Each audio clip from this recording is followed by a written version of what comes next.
of the world, servant of the shard, sea of swords. Reader's note. The map found in the print edition is not included in this recording. End of reader's note. To my best friend, my brother Gary. Prelude. Never does a star grace this land with a poet's light of twinkling mysteries, nor does the sun send to here its rays of warmth and life. This is the Underdark, the secret world beneath the bustling surface of the forgotten realms, whose sky is a ceiling of heartless stone and whose walls show the gray blandness of death in the torchlight of the foolish surface dwellers that stumble here. This is not their world, not the world of light. Most who come here uninvited do not return. Those who do escape to the safety of their surface homes return changed. Their eyes have seen the shadows and the gloom, the inevitable doom of the Underdark. Dark corridors meander throughout the dark realm in winding courses, connecting caverns great and small with ceilings high and low. Mounds of stone as pointed as the teeth of a sleeping dragon leer down in silent threat or rise up to block the way of intruders. There is a silence here, profound and foreboding, the crouched hush of a predator at work. Too often the only sound, the only reminder to travelers in the Underdark that they have not lost their sense of hearing altogether, is a distant and echoing drip of water, beating like the heart of a beast, slipping through the silent stones to the deep Underdark pools of chilled water. What lies beneath the still onyx surface of these pools one can only guess. What secrets await the brave, what horrors await the foolish, only the imagination can reveal, until the stillness is disturbed. This is the Underdark. There are pockets of life here, cities as great as many of those on the surface. Around any of the countless bends and turns in the gray stone, a traveler might stumble suddenly into the perimeter of such a city, a stark contrast to the emptiness of the corridors. These places are not havens, though. Only the foolish traveler would assume so. They are the homes of the most evil races in all the realms, most notably the Durgar, the Quotoa, and the Drow. In one such cavern, 2 miles wide and 1,000 feet high, looms Menzoberranzan, a monument to the otherworldly and ultimately deadly grace that marks the race of Drow elves. Menzoberranzan is not a large city by Drow standards. Only 20,000 dark elves reside there. Where in ages past there had been an empty cavern of roughly shaped stalactites and stalagmites, now stands artistry, row after row of carved castles thrumming in a quiet glow of magic. The city is perfection of form, where not a stone has been left to its natural shape. This sense of order and control, however, is but a cruel facade, a deception hiding the chaos and vileness that rule the dark elves' hearts. Like their cities, they are a beautiful, slender, and delicate people with features sharp and haunting. Yet the Drow are the rulers of this unruled world, the deadliest of the deadly, and all other races take cautious note of their passing. Beauty itself pales at the end of a dark elf's sword. The Drow are the survivors, and this is the Underdark, the Valley of Death, the land of nameless nightmares.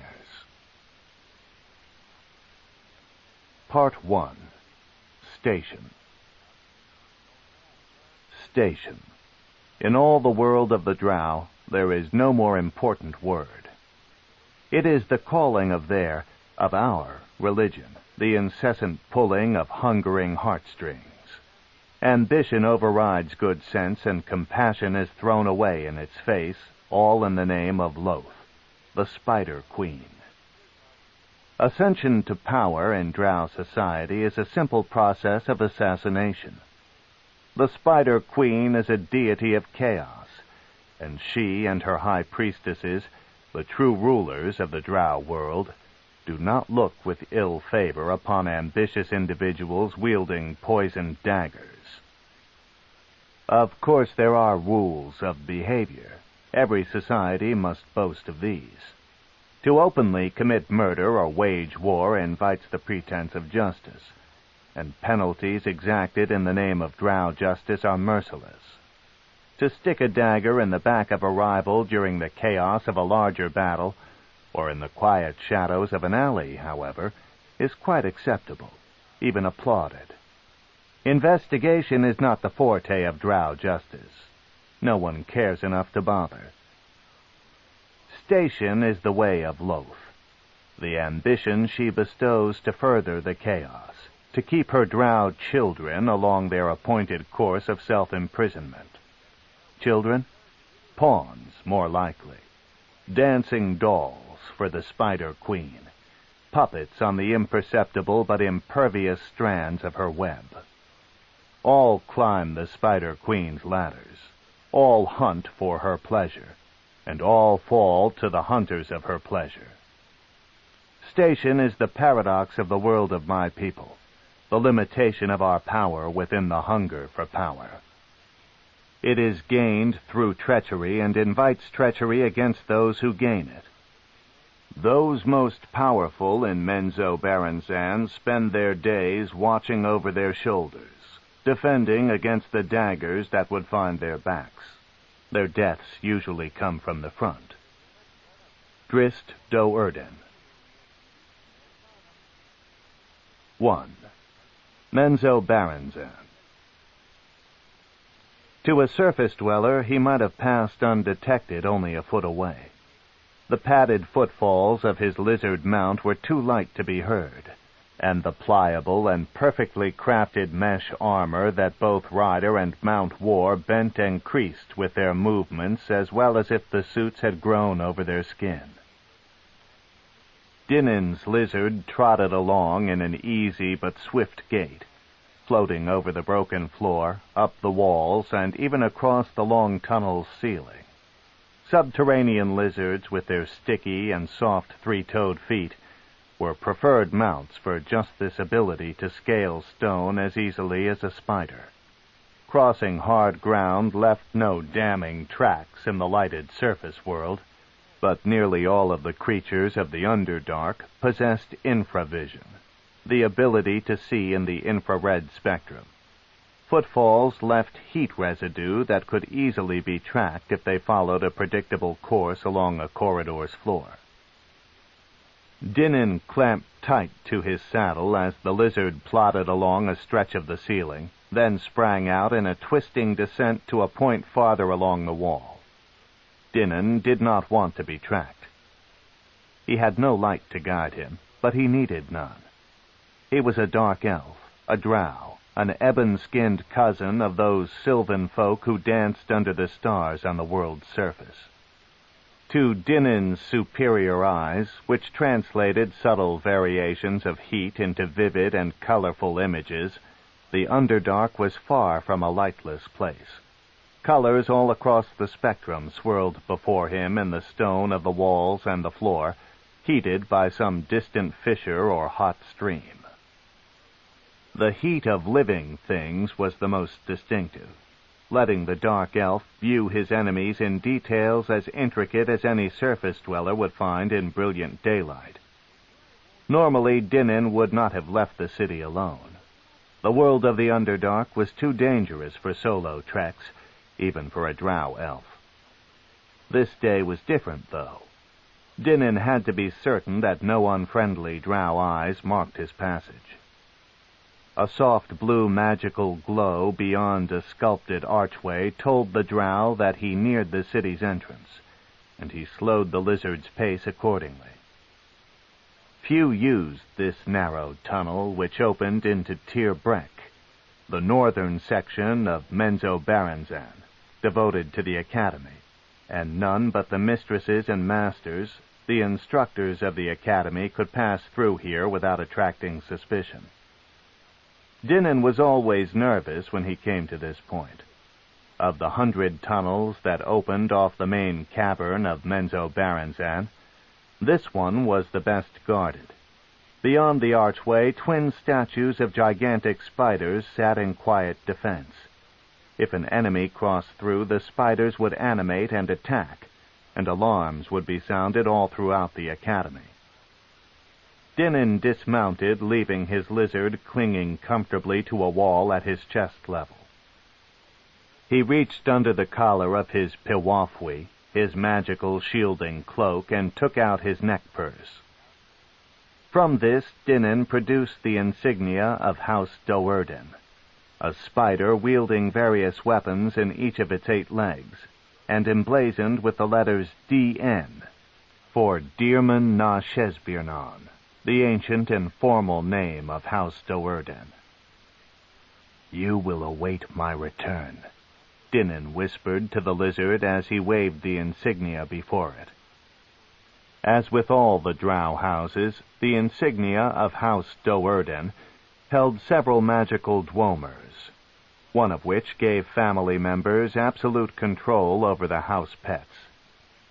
The lizard would obey unfailingly, holding its position as though it were rooted to the stone, even if a scurry rat, its favorite morsel, napped a few feet from its maw.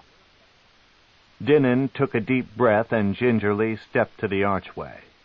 He could see the spiders leering down at him from their 15-foot height.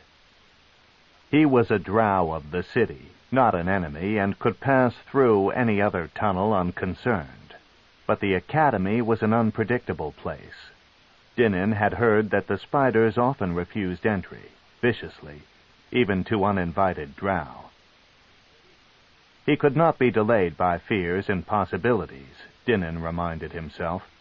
His business was of the utmost importance to his family's battle plans. Looking straight ahead, away from the towering spiders, he strode between them and onto the floor of Tir Brek. He moved to the side and paused, first to be certain that no one lurked nearby, and then to admire the sweeping view of Menzoberranzan. No one, drow or otherwise, had ever looked out from this spot without a sense of wonder at the drow city. Tir Brek was the highest point on the floor of the 2-mile cavern, affording a panoramic view to the rest of Menzoberranzan. The cubby of the academy was narrow, holding only the 3 structures that comprised the drow school.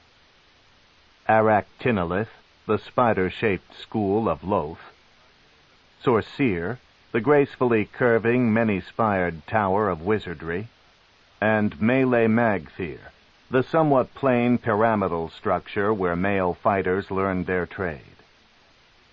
Beyond Tir Brek, through the ornate stalagmite columns that marked the entrance to the academy, the cavern dropped away quickly and spread wide, going far beyond Dinan's line of vision to either side and farther back than his keen eyes could possibly see.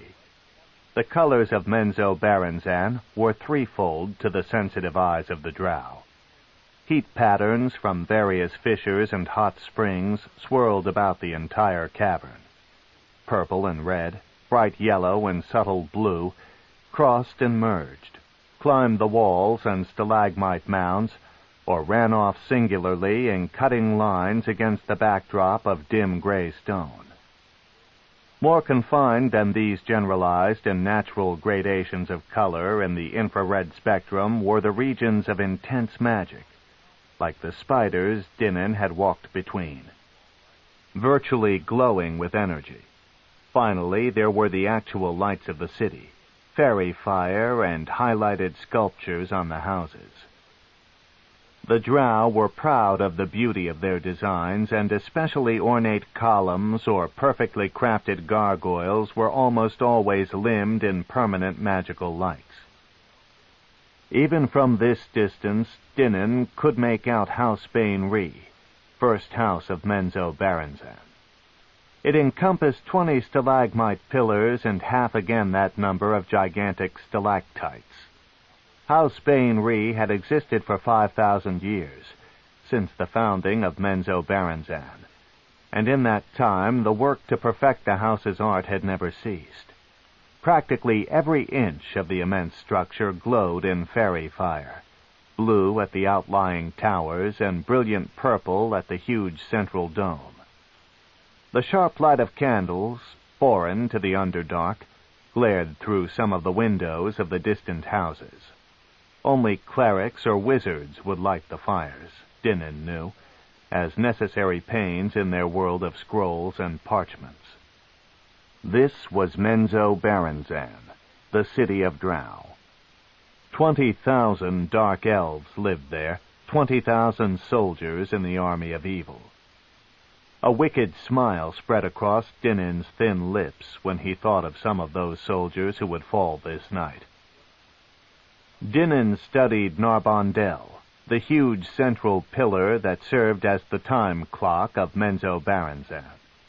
Narbondel was the only way the Drow had to mark the passage of time in a world that otherwise knew no days and no seasons. At the end of each day, the city's appointed archmage cast his magical fires into the base of the stone pillar. There the spell lingered throughout the cycle, a full day on the surface, and gradually spread its warmth up the structure of Narbondel until the whole of it glowed red in the infrared spectrum. The pillar was fully dark now, cooled since the Dweomer's fires had expired. The wizard was even now at the base, Dinan reasoned, ready to begin the cycle anew. It was midnight, the appointed hour. Dinan moved away from the spiders and the tunnel exit and crept along the side of Tir Brek, seeking the shadows of heat patterns in the wall, which would effectively hide the distant outline of his own body temperatures. He came at last to Sorceer, the school of wizardry, and slipped into the narrow alley between the tower's curving base and Tir Brek's outer wall. "Student or master?" came the expected whisper. "Only a master may walk out of house in Tir Brek in the Black Death of Narbondel," Dinan responded. A heavily robed figure moved around the arc of the structure to stand before Dinan. The stranger remained in the customary posture of a master of the Drow Academy, his arms out before him and bent at the elbows, his hands tight together, one on top of the other in front of his chest. That pose was the only thing about this one that seemed normal to Dinan. "Greetings, Faceless One," he signaled in the silent hand code of the Drow, a language as detailed as the spoken word. The quiver of Dinan's hands belied his calm face, though, for the sight of this wizard put him as far on the edge of his nerves as he had ever been. "Second boy Do'Urden," the wizard replied in the gestured code. "Have you my payment?" "You will be compensated," Dinan signaled pointedly, regaining his composure in the first swelling bubbles of his temper. "Do you dare to doubt the promise of Malice Do'Urden, matron mother of Dearman Nashesbirnan, 10th house of Menzoberranzan?" The Faceless One slumped back, knowing he had erred. "My apologies, second boy of House Do'Urden," he answered, dropping to one knee in a gesture of surrender. Since he had entered this conspiracy, the wizard had feared that his impatience might cost him his life. He had been caught in the violent throes of one of his own magical experiments, the tragedy melting away all of his facial features and leaving behind a blank hot spot of white and green goo. Matron Malice Do'Urden, reputedly as skilled as anyone in all the vast city in mixing potions and salves, had offered him a sliver of hope that he could not pass by. No pity found its way into Dinan's callous heart. But House Do'Urden needed the wizard. "You will get your salve," Dinan promised calmly, "when Alton DeVir is dead." "Of course," the wizard agreed. "This night?" Dinan crossed his arms and considered the question. Matron Malice had instructed him that Alton DeVir should die even as their family's battle commenced. That scenario now seemed too clean, too easy to Dinnan. The Faceless one did not miss the sparkle that suddenly brightened the scarlet glow in the young Do'Urden's heat-sensing eyes. "Wait for Narbondel's light to approach its zenith," Dinnan replied, his hands working through the signals excitedly, and his grimace seeming more of a twisted grin. "Should the doomed boy know of his house's fate before he dies?" the wizard asked, guessing the wicked intentions behind Dinnan's instructions. "As the killing blow falls," answered Dinnan, "let Alton DeVir die without hope." Dinnan retrieved his mount and sped off down the empty corridors, finding an intersecting route that would take him in through a different entrance to the city proper. He came in along the eastern end of the great cavern, Menzoberranzan's produce section, where no Drow families would see that he had been outside the city limits, and where only a few unremarkable stalagmite pillars rose up from the flat stone.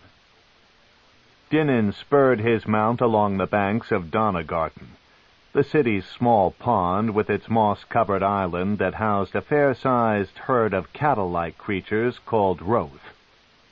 100 goblins and orcs looked up from their herding and fishing duties to mark the Drow soldiers' swift passage.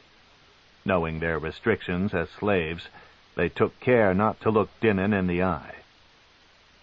Dinnan would have paid them no heed anyway. He was too consumed by the urgency of the moment. He kicked his lizard to even greater speeds when he again was on the flat and curving avenues between the glowing Drow castles. He moved toward the south-central region of the city, toward the grove of giant mushrooms that marked the section of the finest houses in Menzoberranzan. As he came around one blind turn, he nearly ran over a group of 4 wandering bugbears. The giant hairy goblin things paused a moment to consider the Drow, then moved slowly but purposefully out of his way. The bugbears recognized him as a member of House Do'Urden, Dinnan knew.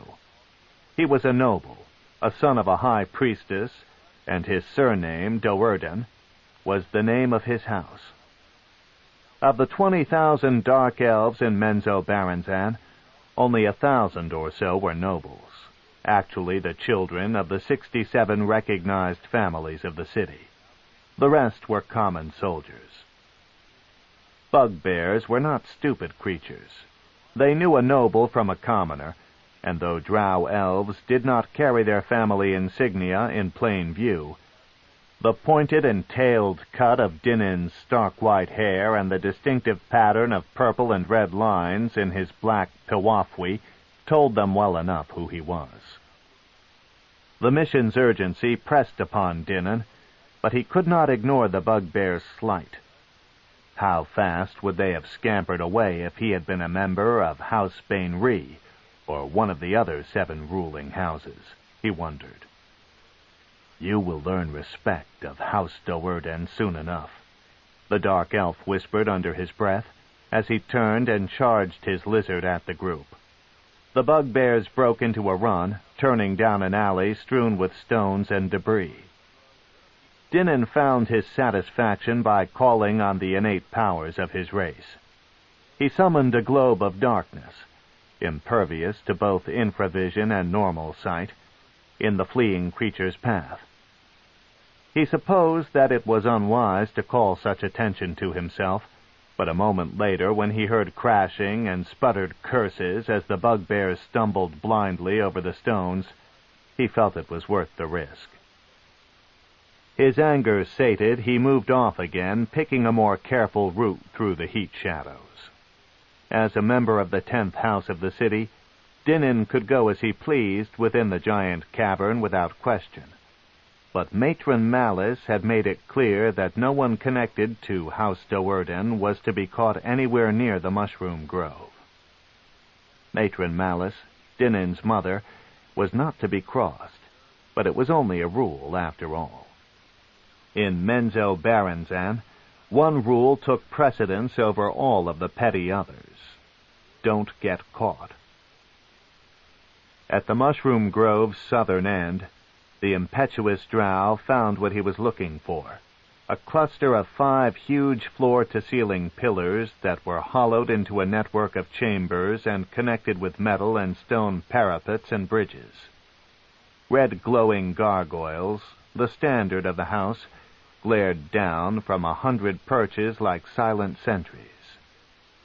This was House DeVir, 4th house of Menzoberranzan.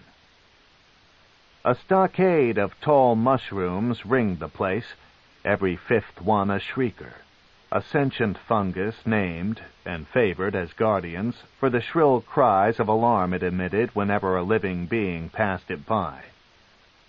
Dinnan kept a cautious distance, not wanting to set off one of the shriekers, and knowing also that other, more deadly wards protected the fortress. Matron Malice would see to those. An expectant hush permeated the air of this city section. It was general knowledge throughout Menzoberranzan that Matron Genevieve of House DeVir had fallen out of favor with Loth, the Spider Queen deity to all Drow and the true source of every house's strength. Such circumstances were never openly discussed among the Drow, but everyone who knew fully expected that some family lower in the city hierarchy soon would strike out against the crippled House DeVir. Matron Genevieve and her family had been the last to learn of the Spider Queen's displeasure. Ever was that Loth's devious way, and Dinnan could tell just by scanning the outside of House DeVir that the doomed family had not found ample time to erect proper defenses. DeVir sported nearly 400 soldiers, many female, but those that Dinnan could now see at their posts along the parapets seemed nervous and unsure. Dinnan's smile spread even wider when he thought of his own house, which grew in power daily under the cunning guidance of Matron Malice. With all 3 of his sisters rapidly approaching the status of High Priestess, his brother an accomplished wizard, and his uncle Zachnafine, the finest weapon master in all of Menzoberranzan, busily training the 300 soldiers, House Do'Urden was a complete force, and Matron Malice, unlike Genevieve, was in the Spider Queen's full favor. "Dearman na Shesbirnon," Dinnan muttered under his breath, using the formal and ancestral reference to House Do'Urden. 9th house of Menzoberranzan. He liked the sound of it. Halfway across the city, beyond the silver-glowing balcony and the arched doorway 20 feet up the cavern's west wall, sat the principals of House Do'Urden, gathered to outline the final plans of the night's work. On the raised dais at the back of the small audience chamber sat venerable Matron Malice, her belly swollen in the final hours of pregnancy. Flanking her in their places of honor were her 3 daughters, Maya, Virna, and the eldest, Brizza, a newly ordained high priestess of Loth. Maya and Virna appeared as younger versions of their mother, slender and deceptively small, though possessing great strength. Brizza, though, hardly carried the family resemblance. She was big, huge by Drow standards, and rounded in the shoulders and hips. Those who knew Brizza well figured that her size was merely a circumstance of her temperament. A smaller body could not have contained the anger and brutal streak of House Do'Urden's newest high priestess. "Dinnan should return soon," remarked Risson, the present patron of the family, "to let us know if the time is right for the assault." "We go before Narbondel finds its morning glow," Brizza snapped at him in her thick but razor-sharp voice. She turned a crooked smile to her mother, seeking approval for putting the male in his place. "The child comes this night," Matron Malice explained to her anxious husband. We go no matter what news Dinin bears." "It will be a boy, child," groaned Brizza, making no effort to hide her disappointment. "Third living son of House Do'Urden." "To be sacrificed to Loth," put in Zachnafine, a former patron of the house who now held the important position of weapon master.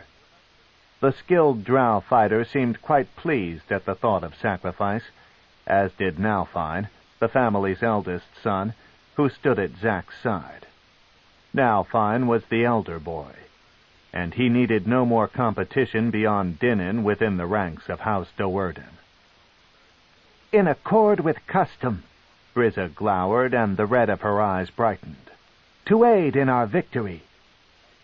Rissyn shifted uncomfortably. "Matron Malice," he dared to speak, "you know well the difficulties of birthing. Might the pain distract you?" "You dare to question the matron mother?"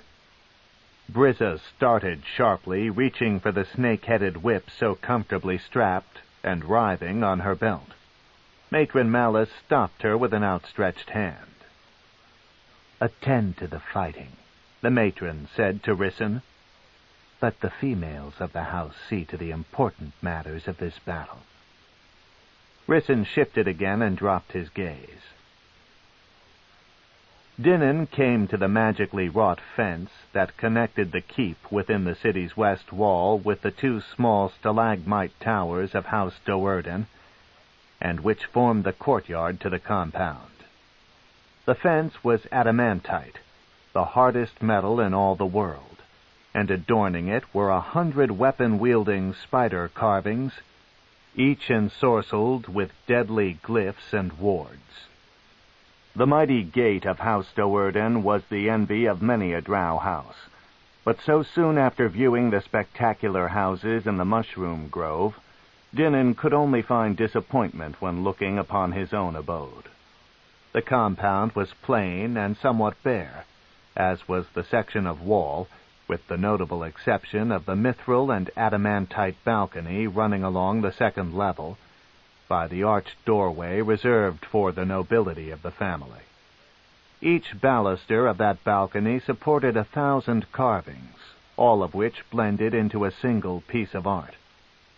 House Do'Urden, unlike the great majority of the houses in Menzoberranzan, did not stand free within groves of stalactites and stalagmites.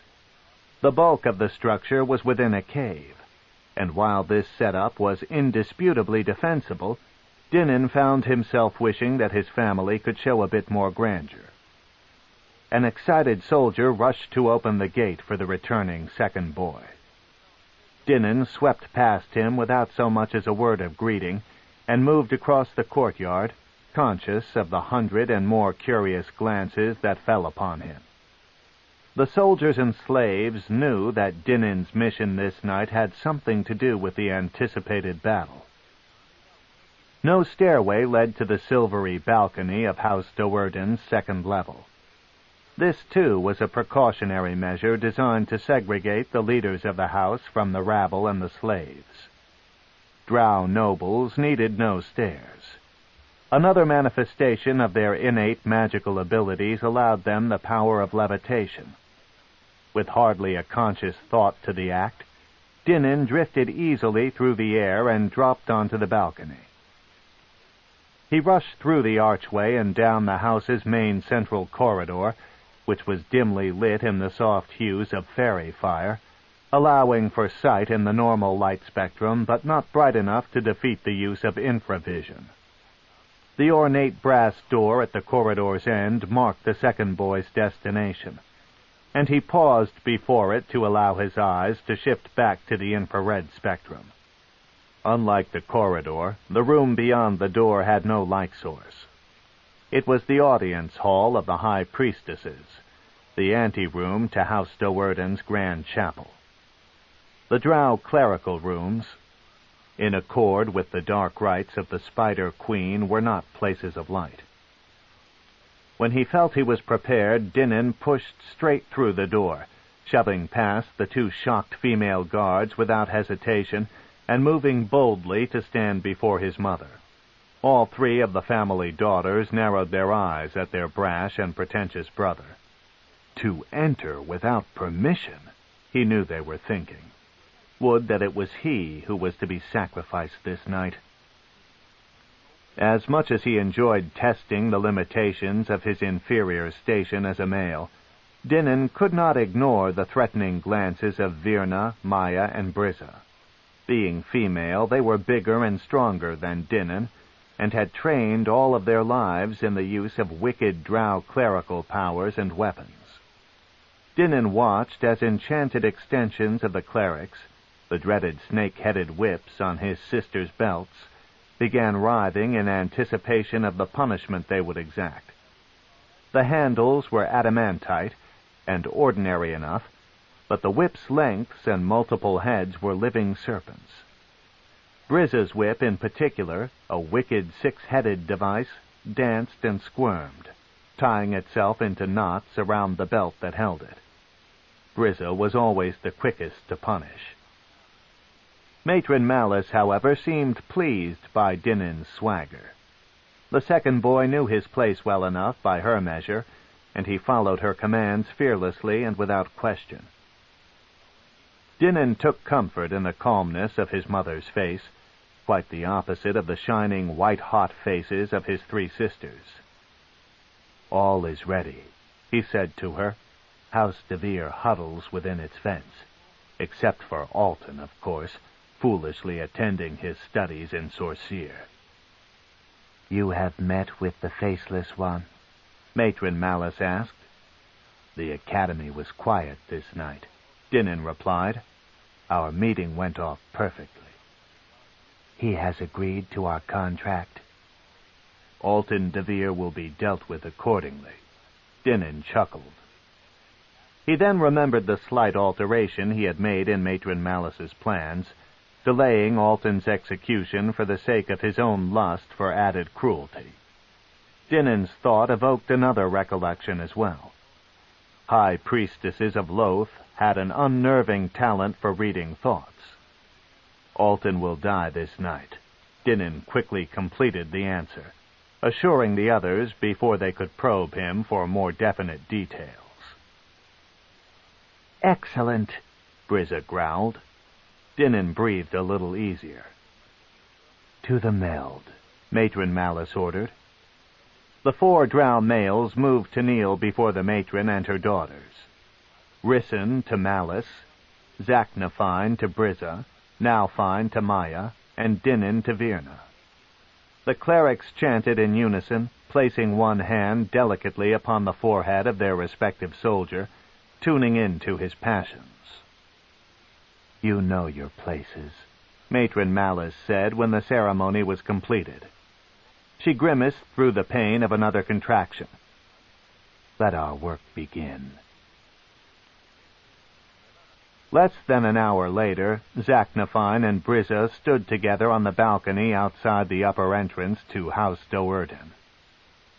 Below them, on the cavern floor, the 2nd and 3rd Brigades of the family army, Rissyn's and Nowfine's, bustled about, fitting on heated leather straps and metal patches, camouflage against a distinctive elven form to heat-seeing Drow eyes. Dinan's group, the initial strike force that included 100 goblin slaves, had long since departed. "We will be known after this night," Brizza said. "None would have suspected that a 10th house would dare to move against one as powerful as DeVir. When the whispers ripple out after this night's bloody work, even Bain Ree will take note of Dearman na Shesbirnan." She leaned out over the balcony to watch as the 2 brigades formed into lines and started out, silently, along separate paths that would bring them through the winding city to the mushroom grove and the 5-pillared structure of House DeVir. Zacnafine eyed the back of Matron Malice's eldest daughter, wanting nothing more than to put a dagger into her spine. As always, though, good judgment kept Zac's practiced hand in its place. "Have you the articles?" Brizza inquired, showing Zack considerably more respect than she had when Matron Malice sat protectively at her side. Zack was only a male, a commoner allowed to don the family name as his own because he sometimes served Matron Malice in a husbandly manner and had once been the patron of the house. Still, Brizza feared to anger him. Zack was the weapon master of House Do'Urden, a tall and muscular male, stronger than most females, and those who had witnessed his fighting wrath considered him among the finest warriors of either sex in all of Menzoberranzan. Besides Brizza and her mother, both high priestesses of the Spider Queen, Zaknafine, with his unrivaled swordsmanship, was House Do'Urden's trump. Zack held up the black hood and opened the small pouch on his belt, revealing several tiny ceramic spheres. Brizza smiled evilly and rubbed her slender hands together. "Matron Genevieve will not be pleased," she whispered. Zack returned the smile and turned to view the departing soldiers. Nothing gave the weapon master more pleasure than killing Drow elves, particularly clerics of Loth. "Prepare yourself," Brizza said after a few minutes. Zack shook his thick hair back from his face and stood rigid, eyes tightly closed. Brizza drew her wand slowly, beginning the chant that would activate the device. She tapped Zack on one shoulder, then the other, then held the wand motionless over his head. Zack felt the frosty sprinkles falling down on him, permeating his clothes and armor, even his flesh, until he and all of his possessions had cooled to a uniform temperature and hue. Zack hated the magical chill. It felt as he imagined death would feel, but he knew that under the influence of the wand's sprinkles he was, to the heat-sensing eyes of the creatures of the Underdark, as gray as common stone, unremarkable and undetectable. Zack opened his eyes and shuddered, flexing his fingers to be sure they could still perform the fine edge of his craft. He looked back to Brizza, already in the midst of the second spell, the summoning. This one would take a while, so Zack leaned back against the wall and considered again the pleasant, though dangerous task before him. How thoughtful of Matron Malice to leave all of House DeVir's clerics to him. "It is done," Brizza announced after a few minutes. She led Zack's gaze upward to the darkness beneath the unseen ceiling of the immense cavern. Zack spotted Brizza's handiwork first, an approaching current of air, yellow-tinted and warmer than the normal air of the cavern. A living current of air. The creature, a conjuration from an elemental plane, swirled to hover just beyond the lip of the balcony, obediently awaiting its summoner's commands. Zack didn't hesitate. He leaped out into the thing's midst, letting it hold him suspended above the floor. Brizza offered him a final salute and motioned her servant away. "Good fighting," she called to Zack, though he was already invisible in the air above her. Zack chuckled at the irony of her words as the twisting city of Menzoberranzan rolled out below him. She wanted the clerics of House DeVir dead as surely as Zack did, but for very different reasons. All complications aside, Zack would have been just as happy killing clerics of House Do'Urden. The weapon master took up one of his adamantite swords, a Drow weapon magically crafted and unbelievably sharp with the edge of killing Dwomers. "Good fighting indeed," he whispered. If only Brizza knew how good. 2. The Fall of House DeVir. Dinnan noted with satisfaction that any of the meandering bugbears or any other of the multitude of races that composed Menzoberranzan, Drow included, now made great haste to scurry out of his way. This time the second boy of House Do'Urden was not alone. Nearly 60 soldiers of the house walked in tight lines behind him. Behind these, in similar order, though with far less enthusiasm for the adventure, came 100 armed slaves of lesser races, goblins, orcs, and bugbears. There could be no doubt for onlookers. A Drow house was on a march to war. This was not an everyday event in Menzoberranzan, but neither was it unexpected. At least once every decade, a house decided that its position within the city hierarchy could be improved by another house's elimination. It was a risky proposition, for all of the nobles of the victim house had to be disposed of quickly and quietly. If even one survived to lay an accusation upon the perpetrator, the attacking house would be eradicated by Menzoberranzan's merciless system of justice. If the raid was executed to devious perfection, though, no recourse would be forthcoming. All of the city, even the ruling council of the top 8 matron mothers, would secretly applaud the attackers for their courage and intelligence, and no more would ever be said of the incident. Dinan took a roundabout route, not wanting to lay a direct trail between House Do'Urden and House DeVir. A half-hour later, for the second time that night, he crept to the mushroom grove's southern end, to the cluster of stalagmites that held House DeVir. His soldiers streamed out behind him eagerly, readying weapons and taking full measure of the structure before them. The slaves were slower in their movements. Many of them looked about for some escape, for they knew in their hearts that they were doomed in this battle. They feared the wrath of the Dark Elves more than death itself, though, and would not attempt to flee. With every exit out of Menzoberranzan protected by devious Drow magic, where could they possibly go? Every one of them had witnessed the brutal punishments the Drow Elves exacted on recaptured slaves. At Dinan's command, they jumped into their positions around the mushroom fence. Dinan reached into his large pouch and pulled out a heated sheet of metal. He flashed the object, brightened in the infrared spectrum, 3 times behind him to signal the approaching brigades of Nalfine and Rysson. Then, with his usual cockiness, Dinan spun it quickly into the air, caught it, and replaced it in the secrecy of his heat-shielding pouch. On cue with the twirling signal, Dinan's Drow brigade fitted enchanted darts to their tiny handheld crossbows and took aim on the appointed targets. Every 5th mushroom was a shrieker, and every dart held a magical dwomer that could silence the roar of a dragon. 2, 3, Dinan counted, his hand signaling the tempo, since no words could be heard within the sphere of magical silence cast about his troops. He imagined the click as the drawn string on his little weapon released, loosing the dart into the nearest shrieker.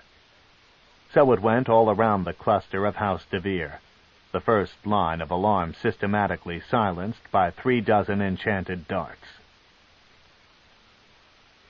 Halfway across Menzoberranzan, Matron Malice, her daughters, and 4 of the house's common clerics were gathered in Loth's unholy circle of 8.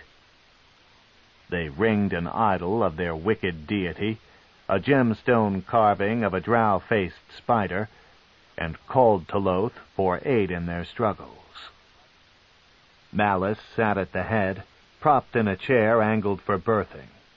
Brizza and Virna flanked her, Brizza clutching her hand.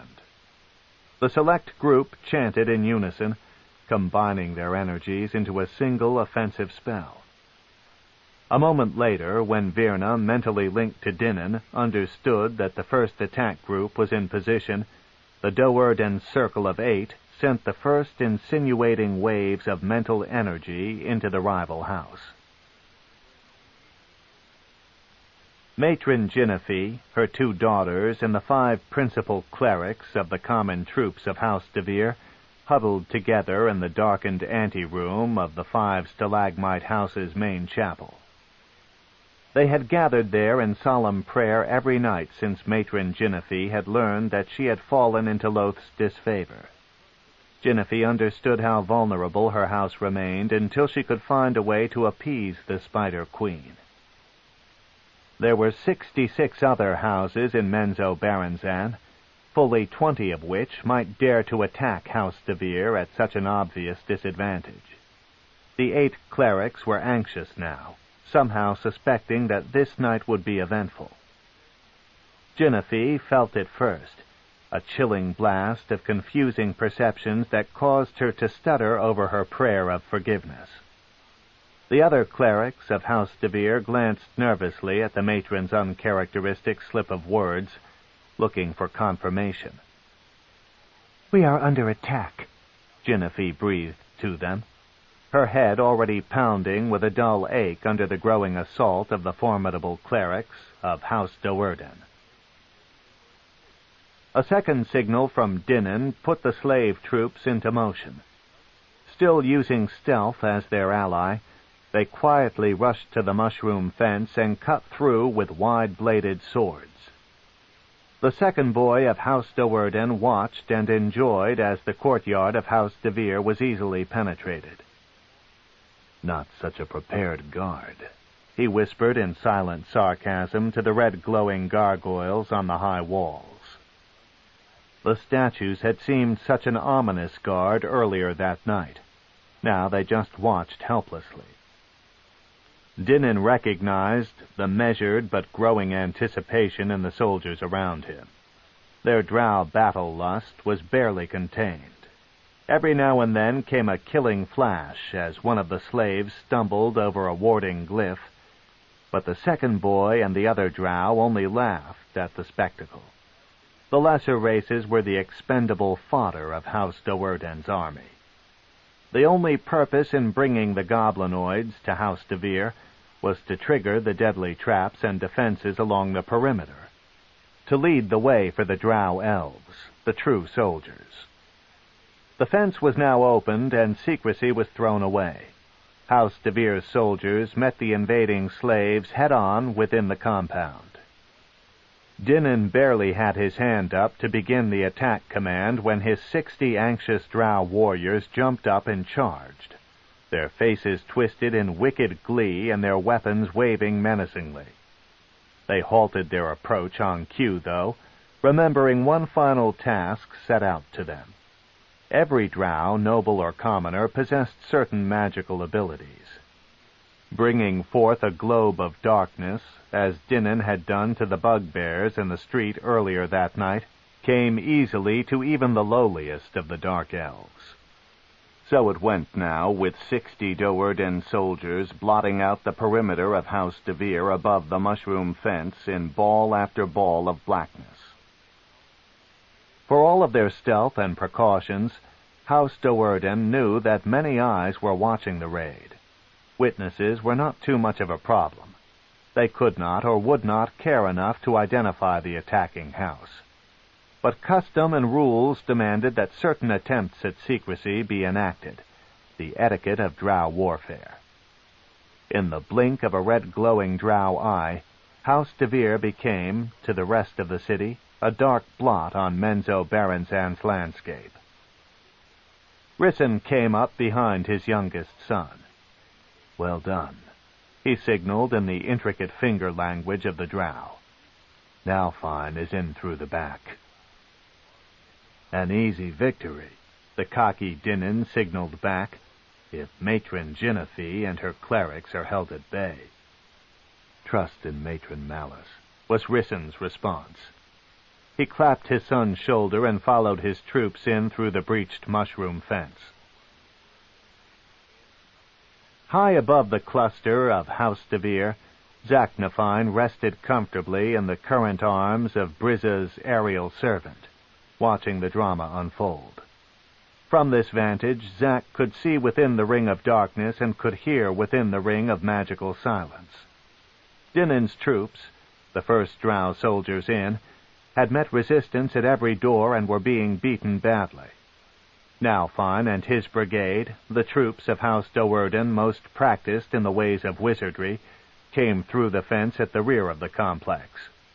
Lightning strikes and magical balls of acid thundered into the courtyard at the base of the DeVir structures, cutting down Do'Urden fodder and DeVir defenses alike.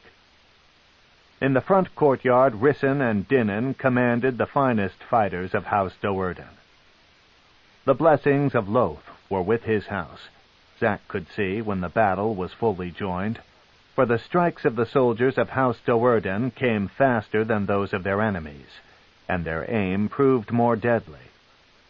In minutes, the battle had been taken fully inside the 5 pillars. Zack stretched the incessant chill out of his arms and willed the aerial servant to action.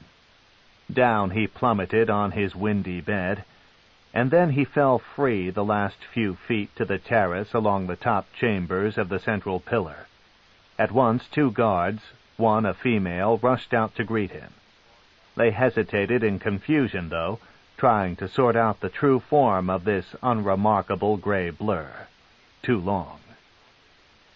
They had never heard of Zack Nafine Do'Urden. They didn't know that death was upon them.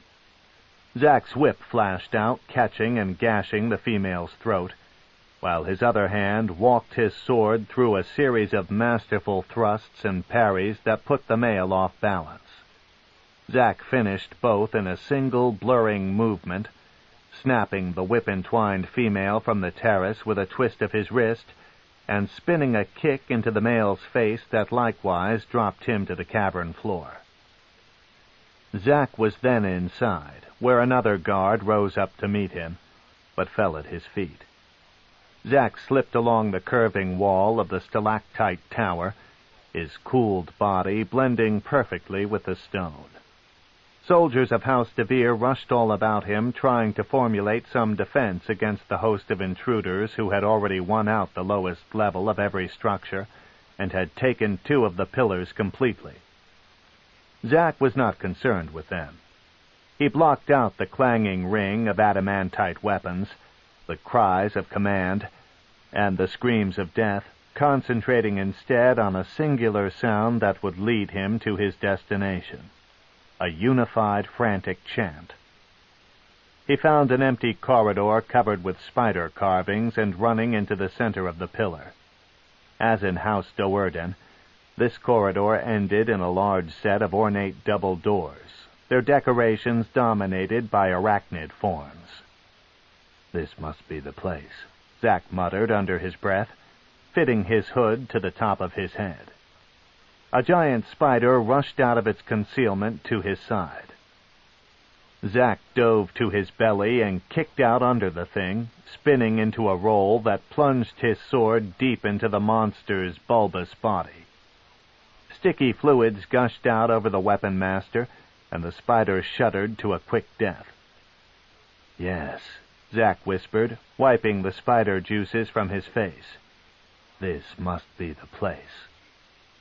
He pulled the dead monster back into its hidden cubby and slipped in beside the thing, hoping that no one had noticed the brief struggle.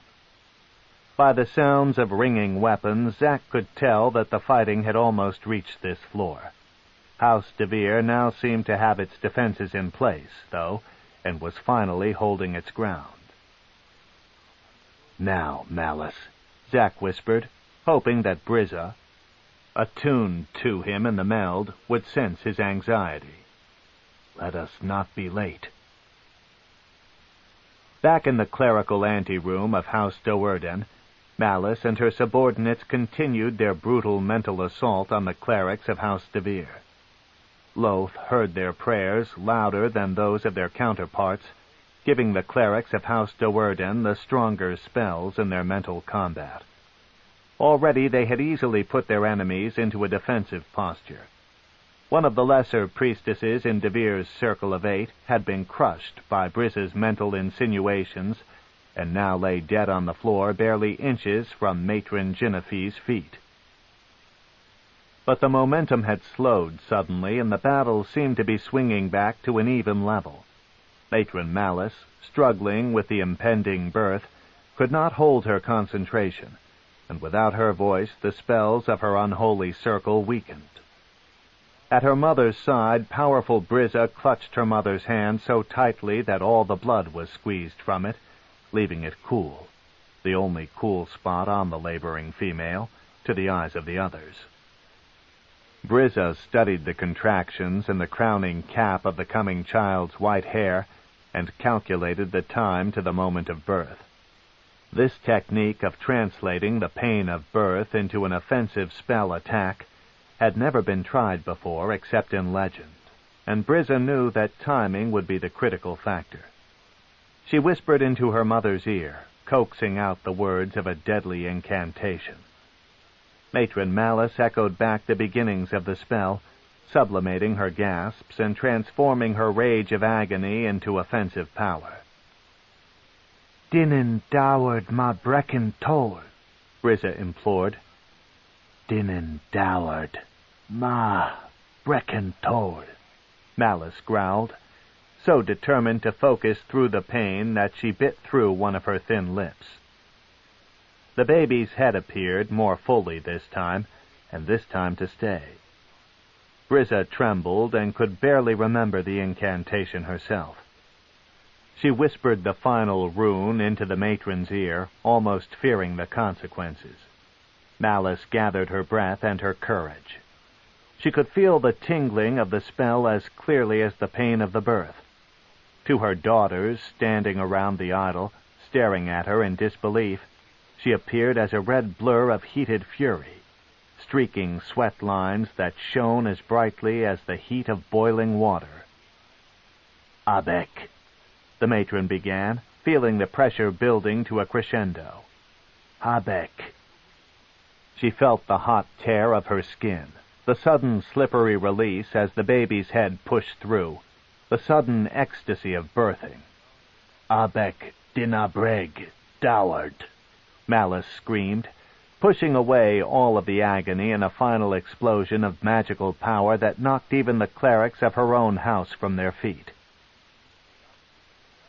Carried on the thrust of Matron Malice's exultation, the Dweomer thundered into the chapel of House DeVir, shattered the gemstone idol of Loth, sundered the double doors into heaps of twisted metal, and threw Matron Genevieve and her overmatched subordinates to the floor. Zack shook his head in disbelief as the chapel doors flew past him.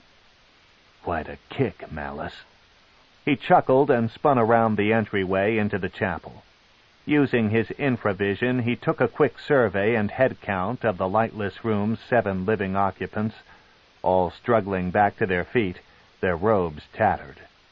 Again shaking his head at the bared power of Matron Malice, Zack pulled his hood down over his face. A snap of his whip was the only explanation he offered as he smashed a tiny ceramic globe at his feet. The sphere shattered, dropping out a pellet that Drizzt had enchanted for just such occasions, a pellet glowing with the brightness of daylight. For eyes accustomed to blackness, tuned in to heat emanations, the intrusion of such radiance came in a blinding flash of agony.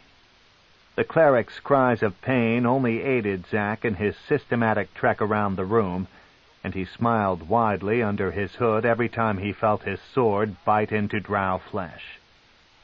He heard the beginnings of a spell across the way and knew that one of the DeVirs had recovered enough from the assault to be dangerous. The weapon master did not need his eyes to aim, however, and the crack of his whip took Matron Genevieve's tongue right out of her mouth.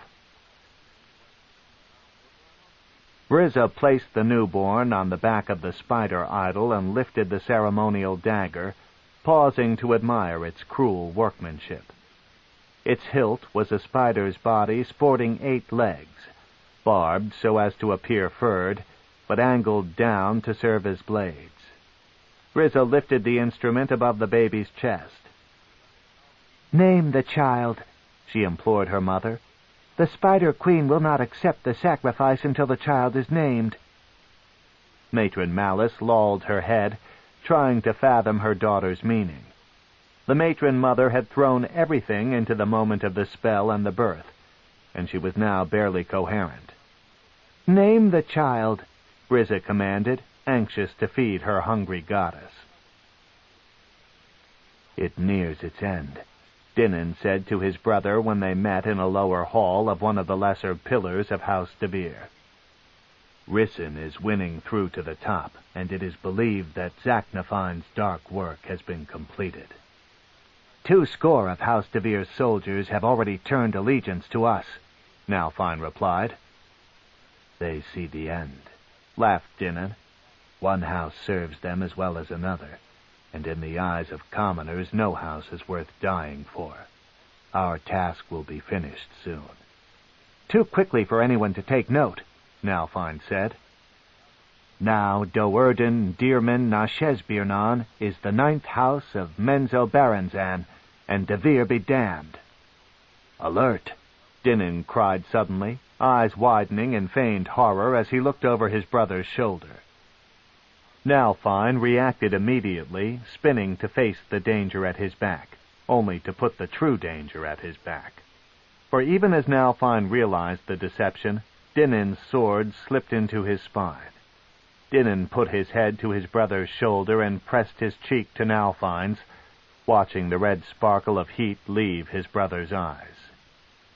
"Too quickly for anyone to take note," Dinan teased, echoing his brother's earlier words. He dropped the lifeless form to his feet. "Now Dinan is elder boy of House Do'Urden, and Nalfine be damned."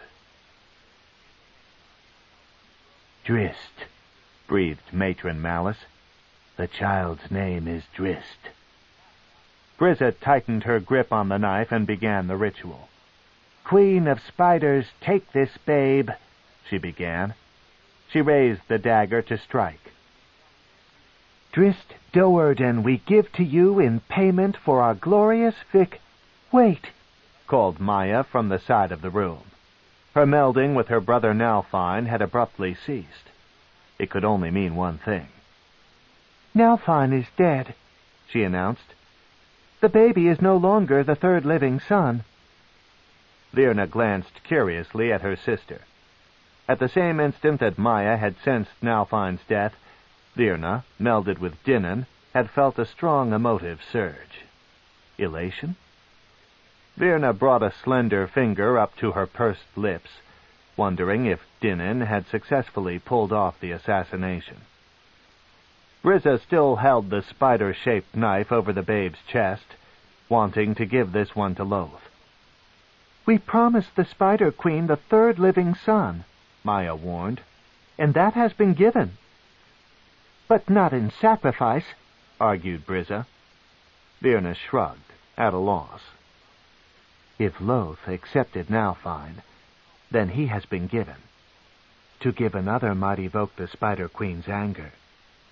"But to not give what we have promised would be worse still," Brizza insisted. "Then finish the deed," said Maya. Brizza clenched down tight on the dagger and began the ritual again. "Stay your hand," Matron Malice commanded, propping herself up in the chair. "Loth is content. Our victory is won. Welcome, then, your brother, the newest member of House Do'Urden." "Just a male," Brizza commented in obvious disgust, walking away from the idol and the child. "Next time we shall do better," Matron Malice chuckled, though she wondered if there would be a next time. She approached the end of her 5th century of life, and Drow elves, even young ones, were not a particularly fruitful lot. Brizza had been born to Malice at the youthful age of 100, but in the almost 4 centuries since, Malice had produced only 5 other children. Even this baby, Drizzt, had come as a surprise, and Malice hardly expected that she would ever conceive again. "Enough of such contemplations," Malice whispered to herself, exhausted. "There will be ample time." She sank back into her chair and fell into fitful, though wickedly pleasant dreams of heightening power. Zaknafine walked through the central pillar of the DeVir complex, his hood in his hand and his whip and sword comfortably replaced on his belt. Every now and then a ring of battle sounded, only to be quickly ended. House Do'Urden had rolled through to victory. The 10th house had taken the 4th, and now all that remained was to remove evidence and witnesses. One group of lesser female clerics marched through, tending to the wounded Do'Urdens and animating the corpses of those beyond their ability so that the bodies could walk away from the crime scene. Back at the Do'Urden compound, those corpses not beyond repair would be resurrected and put back to work. Zack turned away with a visible shudder as the clerics moved from room to room, the marching line of Do'Urden zombies growing ever longer at their backs. As distasteful as Zack Nafine found this troop, the one that followed was even worse. 2 Do'Urden clerics led a contingent of soldiers through the structure, using detection spells to determine hiding places of surviving DeVirs. One stopped in the hallway just a few steps from Zack, her eyes turned inward as she felt the emanations of her spell. She held her fingers out in front of her, tracing a slow line, like some macabre divining rod, toward Drow flesh. "In there," she declared, pointing to a panel at the base of the wall. The soldiers jumped to it like a pack of ravenous wolves and tore through the secret door. Inside a hidden cubby huddled the children of House DeVir. These were nobles, not commoners, and could not be taken alive. Zack quickened his pace to get beyond the scene, but he heard vividly the children's helpless screams as the hungry Do'Urden soldiers finished their job. Zack found himself in a run now. He rushed around a bend in the hallway, nearly bowling over Dinnan and Rysson.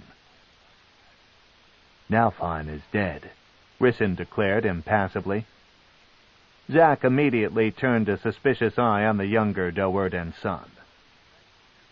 "I killed the DeVir soldier who committed the deed," Dinnan assured him, not even hiding his cocky smile. Zack had been around for nearly 4 centuries, and he was certainly not ignorant of the ways of his ambitious race. The brother princes had come in defensively at the back of the lines, with a host of Do'Urden soldiers between them and the enemy. By the time they even encountered a Drow that was not of their own house, the majority of the DeVir's surviving soldiers had already switched allegiance to House Do'Urden. Zack doubted that either of the Do'Urden brothers had even seen action against a DeVir. "The description of the carnage in the prayer room has been spread throughout the ranks," Rysson said to the weapon master. "You performed with your usual excellence, as we have come to expect." Zack shot the patron a glare of contempt and kept on his way, down through the structure's main doors and out beyond the magical darkness and silence into Menzoberranzan's dark dawn. Rysson was Matron Malice's present partner in a long line of partners, and no more. When Malice was finished with him, she would either relegate him back to the ranks of the common soldiery, stripping him of the name Do'Urden and all the rights that accompanied it, or she would dispose of him. Zack owed him no respect. Zack moved out beyond the mushroom fence to the highest vantage point he could find, then fell to the ground. He watched, amazed, a few moments later when the procession of the Do'Urden army, patron and son, soldiers and clerics, and the slow-moving line of 24 Drow zombies made its way back home. They had lost and left behind nearly all of their slave fodder in the attack, but the line leaving the wreckage of House DeVir was longer than the line that had come in earlier that night. The slaves had been replaced twofold by captured DeVir slaves, and 50 or more of the DeVir common troops, showing typical Drow loyalty, had willingly joined the attackers. These traitorous Drow would be interrogated, magically interrogated, by the Do'Urden clerics to ensure their sincerity. They would pass the test to a 1, Zack knew. Drow elves were creatures of survival, not of principle. The soldiers would be given new identities and would be kept within the privacy of the Do'Urden compound for a few months, until the fall of House DeVir became an old and forgotten tale. Zack did not follow immediately. Rather, he cut through the rows of mushroom trees and found a secluded dell, where he plopped down on a patch of mossy carpet and raised his gaze to the eternal darkness of the cavern's ceiling, and the eternal darkness of his existence. It would have been prudent for him to remain silent at that time. He was an invader to the most powerful section of the vast city. He thought of the possible witnesses to his words, the same dark elves who had watched the fall of House DeVir, who had wholeheartedly enjoyed the spectacle. In the face of such behavior and such carnage as this night had seen, Zack could not contain his emotions. His lament came out as a plea to some god beyond his experience. "What place is this that is my world? What dark coil has my spirit embodied?" He whispered the angry disclaimer that had always been a part of him. "In light I see my skin is black. In darkness it glows white in the heat of this rage I cannot dismiss. Would that I had the courage to depart, this place or this life, or to stand openly against the wrongness that is the world of these my kin, to seek an existence that does not run afoul to that which I believe, and to that which I hold dear faith as truth. Zaknafine Doerden I am called, yet a Drow I am not, by choice or by deed. Let them discover this being that I am then. Let them rain their wrath on these old shoulders already burdened by the hopelessness of Menzoberranzan." Ignoring the consequences, the weapon master rose to his feet and yelled, "Menzoberranzan, what hell are you?" A moment later, when no answer echoed back out of the quiet city, Zack flexed the remaining chill of Brizz's wand from his weary muscles. He found some comfort as he patted the whip on his belt, the instrument that had taken the tongue from the mouth of a matron mother. 3. The Eyes of a Child. Mesoj, the young apprentice, which at this point in his magic-using career meant that he was no more than a cleaning attendant, leaned on his broom and watched as Alton DeVir moved through the door into the highest chamber of the spire. Mesoj almost felt sympathy for the student, who had to go in and face the Faceless one. Mesoj felt excitement as well, though, knowing that the ensuing fireworks between Alton and the Faceless Master would be well worth the watching. He went back to his sweeping, using the broom as an excuse to get farther around the curve of the room's floor, closer to the door. "You requested my presence, Master Faceless One?" Alton DeVir said again, keeping one hand in front of his face and squinting to fight the brilliant glare of the room's 3 lighted candles. Alton shifted uncomfortably from one foot to the other just inside the shadowy room's door. Hunched across the way, the Faceless One kept his back to the young DeVir. Better to be done with this cleanly, the Master reminded himself.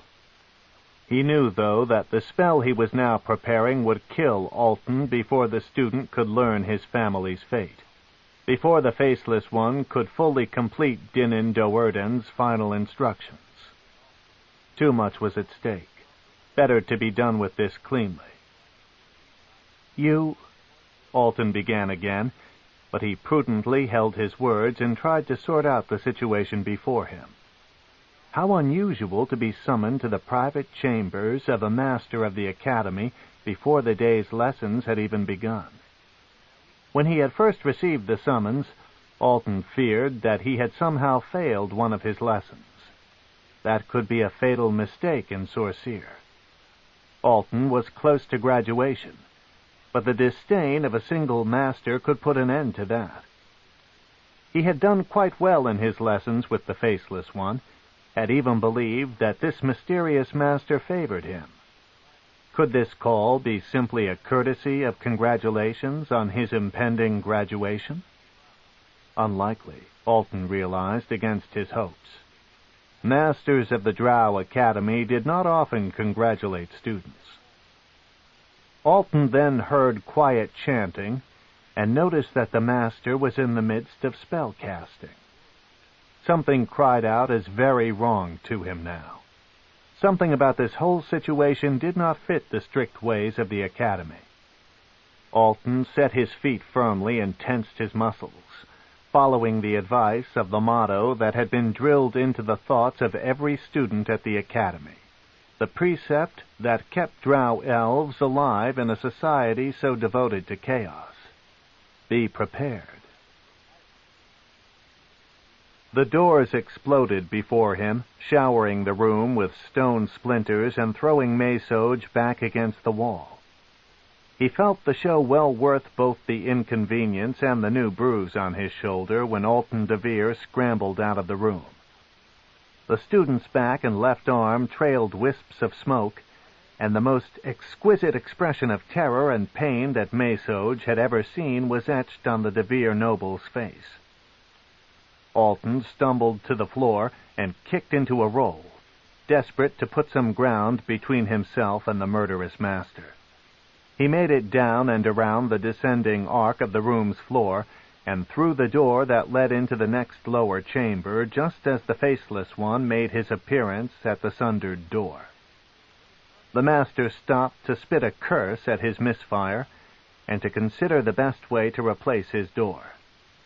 "Clean it up!" he snapped at Menzoberranzan, who was again leaning casually with his hands atop his broomstick and his chin atop his hands. Menzoberranzan obediently dropped his head and started sweeping the stone splinters.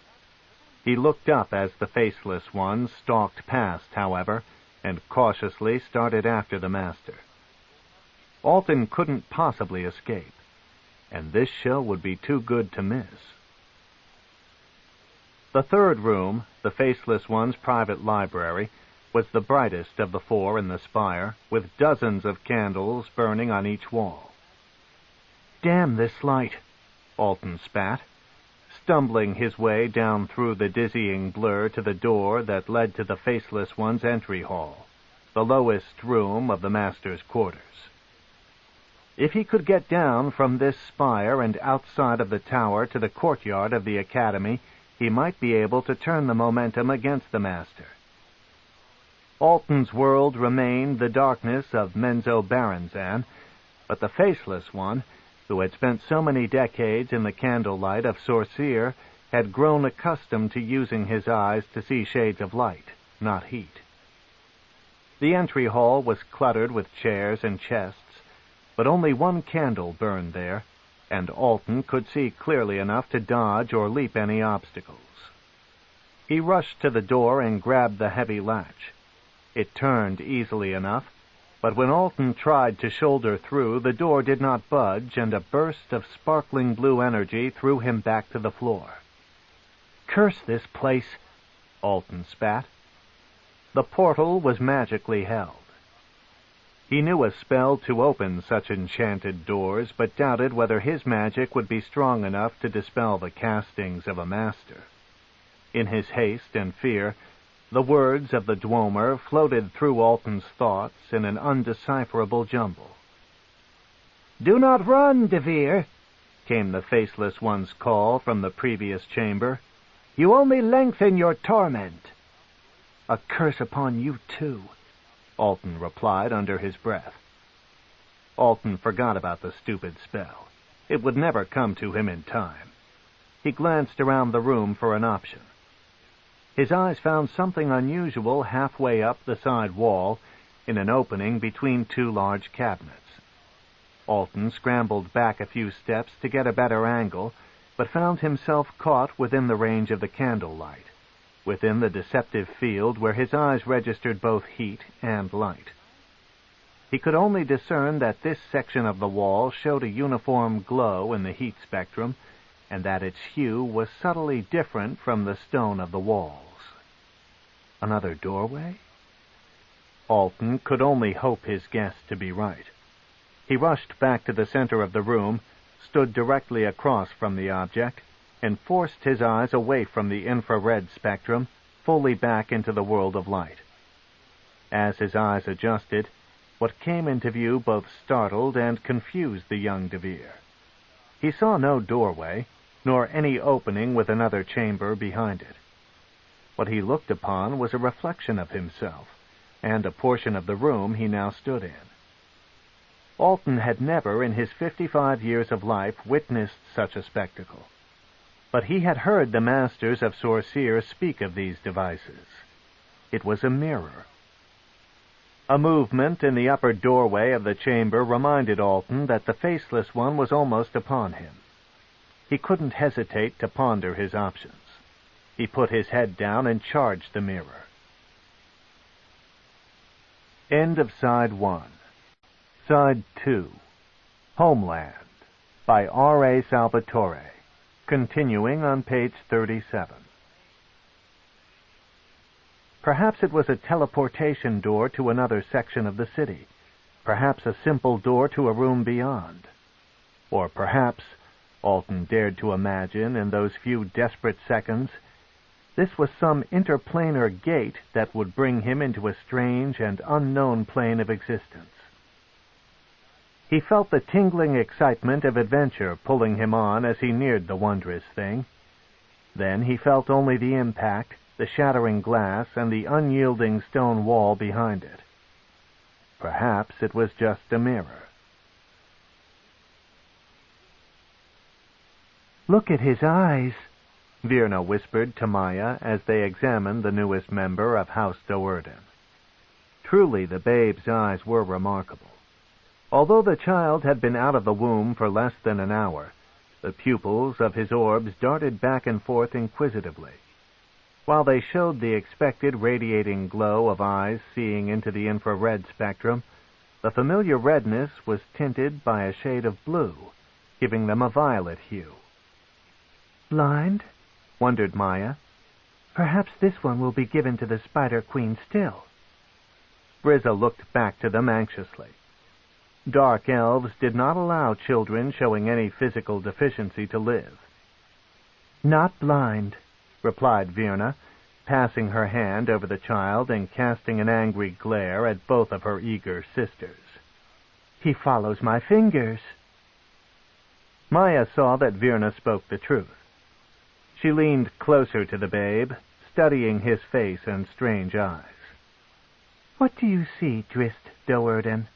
she asked softly, not in an act of gentleness toward the babe, but so that she would not disturb her mother, resting in the chair at the head of the spider idol. "What do you see that the rest of us cannot?"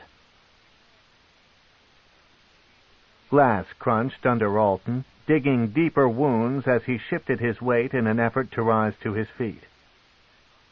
What would it matter, he thought. "My mirror!" he heard the Faceless One groan, and he looked up to see the outraged master towering over him. How huge he seemed to Alton. How great and powerful, fully blocking the candlelight from this little alcove between the cabinets, his form enhanced tenfold to the eyes of the helpless victim by the mere implications of his presence. Alton then felt a gooey substance floating down around him, detached webbing finding a sticky hold on the cabinets, on the wall, and on Alton. The young DeVir tried to leap up and roll away, but the Faceless One's spell already held him fast, trapped him as a durget fly would be trapped in the strands of a spider's home. "First my door," the Faceless One growled at him, "and now this, my mirror. Do you know the pains I suffered to acquire such a rare device?" Alton turned his head from side to side, not in answer, but to free at least his face from the binding substance. "Why did you not just stand still and let the deed be finished cleanly?" the Faceless One roared, thoroughly disgusted. "Why?" Alton lisped, spitting some of the webbing from his thin lips. "Why would you want to kill me?" "Because you broke my mirror," the Faceless One shot back. It didn't make any sense, of course. The mirror had only been shattered after the initial attack. But to the master, Alton supposed, it didn't have to make sense. Alton knew his cause to be hopeless. but he continued on in his efforts to dissuade his opponent. "You know of my house, of House DeVir," he said, indignant. "Forth in the city. Matron Genevieve will not be pleased. A high priestess has ways to learn the truth of such situations." "House DeVir?" the Faceless One laughed. Perhaps the torments that Dinin Do'Urden had requested would be in line after all. Alton had broken his mirror. "Fourth house," Alton spat. "Foolish youth," the Faceless One cackled. "House DeVir is no more. Not fourth, not 54th, nothing." Alton slumped, though the webbing did its best to hold his body erect. What could the master be babbling about? "They all are dead," the Faceless One taunted. "Matron Genevieve sees Loth more clearly this day." Alton's expression of horror pleased the disfigured master. "All dead," he snarled one more time, "except for poor Alton, who lives on to hear of his family's misfortune. That oversight shall be remedied now." The Faceless One raised his hands to cast a spell. "Who?" Alton cried. The Faceless One paused and seemed not to understand. "What house did this?" the doomed student clarified. "Or what conspiracy of houses brought down DeVir?" "Ah, you should be told," replied the Faceless One, obviously enjoying the situation. "I suppose it is your right to know before you join your kin in the realm of death." A smile widened across the opening where his lips once had been. "But you broke my mirror," the master growled. "Die, stupid, stupid boy. Find your own answers." The Faceless One's chest jerked out suddenly, and he shuddered in convulsions, babbling curses in a tongue far beyond the terrified student's comprehension. What vile spell did this disfigured master have prepared for him, so wretched that its chant sounded in an arcane language foreign to learned Alton's ears, so unspeakably evil that its semantics jerked on the very edge of its caster's control? The Faceless One then fell forward to the floor and expired. Stunned, Alton followed the line of the master's hood down to his back, to the tail of a protruding dart. Alton watched the poisoned thing as it continued to shudder from the body's impact. Then he turned his scan upward to the center of the room, where the young cleaning attendant stood calmly. "Nice weapon, Faceless One." Mesoj beamed, rolling a two-handed, crafted crossbow over in his hands. He threw a wicked smile at Alton and fitted another dart. Matron Malice hoisted herself out of her chair and willed herself to her feet. "Out of the way," she snapped at her daughters. Maya and Virna scooted away from the spider idol and the baby. "See his eyes, Matron Mother," Virna dared to remark. "They are so unusual." Matron Malice studied the child. Everything seemed in place, and a good thing, too, for Nalfine, elder boy of House Do'Urden, was dead, and this boy, Drizzt, would have a difficult job replacing the valuable son. "His eyes," Virna said again. The matron shot her a venomous look, but bent low to see what the fuss was about. "Purple?" Malice said, startled. Never had she heard of such a thing.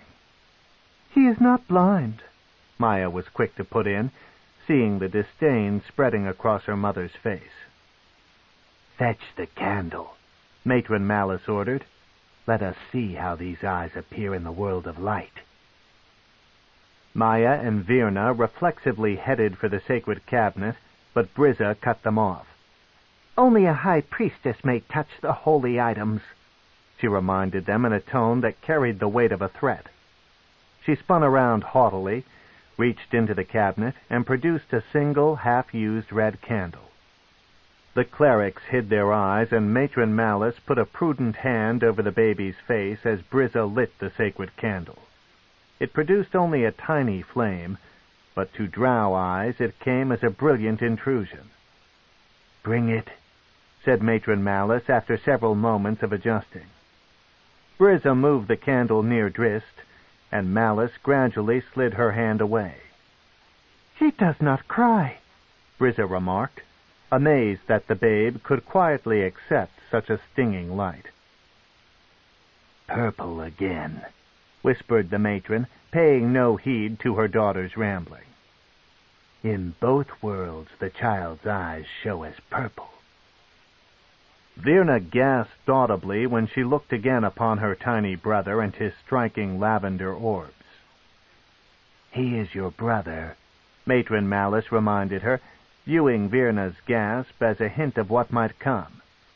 "When he grows older and those eyes pierce you so, remember, on your life, that he is your brother." Virna turned away, almost blurting a reply she would have regretted making. Matron Malice's exploits with nearly every male soldier of the Do'Urden house, and many others that the seductive matron managed to sneak away from other houses, were almost legendary in Menzoberranzan. Who was she to be spouting reminders of prudent and proper behavior? Virna bit her lip and hoped that neither Brizza nor Malice had been reading her thoughts at that moment. In Menzoberranzan, thinking such gossip about a high priestess, whether or not it was true, got you painfully executed. Her mother's eyes narrowed, and Virna thought she had been discovered. "He is yours to prepare," Matron Malice said to her. "Maya is younger," Virna dared to protest. "I could attain the level of high priestess in but a few years if I may keep to my studies." "Or never," the matron sternly reminded her. "Take the child to the chapel proper. Wean him to words and teach him all that he will need to know to properly serve as a page prince of House Do'Urden." "I will see to him," Brizza offered, one hand subconsciously slipping to her snake-headed whip. "I do so enjoy teaching males their place in our world." Malice glared at her. "You are a high priestess. You have other duties more important than word-weaning a male child." Then, to Virna, she said, "The babe is yours. Do not disappoint me in this. The lessons you teach Drizzt will reinforce your own understanding of our ways. This exercise at mothering will aid you in your quest to become a high priestess." She let Virna take a moment to view the task in a more positive light. Then her tone became unmistakably threatening once again. "It may aid you, but it surely can destroy you." Virna sighed, but kept her thoughts silent. The chore that Matron Malice had dropped on her shoulders would consume the bulk of her time for at least 10 years. Virna didn't like the prospects, she and this purple-eyed child together for 10 long years. The alternative, however, the wrath of Matron Malice Do'Urden, seemed a worse thing by far. Alton blew another web from his mouth. "You are just a boy, an apprentice," he stammered. "Why would you—" "Kill him?" Mesoj finished the thought. "Not to save you, if that is your hope." He spat down at the Faceless one's body. "Look at me, a prince of the 6th house, a cleaning steward for that wretched—" "Hanet," Alton cut in. "House Hanet is the 6th house." The younger Drow put a finger to pursed lips. "Wait," he remarked with a widening smile, an evil smile of sarcasm. "We are the 5th house now, I suppose, with DeVir wiped out." "Not yet," Alton growled. "Momentarily," Mesoj assured him, fingering the crossbow quarrel. Alton slumped even farther back in the web. To be killed by a master was bad enough, but the indignity of being shot down by a boy. "I suppose I should thank you," Menzoberranzan said. "I had planned to kill that one for many weeks." "Why?" Alton pressed his new assailant. "You would dare to kill a master of Sorceer simply because your family put you in servitude to him?" "Because he would snub me," Menzoberranzan yelled. "4 years I have slaved for him, that back end of a carrion crawler. Cleaned his boots, prepared salve for his disgusting face. Was it ever enough? Not for that one." He spat at the corpse again and continued, talking more to himself than to the trapped student. "Nobles aspiring to wizardry have the advantage of being trained as apprentices before they reach the proper age for entry into Sorceer." "Of course," Alton said. "I myself trained under—" "He meant to keep me out of Sorceer," Menzoberranzan rambled, ignoring Alton altogether. "He would have forced me into Melee Magthir, the Fighters' School, instead. The Fighters' School! My 25th birthday is only 2 weeks away." Menzoberranzan looked up as though he suddenly remembered that he was not alone in the room. "I knew I must kill him," he continued, now speaking directly to Alton. "Then you come along and make it all so convenient. A student and master killing each other in a fight? It has happened before. Who would question it? I suppose, then, that I should thank you, Alton DeVir, of no house worth mentioning," Menzoberranzan chided with a low, sweeping bow. "Before I kill you, I mean." "Wait," cried Alton. "Kill me to what gain?" "Alibi." "But you have your alibi, and we can make it better." "Explain," said Menzoberranzan, who admittedly was in no particular hurry. The Faceless one was a high-level wizard. The webs weren't going anywhere any time soon. "Free me," Alton said earnestly. "Can you be as stupid as the Faceless one proclaimed you?" Alton took the insult stoically. The kid had the crossbow. "Free me so that I may assume the Faceless one's identity," he explained. "The death of a master arouses suspicion, but if no master is believed dead—" "And what of this?" Menzoberranzan asked, kicking the corpse. "Burn it," said Alton, his desperate plan coming fully into focus. "Let it be Alton DeVir. House DeVir is no more, so there will be no retaliation, no questions." Menzoberranzan seemed skeptical. "The Faceless one was practically a hermit," Alton reasoned. "And I am near to graduation. Certainly I can handle the simple chores of basic teaching after 30 years of study." "And what is my gain?" Alton gawked, nearly burying himself in webbing as if the answer were obvious. "A master in Sorceer to call mentor. One who can ease your way through your years of study." "And one who can dispose of a witness at his earliest convenience," Menzoberranzan added slyly. "And what then would be my gain?" Alton shot back. "To anger House Hunnet, 5th in all the city, and I with no family at my back? No, young Menzoberranzan, I am not as stupid as the Faceless one named me." Menzoberranzan ticked a long and pointed fingernail against his teeth and considered the possibilities. An ally among the masters of Sorceer? This held possibilities. Another thought popped into Menzoberranzan's mind, and he pulled open the cabinet to Alton's side and began rummaging through the contents. Alton flinched when he heard some ceramic and glass containers crashing together, thinking of the components, possibly even completed potions that might be lost by the apprentice's carelessness. Perhaps Melee Magthir would be a better choice for this one, he thought. A moment later, though, the younger Drow reappeared, and Alton remembered that he was in no position to make such judgments. "This is mine," Menzoberranzan demanded, showing Alton a small black object. a remarkably detailed onyx figurine of a hunting panther. "A gift from a denizen of the lower plains for some help I gave to him." "You aided such a creature?"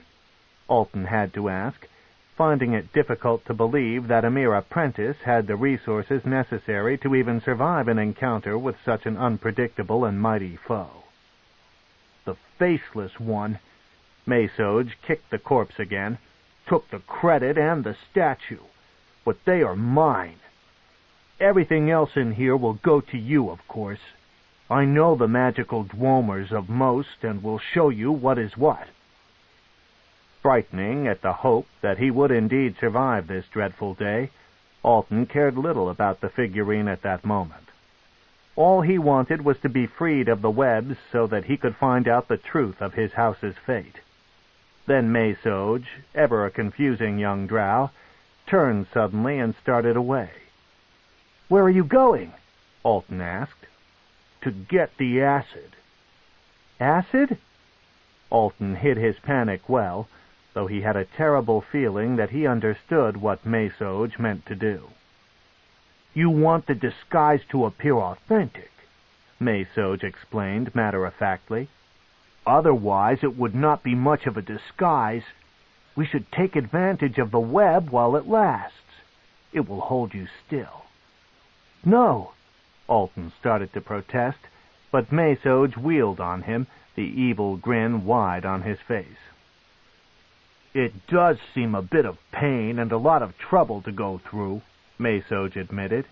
"You have no family and will find no allies in Sorceer, since the Faceless one was so despised by the other masters." He brought the crossbow up level with Alton's eyes and fitted another poisoned dart. "Perhaps you would prefer death." "Get the acid," Alton cried. "To what end?" Menzoberranzan teased, waving the crossbow. "What have you to live for, Alton DeVir of no house worth mentioning?" "Revenge," Alton sneered, the sheer wrath of his tone setting the confident Menzoberranzan on his heels. "You have not learned this yet, though you will, my young student. But nothing in life gives more purpose than the hunger for revenge." Menzoberranzan lowered the bow and eyed the trapped drow with respect, almost fear. Still, the apprentice Hunnet could not appreciate the gravity of Alton's proclamation until Alton reiterated, this time with an eager smile on his face, "Get the acid." 4. The First House. 4 cycles of Narbondel, 4 days later, a glowing blue disk floated up the mushroom-lined stone path to the spider-covered gate of House Do'Urden. The sentries watched it from the windows of the 2 outer towers and from the compound as it hovered patiently 3 feet off the ground. Word came to the ruling family only seconds later. "What can it be?" Drizzt asked Zaknafine when she, the weapon master, Dinan, and Maya assembled on the balcony of the upper level. "A summons?" Zak asked, as much as answered. "We will not know until we investigate." Zak stepped up on the railing and out into the empty air, then levitated down to the compound door. Drizzt motioned to Maya, and the youngest Do'Urden daughter followed Zak. "It bears the standard of House Bainri," Zak called up after he had moved closer. He and Maya opened the large gates, and the disk slipped in, showing no hostile movements. "Bainri," Drizzt repeated over her shoulder down the house's corridor to where Matron Malice and Rissyn waited.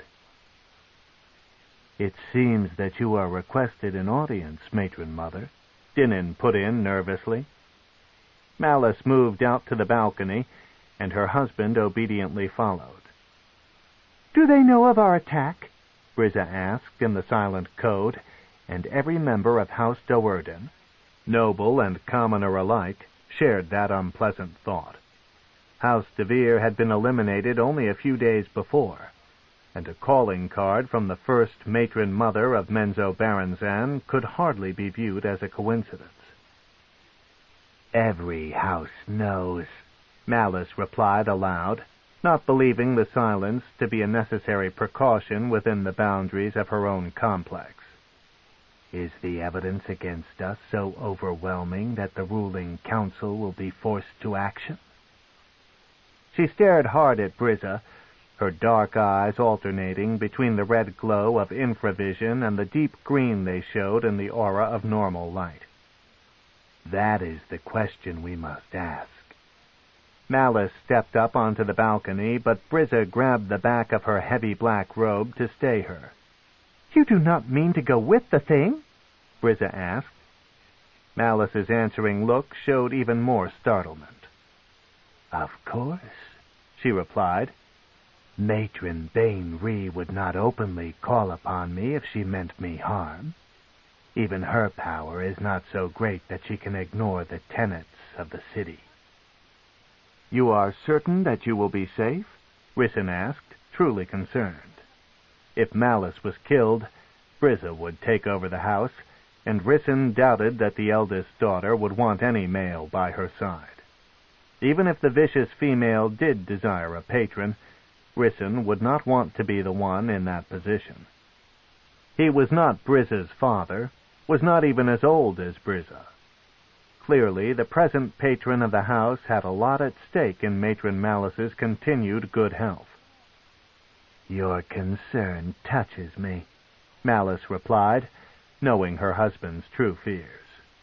She pulled out of Brizza's grasp and stepped off the railing, straightening her robes as she slowly descended. Brizza shook her head disdainfully and motioned Rissyn to follow her back inside the house, not thinking it wise that the bulk of the family be so exposed to unfriendly eyes. "Do you want an escort?" Zack asked as Malice sat on the disc. "I am certain that I will find one as soon as I am beyond the perimeter of our compound," Malice replied.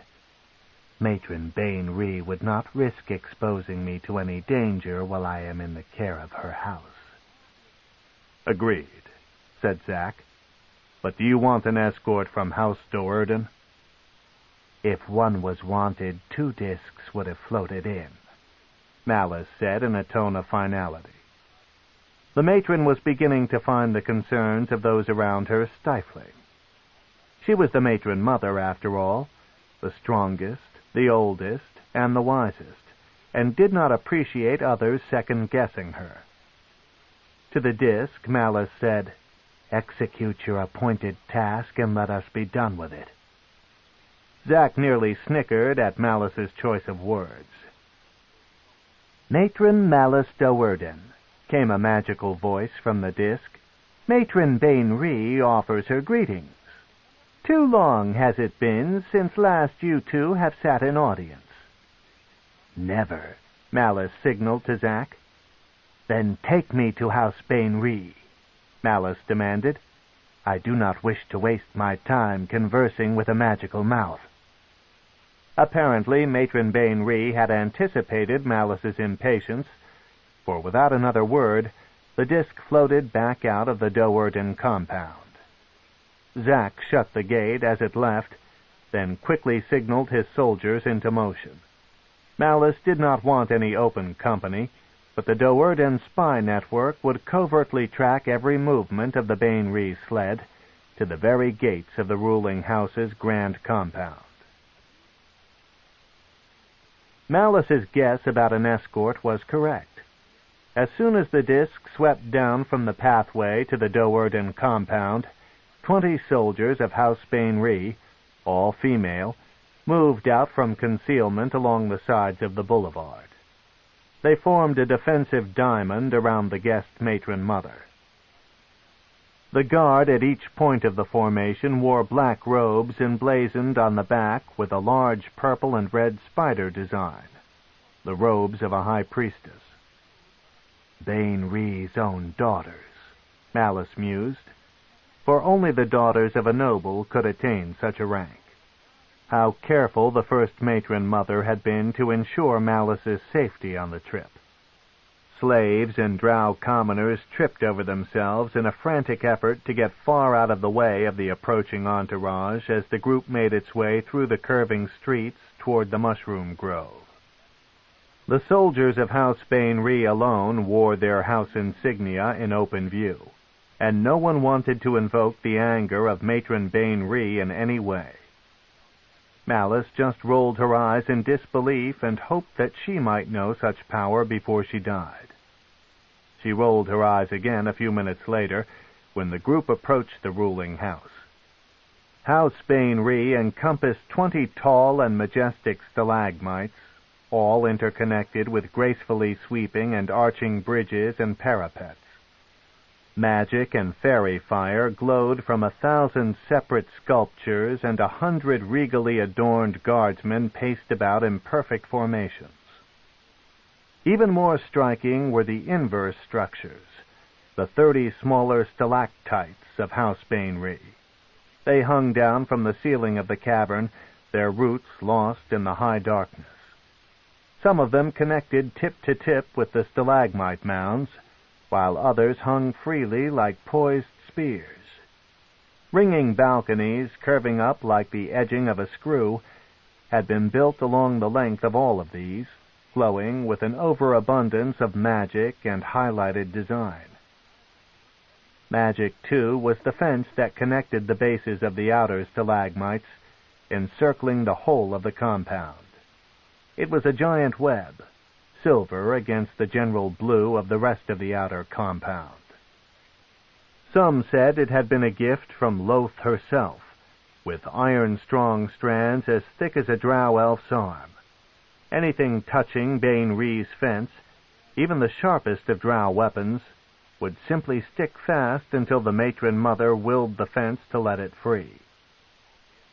Malice and her escorts moved straight toward a symmetrical and circular section of this fence, between the tallest of the outer towers. As they neared, the gate spiraled and wound out, leaving a gap large enough for the caravan to step through. Malice sat through it all, trying to appear unimpressed. Hundreds of curious soldiers watched the procession as it made its way to the central structure of House Bainry, the great purple glowing chapel dome. The common soldiers left the entourage, leaving only the 4 high priestesses to escort Matron Malice inside. The sights beyond the great doors to the chapel did not disappoint her. A central altar dominated the place, with a row of benches spiraling out in several dozen circuits to the perimeter of the great hall. 2,000 drow could sit there with room to stretch. Statues and idols, too numerous to count, stood all about the place, glowing in a quiet black light.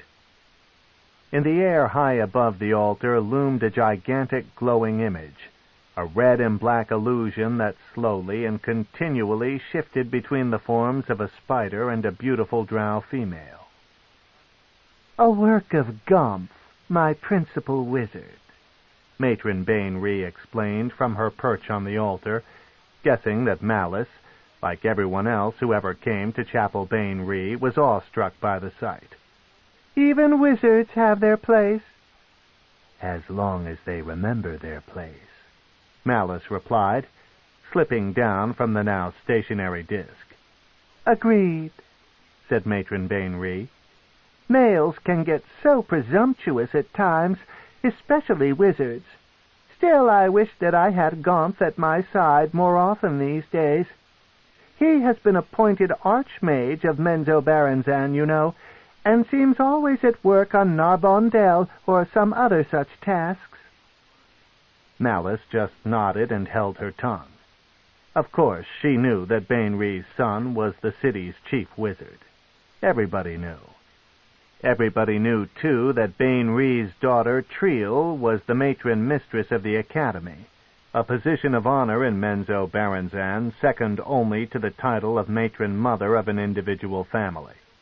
Malice had little doubt that Matron Bainry would somehow work that fact into the conversation before too long.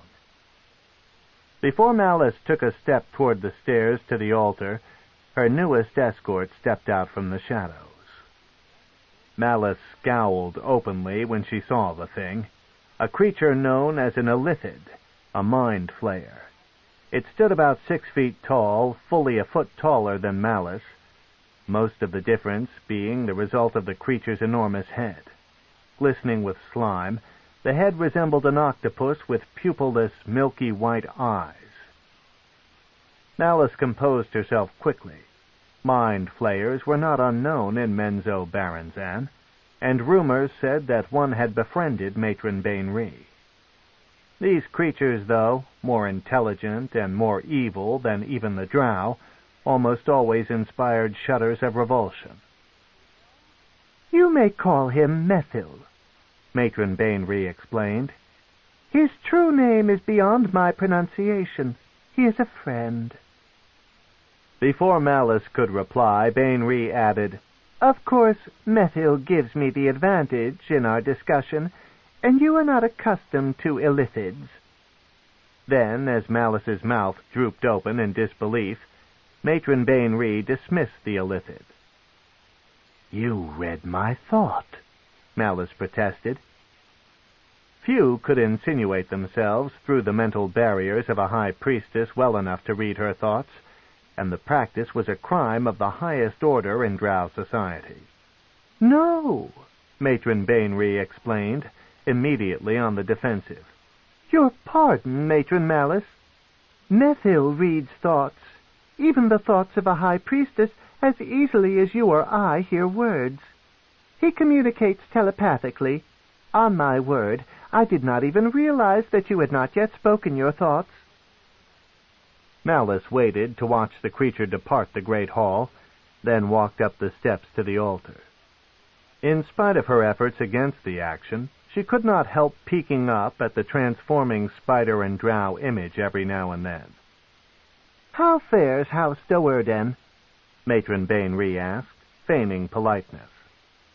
"Well enough," replied Malice, more interested at that moment in studying her counterpart than in conversing.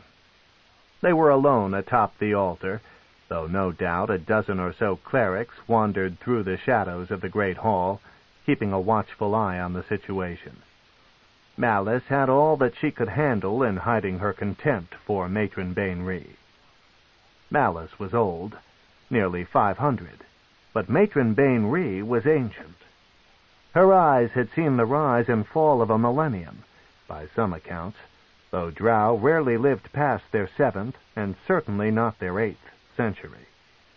While Drow normally did not show their age, Malice was as beautiful and vibrant now as she had been on her 100th birthday. Matron Bainry was withered and worn. The wrinkles surrounding her mouth resembled a spider's web, and she could hardly keep the heavy lids of her eyes from dropping altogether. Matron Bainry should be dead, Malice noted, but still she lives. Matron Bainry, seeming so beyond her time of life, was pregnant, and due in only a few weeks. In this aspect, too, Matron Bainry defied the norm of the Dark Elves. She had given birth 20 times, twice as often as any others in Menzoberranzan, and 15 of those she bore were female, every one a high priestess. 10 of Bainry's children were older than Malice. "How many soldiers do you now command?" Matron Bainry asked, leaning closer to show her interest. 300, Malice replied. "Oh," mused the withered old drow, pursing a finger to her lips. "I had heard the count at 350. Malice grimaced in spite of herself. Bainry was teasing her, referring to the soldiers House Doerden had added in its raid on House DeVir. 300, Malice said again. "Of course," replied Bainry, resting back. "And House Bainry holds 1,000? Malice asked, for no better reason than to keep herself on even terms in the discussion. "That has been our number for many years." Malice wondered again why this old decrepit thing was still alive. Surely more than one of Bainry's daughters aspired to the position of matron mother. Why hadn't they conspired and finished Matron Bainry off? Or why hadn't any of them, some in the later stages of life, struck out on their own to form separate houses, as was the norm for noble daughters when they passed their 5th century? While they lived under Matron Bainry's rule, their children would not even be considered nobles, but would be relegated to the ranks of the commoners. "You have heard of the fate of House DeVir?" Matron Bainry asked directly, growing as tired of the hesitant small talk as her counterpart. "Of what house?" Malice asked, pointedly. At this time there was no such thing as House DeVir in Menzoberranzan. To Drow reckoning, the house no longer existed. The house never existed. Matron Bainry cackled. "Of course," she replied. "You are matron mother of the 9th house now. That is quite an honor." Malice nodded. "But not as great an honor as matron mother of the 8th house." "Yes," agreed Bainry. "but 9th is only one position away from a seat on the ruling council." "That would be an honor indeed," Malice replied. She was beginning to understand that Bainry was not simply teasing her, but was congratulating her as well, and prodding her on to greater glories. Malice brightened at the thought. Bainry was in the highest favor of the Spider Queen. If she was pleased with House Do'Urden's ascension, then so was Loth. "Not as much of an honor as you would believe," said Bainry. "We are a group of meddling old females gathering every so often to find new ways to put our hands into places they do not belong." "The city recognizes your rule." "Does it have a choice?" Bainry laughed. "Still, Drow business is better left to the matron mothers of the individual houses. Loth would not stand for a presiding council exacting anything that even remotely resembled total rule. Do you not believe that House Bainry would have conquered all of Menzoberranzan long ago, if that was the Spider Queen's will?" Malice shifted proudly in her chair, appalled by such arrogant words. "Not now, of course," Matron Bainry explained. "The city is too large for such an action in this age. But long ago, before you were even born, House Bainry would not have found such a conquest difficult. But that is not our way. Loth encourages diversity. She is pleased that houses stand to balance each other, ready to fight beside each other in times of common need." She paused a moment and let a smile appear on her wrinkled lips. "And ready to pounce upon any that fall out of her favor." Another direct reference to House DeVir, Malice noted, this time directly connected to the Spider Queen's pleasure. Malice eased out of her angry posture and found the rest of her discussion, fully 2 hours long, with Matron Bainry quite enjoyable. Still, when she was back on the disk and floating out through the compound, past the grandest and strongest house in all of Menzoberranzan, Malice was not smiling. In the face of such an open display of power, she could not forget that Matron Bainry's purpose in summoning her had been twofold: to privately and cryptically congratulate her on her perfect coup, and to vividly remind her not to get too ambitious. 5. Weaning. For 5 long years, Virna devoted almost every waking moment to the care of baby Drizzt. In Drow society, this was not so much a nurturing time as an indoctrinating time. The child had to learn basic motor and language skills, as did children of all the intelligent races, but a Drow elf also had to be grilled on the precepts that bound the chaotic society together. In the case of a male child such as Drizzt, Virna spent hour after endless hour reminding him that he was inferior to the Drow females. Since almost all of this portion of Drizzt's life was spent in the family chapel, he encountered no males except during times of communal worship. Even when all in the house gathered for the unholy ceremonies, Drizzt remained silent at Virna's side, with his gaze obediently on the floor. When Drizzt was old enough to follow commands, Virna's workload lessened. Still, she spent many hours teaching her younger brother. Presently, they were working on the intricate facial, hand, and body movements of the silent code. Often, though, she just set Drizzt about the endless task of cleaning the domed chapel. The room was barely a fifth the size of the great hall in House Bain-Ree, but it could hold all the dark elves of House Do'Urden with 100 seats to spare. Being a wean mother was not so bad now, Virna thought, but still she wished that she could devote more of her time to her studies. If Matron Malice had appointed Maya to the task of rearing the child, Virna might already have been ordained as a high priestess. Virna still had another 5 years in her duties with Drizzt. Maya might attain high priestesshood before her. Virna dismissed that possibility. She could not afford to worry about such problems. She would finish her tenure as wean mother in just a few short years. On or around his 10th birthday, Drizzt would be appointed page prince of the family and would serve all the household equally. If her work with Drizzt did not disappoint Matron Malice, Virna knew that she would get her due.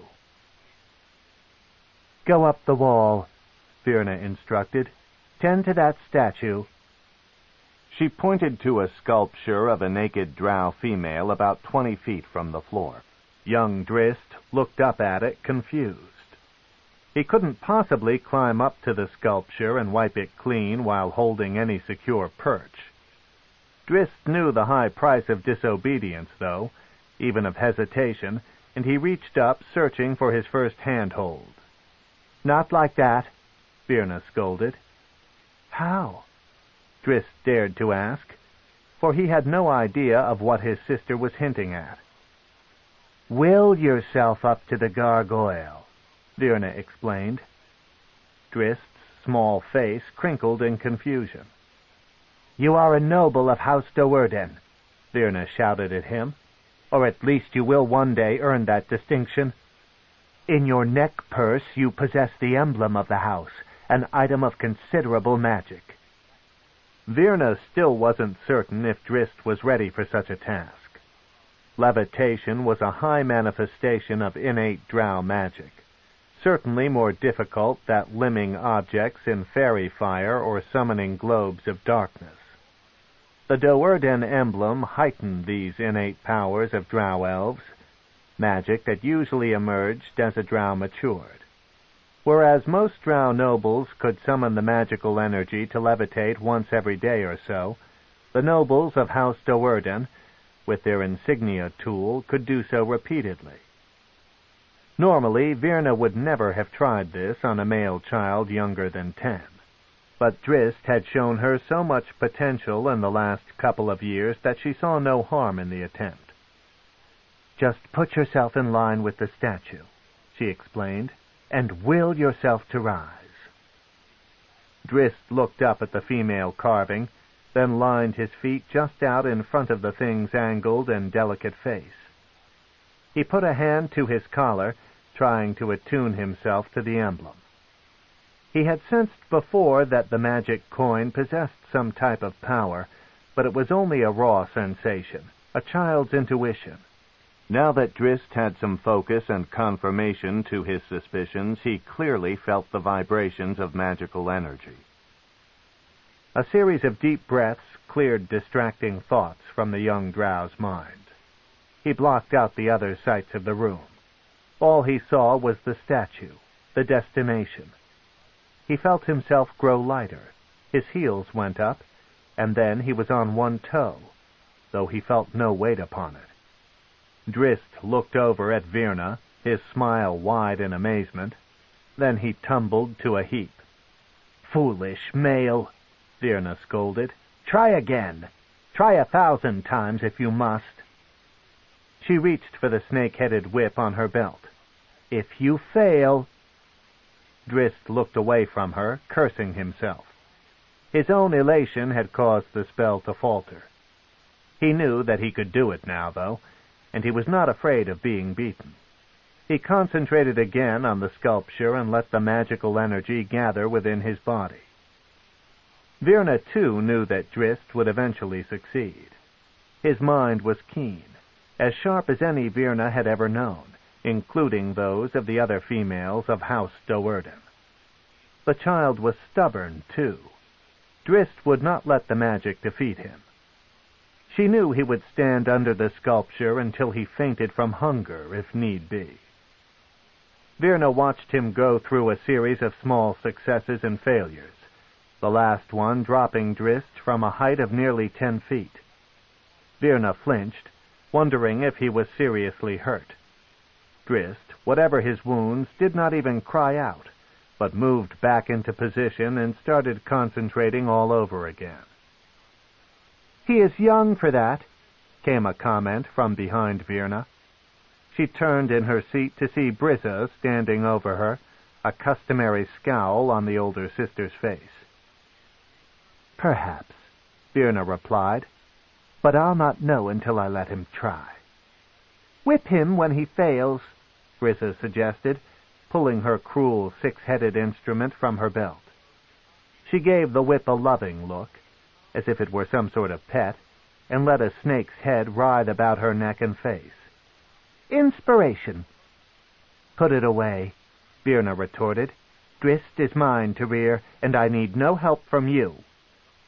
"You should watch how you speak to a high priestess," Brizza warned, and all of the snake heads, extensions of her thoughts, turned menacingly toward Virna. "As Matron Malice will watch how you interfere with my tasks," Virna was quick to reply. Brizza put her whip away at the mention of Matron Malice. "Your tasks," she echoed scornfully. "You are too yielding for such a chore. Male children must be disciplined. They must be taught their place." Realizing that Virna's threat held dire consequences, the older sister turned and left. Virna let Brizza have the last word. The Ween Mother looked back to Drizzt, still trying to get up to the statue. "Enough," she ordered, recognizing that the child was tiring. He could barely get his feet off the ground. "I will do it," Drizzt snapped back at her. Virna liked his determination, but not the tone of his reply. Perhaps there was some truth to Brizza's words. Virna snapped the snake-headed whip from her belt. A little inspiration might go a long way. Virna sat in the chapel the next day, watching Drizzt hard at work polishing the statue of the naked female. He had levitated the full 20 feet in his first attempt this day. Virna could not help but be disappointed when Drizzt did not look back to her and smile at the success.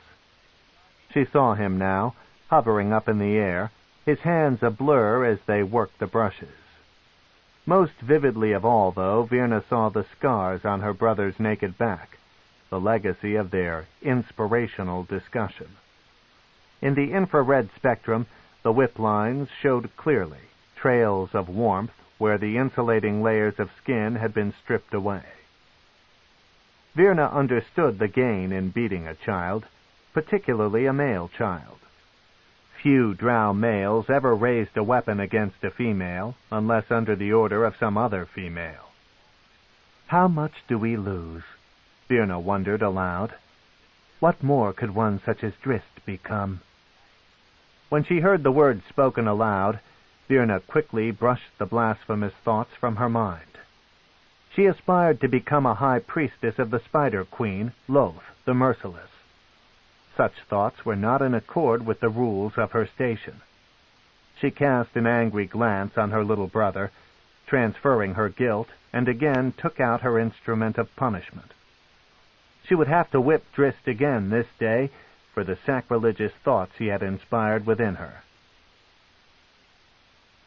So the relationship continued for another 5 years, with Drizzt learning the basic lessons of life in Drow society, while endlessly cleaning the chapel of House Do'Urden. Beyond the supremacy of female Drow, a lesson always accentuated by the wicked snake-headed whip, the most compelling lessons were those concerning the surface elves, the fairies. Evil empires often bound themselves in webs of hate toward fabricated enemies, and none in the history of the world were better at it than the Drow. From the first day they were able to understand the spoken word, Drow children were taught that whatever was wrong in their lives could be blamed on the surface elves. Whenever the fangs of Virna's whip sliced into Drizzt's back, he cried out for the death of a fairy. Conditioned hatred was rarely a rational emotion. Part 2. The Weapon Master. Empty hours. Empty days. I find that I have few memories of that first period of my life, those first 16 years when I labored as a servant. Minutes blended into hours, hours into days, and so on, until the whole of it seemed one long and barren moment. Several times I managed to sneak out onto the balcony of House Do'Urden and look out over the magical lights of Menzoberranzan. On all of those secret journeys I found myself entranced by the growing and then dissipating heat light of Narbondel, the time clock pillar. Looking back on that now, on those long hours watching the glow of the wizard's fire slowly walk its way up and then down the pillar, I am amazed at the emptiness of my early days. I clearly remember my excitement, tingling excitement, each time I got out of the house and set myself into position to observe the pillar. Such a simple thing it was, yet so fulfilling compared to the rest of my existence. Whenever I hear the crack of a whip, another memory, more a sensation than a memory actually, sends a shiver through my spine. The shocking jolt and the ensuing numbness from those snake-headed whips is not something that any person would soon forget. They bite under your skin, sending waves of magical energy through your body, waves that make your muscles snap and pull beyond their limits. Yet I was luckier than most. My sister Virna was near to becoming a high priestess when she was assigned the task of rearing me, and was at a period of her life where she possessed far more energy than such a job required. Perhaps, then, there was more to those first 10 years under her care than I now recall. Virna never showed the intense wickedness of our mother, or more particularly of our oldest sister, Brizza. Perhaps there were good times in the solitude of the house chapel. It is possible that Virna allowed a more gentle side of herself to show through to her baby brother. Maybe not. Even though I count Virna as the kindest of my sisters, her words drip in the venom of loath as surely as those of any cleric in Menzoberranzan. It seems unlikely that she would risk her aspirations toward high priestesshood for the sake of a mere child, a mere male child. Whether there were indeed joys in those years, obscured in the unrelenting assault of Menzoberranzan's wickedness, or whether that earliest period of my life was even more painful than the years that followed, so painful that my mind hides the memories, I cannot be certain.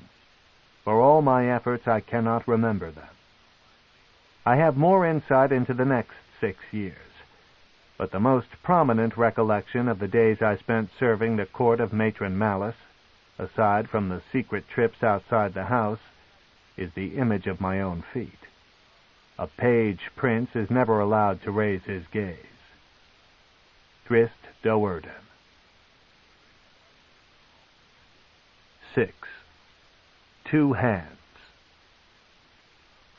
Drizzt promptly answered the call to his matron mother's side, not needing the whip Brizza used to hurry him along. How often he had felt the sting of that dreaded weapon. Drizzt held no thoughts of revenge against his vicious oldest sister.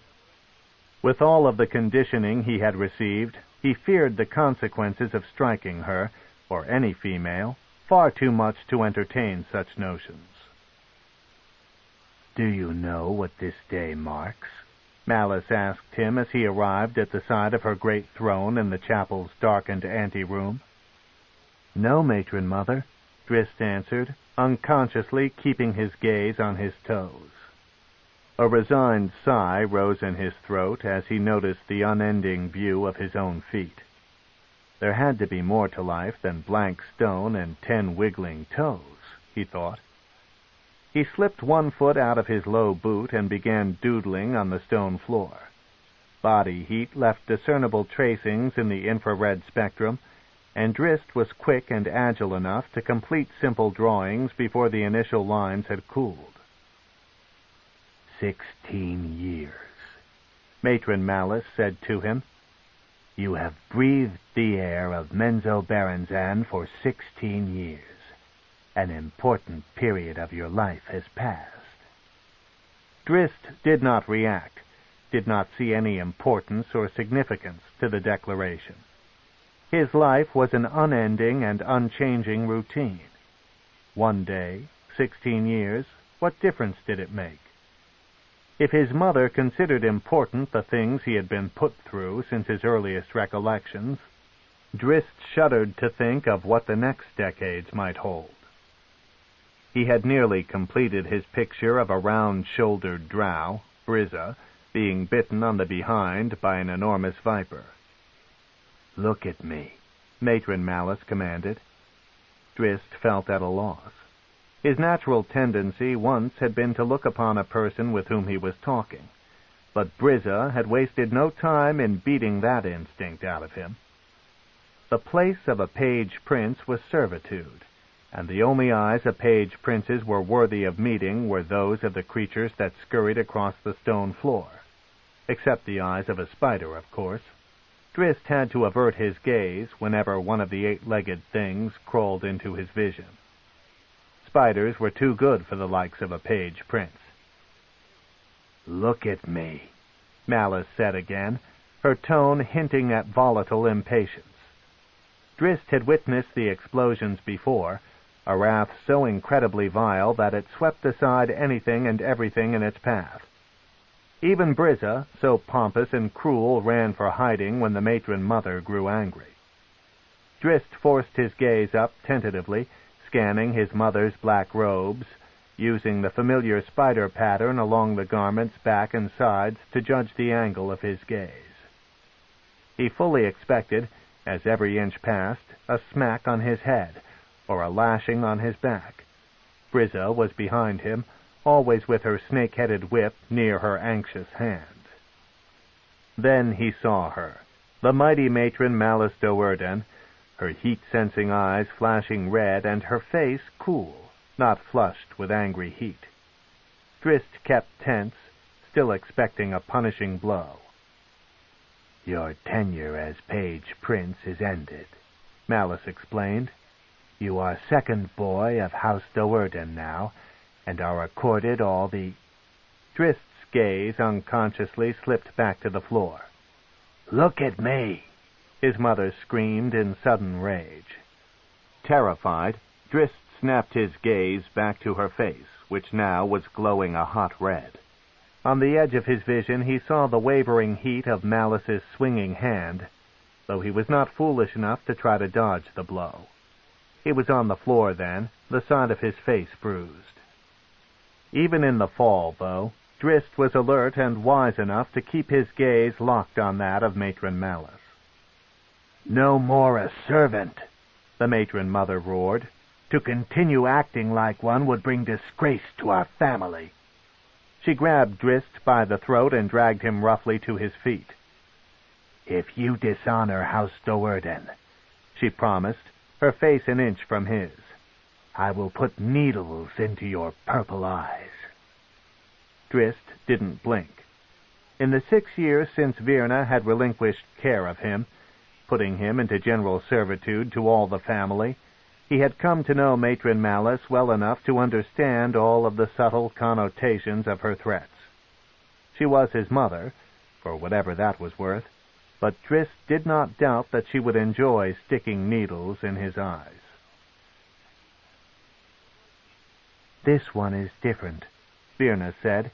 in more than the shade of his eyes. "In what way, then?" Zaknafine asked, trying to keep his curiosity at a professional level. Zack had always liked Virna better than the others, but she recently had been ordained a high priestess, and had since become too eager for her own good. Virna slowed the pace of her gait. The door to the chapel's antechamber was in sight now. "It is hard to say," she admitted. "Drizzt is as intelligent as any male child I have ever known. He could levitate by the age of 5. Yet after he became the page prince, it took weeks of punishment to teach him the duty of keeping his gaze to the floor, as if such a simple act ran unnaturally counter to his constitution." Zaknafine paused and let Virna move ahead of him. "Unnatural?" he whispered under his breath, considering the implications of Virna's observations. Unusual, perhaps, for a Drow, but exactly what Zaknafine would expect, and hope for from a child of his loins. He moved behind Virna into the lightless anteroom. Malice, as always, sat in her throne at the head of the spider idol, but all the other chairs in the room had been moved to the walls, even though the entire family was present. This was to be a formal meeting, Zack realized, for only the matron mother was accorded the comfort of a seat. "Matron Malice," Virna began in her most reverent voice, "I present to you Zaknafine as you requested." Zack moved up beside Virna and exchanged nods with Malice, but he was more intent on the youngest Do'Urden, standing naked to the waist at the matron mother's side. Malice held up one hand to silence the others, then motioned for Brizza, holding a house Piwafwi, to continue. An expression of elation brightened Drizzt's childish face as Brizza, chanting through the appropriate incantations, placed the magical cloak, black and shot with streaks of purple and red, over his shoulders. "Greetings, Zaknafine Do'Urden," Drizzt said heartily, drawing stunned looks from all in the room. Matron Malice had not granted him privilege to speak. He hadn't even asked her permission. "I am Drizzt, second boy of House Do'Urden, no more the page prince. I can look at you now. I mean at your eyes and not your boots. Mother told me so." Drizzt's smile disappeared when he looked up at the burning scowl of Matron Malice. Virna stood as if turned to stone, her jaw hanging open and her eyes wide in disbelief. Zack, too, was amazed, but in a different manner. He brought a hand up to pinch his lips together, to prevent them from spreading into a smile that would have inevitably erupted into belly-shaking laughter. Zack couldn't remember the last time he had seen the matron mother's face so very bright. Brizza, in her customary position behind Malice, fumbled with her whip, too confounded by her young brother's actions to even know what in the 9 hells she should do. That was a first, Zack knew, for Malice's eldest daughter rarely hesitated when punishment was in order. At the matron's side, but now prudently a step farther away, Drizzt quieted and stood perfectly still, biting down on his bottom lip. Zack could see, though, that the smile remained in the young Drow's eyes. Drizzt's informality and disrespect of station had been more than an unconscious slip of the tongue, and more than the innocence of inexperience. The weapon master took a long step forward to deflect the matron mother's attention from Drizzt. "Second boy?" he asked, sounding impressed, both for the sake of Drizzt's swelling pride and to placate and distract Malice. "Then it is time for you to train." Malice let her anger slip away, a rare event. "Only the basics at your hand, Zaknafine. If Drizzt is to replace Malfine, his place at the academy will be in Sorceer. Thus the bulk of his preparation will fall upon Rissyn and his knowledge, limited though it may be, of the magical arts." "Are you so certain that wizardry is his lot, matron?" Zack was quick to ask. "He appears intelligent," Malice replied. She shot an angry glare at Drizzt. "At least some of the time. Virna reported great progress with his command of the innate powers. Our house needs a new wizard." Malice snarled reflexively, reminded of Matron Bain-Ree's pride in her wizard son, the archmage of the city. It had been 16 years since Malice's meeting with the first matron mother of Menzoberranzan, but she had never forgotten even the tiniest detail of that encounter. "Sorceer seems the natural course." Zack took a flat coin from his neck purse, flipped it into a spin, and snatched it out of the air. "Might we see?" he asked. "As you will," Malice agreed, not surprised at Zack's desire to prove her wrong. Zack placed little value in wizardry, preferring the hilt of a blade to the crystal rod component of a lightning bolt. Zack moved to stand before Drizzt and handed him the coin. "Flip it." Drizzt shrugged, wondering what this vague conversation between his mother and the weapon master was all about. Until now, he had heard nothing of any future profession being planned for him, or of this place called Sorceer. With a consenting shrug of his shoulders, he slid the coin onto his curled index finger and snapped it into the air with his thumb, easily catching it. He then held it back out to Zack and gave the weapon master a confused look, as if to ask what was so important about such an easy task. Instead of taking the coin, the weapon master pulled another from his neck purse. "Try both hands," he said to Drizzt, handing it to him. Drizzt shrugged again, and in one easy motion put the coins up and caught them. Zack turned an eye on Matron Malice. Any drow could have performed that feat, but the ease with which this one executed the catch was a pleasure to observe. Keeping a sly eye on the matron, Zack produced 2 more coins. "Stack 2 on each hand and send all 4 up together," he instructed Drizzt. 4 coins went up. 4 coins were caught. The only parts of Drizzt's body that had even flinched were his arms. "2 hands," Zack said to Malice. "This one is a fighter. He belongs in melee Magthir." "I have seen wizards perform such feats," Malice retorted, not pleased by the look of satisfaction on the troublesome weapon master's face. Zack once had been Malice's proclaimed husband, and quite often since that distant time she took him as her lover. His skills and agility were not confined to the use of weapons. But along with the pleasures that Zacknafine gave to Malice, sensual skills that had prompted Malice to spare Zack's life on more than a dozen occasions, came a multitude of headaches.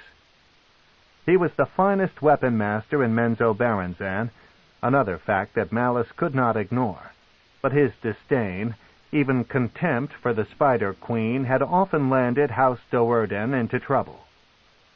Zack handed 2 more coins to Drizzt. Now enjoying the game, Drizzt put them into motion. 6 went up, 6 came down, the correct 3 landing in each hand. "2 hands," Zack said more emphatically. Matron Malice motioned for him to continue, unable to deny the grace of her youngest son's display. "Could you do it again?" Zack asked Drizzt. With each hand working independently, Drizzt soon had the coins stacked atop his index fingers, ready to flip. Zack stopped him there and pulled out 4 more coins, building each of the piles 5 high.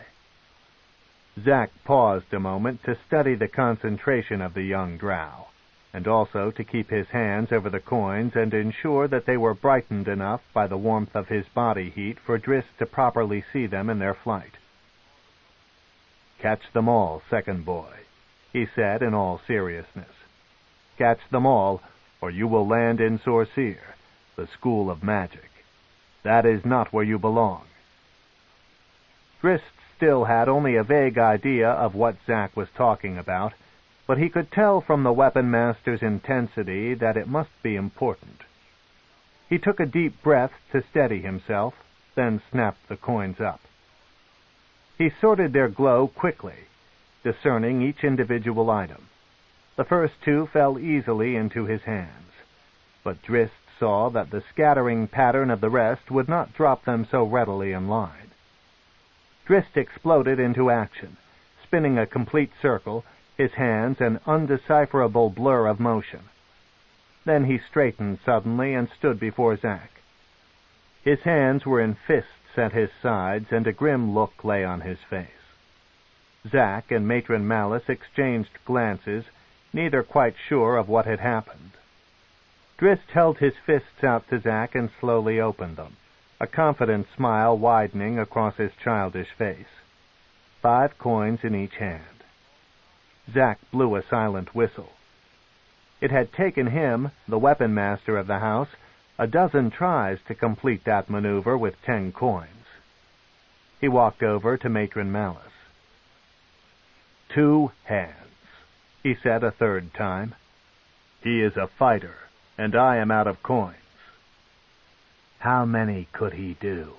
Malice breathed, obviously impressed in spite of herself.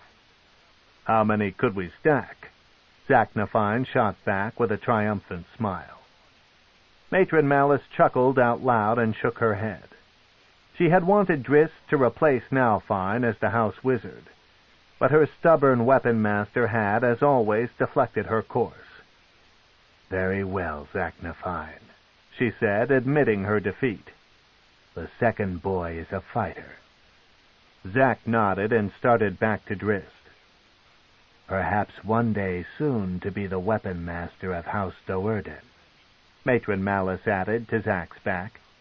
Her sarcasm stopped Zack short, and he eyed her over his shoulder. With this one, Matron Malice continued wryly, wrenching back the upper hand with her usual lack of shame. Could we expect anything less? Rissyn, the present patron of the family, shifted uncomfortably.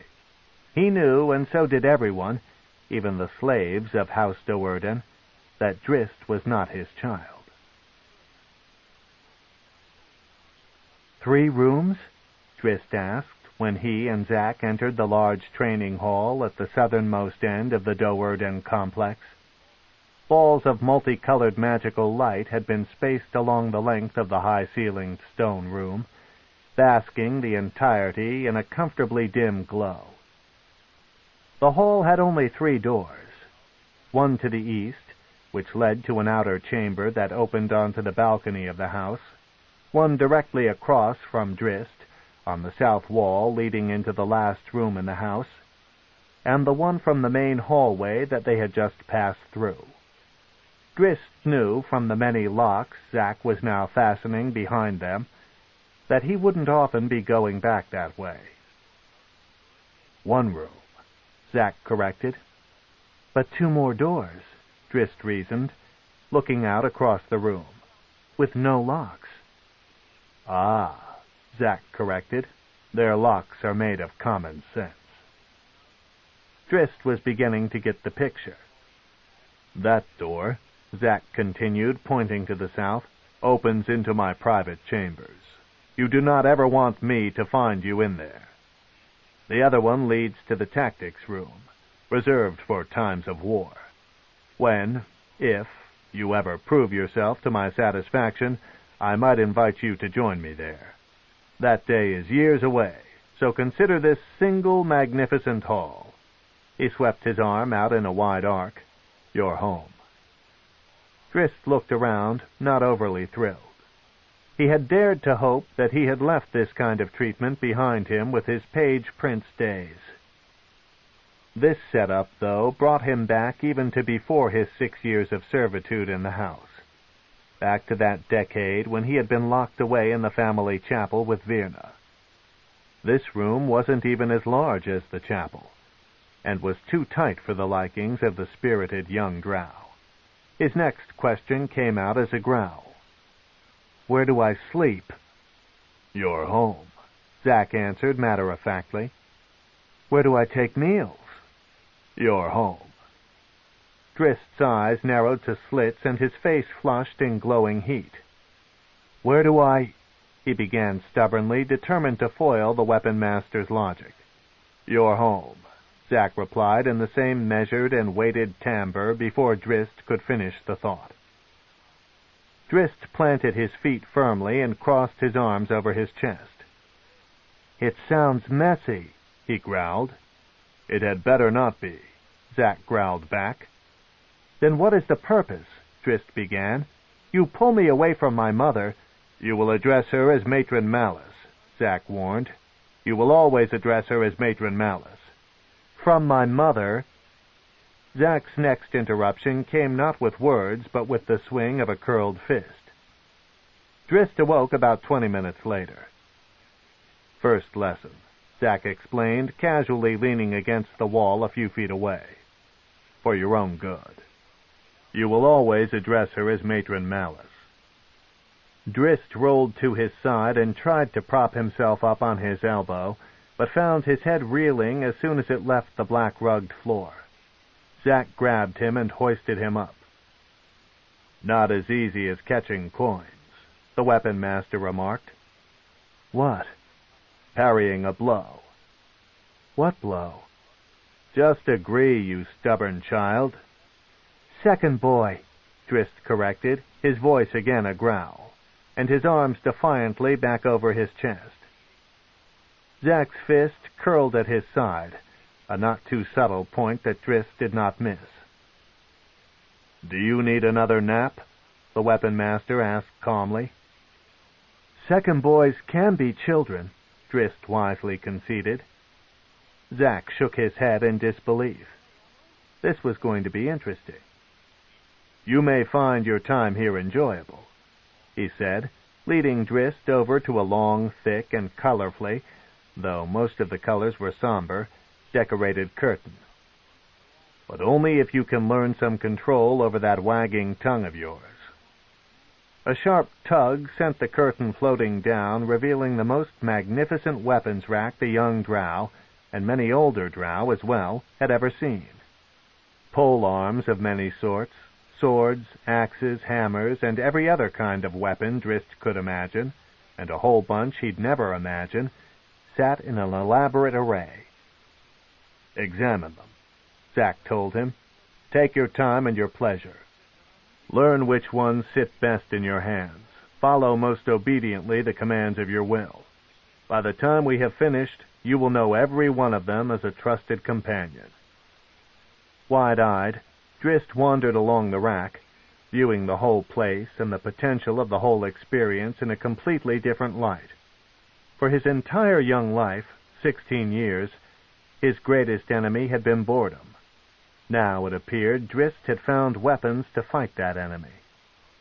Zack headed for the door to his private chamber, thinking it better that Drizzt be alone in those first awkward moments of handling new weapons. The weapon master stopped, though, when he reached his door and looked back to the young Do'Urden. Drizzt swung a long and heavy halberd, a polearm more than twice his height, in a slow arc. For all of Drizzt's attempts to keep the weapon under control, its momentum spun his tiny frame right to the ground. Zack heard himself chuckle, but his laughter only reminded him of the grim reality of his duty. He would train Drizzt, as he had trained 1,000 young dark elves before him, to be a warrior, preparing him for the trials of the academy and life in dangerous Menzoberranzan. He would train Drizzt to be a killer. How against this one's nature that mantle seemed, thought Zack. Smiles came too easily to Drizzt. The thought of him running a sword through the heart of another living being revolted Zacknified. That was the way of the Drow, though, a way that Zack had been unable to resist for all of his 4 centuries of life. Pulling his stare from the spectacle of Drizzt at play, Zack moved into his chamber and shut the door. "Are they all like that?" he asked into his nearly empty room. "Do all Drow children possess such innocence, such simple, untainted smiles that cannot survive the ugliness of our world?" Zack started for the small desk to the side of the room, meaning to lift the darkening shade off the continually glowing ceramic globe that served as the chamber's light source. He changed his mind as that image of Drizzt's delight with the weapons refused to diminish, and he headed instead for the large bed across from the door. "Or are you unique, Drizzt Do'Urden?" he continued as he fell onto the cushioned bed. "And if you are so different, what then is the cause? The blood, my blood, that courses through your veins? Or the years you spent with your wean mother?" Zack threw an arm across his eyes and considered the many questions. Drizzt was different from the norm, he decided at length, but he didn't know whether he should thank Virna or himself. After a while, sleep took him, but it brought the weapon master little comfort. A familiar dream visited him, a vivid memory that would never fade. Zaknafine heard again the screams of the children of House DeVir as the Do'Urden soldiers he himself had trained, slashed at them. "This one is different," Zack cried, leaping up from his bed. He wiped the cold sweat from his face. This one is different. He had to believe that. 7. Dark Secrets. "Do you truly mean to try?" Mesoj asked, his voice condescending and filled with disbelief. Alton turned his hideous glare on the student. "Direct your anger elsewhere, Faceless one," Mesoj said, averting his gaze from his mentor's scarred visage. "I am not the cause of your frustration. The question was valid." "For more than a decade you have been a student of the magical arts," Alton replied. "Still you fear to explore the netherworld at the side of a master of Sorceer." "I would have no fear beside a true master," Mesoj dared to whisper. Alton ignored the comment. As he had with so many others, he had accepted from the apprenticing Hunnet over the last 16 years. Mesoj was Alton's only tie to the outside world, and while Mesoj had a powerful family, Alton had only Mesoj. They moved through the door into the uppermost chamber of Alton's 4-room complex. A single candle burned there, its light diminished by an abundance of dark-colored tapestries and the black hue of the room's stone and rugs. Alton slid onto his stool at the back of the small circular table and placed a heavy book down before him. "It is a spell better left for clerics," Mesoj protested, sitting down across from the Faceless master. "Wizards command the lower planes. The dead are for the clerics alone." Alton looked around curiously, then turned a frown up at Mesoj, the master's grotesque features enhanced by the dancing candlelight. "It seems that I have no cleric at my call," the Faceless one explained sarcastically. "Would you rather I try for another denizen of the 9 hells?" Mesoj rocked back in his chair and shook his head helplessly and emphatically. Alton had a point. A year before, the Faceless one had sought answers to his questions by enlisting the aid of an ice devil. The volatile thing froze the room until it shone black in the infrared spectrum and smashed a matron mother's treasure hoard worth of alchemical equipment. If Mesoj hadn't summoned his magical cat to distract the ice devil, neither he nor Alton would have gotten out of the room alive.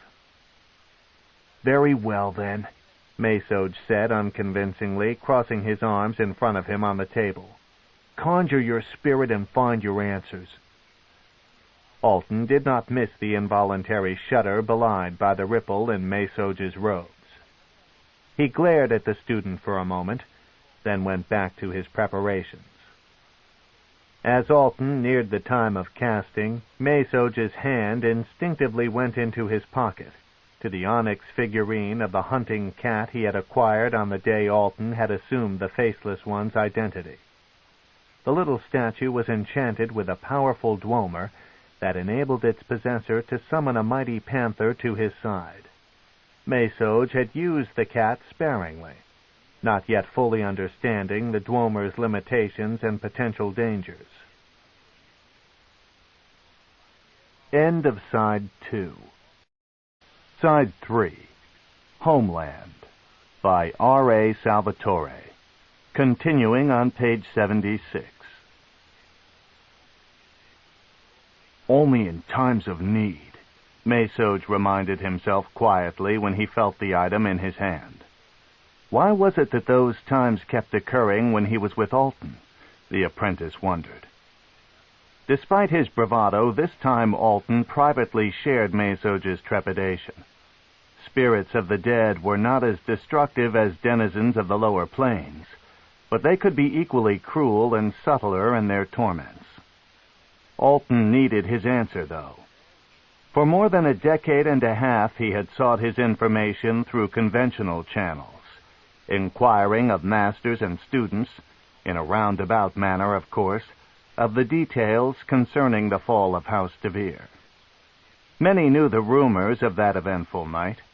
Some even detailed the battle methods used by the victorious house. None, though, would name that perpetrating house. In Menzoberranzan, one did not utter anything resembling an accusation, even if the belief was commonly shared, without enough undeniable proof to spur the ruling council into a unified action against the accused.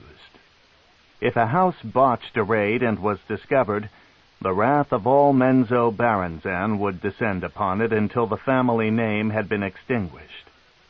But in the case of a successfully executed attack, such as the one that felled House DeVir, an accuser was the one most likely to wind up at the wrong end of a snake-headed whip.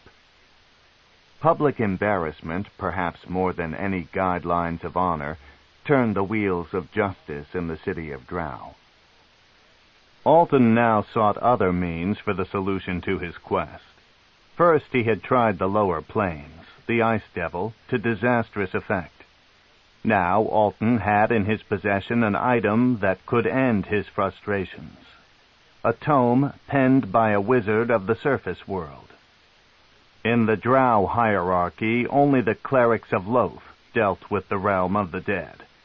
But in other societies, wizards also dabbled into the spirit world. Alton had found the book in the library of Sorceer, and had managed to translate enough of it, he believed, to make a spiritual contact. He wrung his hands together, gingerly opened the book to the marked page, and scanned the incantation one final time. "Are you ready?" he asked Mesoj. "No." Alton ignored the student's unending sarcasm and placed his hands flat on the table. He slowly sunk into his deepest meditative trance. Fe Inad. He paused and cleared his throat at the slip. Mesoj, though he hadn't closely examined the spell, recognized the mistake. Fe Inunad Demin. Another pause. "Loth be with us," Mesoj groaned under his breath. Alton's eyes popped wide, and he glared at the student. "A translation," he growled, "from the strange language of a human wizard." "Gibberish," Mesoj retorted. "I have in front of me the private spell book of a wizard from the surface world," Alton said evenly. "An archmage, according to the scribbling of the Orcan thief who stole it and sold it to our agents." He composed himself again and shook his hairless head, trying to return to the depths of his trance. "A simple, stupid orc managed to steal a spellbook from an archmage," Mesoj whispered rhetorically, letting the absurdity of the statement speak for itself. "The wizard was dead," Alton roared. "The book is authentic." "Who translated it?" Mesoj replied calmly. Alton refused to listen to any more arguments. Ignoring the smug look on Mesoj's face, he began again. "Fe Inunad Demin Desul Deket." Mesoj faded out and tried to rehearse a lesson from one of his classes, hoping that his sobs of laughter wouldn't disturb Alton. He didn't believe for a moment that Alton's attempt would prove successful, but he didn't want to screw up the fool's line of babbling again and have to suffer through the ridiculous incantation all the way from the beginning still another time. A short time later, when Mesoj heard Alton's excited whisper, "Matron Genevieve?" he quickly focused his attention back on the events at hand. Sure enough, an unusual ball of green-hued smoke appeared over the candle's flame and gradually took a more definite shape. "Matron Genevieve!" Alton gasped again when the summons was complete. Hovering before him was the unmistakable image of his dead mother's face. The spirit scanned the room, confused. "Who are you?" it asked at length. "I am Alton. Alton DeVir, your son." "Son?" the spirit asked. "Your child." "I remember no child so very ugly." "A disguise," Alton replied quickly, looking back at Mesoj and expecting a snicker. If Mesoj had chided and doubted Alton before, he now showed only sincere respect. Smiling, Alton continued, "Just a disguise that I might move about in the city and exact revenge upon our enemies." "What city?" "Menzoberranzan, of course." Still, the spirit seemed not to understand. "You are Genevieve?" Alton pressed. "Matron Genevieve DeVir?" The spirit's features contorted into a twisted scowl as it considered the question. "I was, I think." "Matron Mother of House DeVir, 4th House of Menzoberranzan," Alton prompted, growing more excited. "High Priestess of Loth." The mention of the Spider Queen sent a spark through the spirit. "Oh, no!" it balked. Genevieve remembered now. "You should not have done this, my ugly son." "It is just a disguise," Alton interrupted. "I must leave you," Genevieve's spirit continued, glancing around nervously. "You must release me." "But I need some information from you, Matron Genevieve." "Do not call me that," the spirit shrieked. "You do not understand. I am not in Loth's favor." "Trouble," whispered Mesoj offhandedly, hardly surprised. "Just one answer," Alton demanded, refusing to let another opportunity to learn his enemy's identities slip past him. "Quickly!" the spirit shrieked. "Name the house that destroyed DeVir." "The house?" Genevieve pondered.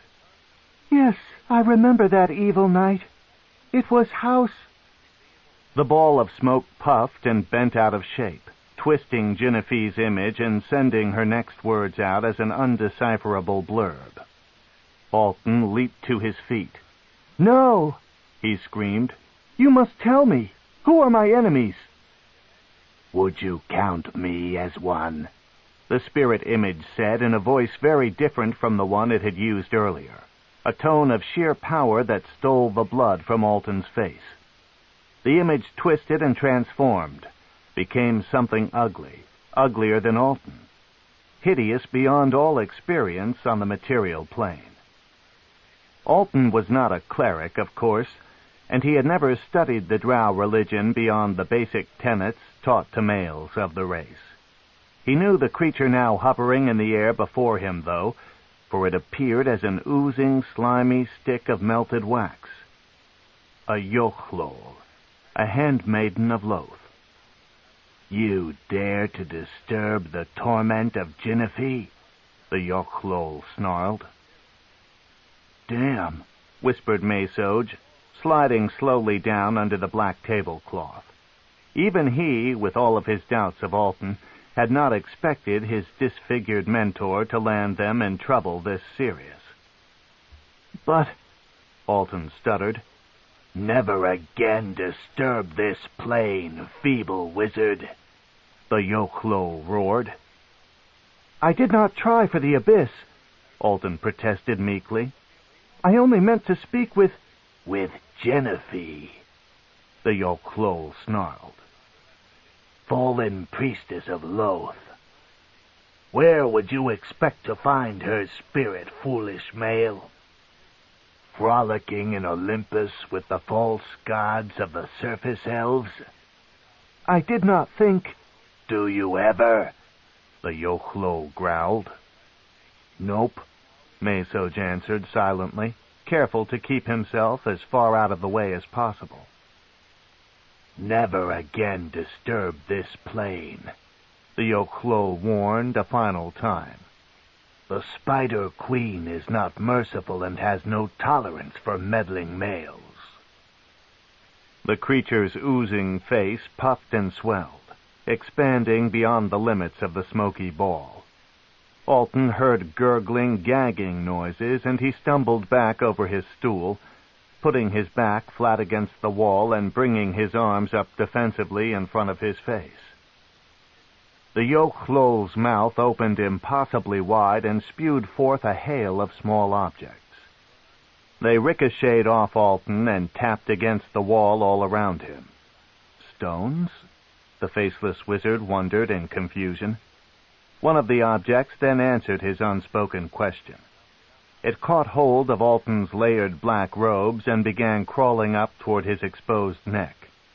Spiders. A wave of the eight-legged beasts rushed under the little table, sending Mesoj tumbling out the other side in a desperate roll. He scrambled to his feet and turned back to see Alton slapping and stomping wildly, trying to get out of the main host of the crawling things. "Do not kill them," Mesoj screamed. "To kill spiders is forbidden by to the 9 hells with the clerics and their laws," Alton shrieked back.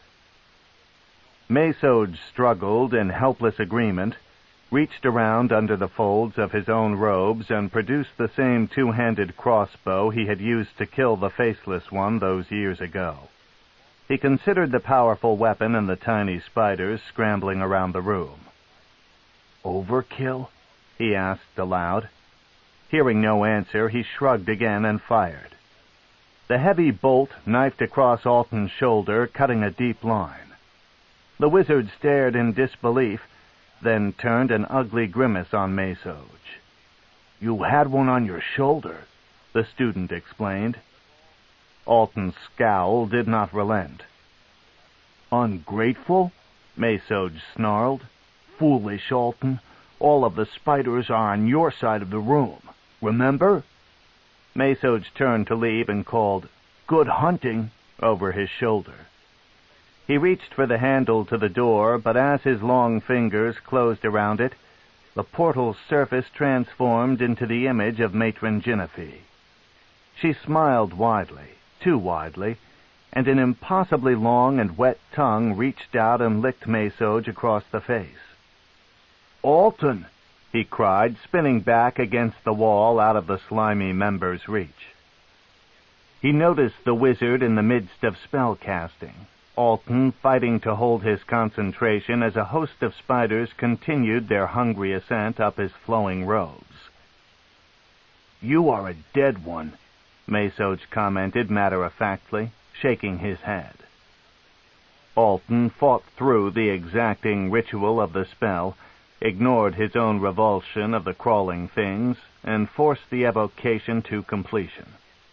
In all of his years of study, Alton never would have believed he could do such a thing. He would have laughed at the mere mention of it. Now, however, it seemed a far preferable fate to the Yochlol's creeping doom. He dropped a fireball at his own feet. Naked and hairless, Mesoj stumbled through the door and out of the inferno. The flaming Faceless master came next, diving into a roll and stripping his tattered and burning robe from his back as he went. As he watched Alton patting out the last of the flames, a pleasant memory flashed in Mesoj's mind, and he uttered the single lament that dominated his every thought at this disastrous moment.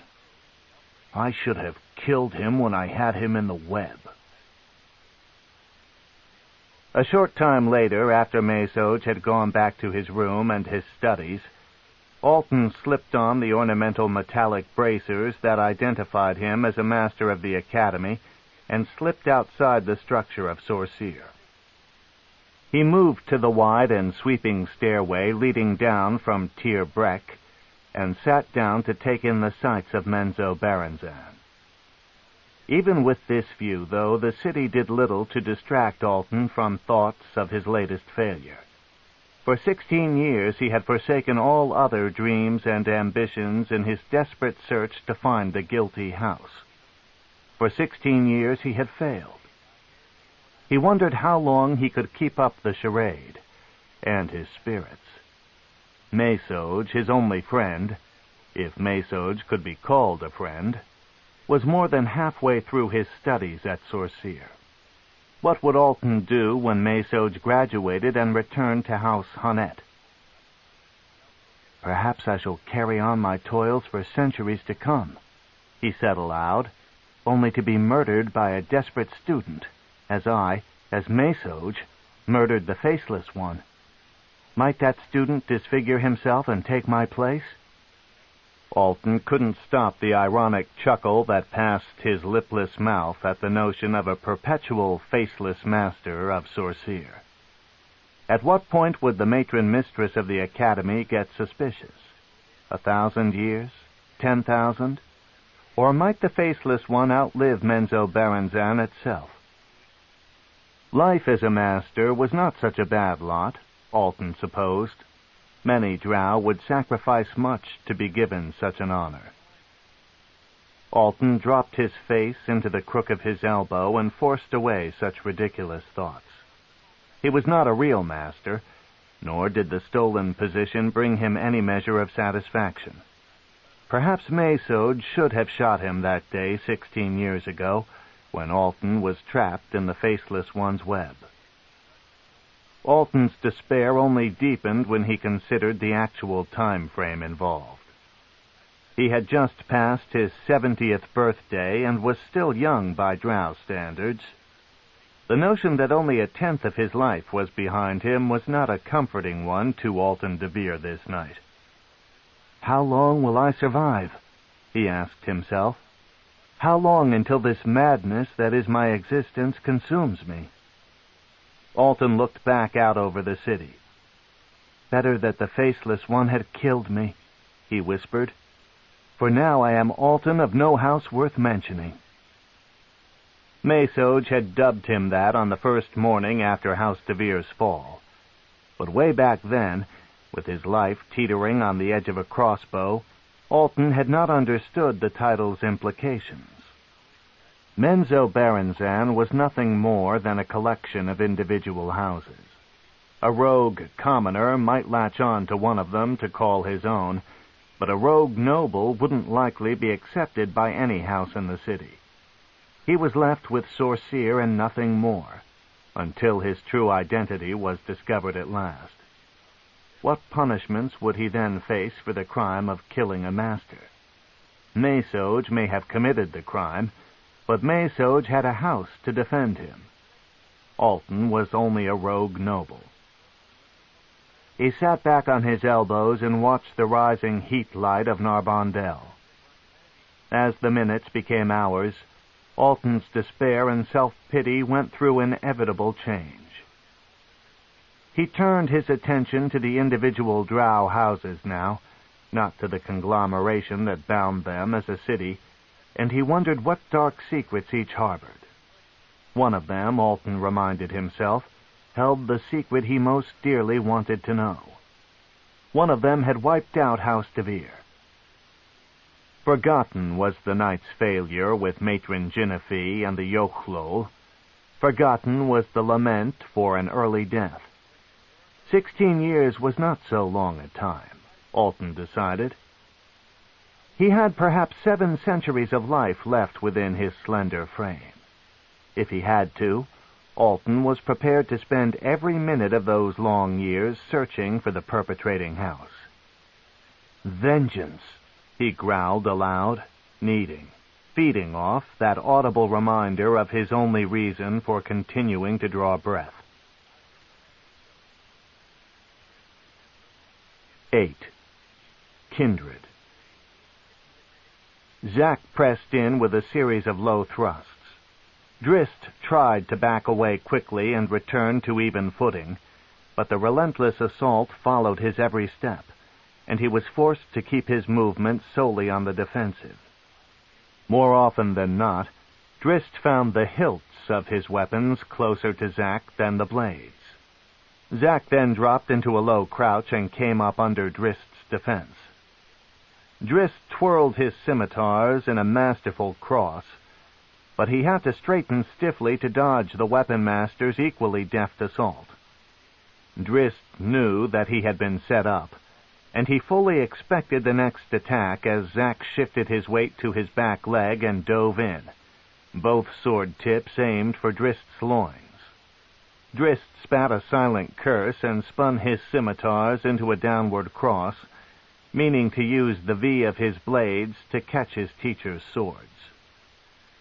On a sudden impulse, Drizzt hesitated as he intercepted Zack's weapons, and he jumped away instead, taking a painful slap on the inside of one thigh. Disgusted, he threw both of his scimitars to the floor. Zack, too, leaped back. He held his swords out to his sides, a look of sincere confusion on his face. "You should not have missed that move," he said bluntly.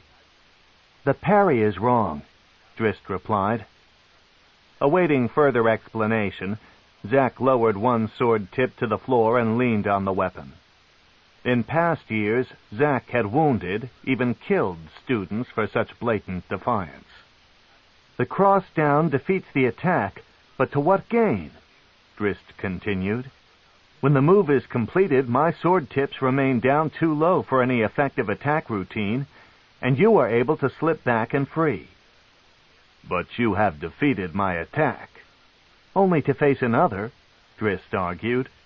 "The best position I can hope to obtain from the cross-down is an even stance." "Yes?" Zack prompted, not understanding his student's problem with that scenario. "Remember your own lesson," Drizzt shouted. "Every move should bring an advantage, you preach to me, but I see no advantage in using the cross-down." "You recite only one part of that lesson for your own purpose," Zack scolded, now growing equally angry. "Complete the phrase or use it not at all. Every move should bring an advantage or take away a disadvantage. The cross-down defeats the double thrust low, and your opponent obviously has gained the advantage if he even attempts such a daring offensive maneuver. Returning to an even stance is far preferable at that moment." "The parry is wrong," Drizzt said stubbornly. "Pick up your blades," Zack growled at him, taking a threatening step forward. Drizzt hesitated and Zack charged, his swords leading. Drizzt dropped to a crouch, snatched up the scimitars, and rose to meet the assault while wondering if it was another lesson or a true attack. The weapon master pressed furiously, snapping off cut after cut and backing Drizzt around in circles. Drizzt defended well enough and began to notice an all-too-familiar pattern as Zack's attacks came consistently lower, again forcing the hilts of Drizzt's weapons up and out over the scimitar's blades. Drizzt understood that Zack meant to prove his point with actions, not words. Seeing the fury on Zack's face, though, Drizzt wasn't certain how far the weapon master would carry his point. If Zack proved correct in his observations, would he strike again to Drizzt's thigh, or to his heart? Zack came up and under, and Drizzt stiffened and straightened. "Double thrust low," the weapon master growled, and his swords dove in. Drizzt was ready for him. He executed the cross down, smiling smugly at the ring of metal as his scimitars crossed over the thrusting swords. Drizzt then followed through with only one of his blades, thinking he could deflect both of Zack's swords well enough in that manner. Now, with one blade free of the parry, Drizzt spun it over in a devious counter. As soon as Drizzt reversed the one hand, Zack saw the ploy. a ruse he had suspected Drizzt would try. Zack dropped one of his own sword tips, the one nearest to the hilt of Drizzt's single parrying blade, to the ground, and Drizzt, trying to maintain an even resistance and balance along the length of the blocking scimitar, lost his balance. Drizzt was quick enough to catch himself before he had stumbled too far, though his knuckles pinched into the stone of the floor. He still believed that he had Zack caught in his trap, and that he could finish his brilliant counter. He took a short step forward to regain his full balance. The weapon master dropped straight down to the floor under the arc of Drizzt's swinging scimitar and spun a single circuit, driving his booted heel into the back of Drizzt's exposed knee. Before Drizzt had even realized the attack, he found himself lying flat on his back. Zack abruptly broke his own momentum and threw his feet back under him. Before Drizzt could begin to understand the dizzying counter, he found the weapon master standing over him with the tip of Zack's sword painfully and pointedly drawing a tiny drop of blood from his throat. "Have you anything more to say?" Zack growled. "The parry is wrong," Drizzt answered. Zack's laughter erupted from his belly. He threw his sword to the ground, reached down, and pulled the stubborn young student to his feet. He calmed quickly, his gaze finding that of Drizzt's lavender orbs as he pushed the student out to arm's length. Zack marveled at the ease of Drizzt's stance, the way he held the twin scimitars almost as if they were a natural extension of his arms. Drizzt had been in training only a few months, but already he had mastered the use of nearly every weapon in the vast armory of House Do'Urden. Those scimitars, Drizzt's chosen weapons with curving blades that enhanced the dizzying flow of the young fighter's sweeping battle style. With those scimitars in hand, this young Drow, barely more than a child, could outfight half the members of the Academy, and a shiver tingled through Zack's spine when he pondered just how magnificent Drizzt would become after years of training. It was not just the physical abilities and potential of Drizzt Do'Urden that made Zack Nafine pause and take note, however. Zack had come to realize that Drizzt's temperament was indeed different from that of the average Drow. Drizzt possessed a spirit of innocence and lacked any maliciousness. Zack couldn't help but feel proud when he looked upon Drizzt. In all manners, the young Drow held to the same principles, morals so unusual in Menzoberranzan, as Zack. Drizzt had recognized the connection as well, though he had no idea of how unique his and Zack's shared perceptions were in the evil Drow world. He realized that Uncle Zack was different from any of the other dark elves he had come to know, though that included only his own family and a few dozen of the house soldiers. Certainly Zack was much different from Brizza, Drizzt's oldest sister, with her zealous, almost blind ambitions in the mysterious religion of Loth. Certainly Zack was different from Matron Malice, Drizzt's mother, who seemed never to say anything at all to Drizzt unless it was a command for service. Zack was able to smile at situations that didn't necessarily bring pain to anyone. He was the first Drow Drizzt had met who was apparently content with his station in life. Zack was the first Drow Drizzt had ever heard laugh.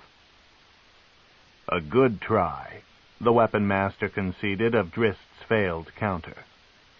"In a real battle, I would have been dead," Drizzt replied. "Surely," said Zack, "but that is why we train.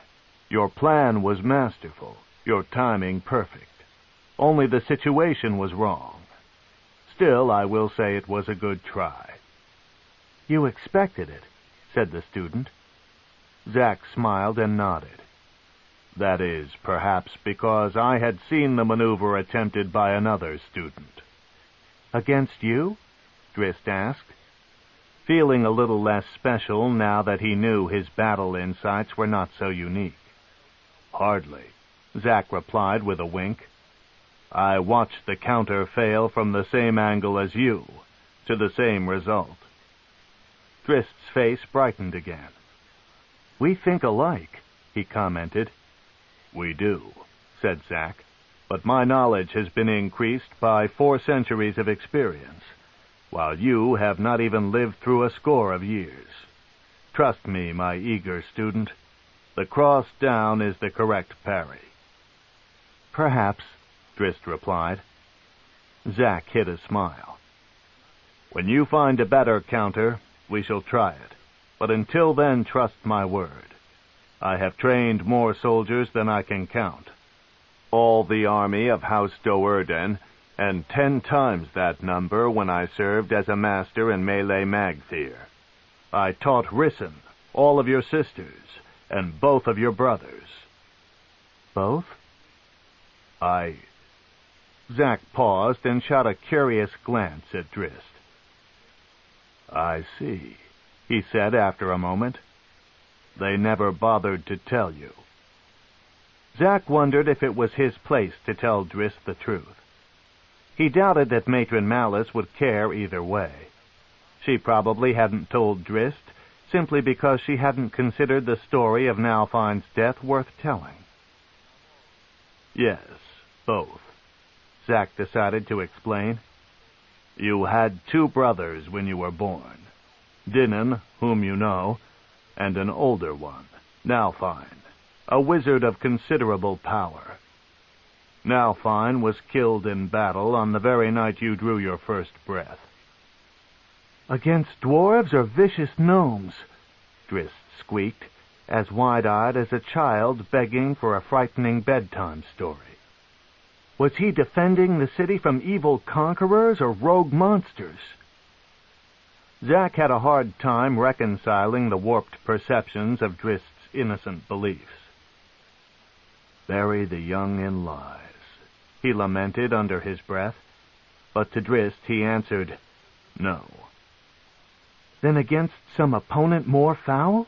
Drizzt pressed. "Wicked elves from the surface?" "He died at the hands of a drow," Zack snapped in frustration, stealing the eagerness from Drizzt's shining eyes. Drizzt slumped back to consider the possibilities, and Zack could hardly bear to watch the confusion that twisted his young face. "War with another city?" Drizzt asked somberly. "I did not know." Zack let it go at that.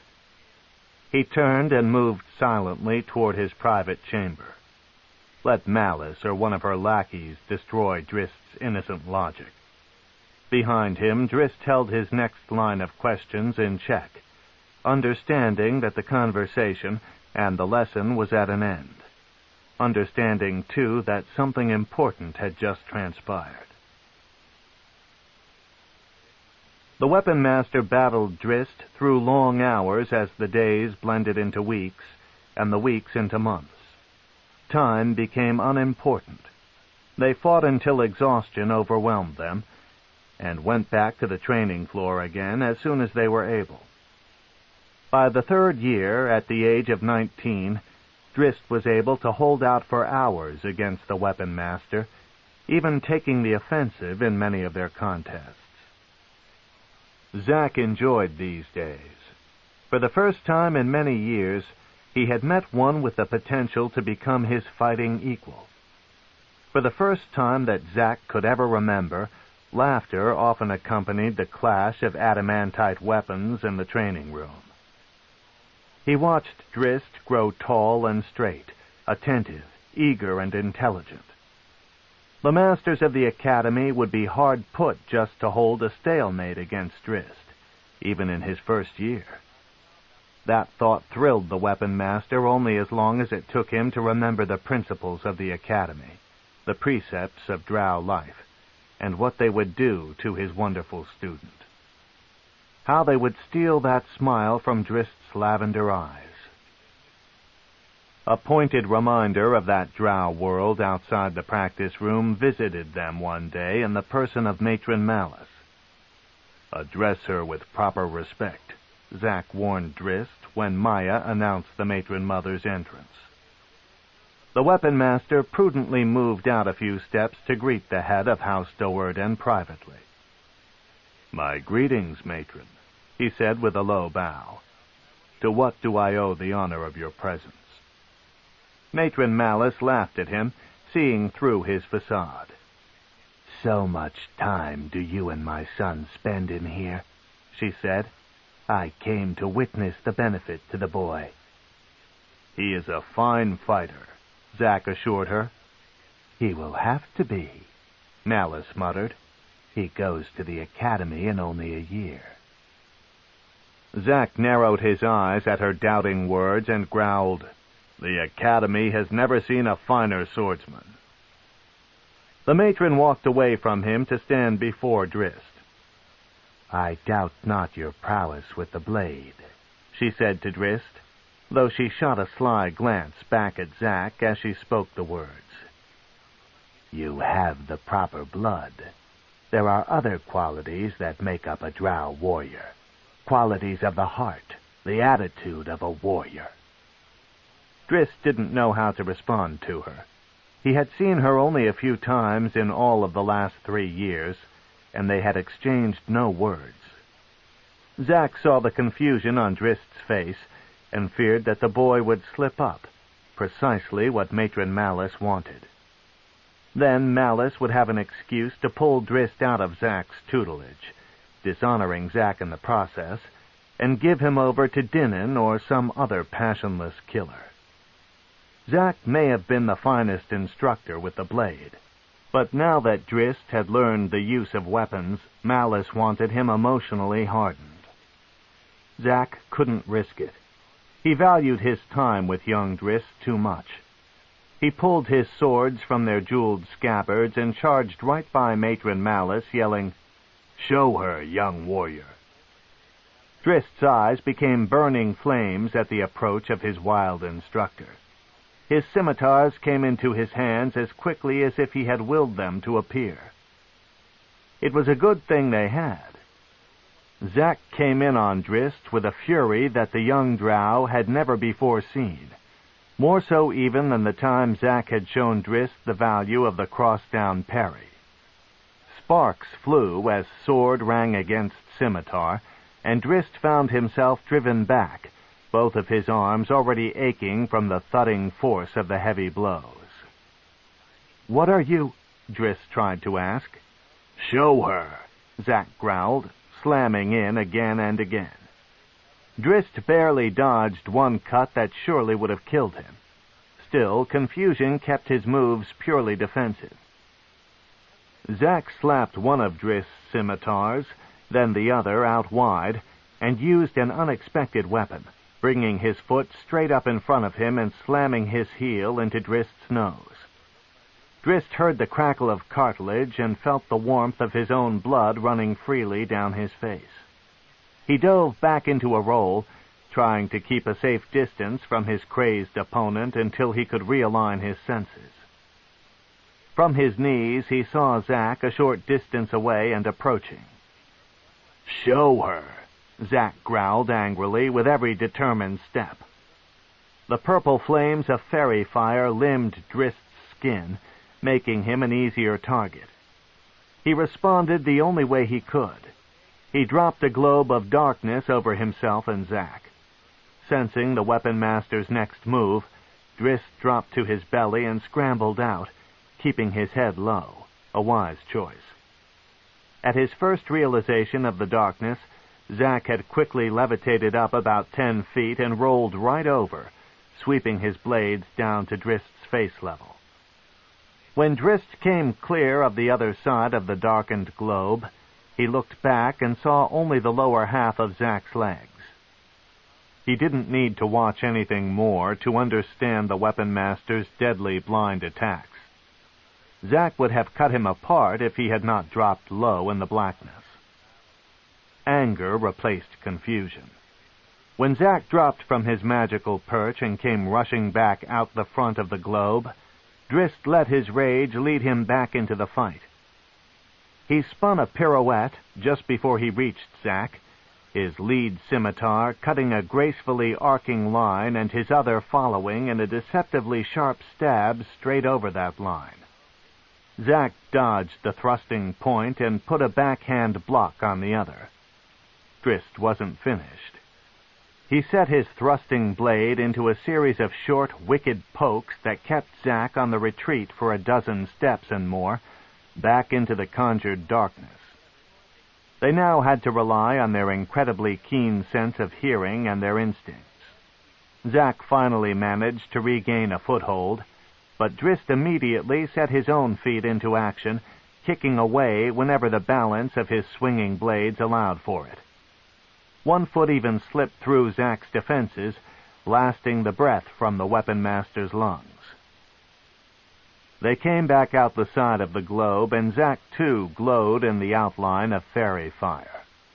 The weapon master felt sickened by the hatred etched on his young student's face, but he realized that this time neither he nor Drizzt had been given a choice in the matter.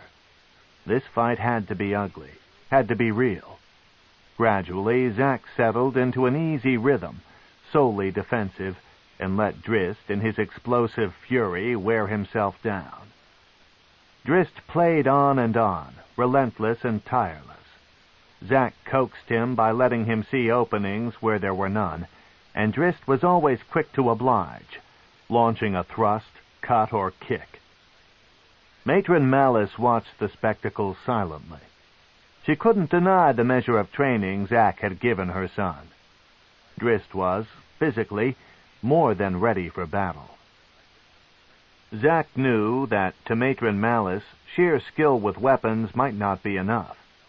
Zack had to keep Malice from conversing with Drizzt for any length of time. She would not approve of her son's attitudes. Drizzt was tiring now, Zack could see, though he recognized the weariness in his student's arms to be partly deception.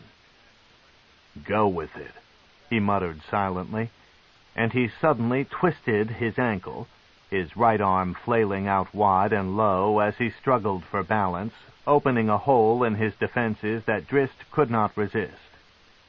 The expected thrust came in a flash, and Zack's left arm streaked in a short cross-cut that slapped the scimitar right out of Drizzt's hand. "Ha!" Drizzt cried, having expected the move and launching his second ruse. His remaining scimitar knifed over Zack's left shoulder, inevitably dipping in the follow-through of the parry. But by the time Drizzt even launched the second blow, Zack was already down to his knees. As Drizzt's blade cut harmlessly high, Zack sprang to his feet and launched a right cross, hilt first, that caught Drizzt squarely in the face. A stunned Drizzt leaped back a long step and stood perfectly still for a long moment. His remaining scimitar dropped to the ground, and his glossed eyes did not blink. "A feint within a feint within a feint," Zack calmly explained. Drizzt slumped to the floor, unconscious. Matron Malice nodded her approval as Zack walked back over to her. "He is ready for the academy," she remarked. Zack's face turned sour, and he did not answer. "Virna is there already," Malice continued, "to teach as a mistress in Arak Tinolith, the School of Loth. It is a high honor." A laurel for House Do'Urden, Zack knew, but he was smart enough to keep his thoughts silent. "Dinan will leave soon," said the matron. Zack was surprised. 2 children serving as masters in the academy at the same time? "You must have worked hard to get such accommodations," he dared to remark. Matron Malice smiled. "Favors owed, favors called in." "To what end?" asked Zack. "Protection for Drizzt?" Malice laughed aloud. "From what I have just witnessed, Drizzt would more likely protect the other 2. Zack bit his lip at the comment. Dinan was still twice the fighter and 10 times the heartless killer as Drizzt. Zack knew that Malice had other motives. 3 of the first 8 houses will be represented by no fewer than 4 children in the academy over the next 2 decades. Matron Malice admitted. Matron Bane Ree's own son will begin in the same class as Drizzt. So you have aspirations, Zack said. How high, then, will House Do'Urden climb under the guidance of Matron Malice? Sarcasm will cost you your tongue, the matron mother warned. We would be fools to let slip by such an opportunity to learn more of our rivals. The first 8 houses, Zack mused. Be cautious, Matron Malice. Do not forget to watch for rivals among the lesser houses. There once was a house named DeVir that made such a mistake. No attack will come from behind, Malice sneered. We are the 9th house, but boast more power than but a handful of others. None will strike at our backs. There are easier targets higher up the line. And all to our gain, Zack put in. That is the point of it all, is it not? Malice asked, her evil smile wide on her face. Zack didn't need to respond. The matron knew his true feelings. That precisely was not the point. Speak less and your jaw will heal faster, Zack said later when he again was alone with Drizzt. Drizzt cast him a vile glance. The weapon master shook his head. We have become great friends, he said. So I had thought, mumbled Drizzt. Then think clearly, Zack scolded. Do you believe that Matron Malice would approve of such a bonding between her weapon master and her youngest, her prized youngest son? You are a Drow, Drizzt Do'Urden, and of noble birth. You may have no friends. Drizzt straightened as if he had been slapped in the face. None openly, at least, Zack conceded, laying a comforting hand on the youngster's shoulder. Friends equate to vulnerability, inexcusable vulnerability. Matron Malice would never accept. He paused, realizing that he was browbeating his student. Well, he admitted in quiet conclusion, at least we two know who we are. Somehow, to Drizzt, that just didn't seem enough. 9. Families. Come quickly, Zack instructed Drizzt one evening after they had finished their sparring. By the urgency of the weapon master's tone, and by the fact that Zack didn't even pause to wait for Drizzt knew that something important was happening. He finally caught up to Zack on the balcony of House Do'Urden, where Maya and Brizza already stood. What is it? Drizzt asked. Zack pulled him close and pointed out across the great cavern to the northeastern reaches of the city. Lights flashed and faded in sudden bursts. A pillar of fire rose into the air, then disappeared. A raid? Brizza said offhandedly. Minor houses and of no concern to us. Zack saw that Drizzt did not understand. One house has attacked another, he explained. Revenge, perhaps, but most likely an attempt to climb to a higher rank in the city.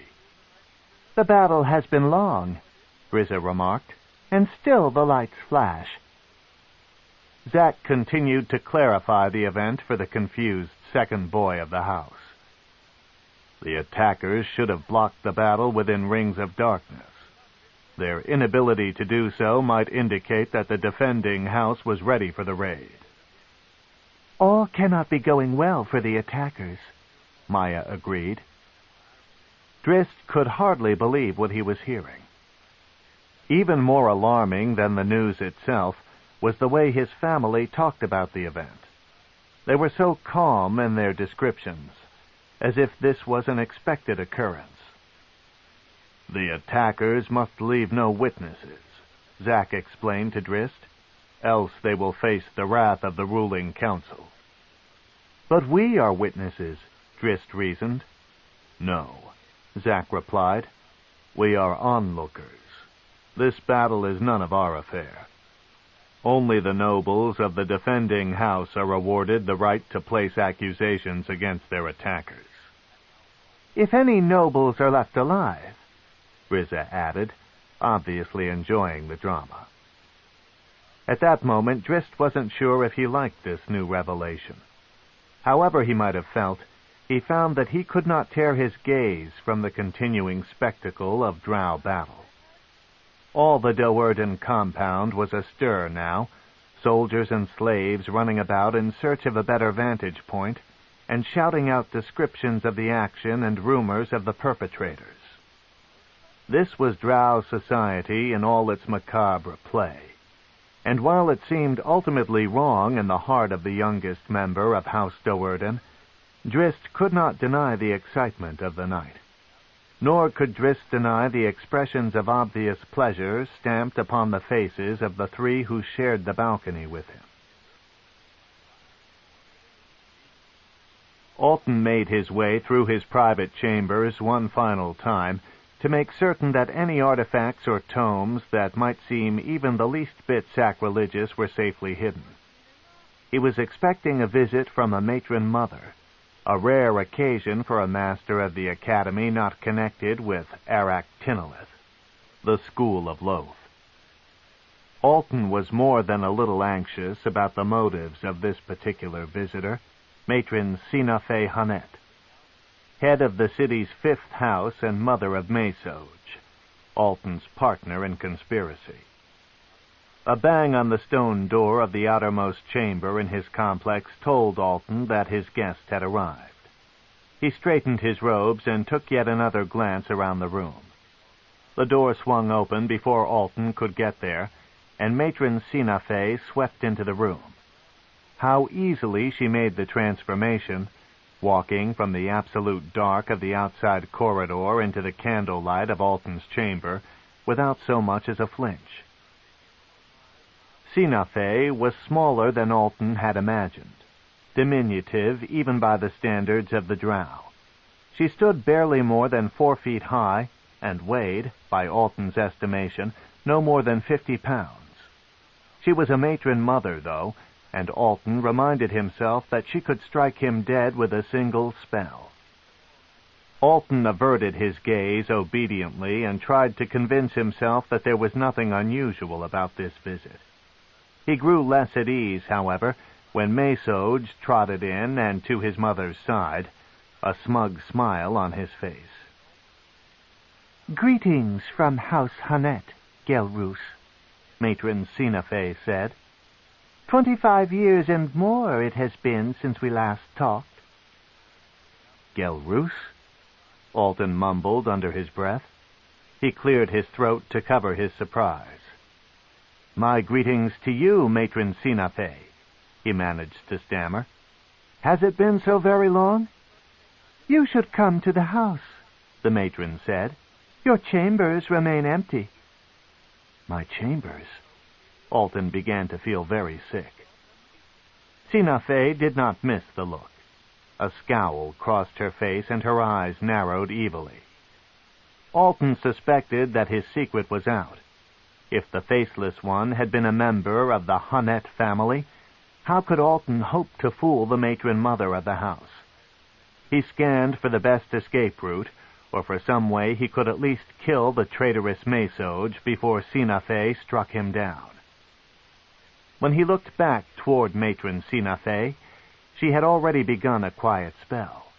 Her eyes popped wide at its completion, her suspicions confirmed. "Who are you?" she asked, her voice sounding more curious than concerned. There was no escape, no way to get at Mesoj, standing prudently close to his powerful mother's side. "Who are you?" Sina Fe asked again, taking a 3-headed instrument from her belt, the dreaded snake-headed whip that injected the most painful and incapacitating poison known to Drow. "Alton," he stuttered, having no choice but to answer. He knew that since she now was on her guard, Sinafe would use simple magic to detect any lies he might concoct. "I am Alton DeVir." DeVir? Matron Sinafe appeared at least intrigued. Of the house DeVir that died some years ago? "I am the only survivor," Alton admitted. "And you killed Gelroos Hunnet, and took his place as master and sorcerer," the matron reasoned, her voice a snarl. Doom closed in all around Alton. "I did not. I could not know his name. He would have killed me," Alton stuttered.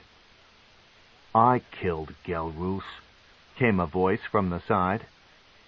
Sinafe and Alton turned to Mesoj, who once again held his favorite two-handed crossbow. "With this," the young Hunnet explained, "on the night House DeVir fell, I found my excuse in Gelroos's battle with that one." He pointed to Alton. "Gelroos was your brother," Matron Sinafe reminded Mesoj. "Damn his bones," Mesoj spat. "For 4 miserable years I served him as if he were a matron mother. He would have kept me from Sorcerer, would have forced me into the melee Magthier instead." The matron looked from Mesoj to Alton and back to her son. "And you let this one live," she reasoned, a smile again on her lips. "You killed your enemy and forged an alliance with a new master in a single move." "As I was taught," Mesoj said through clenched teeth, not knowing whether punishment or praise would follow. "You were just a child," Sinafe remarked, suddenly realizing the timetable involved. Mesoj accepted the compliment silently. Alton watched it all anxiously. "Then what of me?" he cried. "Is my life forfeit?" Sinafe turned a glare on him. "Your life as Alton DeVir ended, so it would seem, on the night House DeVir fell. Thus you remain the Faceless one, Gelroos Hunnet. I can use your eyes in the academy to watch over my son and my enemies." Alton could hardly breathe. To so suddenly find himself allied with one of the most powerful houses in Menzoberranzan. A jumble of possibilities and questions flooded his mind. One in particular, which had haunted him for nearly 2 decades. His adopted matron mother recognized his excitement. "Speak your thoughts," she commanded. "You are a high priestess of Loth," Alton said boldly, that one notion overpowering all caution. "It is within your power to grant me my fondest desire." "You dare to ask a favor?" Matron Sinafe balked, though she saw the torment on Alton's face and was intrigued by the apparent importance of this mystery. "Very well." "What house destroyed my family?" Alton growled. "Ask the Netherworld, I beg, Matron Sinafe." Sinafe considered the question carefully and the possibilities of Alton's apparent thirst for vengeance. Another benefit of allowing this one into the family? Sinafe wondered. "This is known to me already," she replied. "Perhaps when you have proven your value, I will tell—" "No!" Alton cried. He stopped short, realizing that he had interrupted a matron mother, a crime that could invoke a punishment of death. Sinafe held back her angry urges. "This question must be very important for you to act so foolishly," she said. "Please," Alton begged. "I must know. Kill me if you will, but tell me first who it was." Sinafe liked his courage, and his obsession could only prove of value to her. "House Doerden," she said. "Doerden?" Alton echoed, hardly believing that a house so far back in the city hierarchy could have defeated House DeVir. "You will take no actions against them," Matron Sinafe warned. "And I will forgive your insolence this time. You are a son of House Hunnet now. Remember always your place." She let it stay at that, knowing that one who had been clever enough to carry out such a deception for the better part of 2 decades would not be foolish enough to disobey the matron mother of his house.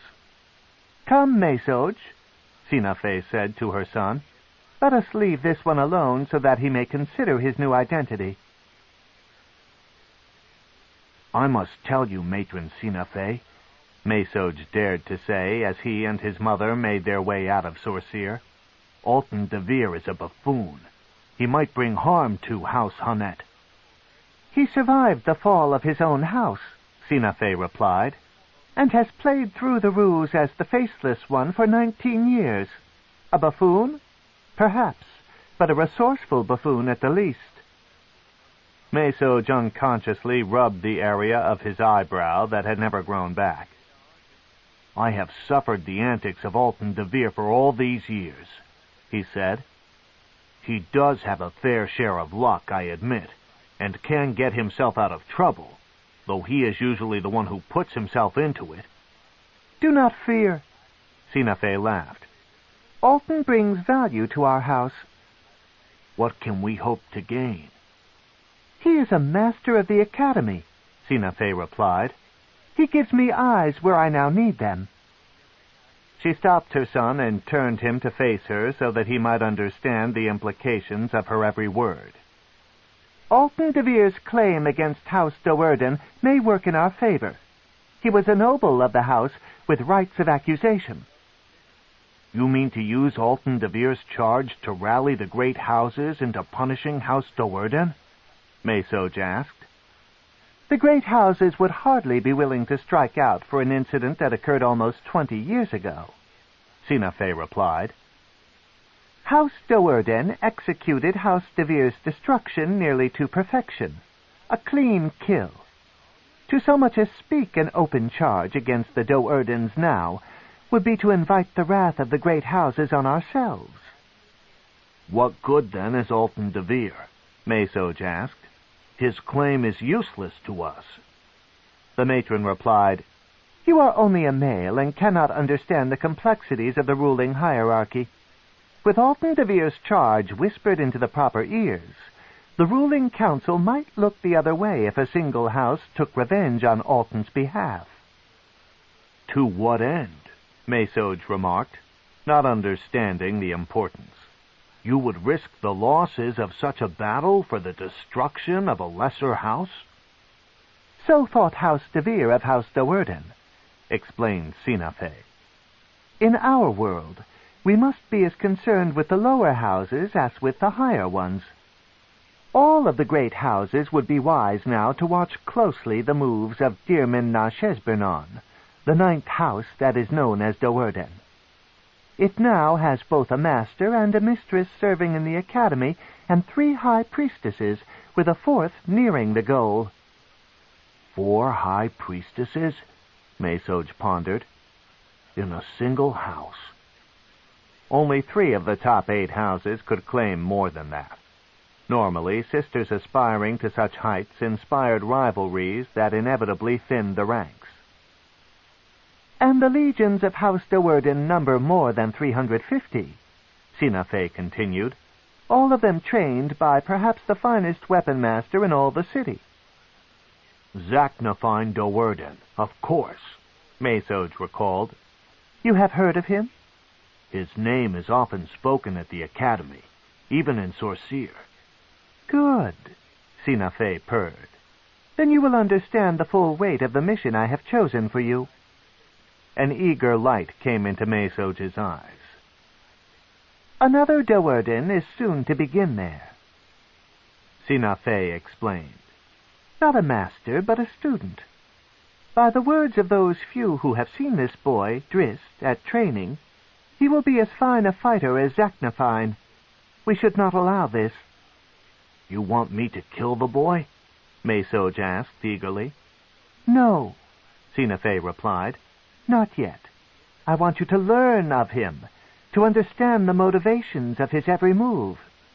If the time to strike does come, you must be ready." Mesoj liked the devious assignment, but one thing still bothered him more than a little. "We still have Alton to consider," he said. "He is impatient and daring. What are the consequences to House Hunnet if he strikes House Do'Urden before the proper time? Might we invoke open war in the city, with House Hunnet viewed as the perpetrator?" "Do not worry, my son," Matron Sinafe replied. "If Alton DeVir makes a grievous error while in the guise of Gelrus Hunnet, we expose him as a murderous impostor and no member of our family. He will be an unhoused rogue with an executioner facing him from every direction." Her casual explanation put Mesoj at ease, but Matron Sinafe, so knowledgeable in the ways of Drow society, had understood the risk she was taking from the moment she had accepted Alton DeVir into her house. Her plan seemed foolproof, and the possible gain, the elimination of this growing House Do'Urden, was a tempting piece of bait. But the dangers, too, were very real. While it was perfectly acceptable for one house to covertly destroy another, the consequences of failure could not be ignored. Earlier that very night a lesser house had struck out against a rival and, if the rumors held true, had failed. The illuminations of the next day would probably force the ruling council to enact a pretense of justice, to make an example of the unsuccessful attackers. In her long life, Matron Sinafe had witnessed this justice several times. Not a single member of any of the aggressor houses, she was not even allowed to remember their names, had ever survived. Zack awakened Drizzt early the next morning. "Come," he said. "We are bid to go out of the house this day." All thoughts of sleep washed away from Drizzt at the news. "Outside the house?" he echoed. In all of his 19 years, Drizzt had never once walked beyond the adamantite fence of the Do'Urden complex. He had only watched that outside world of Menzoberranzan from the balcony. While Zack waited, Drizzt quickly collected his soft boots and his piwafwi. "Will there be no lesson this day?" Drizzt asked. "We shall see," was all that Zack replied. But in his thoughts, the weapon master figured that Drizzt might be in for one of the most startling revelations of his life. A house had failed in a raid, and the ruling council had requested the presence of all the nobles of the city to bear witness to the weight of justice. Brizza appeared in the corridor outside the practice room's door. "Hurry," she scolded. "Matron Malice does not wish our house to be among the last groups joining the gathering." The matron mother herself, floating atop a blue glowing disk, for matron mothers rarely walked through the city, led the procession out of House Do'Urden's grand gate. Brizza walked at her mother's side with Maya and Rissyn in the second rank, and Drizzt and Zack taking up the rear. Virna and Dinnan, attending to the duties of their positions in the academy, had gone to the ruling council's summons with a different group. All the city was astir this morning, rumbling in the rumors of the failed raid. Drizzt walked through the bustle wide-eyed, staring in wonderment at the close-up view of the decorated Drow houses. Slaves of every inferior race, goblins, orcs, even giants, scrambled out of the way, recognizing Malice, riding her enchanted carriage as a matron mother. Drow commoners halted conversations and remained respectfully silent as the noble family passed. As they made their way toward the northwestern section, the location of the guilty house, they came into a lane blocked by a squabbling caravan of Durgar, gray dwarves. A dozen carts had been overturned or locked together. Apparently, two groups of Durgar had come into the narrow lane together, neither relinquishing the right-of-way. Brizza pulled the snake-headed whip from her belt and chased off a few of the creatures, clearing the way for Malice to float up to the apparent leaders of the two groups. The dwarves turned on her angrily, until they realized her station.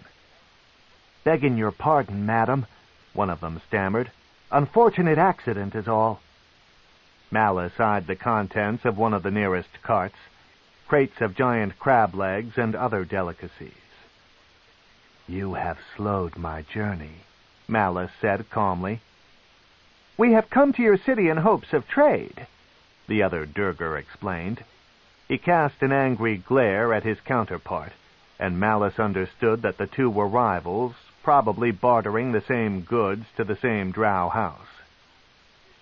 "I will forgive your insolence," she offered graciously, still eyeing the crates. The two Durgars suspected what was forthcoming. So did Zack. "We eat well tonight," he whispered to Drizzt with a sly wink. Matron Malice would not let such an opportunity slip by without gain. "If you can see your way to deliver half of these carts to the gate of House Do'Urden this night," Malice finished. The Durgars started to protest, but quickly dismissed the foolish notion. How they hated dealing with Drow elves. "You will be compensated appropriately," Malice continued. "House Do'Urden is not a poor house. Between both of your caravans, you will still have enough goods to satisfy the house you came to see." Neither of the Durgar could refute the simple logic, but under these trading circumstances where they had offended a matron mother, they knew the compensation for their valuable foods would hardly be appropriate.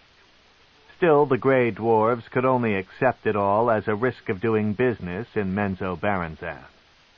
They bowed politely and set their troops to clearing the way for the Drow procession. House Drizzt, the unsuccessful raiders of the previous night, had barricaded themselves within their two-stalagmite structure, fully expecting what was to come. Outside their gates, all of the nobles of Menzoberranzan, more than 1,000 Drow, had gathered, with Matron Bain-Ree and the other 7 matron mothers of the ruling council at their head. More disastrous for the guilty house, the entirety of the 3 schools of the academy, students and instructors, had surrounded the Drizzt compound.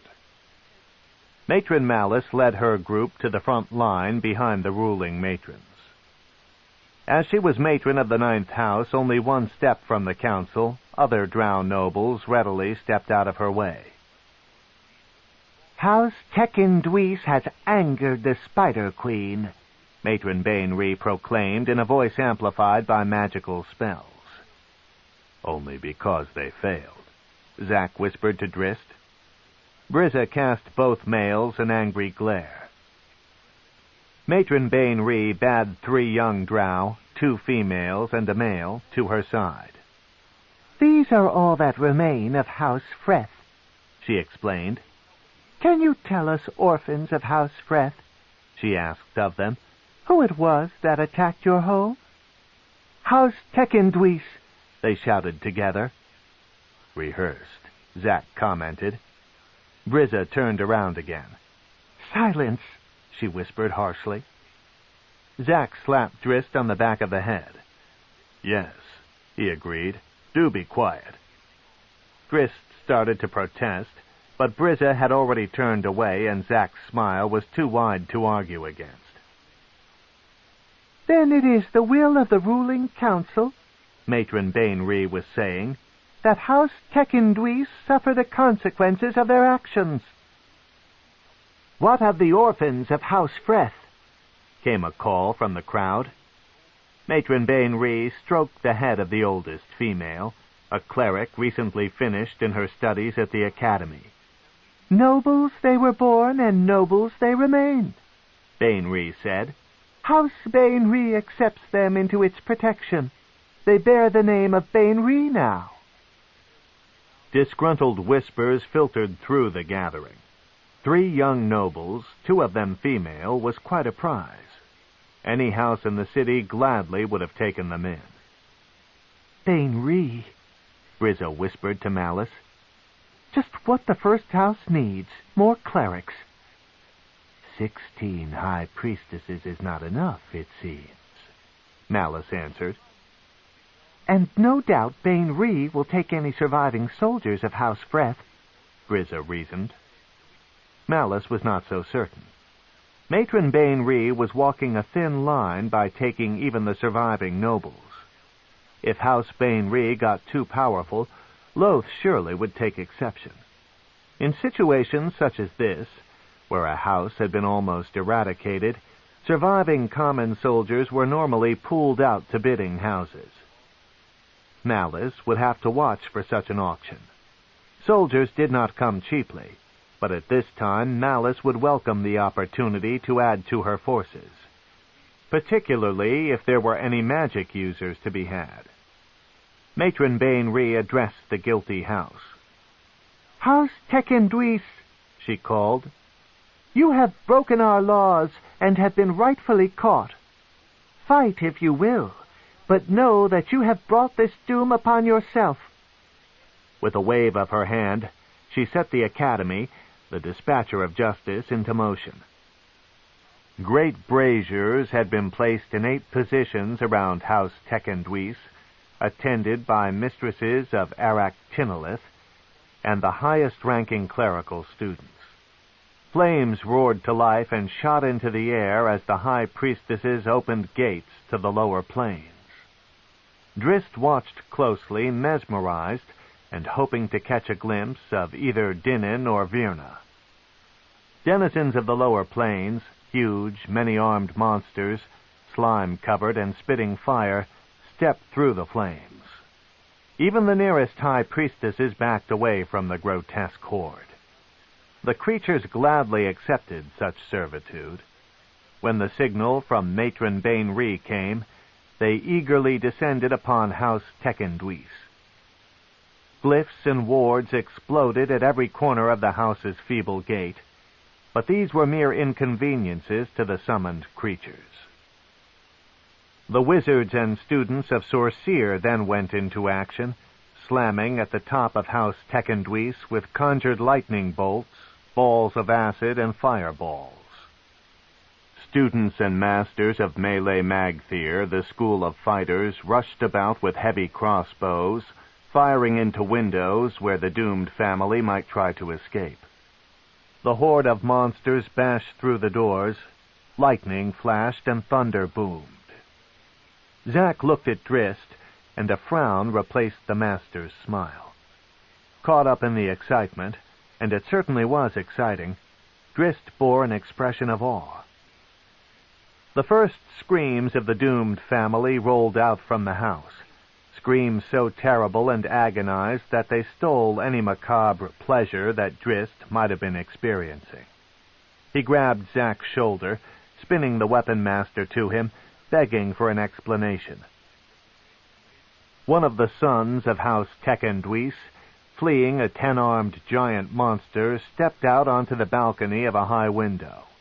A dozen crossbow quarrels struck him simultaneously, and before he even fell dead, 3 separate lightning bolts alternately lifted him from the balcony, then dropped him back onto it.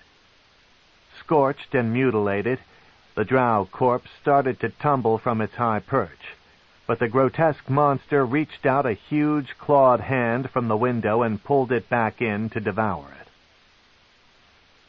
"Drow justice," Zack said coldly. He didn't offer Drizzt any consolation. He wanted the brutality of this moment to stick in the young Drow's mind for the rest of his life. The siege went on for more than an hour, and when it was finished, when the denizens of the lower plains were dismissed through the brazier's gates and the students and instructors of the Academy started their march back to Tir Brek, House Tekenduis was no more than a glowing lump of lifeless molten stone. Drizzt watched it all, horrified, but too afraid of the consequences to run away. He did not notice the artistry of Menzoberranzan on the return trip to House Do'Urden. 10. The Stain of Blood. "Zack Nafine is out of the house?" Malice asked. "I sent him and Rissyn to the Academy to deliver a message to Virna," Grizza explained. "He shan't return for many hours, not before the light of Narbondel begins its descent." "That is good," said Malice. "You both understand your duties in this farce?" Brizza and Maya nodded. "I have never heard of such a deception," Maya remarked. "Is it necessary?" "It was planned for another of the house," Brizza answered, looking to Matron Malice for confirmation. "Nearly 4 centuries ago." "Yes," agreed Malice. "The same was to be done to Zachnafine, but the unexpected death of Matron Vartha, my mother, disrupted the plans." "That was when you became the matron mother," Maya said. "Yes," replied Malice, though I had not passed my first century of life, and was still training in Arak Timolith. It was not a pleasant time in the history of House Do'Urden. "But we survived," said Brizza. "With the death of Matron Vartha, Nalfine and I became nobles of the house." "The test on Zachnafine was never attempted," Maya reasoned.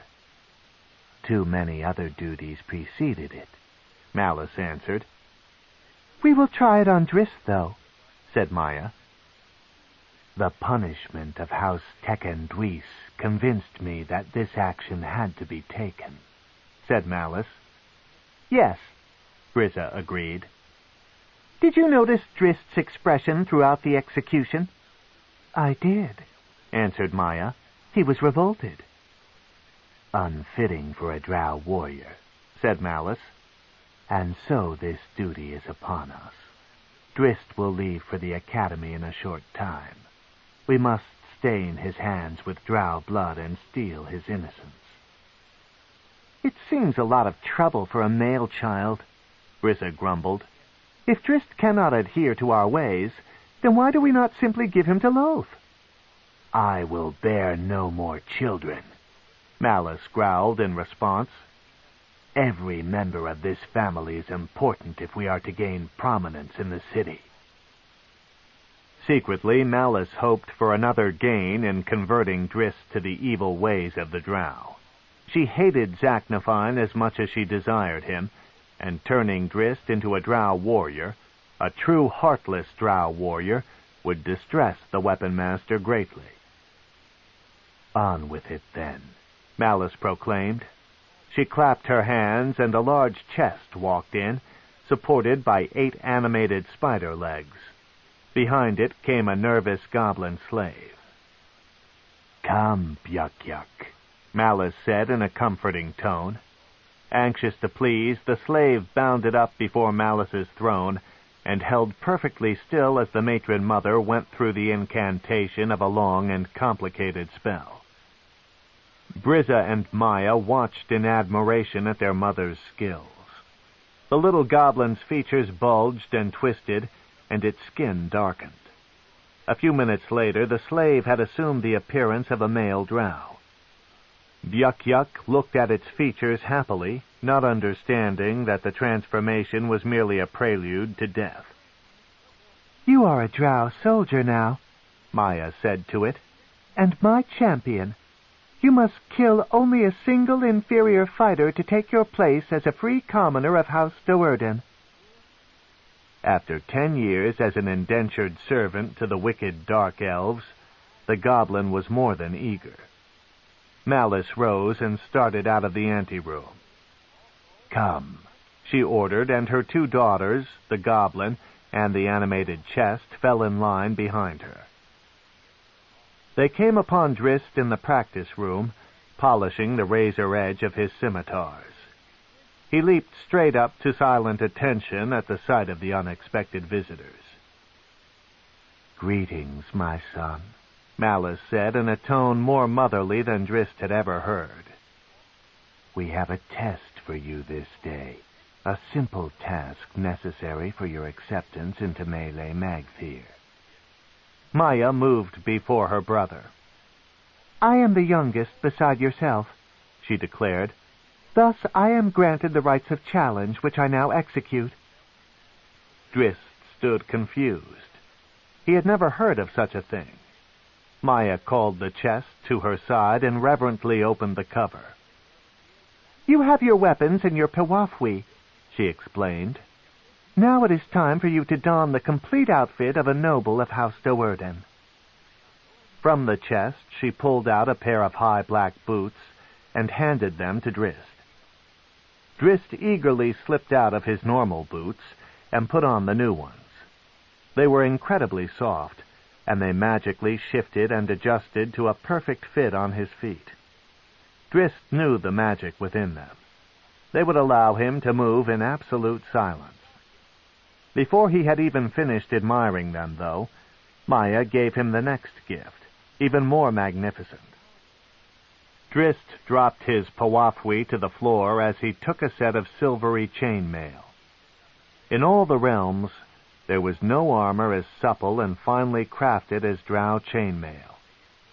It weighed no more than a heavy shirt and would bend as easily as silken cloth, yet could deflect the tip of a spear as surely as dwarven-crafted plate mail.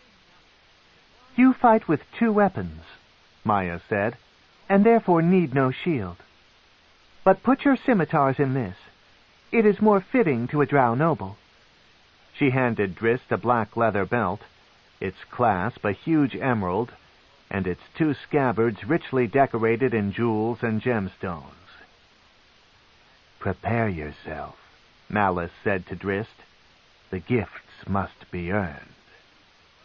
As Drizzt started to don the outfit, Malice moved beside the altered goblin, which stood nervously in the growing realization that its fight would be no simple task. "When you kill him, the items will be yours," Malice promised. The goblin's smile returned tenfold. It could not comprehend that it had no chance against Drizzt. When Drizzt again fastened his pawafwi around his neck, Maya introduced the phony Drow soldier. "This is Byuk-Yuk," she said, "my champion. You must defeat him to earn the gifts and your proper place in the family." Never doubting his abilities, and thinking the contest to be a simple sparring match, Drizzt readily agreed. "Let it begin, then," he said, drawing his scimitars from their lavish sheaths. Malice gave Byuk-Yuk a comforting nod, and the goblin took up the sword and shield that Maya had provided and moved right in at Drizzt. Drizzt began slowly, trying to take a measure of his opponent before attempting any daring offensive strikes. In only a moment, though, Drizzt realized how badly Byuk-Yuk handled the sword and shield. Not knowing the truth of the creature's identity, Drizzt could hardly believe that a Drow would show such ineptitude with weapons. He wondered if Byuk-Yuk was baiting him, and with that thought continued his cautious approach. After a few more moments of Byuk-Yuk's wild and off-balanced swings, however, Drizzt felt compelled to take the initiative. He slapped one scimitar against Byuk-Yuk's shield. The goblin Drow responded with a lumbering thrust, and Drizzt slapped its sword from its hand with his free blade and executed a simple twist that brought the scimitar's tip to a halt against the hollow of Byuk-Yuk's chest. "Too easy," Drizzt muttered under his breath. But the true test had only begun. On cue, Brizza cast a mind-numbing spell on the goblin, freezing it in its helpless position. Still aware of its predicament, Byuk-Yuk tried to dive away, but Brizza's spell held it still. "Finish the strike," Malice said to Drizzt. Drizzt looked at his scimitar, then to Malice, unable to believe what he was hearing. "Maya's champion must be killed," Brizza snarled. "I cannot," Drizzt began. "Kill!" Malice roared, and this time the word carried the weight of a magical command. "Thrust!" Brizza likewise commanded. End of Side 3. Side 4. Homeland by R.A. Salvatore. Continuing on page 115. Drizzt felt their words compelling his hand to action. Thoroughly disgusted with the thought of murdering a helpless foe, he concentrated with all of his mental strength to resist. While he managed to deny the commands for a few seconds, Drizzt found that he could not pull the weapon away. "Kill!" Malice screamed. "Strike!" yelled Brizza. It went on for several more agonizing seconds. Sweat beaded on Drizzt's brow. Then the young Drow's willpower broke. His scimitar slipped quickly between Byuk-Yuk's ribs and found the unfortunate creature's heart. Brizza released Byuk-Yuk from her holding spell then, to let Drizzt see the agony on the phony Drow's face, and hear the gurgles as the dying Byuk-Yuk slipped to the floor. Drizzt could not find his breath as he stared at his blood-stained weapon. It was Maya's turn to act. She clipped Drizzt on the shoulder with her mace, knocking him to the floor. "You killed my champion," she growled. "Now you must fight me." Drizzt rolled back to his feet, away from the enraged female. He had no intention of fighting, but before he could even drop his weapons, Malice read his thoughts and warned, "If you do not fight, Maya will kill you."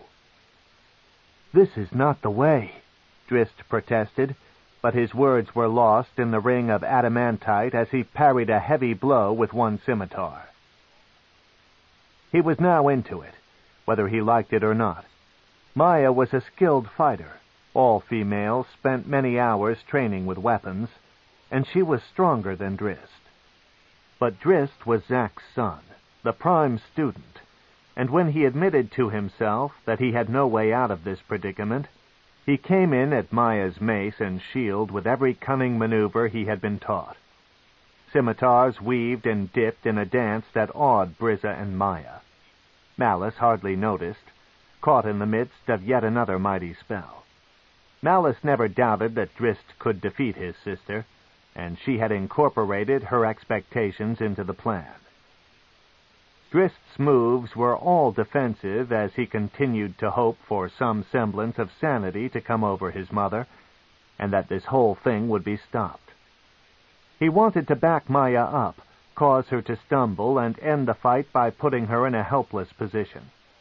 Drizzt had to believe that Brizza and Malice would not compel him to kill Maya as he had killed Byuk-Yuk. Finally, Maya did slip. She threw her shield out to deflect an arcing scimitar, but became overbalanced in the block and her arm went wide. Drizzt's other blade knifed in, only to nick at Maya's breast and force her back. Malice's spell caught the weapon in mid-thrust. The blood-stained adamantite blade writhed to life, and Drizzt found himself holding the tail of a serpent, a fanged viper that turned back against him. The enchanted snake spat its venom in Drizzt's eyes, blinding him. Then he felt the pain of Brizza's whip. All 6 snake heads of the awful weapon bit into Drizzt's back, tearing through his new armor and jolting him in excruciating pain. He crumbled down into a curled position, helpless as Brizza snapped the whip in again and again. "Never strike at a Drow female!" she screamed as she beat Drizzt into unconsciousness. An hour later, Drizzt opened his eyes. He was in his bed, Matron Malice standing over him. The High Priestess had tended to his wounds, but the sting remained, a vivid reminder of the lesson. But it was not nearly as vivid as the blood that still stained Drizzt's scimitar. "The armor will be replaced," Malice said to him. "You are a Drow warrior now. You have earned it." She turned and walked out of the room, leaving Drizzt to his pain and his fallen innocence. "Do not send him," Zack argued as emphatically as he dared. He stared up at Matron Malice, the smug queen on her high throne of stone and black velvet. As always, Brizza and Maya stood obediently by her sides. "He is a Drow fighter," Malice replied, her tone still controlled. "He must go to the academy. It is our way." Zack looked around helplessly. He hated this place. the chapel anteroom with its sculptures of the Spider Queen leering down at him from every angle, and with Malice sitting, towering above him from her seat of power. Zack shook the images away and regained his courage, reminding himself that this time he had something worth arguing about. "Do not send him," he growled. "They will ruin him." Matron Malice's hands clenched down on the rock arms of her great chair. "Already Drizzt is more skilled than half of those in the academy," Zack continued quickly, before the matron's anger burst forth. "Allow me 2 more years, and I will make him the finest swordsman in all of Menzoberranzan." Malice eased back on her seat. From what she had seen of her son's progress, she could not deny the possibilities of Zack's claim. "He goes," she said calmly. "There is more to the making of a Drow warrior than skill with weapons. Drizzt has other lessons he must learn." "Lessons of treachery?" Zack spat, too angry to care about the consequences. Drizzt had told him what Malice and her evil daughters had done that day, and Zack was wise enough to understand their actions. Their lesson had nearly broken the boy, and had, perhaps forever, stolen from Drizzt the ideals he held so dear. Drizzt would find his morals and principles harder to cling to now that the pedestal of purity had been knocked out from under him. "Watch your tongue, Zachnafine," Matron Malice warned. "I fight with passion," the weapon master snapped. "That is why I win. Your son, too, fights with passion. Do not let the conforming ways of the academy take that from him." "Leave us," Malice instructed her daughters. Maya bowed and rushed out through the door. Brizza followed more slowly, pausing to cast a suspicious eye upon Zack. Zack didn't return the glare, but he entertained a fantasy concerning his sword and Brizza's smug smile. "Zachnafine," Malice began, again coming forward in her chair. "I have tolerated your blasphemous beliefs through these many years because of your skill with weapons. You have taught my soldiers well, and your love of killing Drow, particularly clerics of the Spider Queen, has aided the ascent of House Do'Urden. I am not and have not been ungrateful. But I warn you now one final time that Drizzt is my son, not his sire's. He will go to the academy and learn what he must to take his place as a prince of House Do'Urden. If you interfere with what must be, Zachnafine, I will no longer turn my eyes from your actions. Your heart will be given to Loath." Zack stamped his heels on the floor and snapped a short bow of his head, then spun about and departed, trying to find some option in this dark and hopeless picture.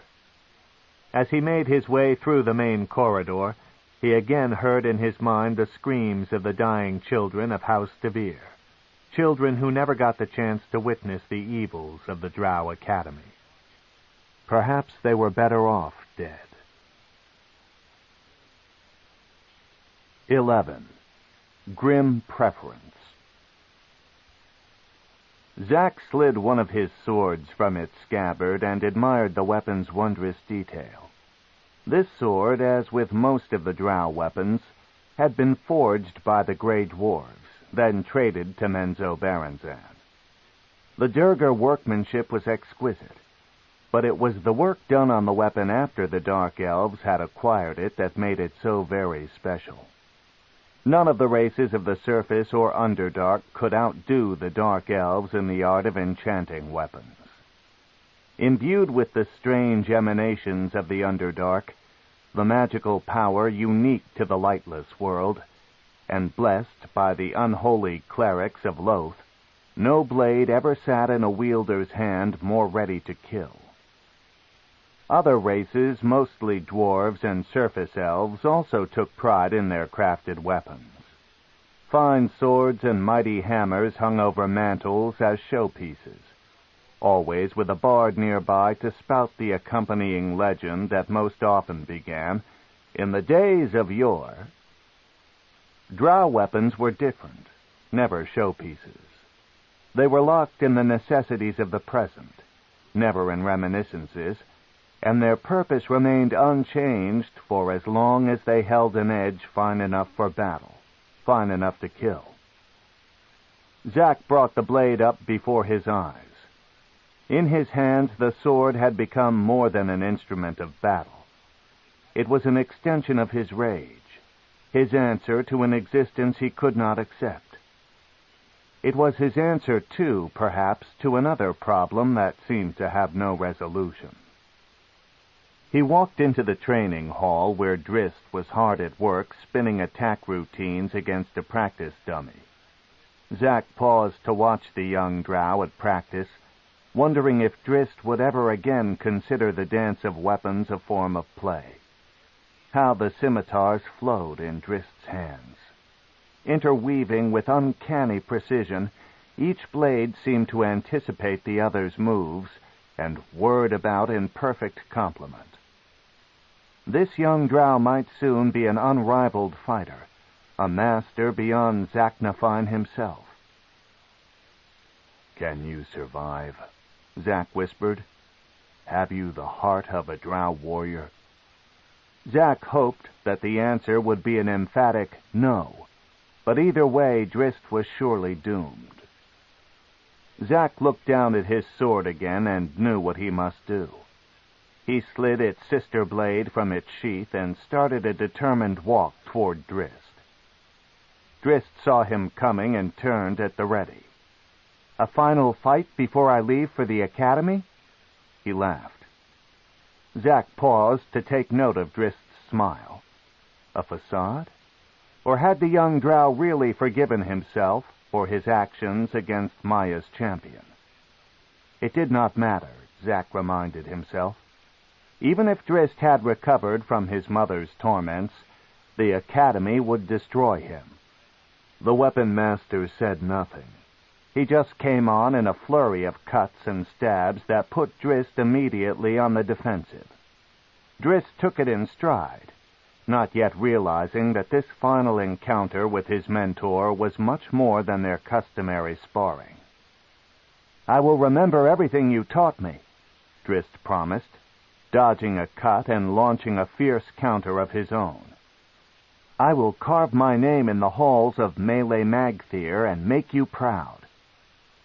The scowl on Zack's face surprised Drizzt, and the young Drow grew even more confused when the weapon master's next attack sent a sword knifing straight at his heart. Drizzt leaped aside, slapping at the blade in sheer desperation, and narrowly avoided impalement. "Are you so very sure of yourself?" Zack growled, stubbornly pursuing Drizzt. Drizzt set himself as their blades met in ringing fury. "I am a fighter," he declared, "a Drow warrior."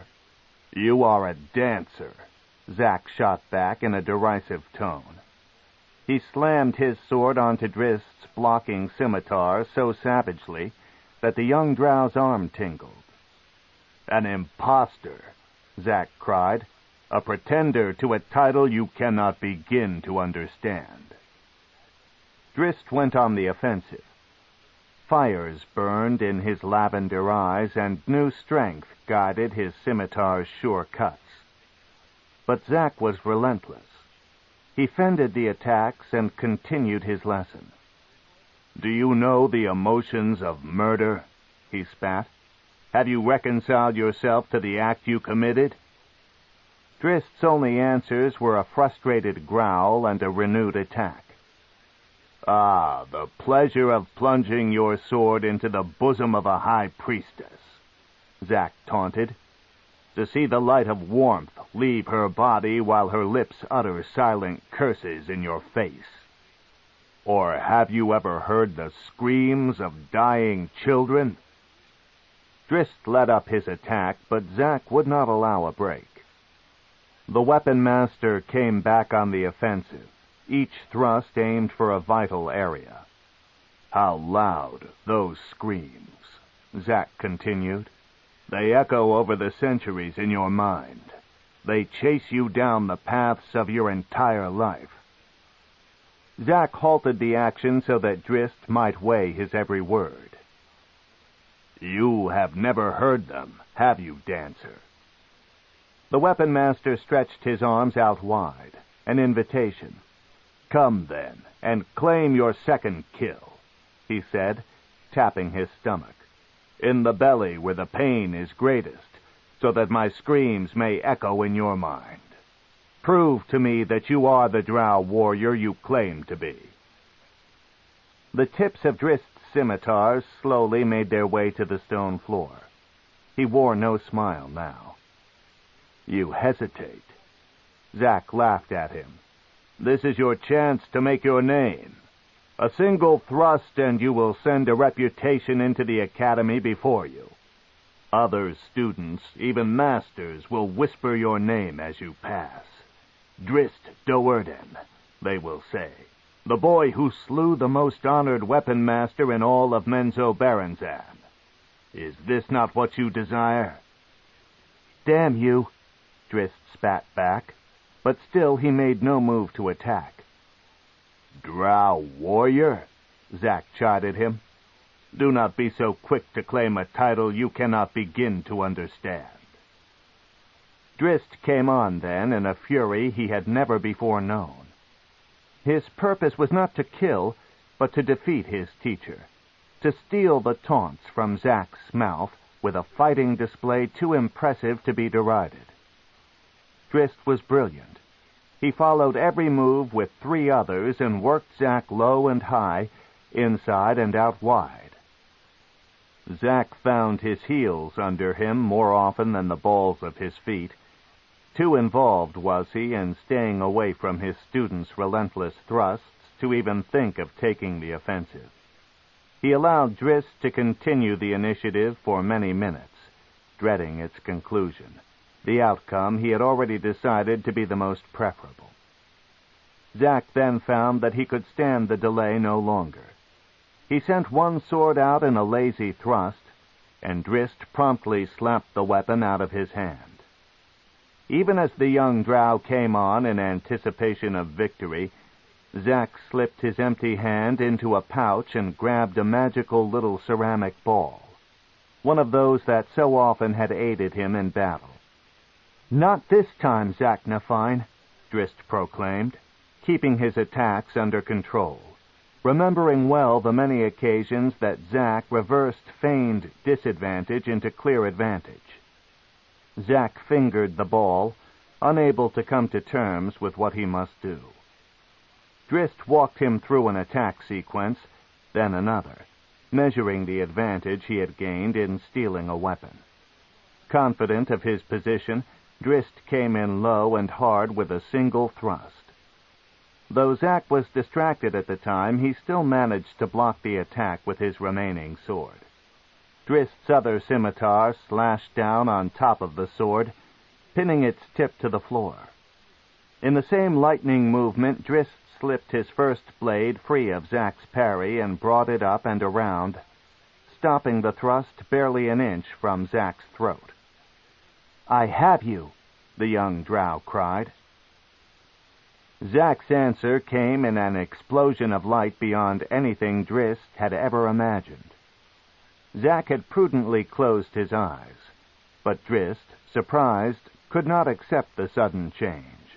His head burned in agony, and he reeled backwards, trying to get away from the light, away from the weapon master. Keeping his eyes tightly shut, Zack had already divorced himself from the need of vision. He let his keen ears guide him now, and Drizzt, shuffling and stumbling, was an easy target to discern. In a single motion, the whip came off Zack's belt, and he lashed out, catching Drizzt around the ankles and dropping him to the floor. Methodically, the weapon master came on, dreading every step, but knowing his chosen course of action to be correct. Drizzt realized that he was being stalked, but he could not understand the motive. The light had stunned him, but he was more surprised by Zack's continuation of the battle.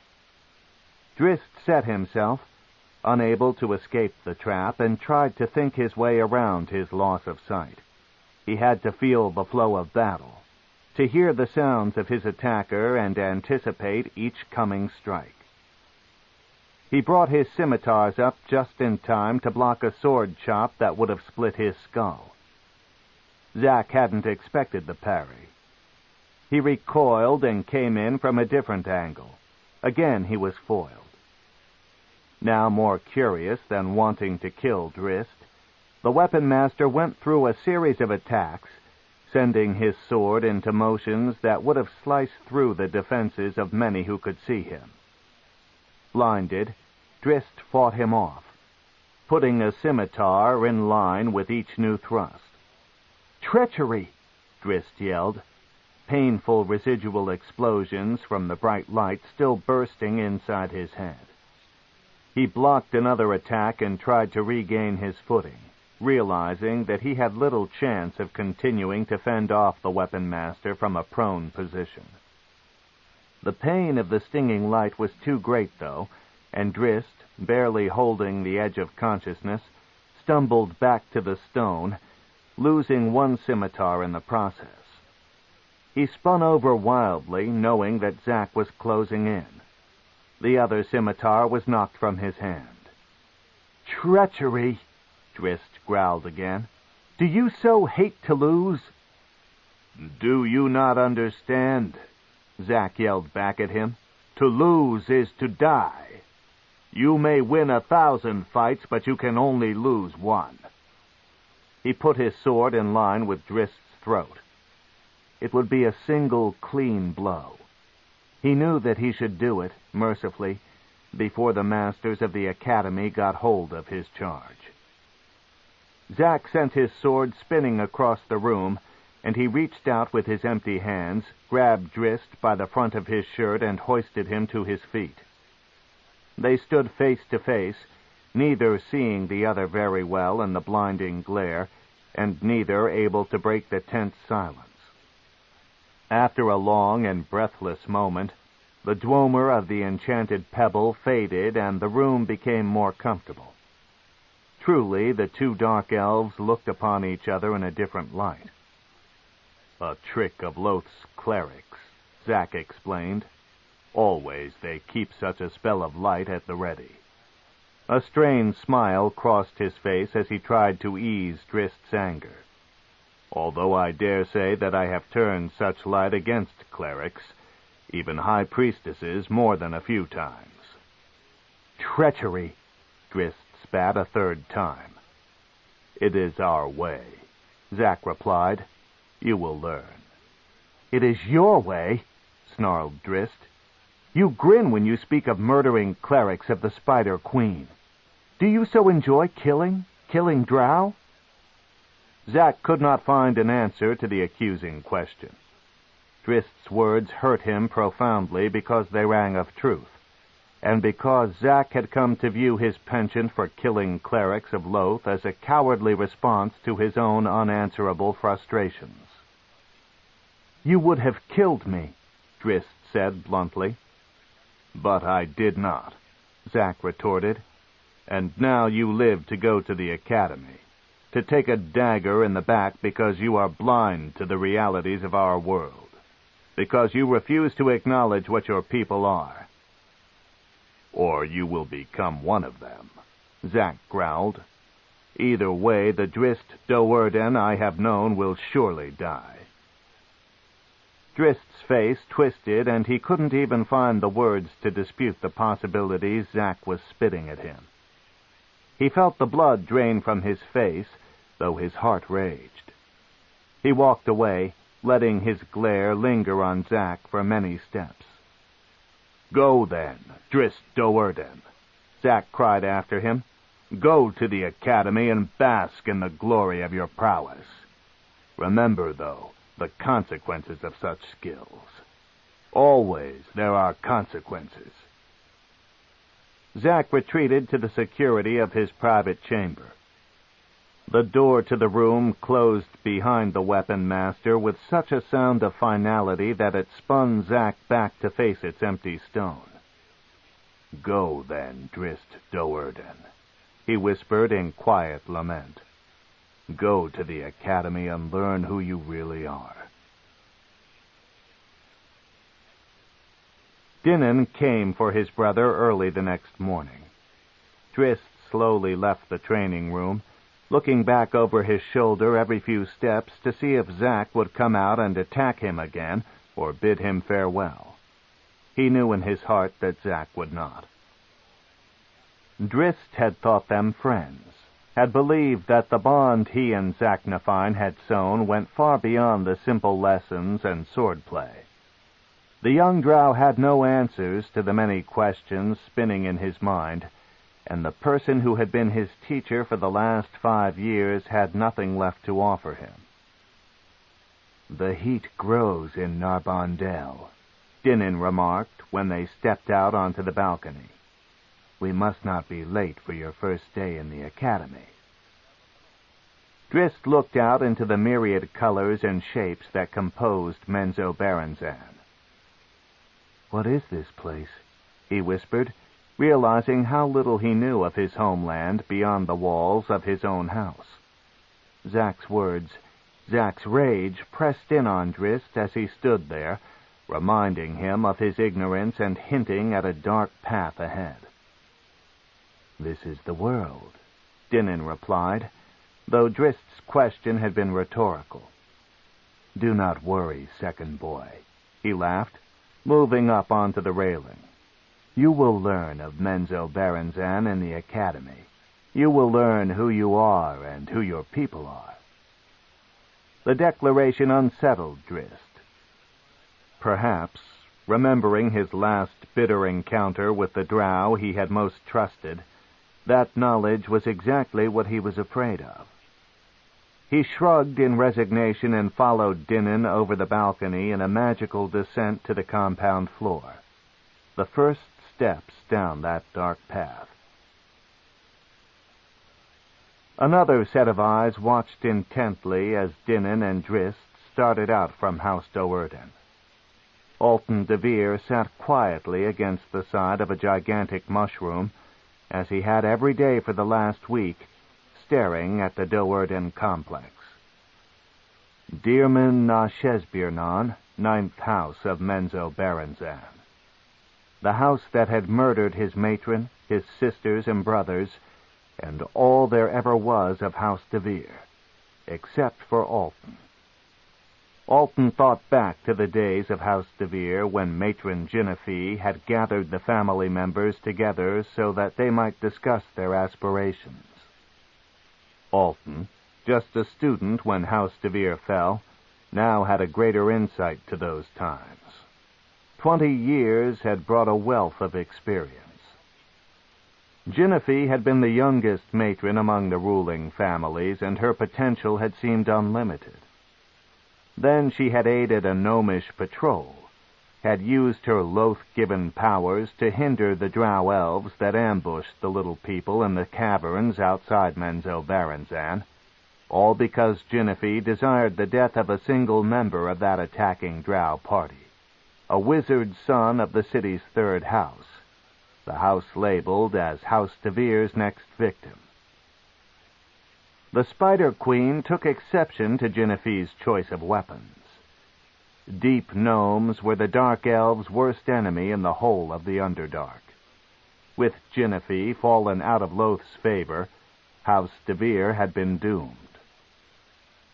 Alton had spent 20 years trying to learn of his enemies, trying to discover which Drow family had taken advantage of his mother's mistake and had slaughtered his kin.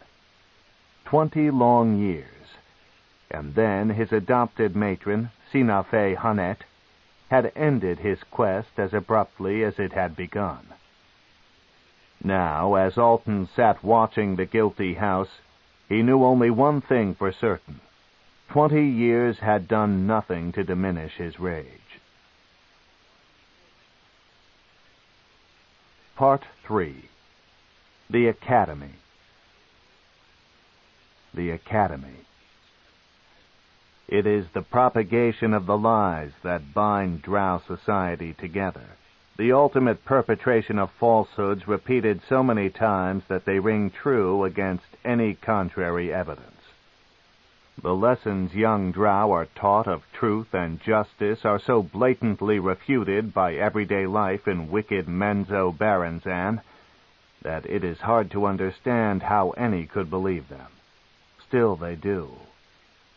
Even now, decades removed, the thought of the place frightens me, not for any physical pain or the ever-present sense of possible death. I have trod down many roads equally dangerous in that way. The Academy of Menzoberranzan frightens me when I think of the survivors, the graduates, existing, reveling, within the evil fabrications that shape their world. They live with the belief that anything is acceptable if you can get away with it, that self-gratification is the most important aspect of existence, and that power comes only to she or he who is strong enough and cunning enough to snatch it from the failing hands of those who no longer deserve it. Compassion has no place in Menzoberranzan, and yet it is compassion, not fear, that brings harmony to most races. It is harmony, working toward shared goals, that precedes greatness. Lies engulf the Drow in fear and mistrust, refute friendship at the tip of a loath-blessed sword. The hatred and ambition fostered by these amoral tenets are the doom of my people, a weakness that they perceive as strength. The result is a paralyzing, paranoid existence that the Drow call the edge of readiness. I do not know how I survived the Academy, how I discovered the falsehoods early enough to use them in contrast and thus strengthen those ideals I most cherish. It was Zaknafine, I must believe, my teacher.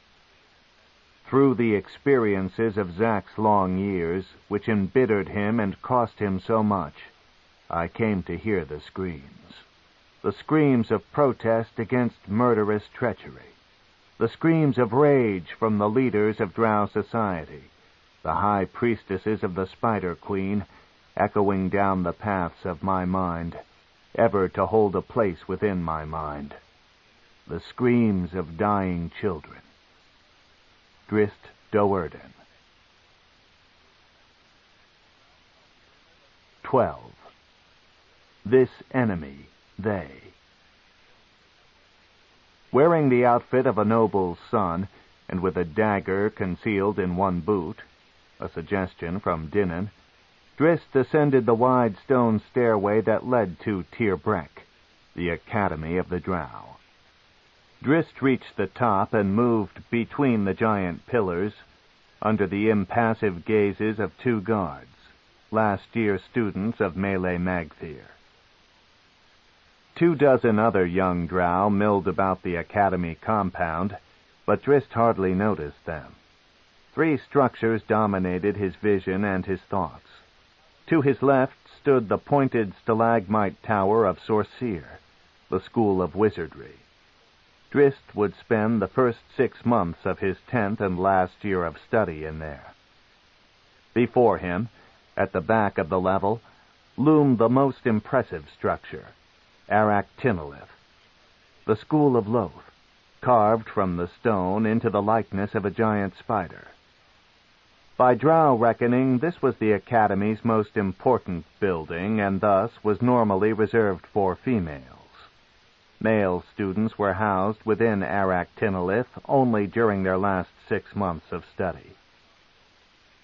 While Sorceer and Aractinolith were the more graceful structures, the most important building for Drizzt at that tentative moment lined the wall to his right.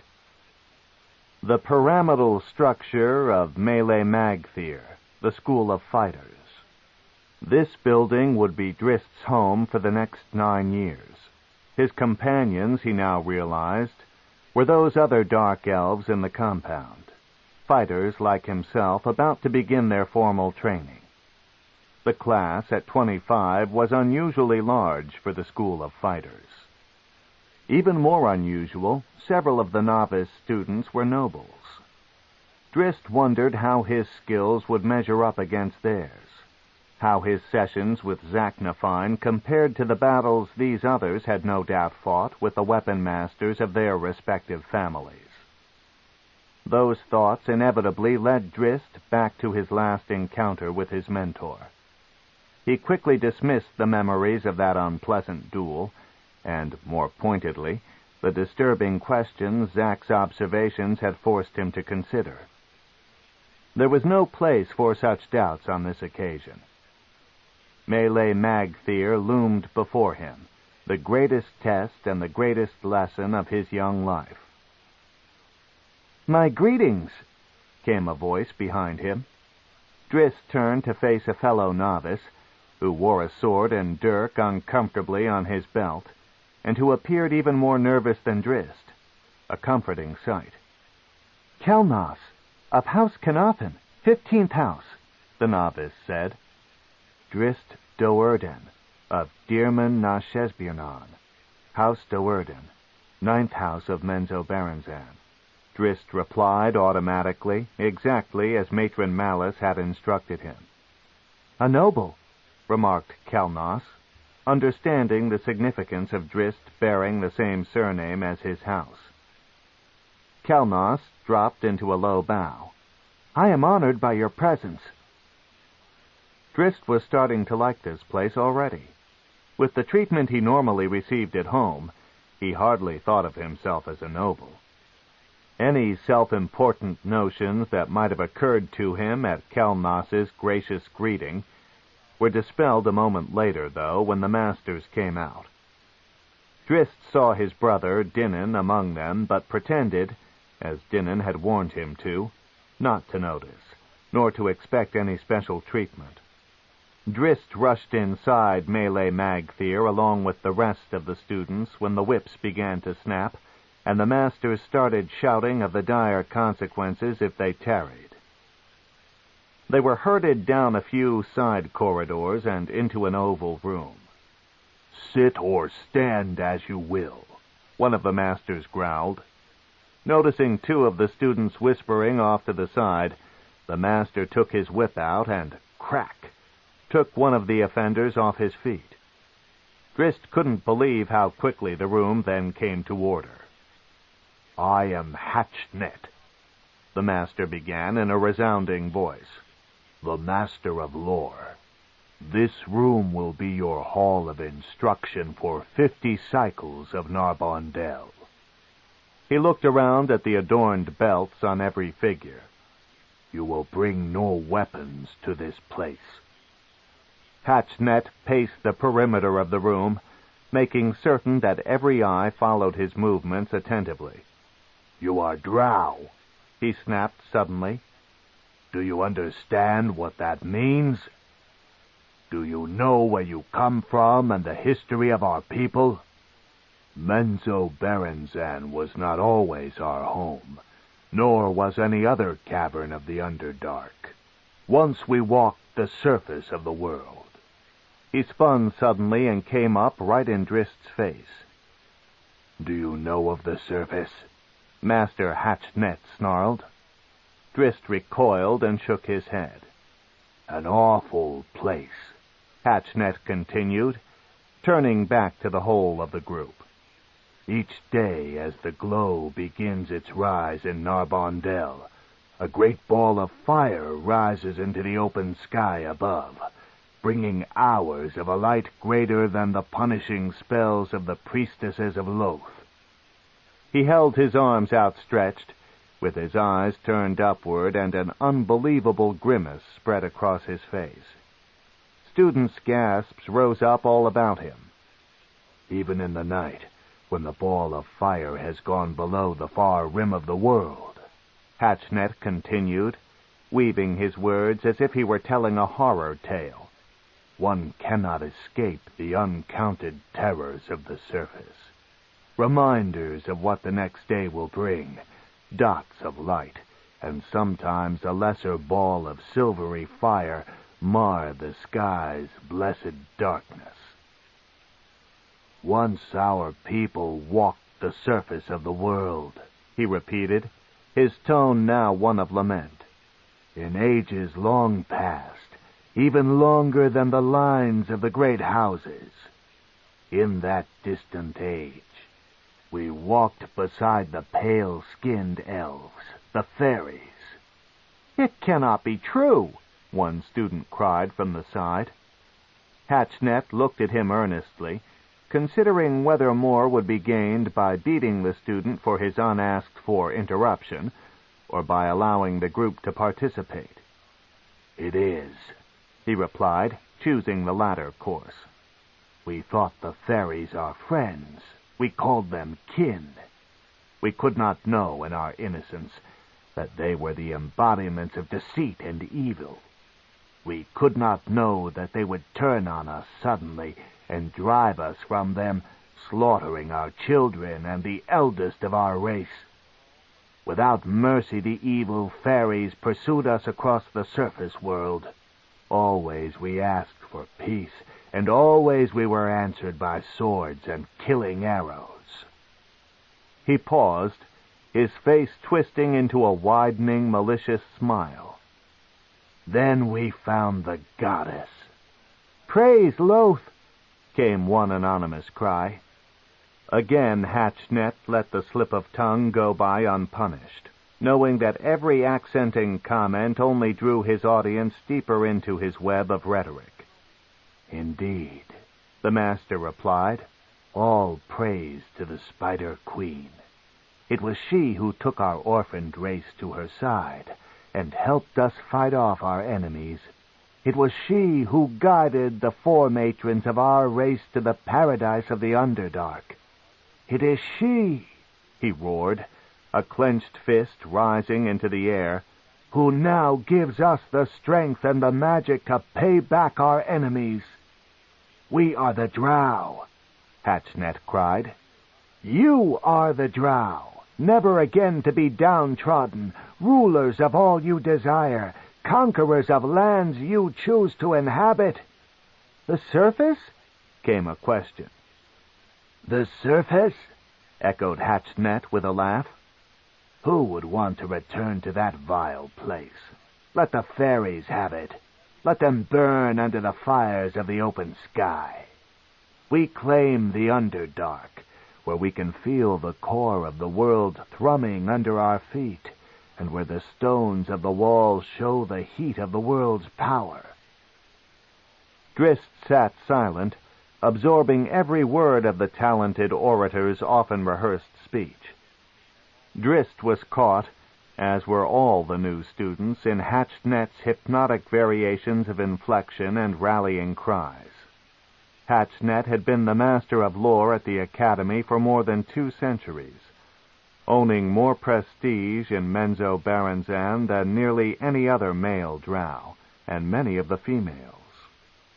The matrons of the ruling families understood well the value of his practiced tongue. So it went every day, an endless stream of hate rhetoric directed against an enemy that none of the students had ever seen. The surface elves were not the only target of Hatchnet's sniping.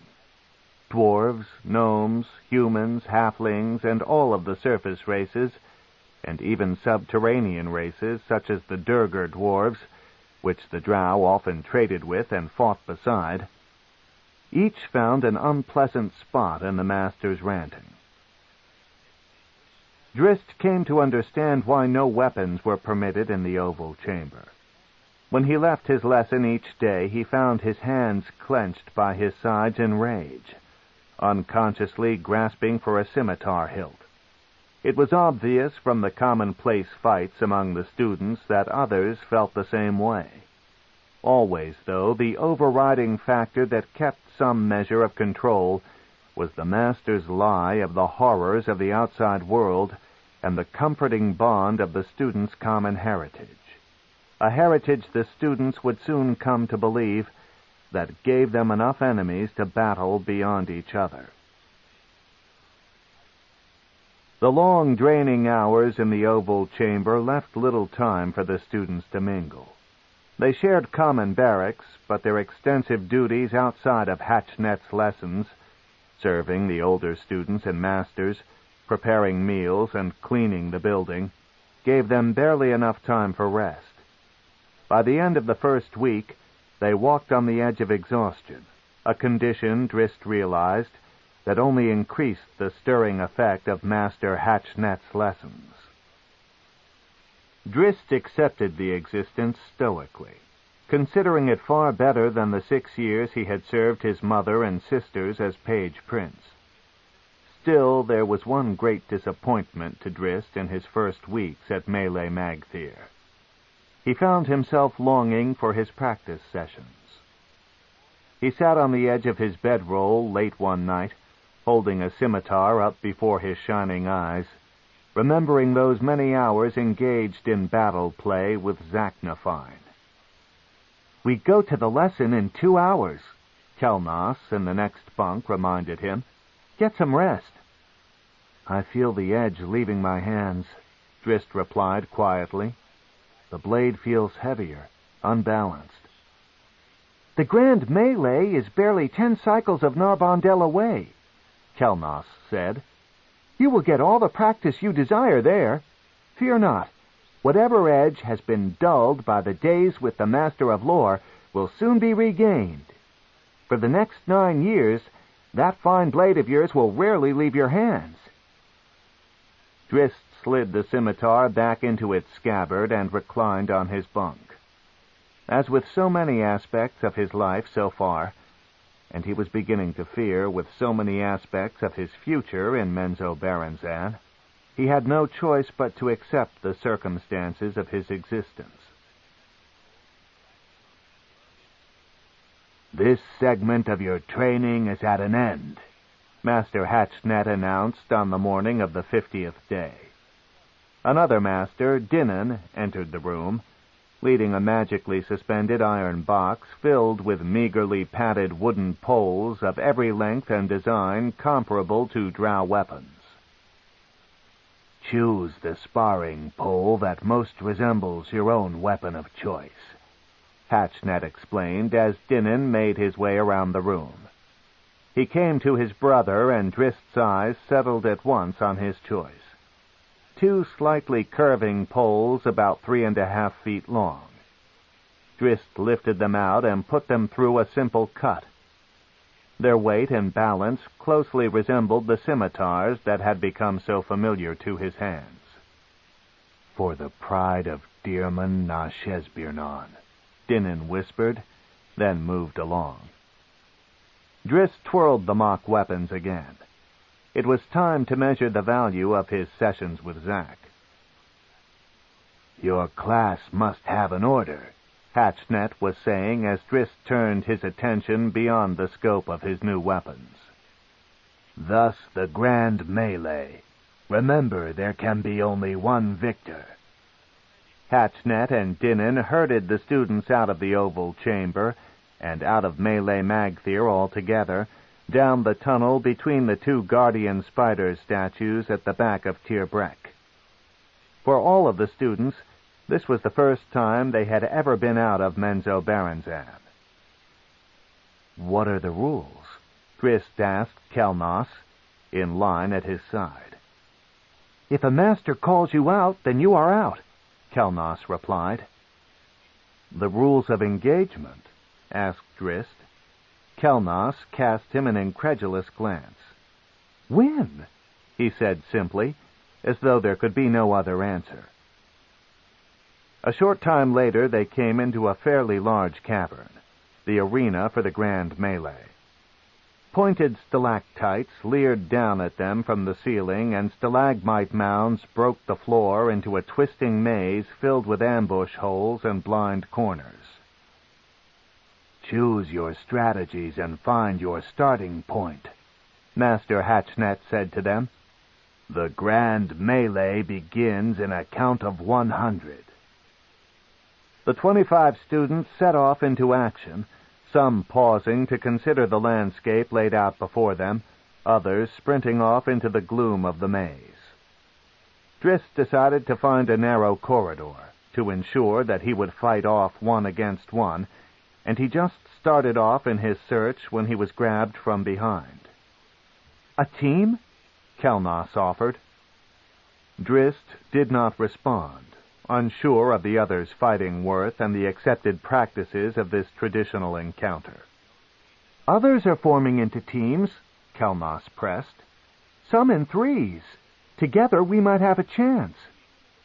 "The Master said there could be only one victor," Drizzt reasoned. "Who better than you, if not me?" Kelnos replied with a sly wink. "Let us defeat the others, then we can decide the issue between ourselves." The reasoning seemed prudent, and with Hatchnet's count already approaching 75, Drizzt had little time to ponder the possibilities. He clapped Kelnos on the shoulder and led his new ally into the maze. Catwalks had been constructed all around the room's perimeter, even crossing through the center of the chamber, to give the judging masters a good view of all the action below. A dozen of them were up there now, all eagerly awaiting the first battles so that they might measure the talent of this young class. 100, cried Hatchnet from his high perch. Kelnos began to move, but Drizzt stopped him, keeping him back in the narrow corridor between two long stalagmite mounds. "Let them come to us," Drizzt signaled in the silent hand and facial expression code. He crouched in battle readiness. "Let them fight each other to weariness. Patience is our ally." Kelnos relaxed, thinking he had made a good choice in Drizzt. Their patience was not tested severely, though, for a moment later a tall and aggressive student burst into their defensive position, wielding a long spear-shaped pole. He came right in on Drizzt, slapping with the butt of his weapon, then spinning it over full in a brutal thrust designed for a quick kill, a strong move perfectly executed. To Drizzt, though, it seemed the most basic of attack routines. Too basic, almost, for Drizzt hardly believed that a trained student would attack another skilled fighter in such a straightforward manner. Drizzt convinced himself in time that this was indeed the chosen method of attack and no feint, and he launched the proper parry. His scimitar poles spun counterclockwise in front of him, striking the thrusting spear in succession and driving the weapon's tip harmlessly above the striking line of its wielder's shoulder. The aggressive attacker, stunned by the advanced parry, found himself open and off balance. Barely a split second later, before the attacker could even begin to recover, Drizzt's counter poked one, then the other scimitar pole into his chest. A soft blue light appeared on the stunned student's face, and he and Drizzt followed its line up to see a wand-wielding master looking down at them from the catwalk. "You are defeated," the master said to the tall student. "Fall where you stand." The student shot an angry glare at Drizzt and obediently dropped to the stone. "Come," Drizzt said to Kelnos, casting a glance up at the master's revealing light. "Any others in the area will know of our position now. We must seek a new defensible area." Kelnos paused a moment to watch the graceful hunting strides of his comrade. He had indeed made a good choice in selecting Drizzt, but he knew already, after only a single quick encounter, that if he and this skilled swordsman were the last two standing, a distinct possibility, he would have no chance at all of claiming victory. Together they rushed around a blind corner right into two opponents. Kelnos chased after one who fled in fright, and Drizzt faced off against the other who wielded sword and dirk poles. A wide smile of growing confidence crossed Drizzt's face as his opponent took the offensive, launching routines similarly basic to those of the spear-wielder that Drizzt had easily dispatched. A few deft twists and turns of his scimitars, a few slaps on the inside edges of his opponent's weapons, had the sword and dirk flying wide. Drizzt's attack came right up the middle, where he executed another double poke into his opponent's chest. The expected blue light appeared. "You are defeated," came the master's call. "Fall where you stand." Outraged, The stubborn student chopped viciously at Drizzt. Drizzt blocked with one weapon and snapped the other against his attacker's wrist, sending the sword pole flying to the floor. The attacker clenched his bruised wrist, but that was the least of his troubles. A blinding flash of lightning exploded from the observing master's wand, catching him full in the chest and hurtling him 10 feet backward to crash into a stalagmite mound. He crumpled to the floor, groaning in agony, and a line of glowing heat rose from his scorched body, which lay against the cool gray stone. "You are defeated," the master said again. Drizzt started to the fallen Drow's aid, but the master issued an emphatic "No." Then Kelnos was back at Drizzt's side. "He got away," Kelnos began, but he broke into a laugh when he saw the downed student. "If a master calls you out, then you are out," Kelnos repeated into Drizzt's blank stare. "Come," Kelnos continued. "The battle is in full now. Let us find some fun." Drizzt thought his companion quite cocky for one who had yet to lift his weapons. He only shrugged and followed. Their next encounter was not so easy. They came into a double passage turning in and out of several rock formations and found themselves faced off against a group of 3, nobles from leading houses, both Drizzt and Kelnos realized. Drizzt rushed the 2 on his left, both of whom wielded single swords, while Kelnos worked to fend off the 3rd. Drizzt had little experience against multiple opponents, but Zack had taught him the techniques of such a battle quite well. His movements were solely defensive at first.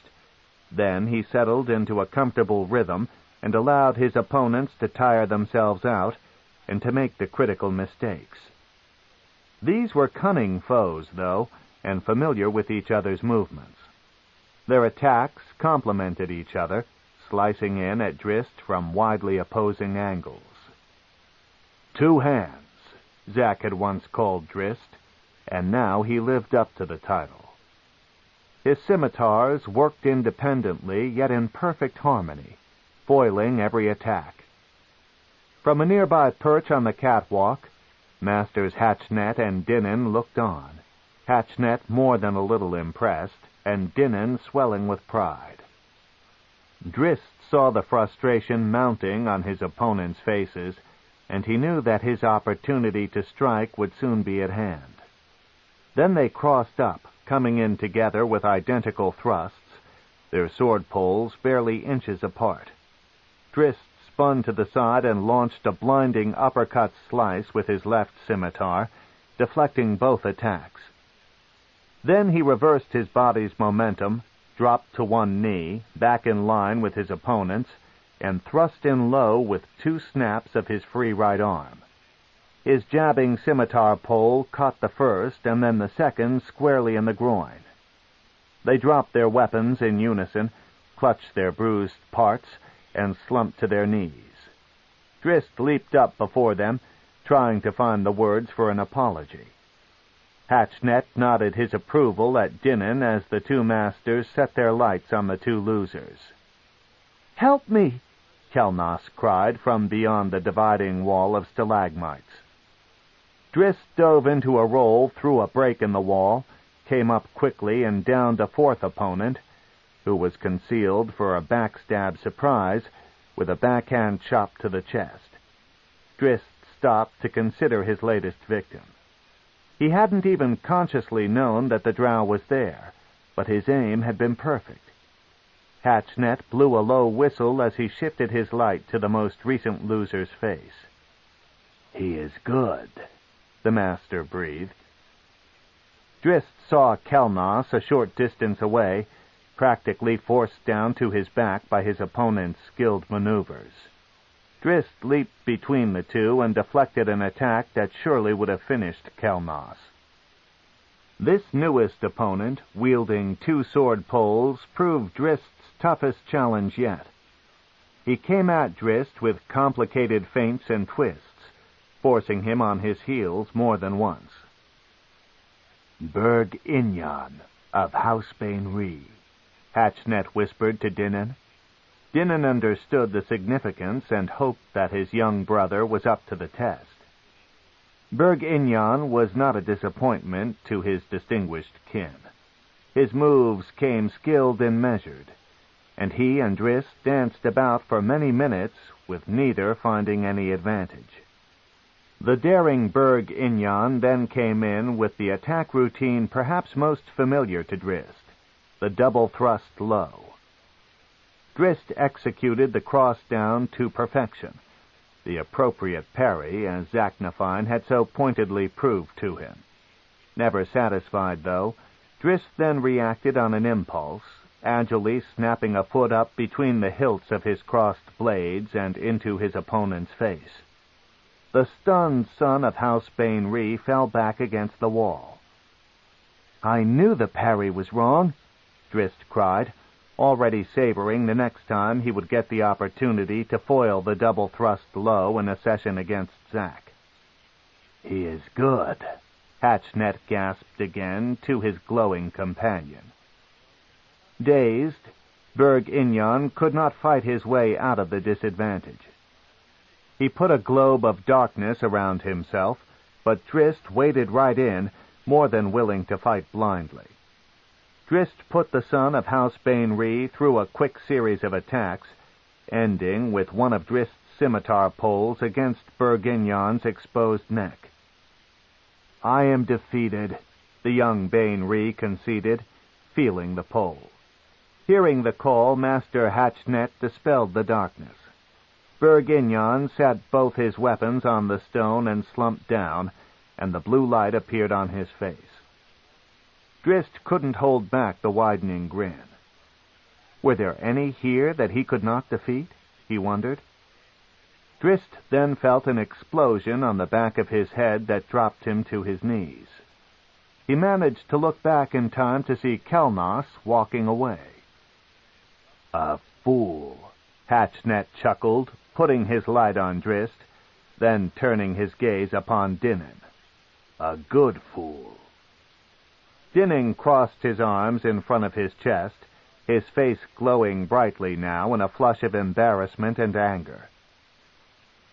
Drizzt felt the cool stone against his cheek, but his only thoughts at that moment were rooted in the past, locked onto Zaknafine's sarcastic but painfully accurate statement, "It is our way." 13. The Price of Winning.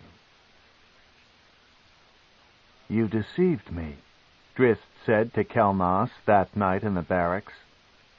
The room was black around them, and no other students stirred in their cots, exhausted from the day's fighting and from their endless duties serving the older students. Kelnos fully expected this encounter. He had guessed Drizzt's naivete early on, when Drizzt had actually queried him about the rules of engagement. An experienced Drow warrior, particularly a noble, should have known better, should have understood that the only rule of his existence was the pursuit of victory. Now, Kelnos knew, this foolish young Do'Urden would not strike at him for his earlier actions. Vengeance fueled by anger was not one of Drizzt's traits. "Why?" Drizzt pressed, finding no answer forthcoming from the smug commoner of House Kenafin. The volume of Drizzt's voice caused Kelnos to glance around nervously. They were supposed to be sleeping. If a master heard them arguing... "What is the mystery?" Kelnos signaled back in the hand code, the warmth of his fingers glowing clearly to Drizzt's heat-sensing eyes. "I acted as I had to act, though I now believe I should have held off a bit longer. Perhaps if you had defeated a few more, I might have finished higher than third in the class." "If we had worked together as we had agreed, you might have won, or finished second at the least," Drizzt signaled back, the sharp movements of his hands reflecting his anger. "Most assuredly second," Kelnos replied. "I knew from the beginning that I would be no match for you. You are the finest swordsman I have ever seen." Not by the master's standing, Drizzt grumbled aloud. 8th is not so low, Kelnos whispered back. Bergignon is only ranked 10th, and he is from the ruling house of Menzoberranzan. You should be glad that your standing is not to be envied by your classmates. A shuffle outside the room's door sent Kelnos back into the silent code. Holding a higher rank means only that I have more fighters eyeing my back as a convenient place to rest their daggers. Drizzt let the implications of Kelnos's statement slip by. He refused to consider such treachery in the academy. Bergignon was the finest fighter I saw in the grand melee, he signaled. He had you beaten until I interceded on your behalf. Kelnos smiled the thought away. Let Bergignon serve as a cook in some lowly house for all I care, he whispered even more quietly than before. For the son of House Bain-Ree's bunk was only a few yards away. He is 10th, yet I, Kelnos of Canothin, am 3rd. I am 8th, said Drizzt, an uncharacteristic edge on his voice, more anger than jealousy.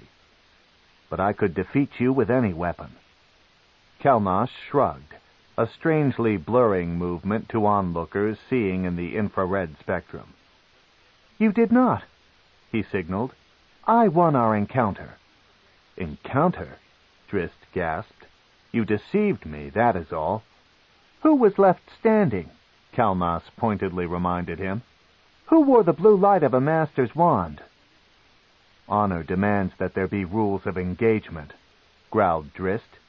There is a rule, Kelnos snapped back at him. You may do whatever you can get away with. I won our encounter, Drizzt Do'Urden, and I hold the higher rank. That is all that matters. In the heat of the argument, their voices had grown too loud. The door to the room swung wide, and a master stepped onto the threshold, his form vividly outlined by the hallway's blue lights. Both students promptly rolled over and closed their eyes, and their mouths. The finality of Kelnos's last statement rocked Drizzt to some prudent observations. He realized then that his friendship with Kelnos had come to an end, and perhaps that he and Kelnos had never been friends at all. You have seen him? Alton asked, his fingers tapping anxiously on the small table in the highest chamber of his private quarters.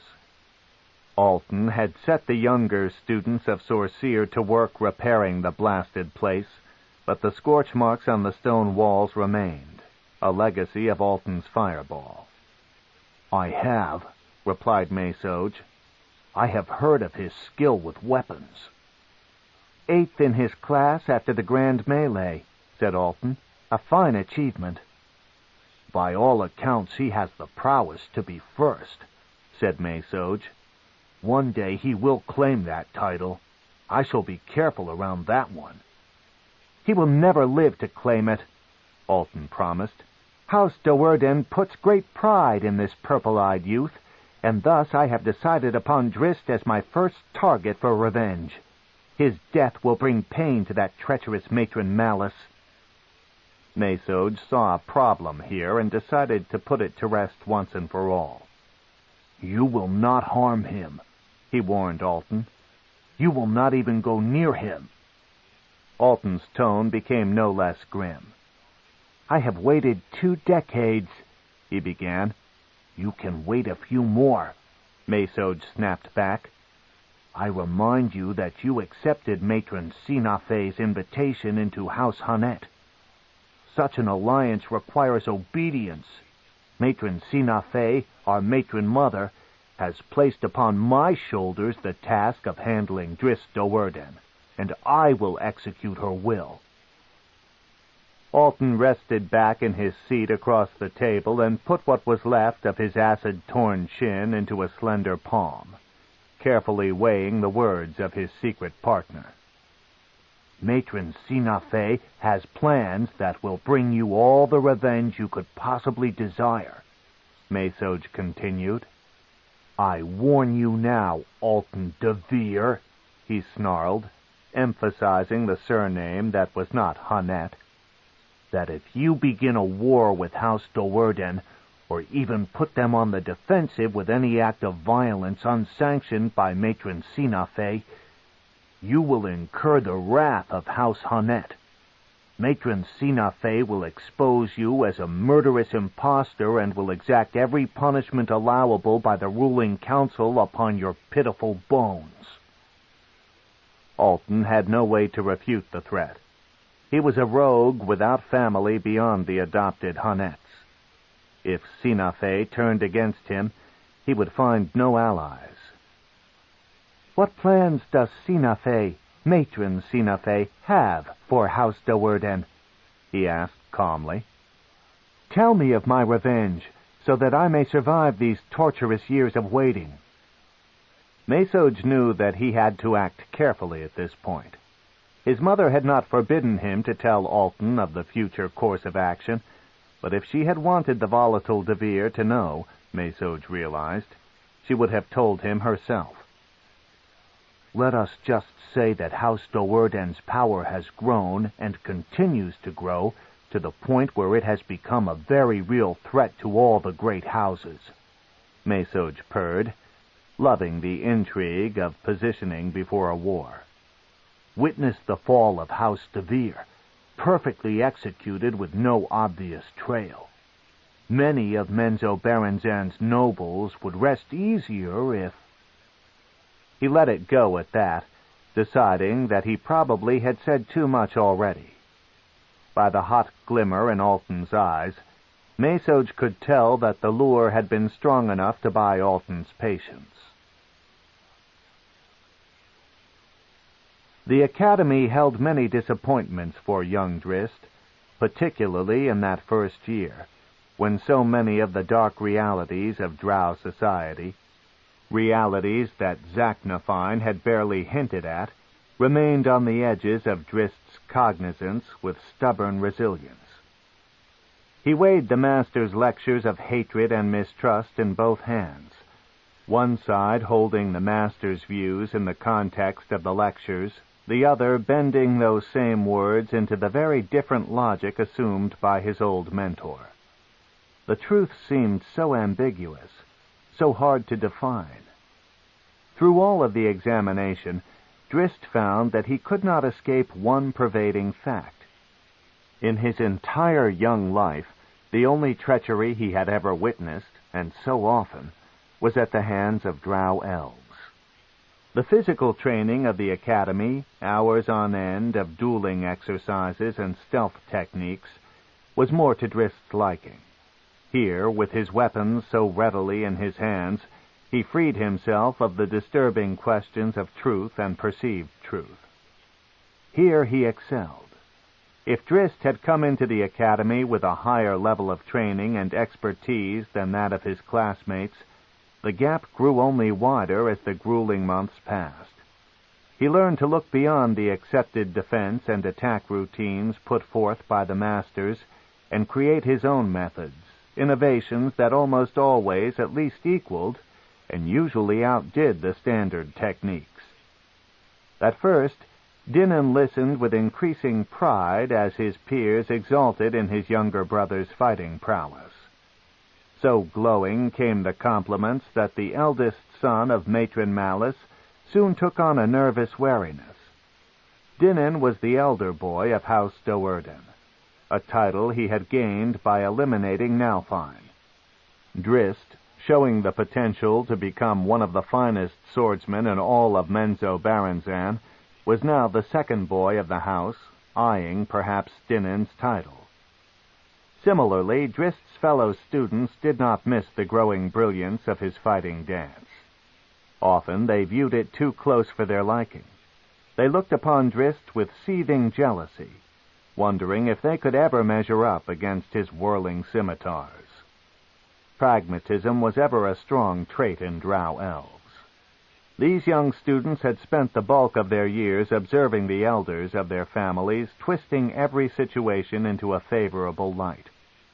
Every one of them recognized the value of Drizzt Do'Urden as an ally, and thus, When the grand melee came around the next year, Drizzt was inundated with offers of partnership. The most surprising query came from Kelnos of House Kenofin, who had downed Drizzt through deceit the previous year. "Do we join again? This time to the very top of the class?" the haughty young fighter asked as he moved beside Drizzt down the tunnel to the prepared cavern. He moved around and stood before Drizzt easily, as if they were the best of friends, his forearms resting across the hilts of his belted weapons, and an overly friendly smile spread across his face. Drizzt could not even answer. He turned and walked away, pointedly keeping his eye over one shoulder as he left. "Why are you so amazed?" Kelnos pressed, stepping quickly to keep up. Drizzt spun on him. "How could I join again with one who so deceived me?" he snarled. "I have not forgotten your trick." "That is the point," Kelnos argued. "You are more wary this year. Certainly I would be a fool to attempt such a move again." "How else could you win?" said Drizzt. "You cannot defeat me in open battle." His words were not a boast, just a fact that Kelnos accepted as readily as Drizzt. "Second rank is highly honored," Kelnos reasoned. Drizzt glared at him. He knew that Kelnos would not settle for anything less than ultimate victory. "If we meet in the melee," he said with cold finality, "it will be as opponents." He walked off again, and this time Kelnos did not follow. Luck bestowed a measure of justice upon Drizzt that day, for his first opponent and first victim in the grand melee was none other than his former partner. Drizzt found Kelnos in the same corridor they had used as a defensible starting point the previous year, and took him down with his very first attack combination. Drizzt somehow managed to hold back on his winning thrust, though he truly wanted to jab his scimitar pole into Kelnos's ribs with all his strength. Then Drizzt was off into the shadows, picking his way carefully until the numbers of surviving students began to dwindle. With his reputation, Drizzt had to be extra wary, for his classmates recognized a common advantage in eliminating one of his prowess early in the competition. Working alone, Drizzt had to fully scope out every battle before he engaged, to ensure that each opponent had no secret companions lurking nearby. This was Drizzt's arena, the place where he felt most comfortable, and he was up to the challenge. In 2 hours, only 5 competitors remained, and after another 2 hours of cat and mouse, it came down to only 2, Drizzt and Bergignon Bainry. Drizzt moved out into an open stretch of the cavern. "Come out then, Student Bainry," he called. "Let us settle this challenge openly and with honor." Watching from the catwalk, Dinnan shook his head in disbelief. "He has relinquished all advantage," said Master Hatchnet, standing beside the elder boy of House Do'Urden. "As the better swordsman, he had Bergignon worried and unsure of his moves. Now your brother stands out in the open showing his position." "Still a fool," Dinnan muttered. Hatchnet spotted Bergignon slipping behind a stalagmite mound a few yards behind Drizzt. "It should be settled soon." "Are you afraid?" Drizzt yelled into the gloom. "If you truly deserve the top rank, as you freely boast, then come out and face me openly. Prove your words, Bergignon Bainry, or never speak them again." The expected rush of motion from behind sent Drizzt into a sidelong roll. "Fighting is more than swordplay," the son of House Bainry cried as he came on, his eyes gleaming at the advantage he now seemed to hold. Bergignon stumbled then, tripped up by a wire Drizzt had set out, and fell flat to his face. Drizzt was on him in a flash, scimitar pole tip in at Bergignon's throat. "So I have learned," Drizzt replied grimly. Thus a Do'Urden becomes the champion, Hatchnet observed, putting his blue light on the face of Housebane Rhee's defeated son. Hatchnet then stole Dinin's widening smile with a prudent reminder. Elder boys should beware second boys with such skills. While Drizzt took little pride in his victory that second year, he took great satisfaction in the continued growth of his fighting skills. He practiced every waking hour when he was not busy in the many serving duties of a young student. Those duties were reduced as the years passed. The youngest students were worked the hardest, and Drizzt found more and more time in private training. He reveled in the dance of his blades and the harmony of his movements. His scimitars became his only friends, the only things he dared to trust. He won the grand melee again the third year and the year after that, despite the conspiracies of many others against him. To the masters it became obvious that none in Drizzt's class would ever defeat him, and the next year they placed him into the grand melee of students 3 years his senior. He won that one too. The academy, above anything else in Menzoberranzan, was a structured place, and though Drizzt's advanced skill defied that structure in terms of battle prowess, his tenure as a student would not be lessened. As a fighter, he would spend 10 years in the academy. Not such a long time, considering the 30 years of study a wizard endured in Sorceer, or the 50 years a budding priestess would spend in Aractinolith. While fighters began their training at the young age of 20, wizards could not start until their 25th birthday, and clerics had to wait until the age of 40. The first 4 years in Melee Magthyr were devoted to singular combat, the handling of weapons. In this, the masters could teach Drizzt little that Zaknafine had not already shown him. After that, though, the lessons became more involved. The young Drow warriors spent 2 full years learning group fighting tactics with other warriors, and the subsequent 3 years incorporated those tactics into warfare techniques beside and against wizards and clerics. The final year of the academy rounded out the fighter's education. The first 6 months were spent in Sorceer, learning the basics of magic use, and the last 6, the prelude to graduation, saw the fighters in tutelage under the priestesses of Aractinolith. All the while there remained the rhetoric, the hammering in of those precepts that the Spider Queen held so dear, those lies of hatred that held the Drow in a state of controllable chaos. To Drizzt, the academy became a personal challenge, a private classroom within the impenetrable womb of his whirling scimitars. Inside the adamantite walls he formed with those blades, Drizzt found he could ignore the many injustices he observed all around him, and could somewhat insulate himself against words that would have poisoned his heart. The academy was a place of constant ambition and deceit, a breeding ground for the ravenous, consuming hunger for power that marked the life of all the Drow. Drizzt would survive it unscathed, he promised himself. As the years passed, though, as the battles began to take on the edge of brutal reality, Drizzt found himself caught up time and again in the heated throes of situations he could not so easily brush away. 14. Proper Respect. They moved through the winding tunnels as quietly as a whispering breeze, each step measured in stealth and ending in an alert posture. They were 9th-year students working on their last year in Melee Magthyr, and they operated as often outside the cavern of Menzoberranzan as within.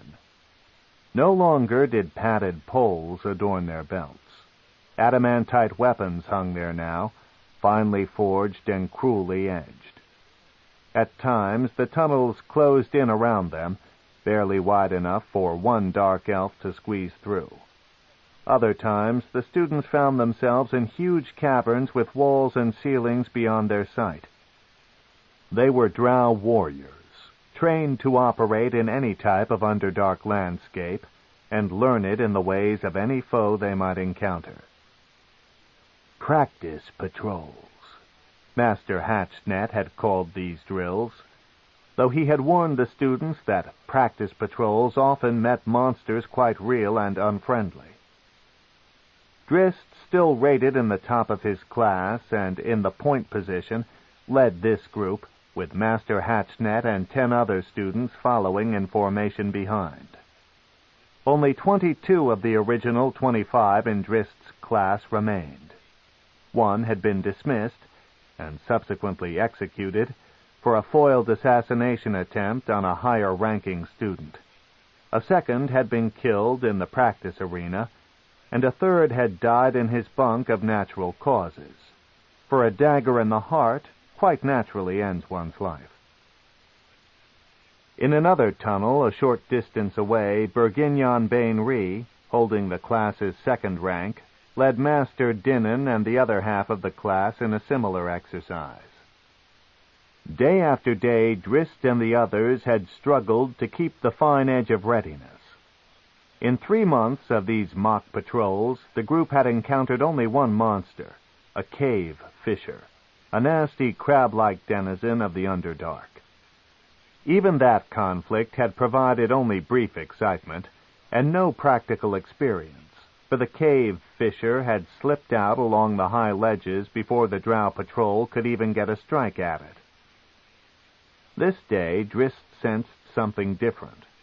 Perhaps it was an unusual edge on Master Hatchnet's voice, or a tingling in the stones of the cavern, a subtle vibration that hinted to Drizzt's subconscious of other creatures in the maze of tunnels.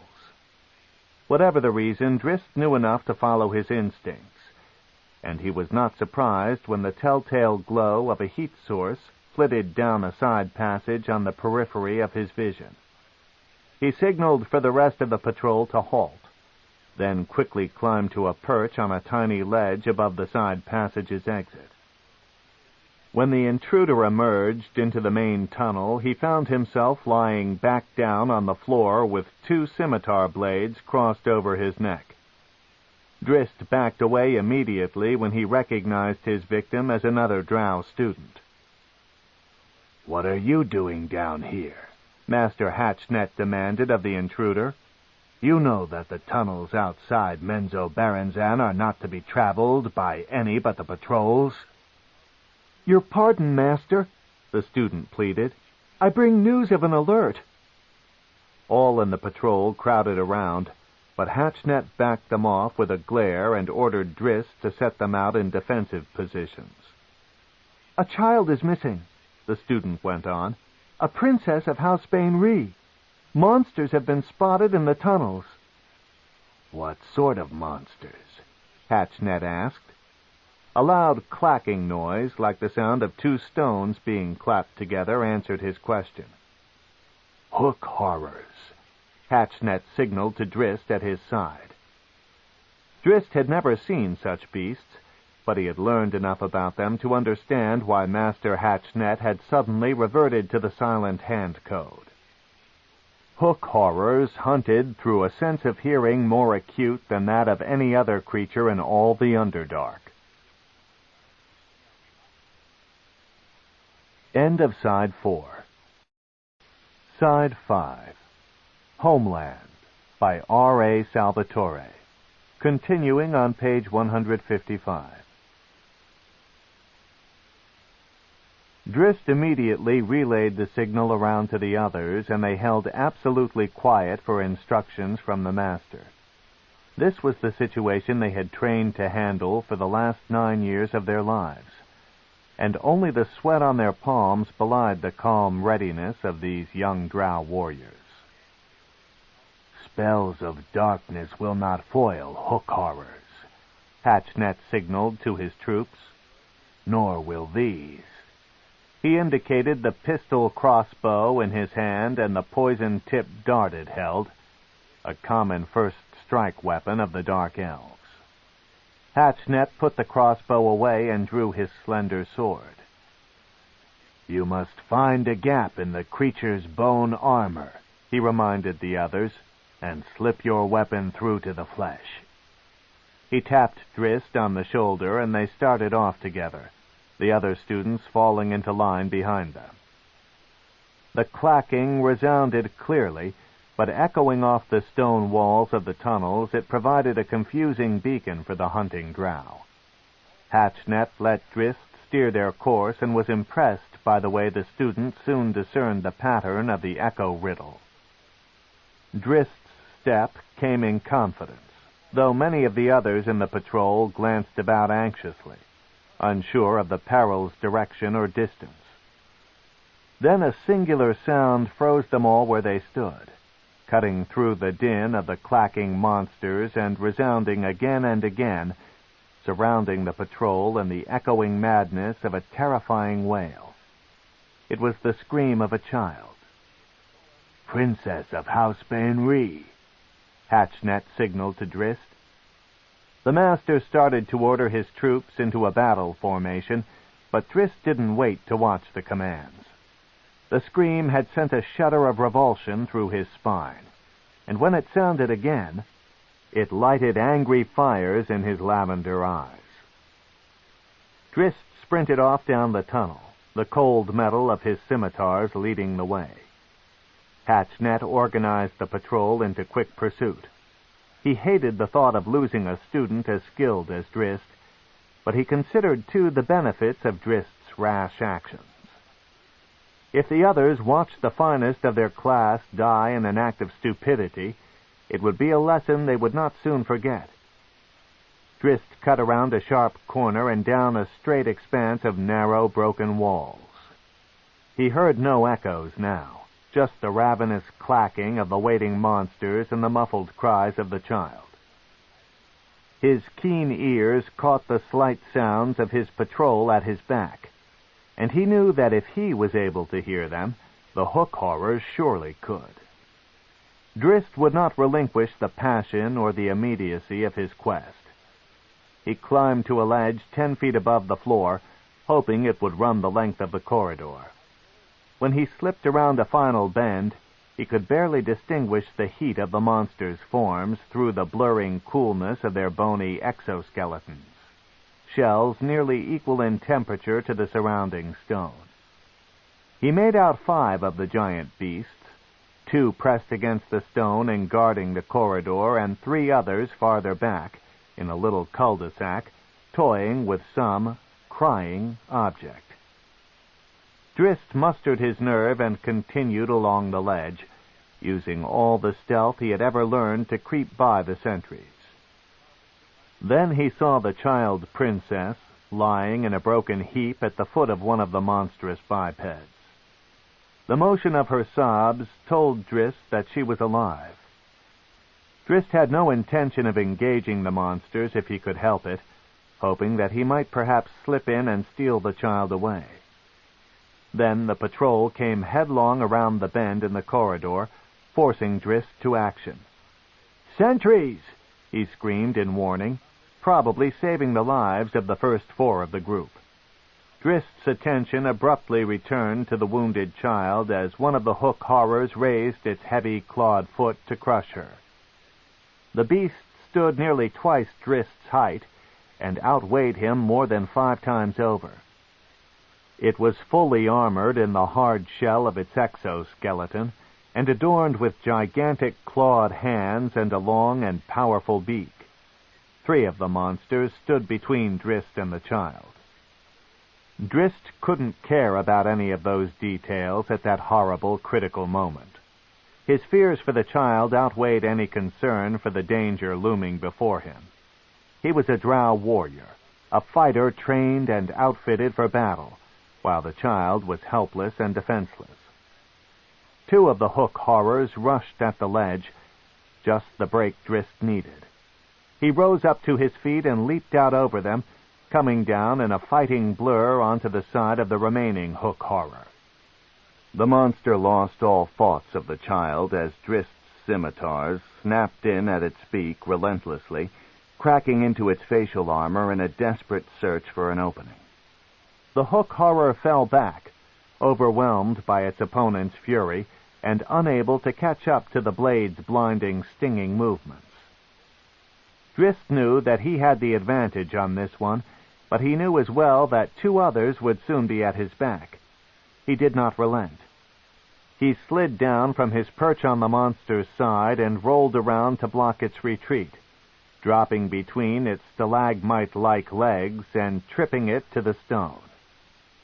Then he was on top of it, poking furiously as it floundered on its belly. The hook horror desperately tried to respond, but its armored shell was too encumbering for it to twist out from under the assault. Drizzt knew his own situation was even more desperate. Battle had been joined in the corridor, but Hatchnet and the others couldn't possibly get through the sentries in time to stop the two hook horrors undoubtedly charging his back. Prudence dictated that Drizzt relinquish his position over this one and spin away into a defensive posture. The child's agonized scream, however, overruled prudence. Rage burned in Drizzt's eyes so blatantly that even the stupid hook horror knew its life was soon to end. Drizzt put the tips of his scimitars together in a V and plunged them down onto the back of the monster's skull with all his might. Seeing a slight crack in the creature's shell, Drizzt crossed the hilts of his weapons, reversed the points, and split a clear opening in the monster's defense. He then snapped the hilts together and plunged the blade straight down through the soft flesh and into the monster's brain. A heavy claw sliced a deep line across Drizzt's shoulders, tearing his pawafwi and drawing blood. He dove forward into a roll and came up with his wounded back to the far wall. Only one hook horror moved in at him. The other picked up the child. "No!" Drizzt screamed in protest. He started forward only to be slapped back by the attacking monster. Then, paralyzed, he watched in horror as the other hook horror put an end to the child's screams. Rage replaced determination in Drizzt's eyes. The closest hook horror rushed at him, meaning to crush him against the stone. Drizzt recognized its intentions and didn't even try to dodge out of the way. Instead, he reversed his grip on his weapons and locked them against the wall above his shoulders. With the momentum of the monster's 800-pound bulk carrying it on, even the armor of its shell could not protect the hook horror from the adamantite scimitars. It slammed Drizzt up against the wall, but in doing so impaled itself through the belly.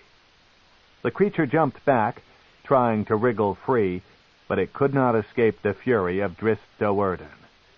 Savagely, the young drow twisted the impaled blades. He then shoved off from the wall with the strength of anger, tumbling the giant monster backward. Two of Drizzt's enemies were dead, and one of the hook horror sentries in the hallway was down, but Drizzt found no relief in those facts. The third hook horror towered over him as he desperately tried to get his blades free from his latest victim. Drizzt had no escape from this one. The second patrol arrived then, and Dinin and Bergignon Bainri rushed into the cul-de-sac along the same ledge Drizzt had taken. The hook horror turned away from Drizzt just as the two skilled fighters came at it. Drizzt ignored the painful gash in his back and the cracks he had no doubt suffered in his slender ribs. Breathing came to him in labored gasps, but this, too, was of no consequence. He finally managed to free one of his blades, and he charged at the monster's back. Caught in the middle of the three skilled drow, the hook horror went down in seconds. The corridor was finally cleared, and the dark elves rushed in all around the cul-de-sac. They had lost only one student in their battle against the monster sentries.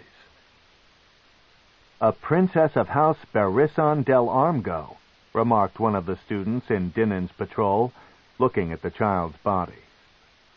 "House Bainri, we were told," said another student, one from Hatchnet's group. Drizzt did not miss the discrepancy. Bergignon Bainry rushed over to see if the victim was indeed his youngest sister. "Not of my house," he said with obvious relief after a quick inspection. He then laughed as further examination revealed a few other details about the corpse. "Not even a princess," he declared. Drizzt watched it all curiously, noting the impassive, callous attitude of his companions most of all. Another student confirmed Bergignon's observation.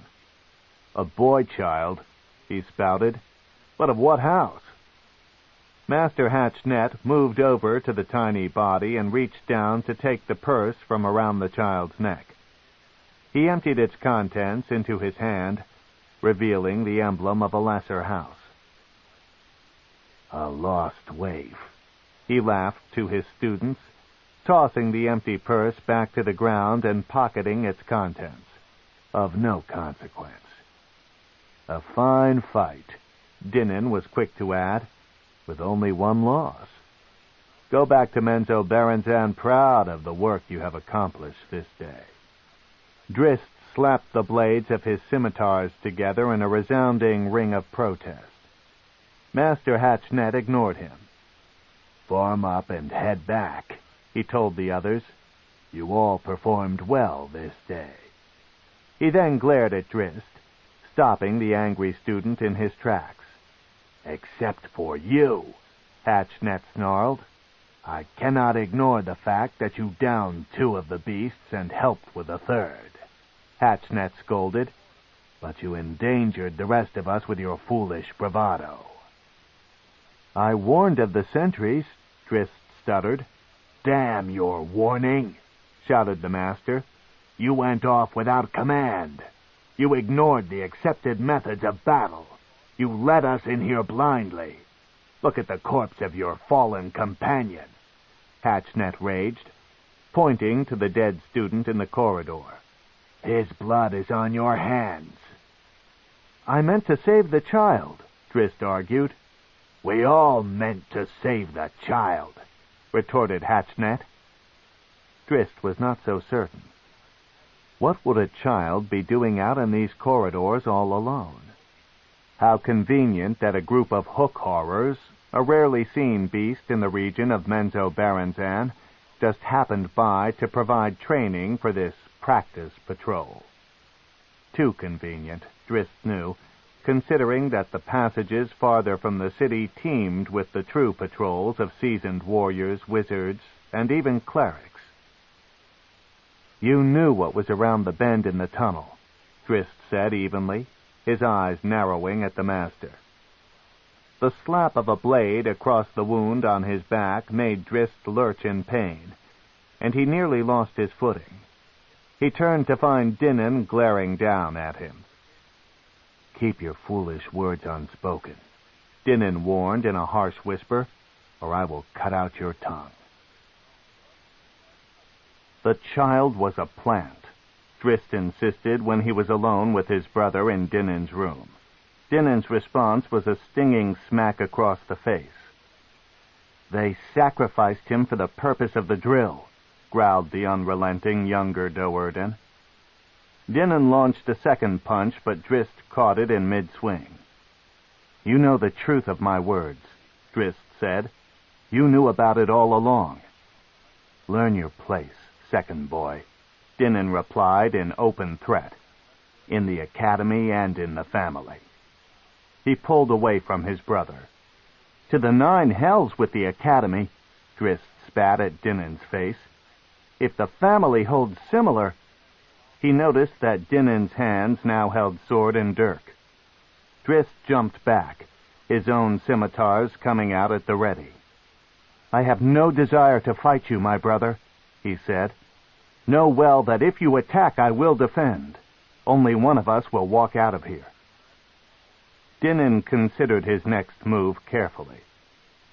If he attacked and won, the threat to his position in the family would be at an end.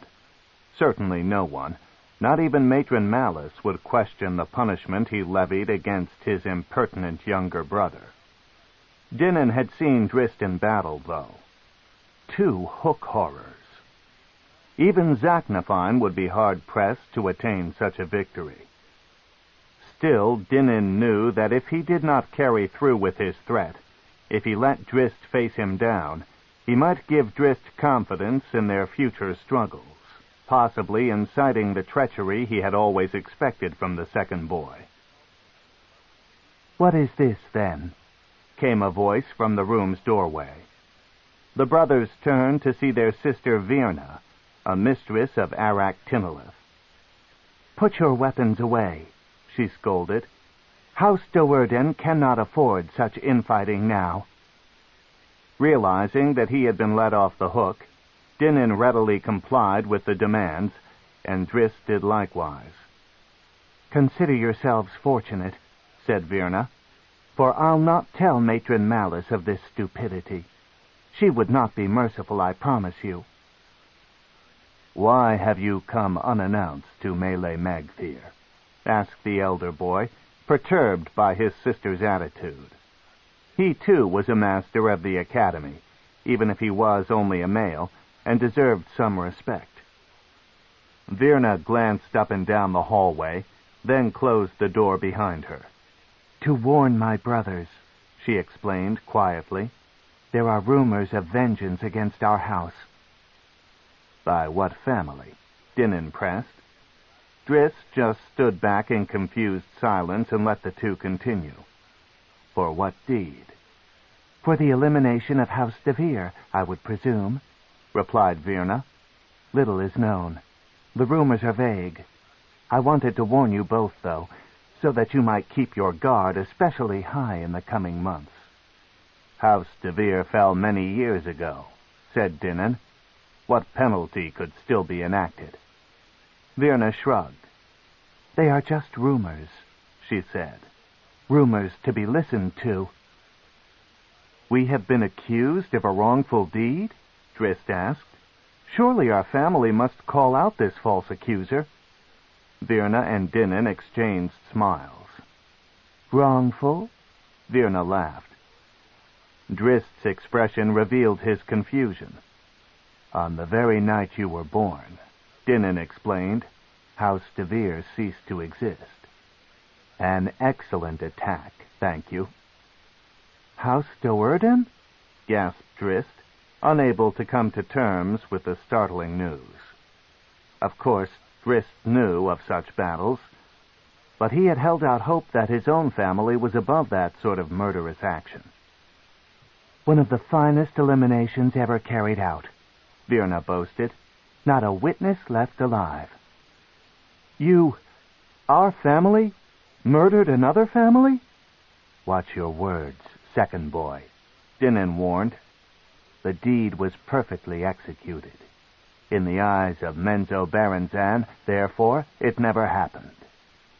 "But House DeVir ceased to exist," said Drizzt. "To a child," said Dinin with a laugh. 1,000 possibilities assaulted Drizzt at that awful moment. 1,000 pressing questions that he needed answered. One in particular stood out vividly, welling like a lump of bile in his throat. "Where was Zaknafine that night?" he asked. "In the chapel of House DeVir's clerics, of course," replied Virna. "Zaknafine plays his part in such business so very well." Drizzt rocked back on his heels, hardly able to believe what he was hearing. He knew that Zak had killed Drow before, had killed clerics of Loth before, but Drizzt had always assumed that the weapon master had acted out of necessity, in self-defense. "You should show more respect to your brother," Virna scolded him. "To draw weapons against Dinin. You owe him your life." "You know?"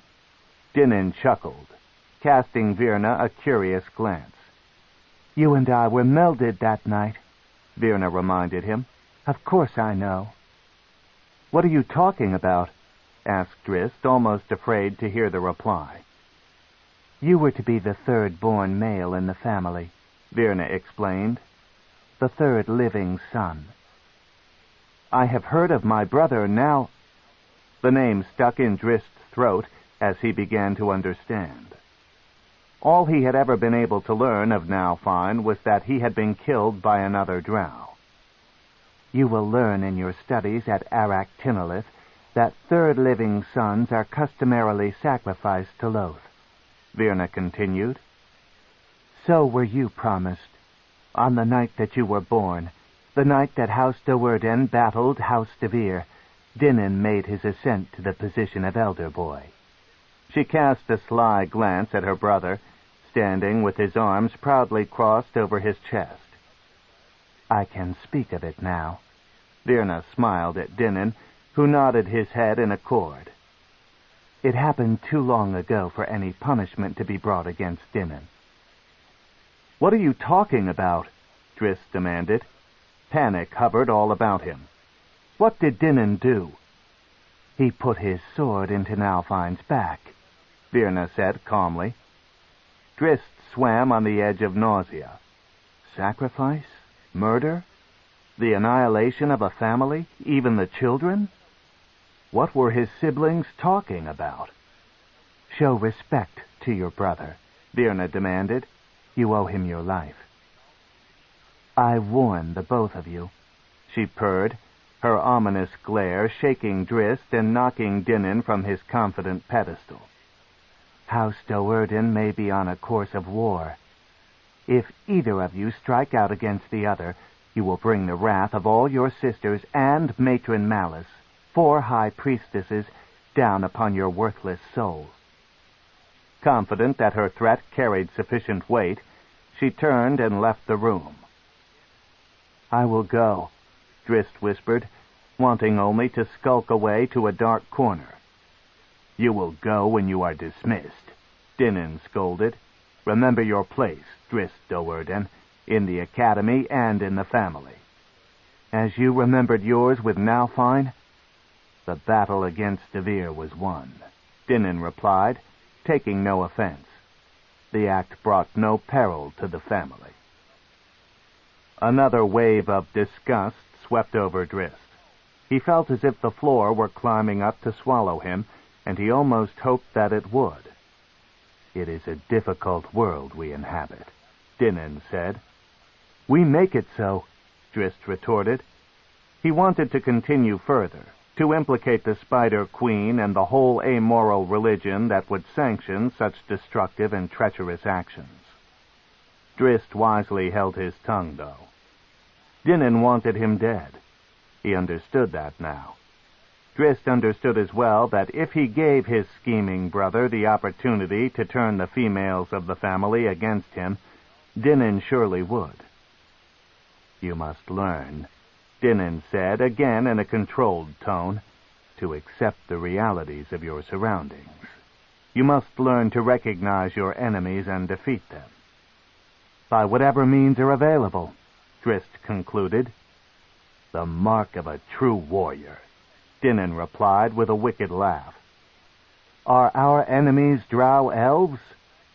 We are Drow warriors, Dinnan declared sternly. We do what we must to survive. As you did on the night of my birth, Drizzt reasoned, though at this point there was no remaining trace of outrage in his resigned tone. You were cunning enough to get away cleanly with the deed. Dinnan's reply, though expected, stung the younger Drow profoundly. It never happened. 15. On the dark side. I am Drizzt. I know who you are, replied the student mage, Drizzt's appointed tutor and sorcerer. Your reputation precedes you.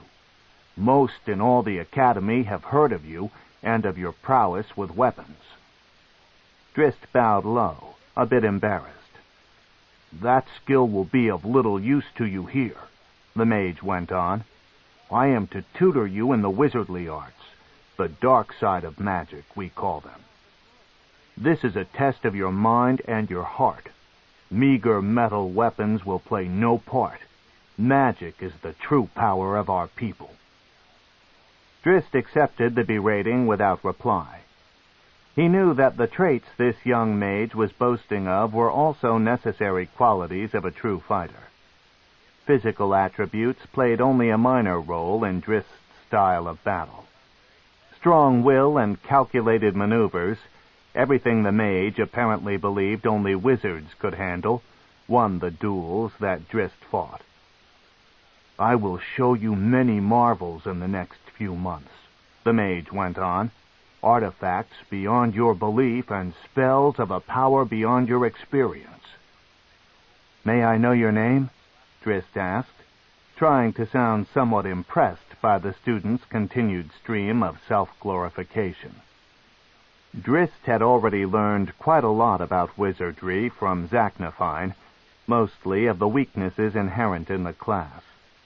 Because of magic's usefulness in situations other than battle, Drow wizards were accorded a high position in the society, second to the clerics of Loth. It was a wizard, after all, who lighted the glowing Narbondel, time clock of the city, and wizards who lighted fairy fires on the sculptures of the decorated houses. Zaknafine had little respect for wizards. They could kill quickly and from a distance, he had warned Drizzt, but if one could get in close to them, they had little defense against a sword. "Mesoj," replied the mage. "Mesoj Hanet, of House Hanet, beginning my 30th and final year of study. Soon I will be recognized as a full wizard of Menzoberranzan, with all of the privileges accorded my station." "Greetings, then, Mesoj Hanet," Drizzt replied. "I, too, have but a year remaining in my training at the academy, for a fighter spends only 10 years. "A lesser talent," Mesoj was quick to remark. "Wizards study 30 years before they are even considered practiced enough to go out and perform their craft." Again Drizzt accepted the insult graciously. He wanted to get this phase of his instruction over with, then finish out the year and be rid of the academy altogether. Drizzt found his 6 months under Mesoj's tutelage actually the best of his stay at the academy. Not that he came to care for Mesoj.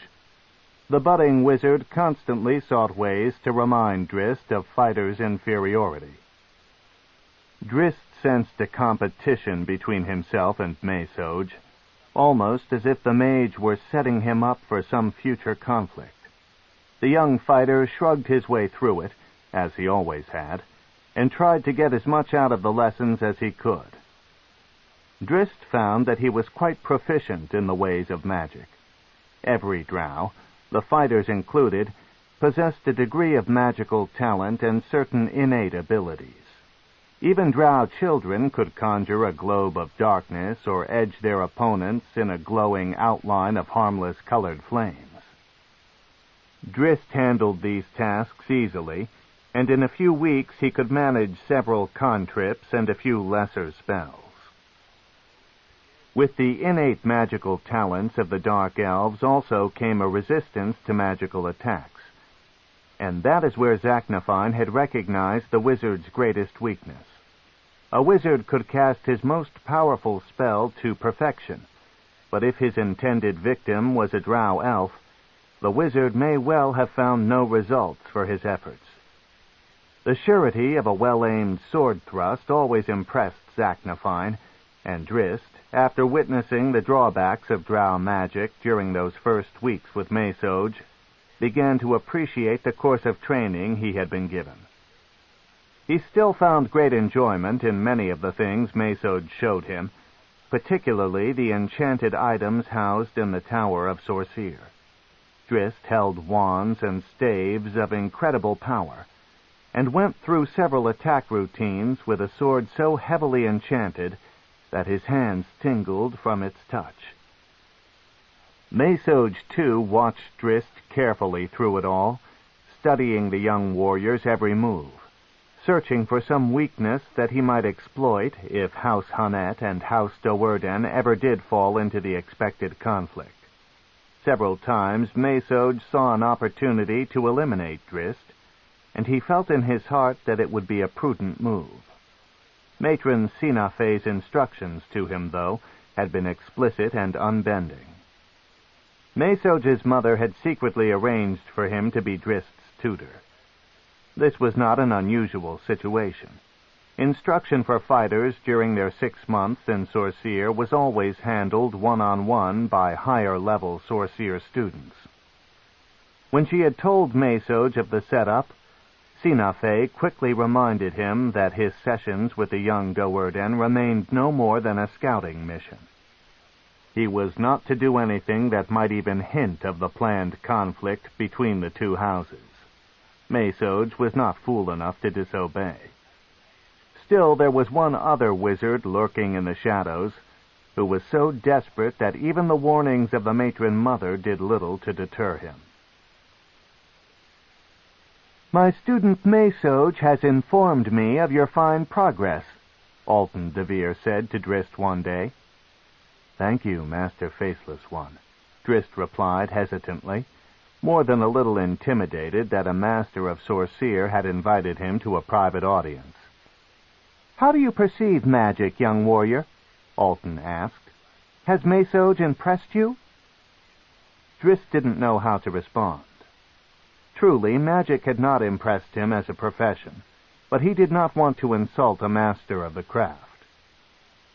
"I find the art beyond my abilities," he said tactfully. "For others, it seems a powerful course, but I believe my talents are more closely linked to the sword." "Could your weapons defeat one of magical power?" Alton snarled. He quickly bit back the sneer, trying not to tip off his intent. Drizzt shrugged. "Each has its place in battle," he replied. "Who could say which is the mightier? As with every combat, it would depend upon the individuals engaged." "Well, what of yourself?" Alton teased. "First in your class, I have heard, year after year. The masters of Melee Magthyr speak highly of your talents." Again, Drizzt found himself flushed with embarrassment. More than that, though, he was curious as to why a master and student of Sorcier seemed to know so much about him. "Could you stand against one of magical powers?" asked Alton. "Against a master of Sorcier, perhaps?"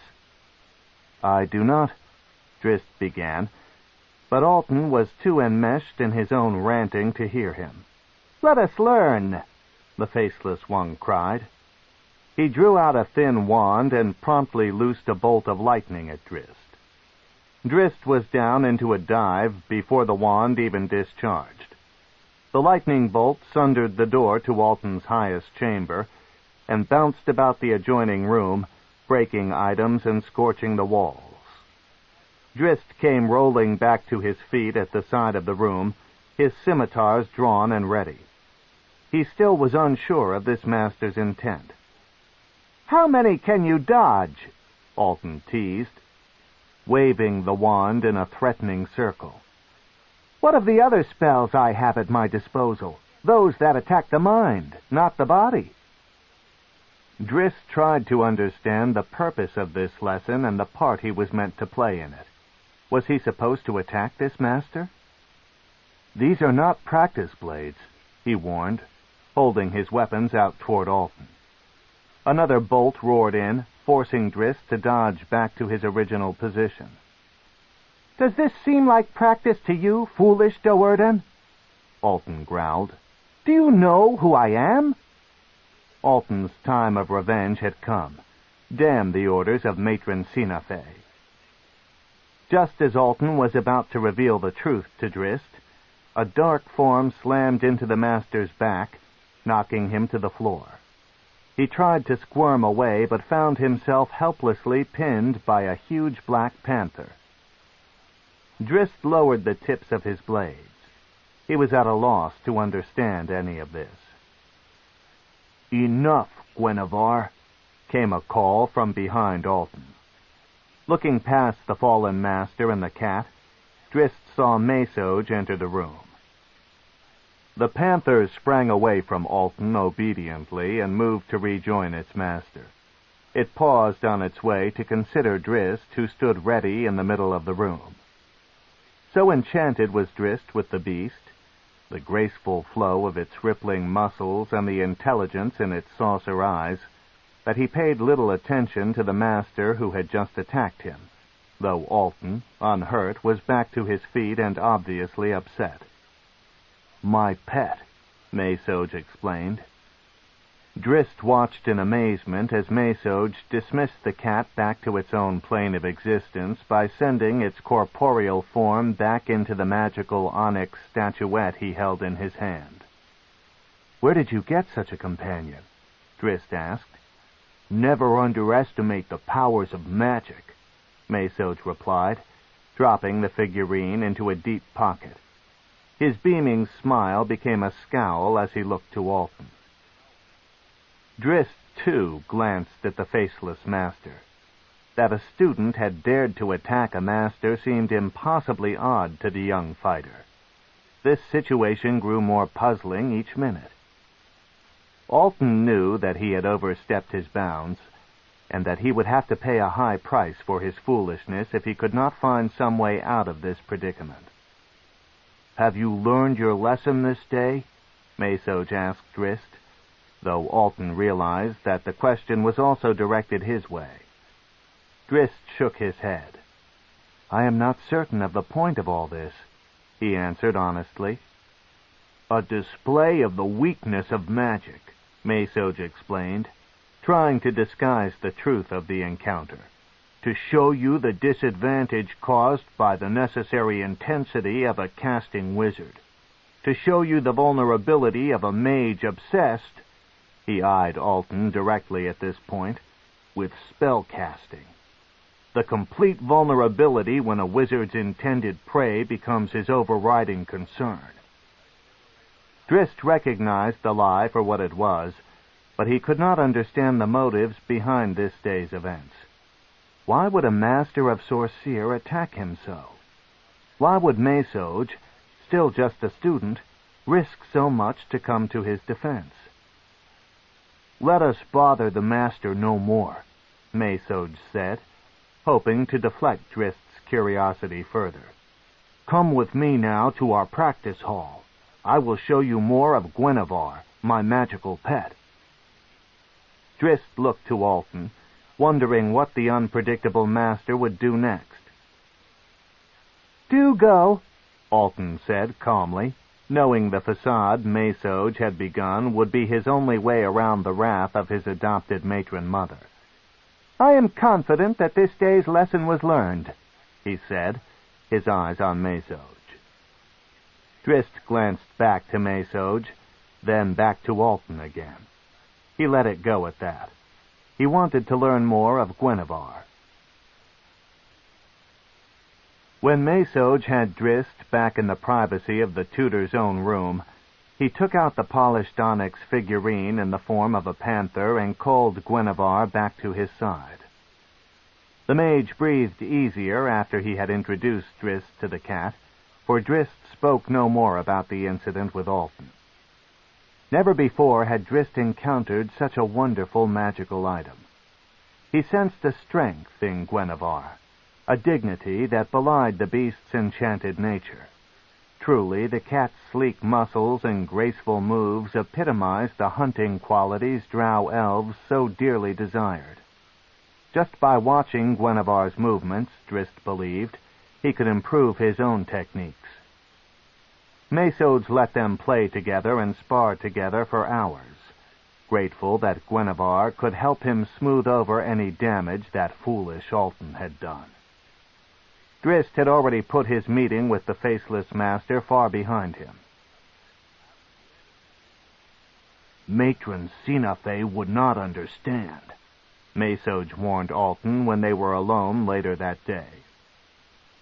"You will tell her," Alton reasoned matter-of-factly. So frustrated was he with his failure to kill Drizzt that he hardly cared. Menzoberranzan shook his head. "She need not know." A suspicious smile found its way across Alton's disfigured face. "What do you want?" he asked coyly. "Your tenure here is almost at its end. What more might a master do for Menzoberranzan?" "Nothing," Mesoj replied. "I want nothing from you." "Then why?" Alton demanded. "I desire no debts following my paths. This incident is to be done with here and now." "It is done," Mesoj replied. Alton didn't seem convinced. "What could I gain from telling Matron Sinafe of your foolish actions?" Mesoj reasoned. "Likely she would kill you, and then the coming war with House Do'Urden would have no basis. You are the link we need to justify the attack. I desire this battle. I'll not risk it for the little pleasure I might find in your tortured demise." "I was foolish," Alton admitted more somberly.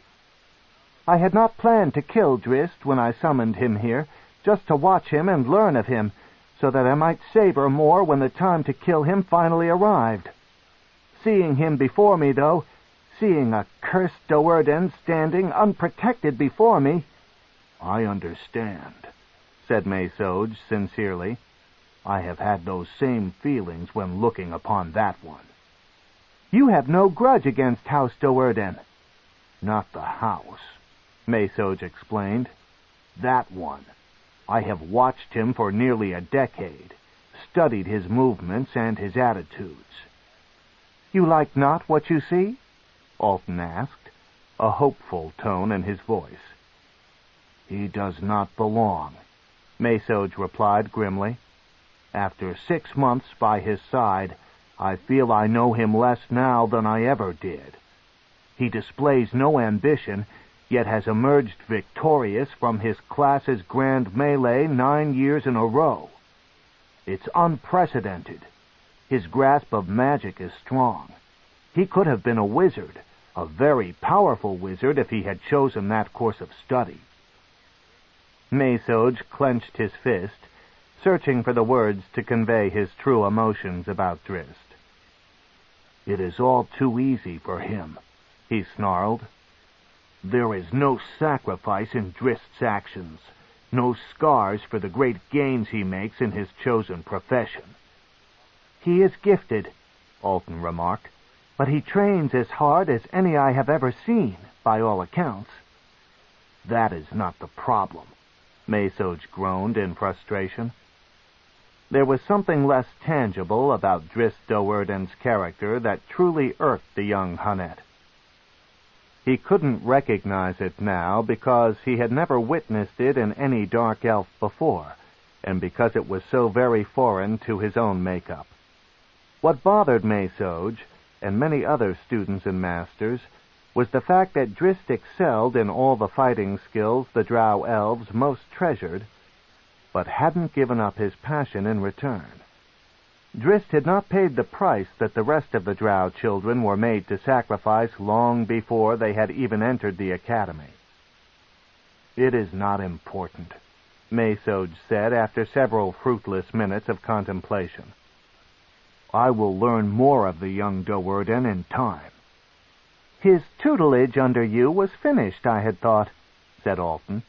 "He goes to Aractinolith for the final 6 months of his training, quite inaccessible to you." "We both graduate after those 6 months," Mesoj explained. "We will share our indenture time in the patrol forces together." "Many will share that time," Alton reminded him. "Dozens of groups patrol the corridors of the region. You may never even see Drizzt in all the years of your term." "I already have arranged for us to serve in the same group," replied Mesoj.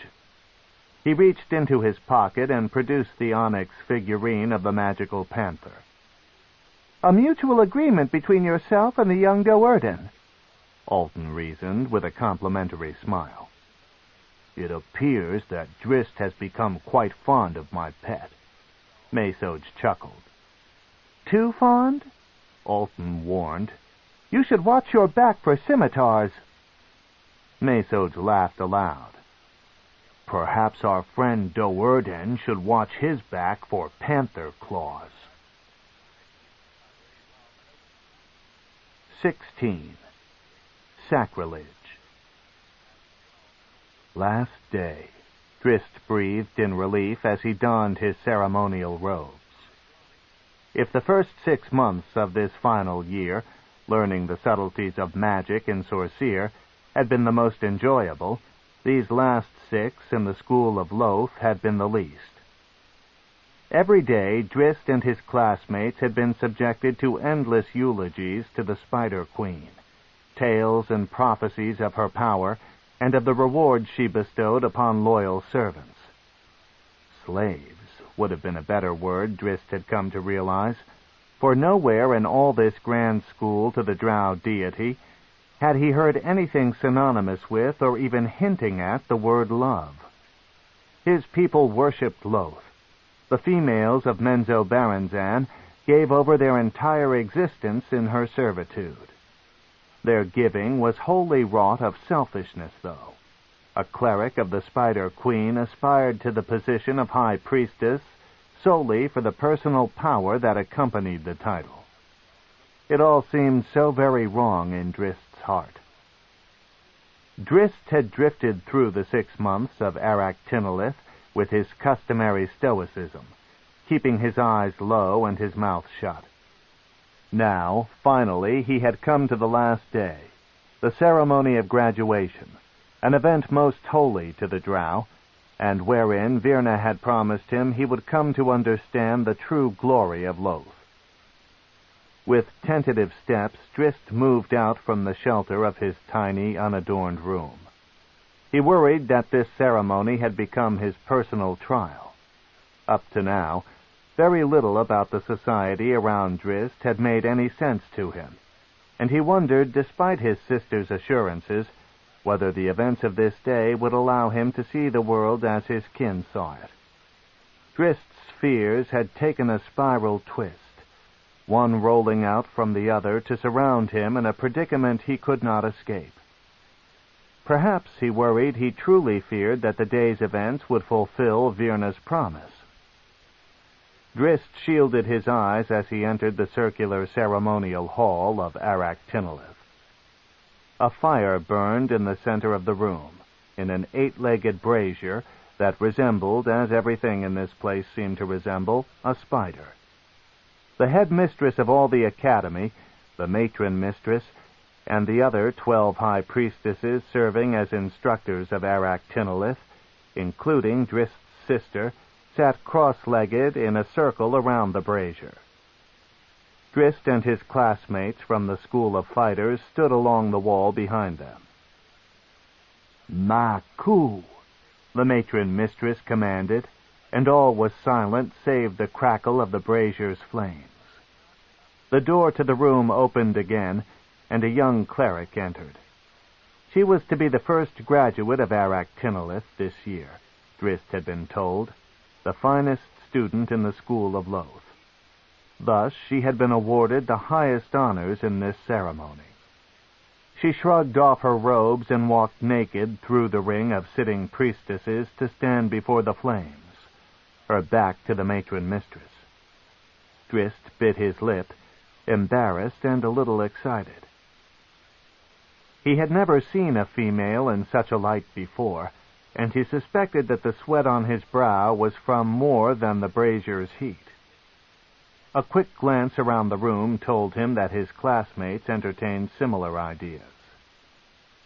"They go, Saini Kalame," the matron mistress whispered, and red smoke poured from the brazier, coloring the room in a hazy glow. It carried an aroma with it, rich and sickly sweet. As Drizzt breathed the scented air, he felt himself grow lighter and wondered if he soon would be floating off the floor. The flames in the brazier suddenly roared higher, causing Drizzt to squint against the brightness and turn away. The clerics began a ritual chant, though the words were unfamiliar to Drizzt. He hardly paid them any heed, though, for he was too intent on holding his own thoughts in the overpowering swoon of the inebriating haze. "Glabrezu," the matron mistress moaned, and Drizzt recognized the tone as a summons, the name of a denizen of the lower plains. He looked back to the events at hand, and saw the matron-mistress holding a single-tongued snake whip. "Where did she get that?" Drizzt mumbled.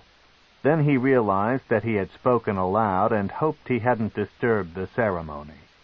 He was comforted when he glanced around, for many of his classmates were mumbling to themselves, and some seemed hardly able to hold their balance. "Call to it," the matron-mistress instructed the naked student. Tentatively, the young cleric spread her arms out wide and whispered, "Glabrezu." The flames danced about the rim of the brazier. The smoke wafted into Drizzt's face, compelling him to inhale it. His legs tingled on the edge of numbness, yet they somehow felt more sensitive, more alive than they ever had before. "Glabrezu," he heard the student say again, louder, and Drizzt heard, too, the roar of the flames. Brightness assaulted him, but somehow he didn't seem to care. His gaze roamed about the room, unable to find a focus, unable to place the strange, dancing sights in accord with the ritual sounds. He heard the high priestesses gasping and coaxing the student on, knowing the conjuring to be at hand.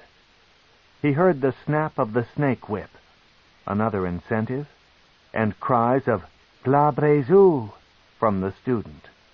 So primal, so powerful were these screams that they cut through Drizzt and the other males in the room with an intensity they never would have believed possible.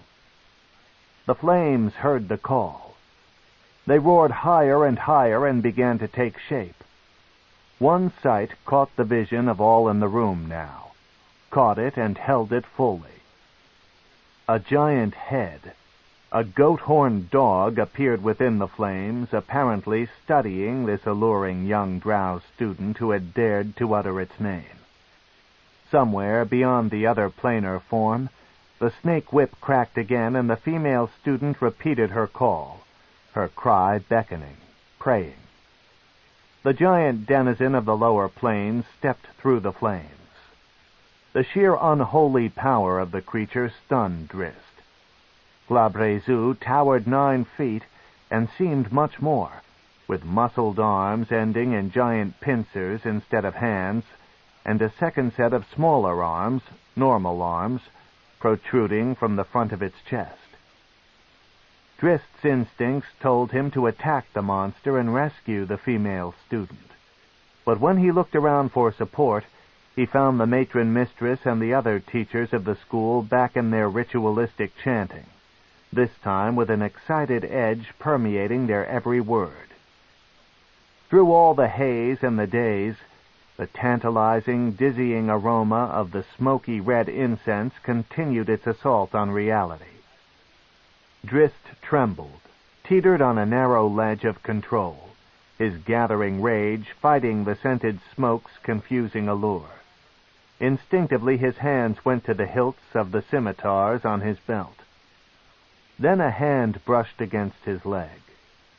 He looked down to see a mistress reclined and asking him to join her, a scene that had suddenly become general around the chamber. The smoke continued its assault on him. The mistress beckoned to him, her fingernails lightly scraping the skin of his leg. Drizzt ran his fingers through his thick hair, trying to find some focal point in the dizziness. He did not like this loss of control, this mental numbness that stole the fine edge of his reflexes and alertness. He liked even less the scene unfolding before him. The sheer wrongness of it assaulted his soul. He pulled away from the mistress's hopeful grasp and stumbled across the room, tripping over numerous entwined forms too engaged to take note of him. He made the exit as quickly as his wobbly legs could carry him, and he rushed out of the room, pointedly closing the door behind him. Only the screams of the female student followed him. No stone or mental barricade could block them out. Drizzt leaned heavily against the cool stone wall, grasping at his stomach. He hadn't even paused to consider the implications of his actions. He knew only that he had to get out of that foul room. Virna then was beside him, her robe opened casually in the front. Drizzt, his head clearing, began to wonder about the price of his actions. The look on his sister's face, he noted with still more confusion, was not one of scorn. "You prefer privacy," she said, her hand resting easily on Drizzt's shoulder. Virna made no move to close her robe. "I understand," she said. Drizzt grabbed her arm and pulled her away. "What insanity is this?" he demanded. Virna's face twisted as she came to understand her brother's true intentions in leaving the ceremony. "You refused a high priestess," she snarled at him. "By the laws, she could kill you for your insolence." "I do not even know her," Drizzt shot back. "I am expected to—" "You are expected to do as you are instructed." "I care nothing for her," Drizzt stammered. He found he could not hold his hand steady. "Do you think Zaknafine cared for Matron Malice?" Virna replied, knowing that the reference to Drizzt's hero would surely sting him. Seeing that she had indeed wounded her brother, Virna softened her expression and took his arm. "Come back," she purred, "into the room. There is still time." Drizzt's cold glare stopped her as surely as the point of a scimitar. "The Spider Queen is the deity of our people," Virna sternly reminded him. "I am one of those who speaks her will." "I would not be so proud of that," Drizzt retorted, clinging to his anger against the wave of very real fear that threatened to defeat his principled stand. Virna slapped him hard across the face. "Go back to the ceremony," she demanded. "Go kiss a spider," Drizzt replied, "and may its pincers tear your cursed tongue from your mouth." It was Virna now who could not hold her hand steady. "You should take care when you speak to a high priestess," she warned. "Damn your Spider Queen," Drizzt spat, "though I am certain Loth found damnation eons ago." "She brings us power," Virna shrieked. "She steals everything that makes us worth more than the stone we walk upon," Drizzt screamed back. "Sacrilege," Virna sneered, the word rolling off her tongue like the whistle of the matron mistress's snake whip. A climactic, anguished scream erupted from inside the room. "Evil union," Drizzt muttered, looking away. "There is a gain," Virna replied, quickly back in control of her temper. Drizzt cast an accusing glance her way. "Have you had a similar experience?" "I am a high priestess," was her simple reply. Darkness hovered all about Drizzt, outrage so intense that he nearly swooned. "Did it please you?" he spat. "It brought me power," Virna growled back. "You cannot understand the value." "What did it cost you?" Virna's slap nearly knocked Drizzt from his feet. "Come with me," she said, grabbing the front of his robe. "There is a place I want to show to you." They moved out from Aractinolith and across the Academy's courtyard. Drizzt hesitated when they reached the pillars that marked the entrance to Tir Brek. "I cannot pass between these," he reminded his sister. "I am not yet graduated from Melee Magthir." "A formality," Virna replied, not slowing her pace at all. "I am a mistress of Aractinolith. I have the power to graduate you." Drizzt wasn't certain of the truth of Virna's claim, but she was indeed a mistress of Aractinolith. As much as Drizzt feared the edicts of the Academy, he didn't want to anger Virna again. He followed her down the wide stone stairs and out into the meandering roadways of the city proper. "Home?" he dared to ask after a short while. "Not yet," came the curt reply. Drizzt didn't press the point any further. They veered off to the eastern end of the great cavern, across from the wall that held House Do'Urden, and came to the entrances of 3 small tunnels, all guarded by glowing statues of giant scorpions. Virna paused for just a moment to consider which was the correct course, then led on again, down the smallest of the tunnels. The minutes became an hour, and still they walked. The passage widened and soon led them into a twisting catacomb of crisscrossing corridors. Drizzt quickly lost track of the path behind them as they made their way through, but Virna followed a predetermined course that she knew well. Then, beyond a low archway, the floor suddenly dropped away, and they found themselves on a narrow ledge overlooking a wide chasm. Drizzt looked at his sister curiously, but held his question when he saw that she was deep in the concentration. She uttered a few simple commands, then tapped herself and Drizzt on the forehead. "Come," she instructed, and she and Drizzt stepped off the ledge and levitated down to the chasm floor. A thin mist from some unseen hot pool or tar pit hugged the stone. Drizzt could sense the danger here, and the evil. A brooding wickedness hung in the air as tangibly as the mist. "Do not fear," Virna signaled to him. "I have put a spell of masking upon us. They cannot see us." "They?" Drizzt's hands asked, but even as he motioned in the code, he heard a scuttling off to the side. He followed Virna's gaze down to a distant boulder, and the wretched thing perched upon it. At first, Drizzt thought it was a Drow elf, and from the waist up it was indeed, though bloated and pale. Its lower body, though, resembled a spider, with 8 arachnid legs to support its frame. The creature held a bow ready in its hands, but seemed confused, as though it could not discern what had entered its lair. Virna was pleased by the disgust on her brother's face as he viewed the thing.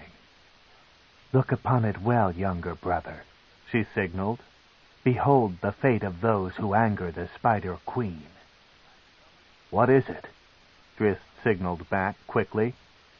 "A Drider," Virna whispered in his ear. Then, back in the silent code, she added, "Loth is not a merciful deity." Drizzt watched, mesmerized, as the Drider shifted its position on the boulder, searching for the intruders. Drizzt couldn't tell if it was a male or female, so bloated was its torso, but he knew that it didn't matter. The creature was not a natural creation and would leave no descendants behind, whatever its gender. It was a tormented body, nothing more, hating itself, in all probability, more than everything else around it. "I am merciful," Virna continued silently, though she knew her brother's attention was fully on the Drider. She rested back flat against the stone wall. Drizzt spun on her, suddenly realizing her intent. Then Virna sank into the stone. "Goodbye, little brother," came her final call. "This is a better fate than you deserve." "No!"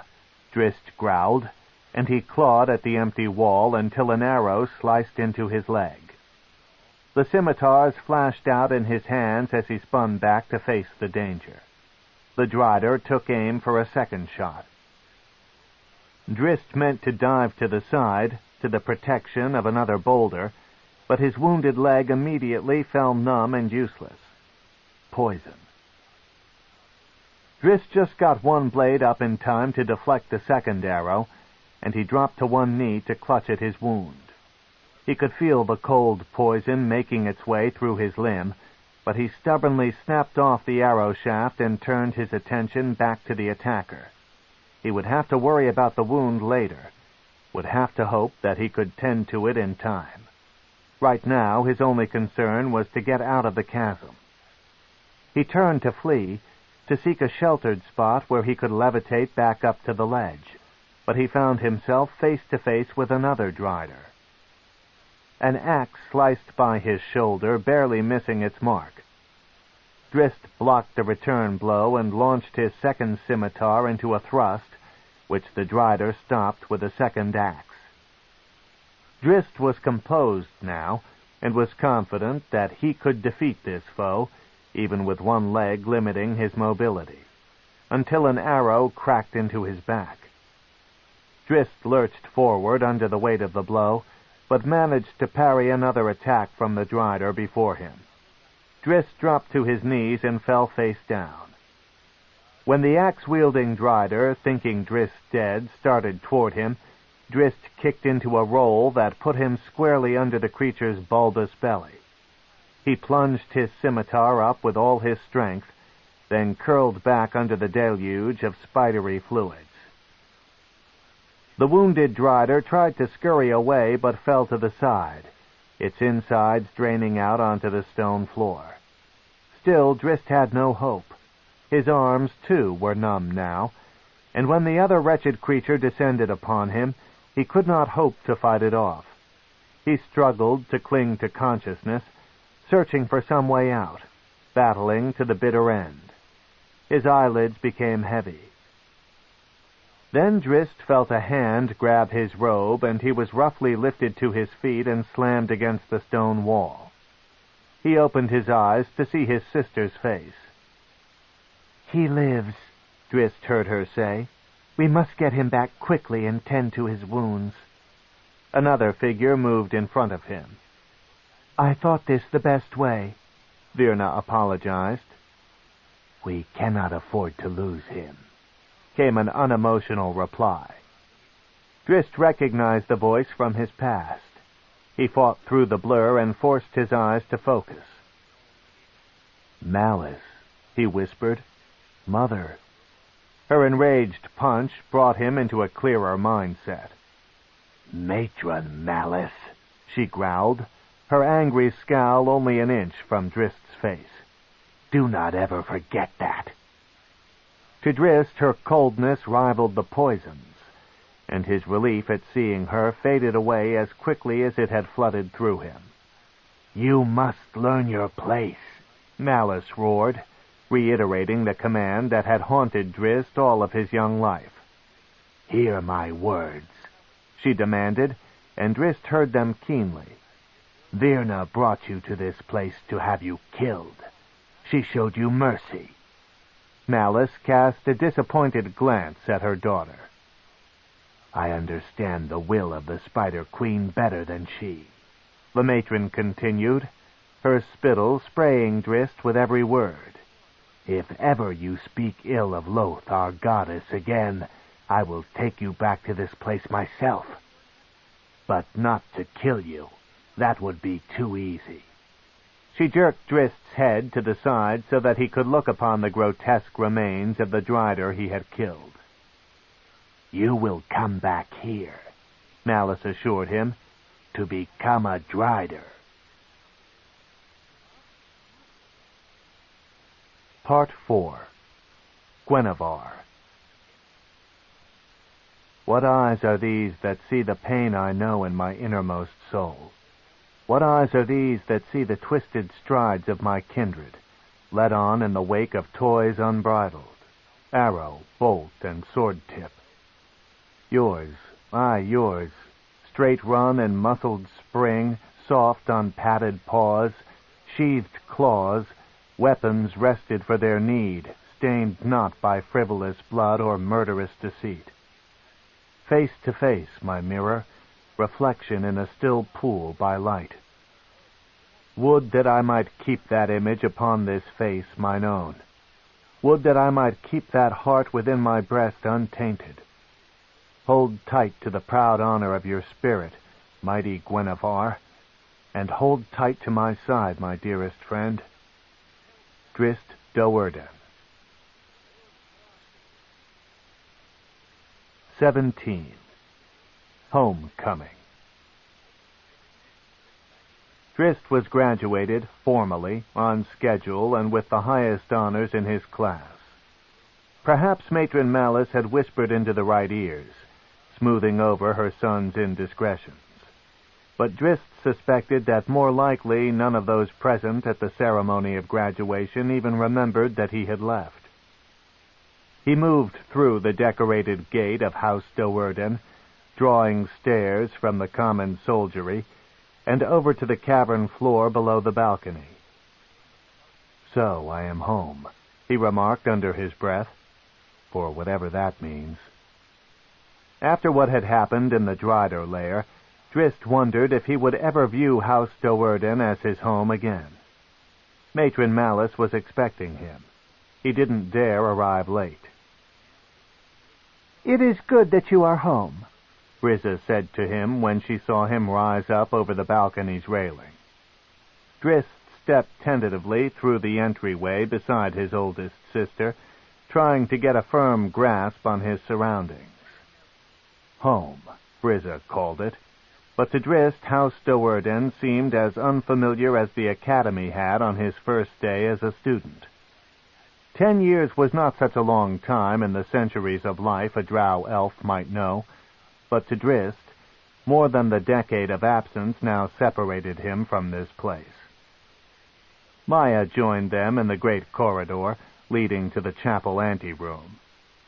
"Greetings, Prince Drizzt," she said, and Drizzt couldn't tell if she was being sarcastic or not. "We have heard of the honors you achieved at Melee Magthir. Your skill did House Do'Urden proud." In spite of her words, Maya could not hide a derisive chuckle as she finished the thought. "Glad I am that you did not become Drider food." Drizzt's glare stole the smile from her face. Maya and Brizza exchanged concerned glances. They knew of the punishment Virna had put upon their younger brother, and of the vicious scolding he had received at the hands of Matron Malice. They each cautiously rested a hand on their snake whips, not knowing how foolish their dangerous young brother might have become. It was not Matron Malice or Drizzt's sisters that now had Drizzt measuring every step before he took it. He knew where he stood with his mother, and knew what he had to do to keep her appeased. There was another member of the family, though, that evoked both confusion and anger in Drizzt. Of all his kin, only Zaknafine pretended to be what he was not. As Drizzt made his way to the chapel, he glanced anxiously down every side passage, wondering when Zak would make his appearance. "How long before you leave for patrol?" Maya asked, pulling Drizzt from his contemplations.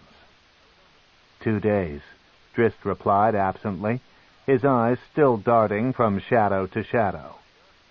Then he was at the anteroom door, with no sign of Zak. Perhaps the weapon master was within, standing beside Malice. "We know of your indiscretions," Brizza snapped, suddenly cold as she placed her hand on the latch to the anteroom's door. Drizzt was not surprised by her outburst. He was beginning to expect such explosions from the high priestesses of the Spider Queen. "Why could you not just enjoy the pleasures of the ceremony?" Maya added.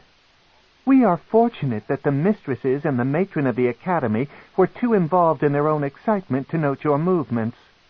You would have brought shame upon our entire house." "You might have placed Matron Malice in Loth's disfavor," Brizza was quick to add. The best thing I could ever do for her, Drizzt thought.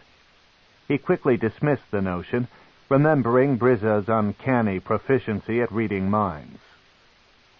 "Let us hope he did not," Maya said grimly to her sister.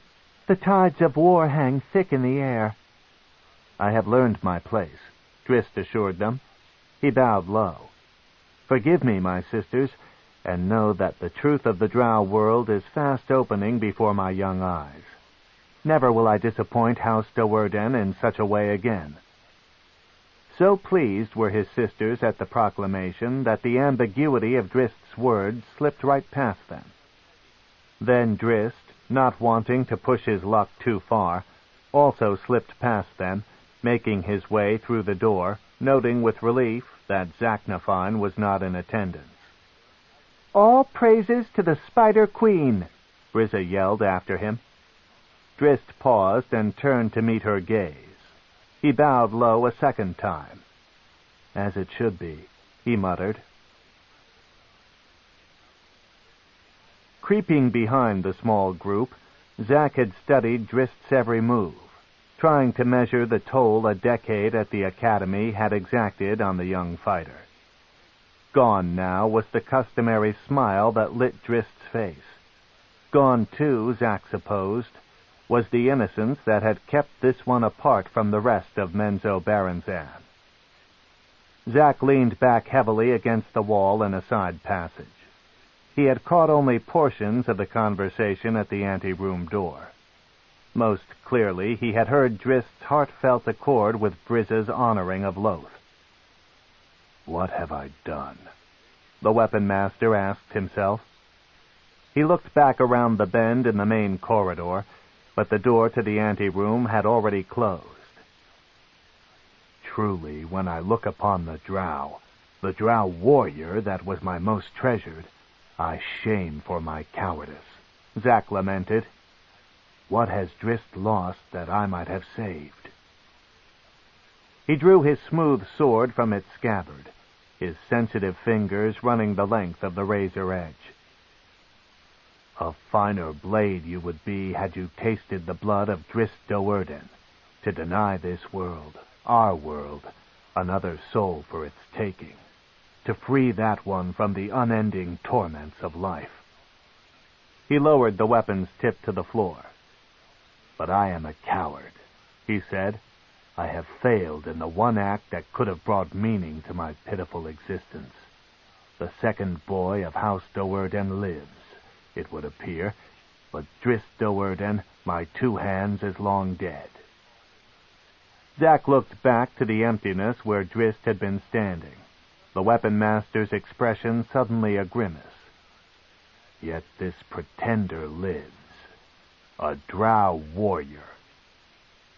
Zack's weapon clanged to the stone floor, and his head slumped down to be caught by the embrace of his open palms, the only shield Zaknafine Do'Urden had ever found. Drizzt spent the next day at rest, mostly in his room, trying to keep out of the way of the other members of his immediate family. Malice had dismissed him without a word in their initial meeting, but Drizzt did not want to confront her again. Likewise, he had little to say to Brizza and Maya, fearing that sooner or later they would begin to understand the true connotations of his continuing stream of blasphemous responses. Most of all, though, Drizzt did not want to see Zaknafine, the mentor he had once thought of as his salvation against the realities around him, the one glowing light in the darkness that was Menzoberranzan. That, too, Drizzt believed, had been only a lie. On his second day home, when Narbondel, the time clock of the city, had just begun its cycle of light, the door to Drizzt's small chamber swung open and Brizza walked in. "An audience with Matron Malice," she said grimly. 1,000 thoughts rushed through Drizzt's mind as he grabbed his boots and followed his oldest sister down the passageways to the house chapel. Had Malice and the others discovered his true feelings toward their evil deity? What punishments did they now have waiting for him? Unconsciously, Drizzt eyed the spider carvings on the chapel's arched entrance. "You should be more familiar and more at ease with this place," Brizza scolded, noting his discomfort. "It is the place of our people's highest glories." Drizzt lowered his gaze and did not respond, and was careful not to even think of the many stinging retorts he felt in his heart. His confusion doubled when they entered the chapel, for Rissyn, Maya, and Zaknafine stood before the matron mother as expected. Beside them, though, stood Dinnan and Virna. "We are all present," Brizza said, taking her place at her mother's side. "Kneel," Malice commanded, and the whole family fell to its knees.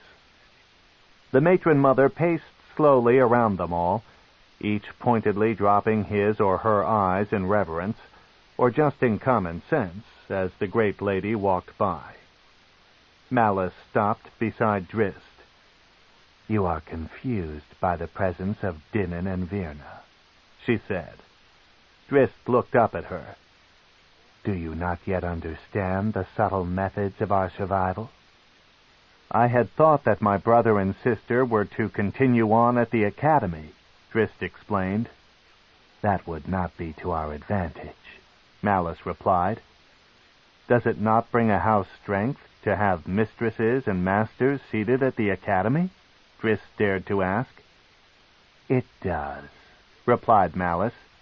"But it separates the power. You have heard tidings of war?" "I have heard hinting of trouble," said Drizzt, looking over at Virna, "though nothing more tangible." "Hinting?"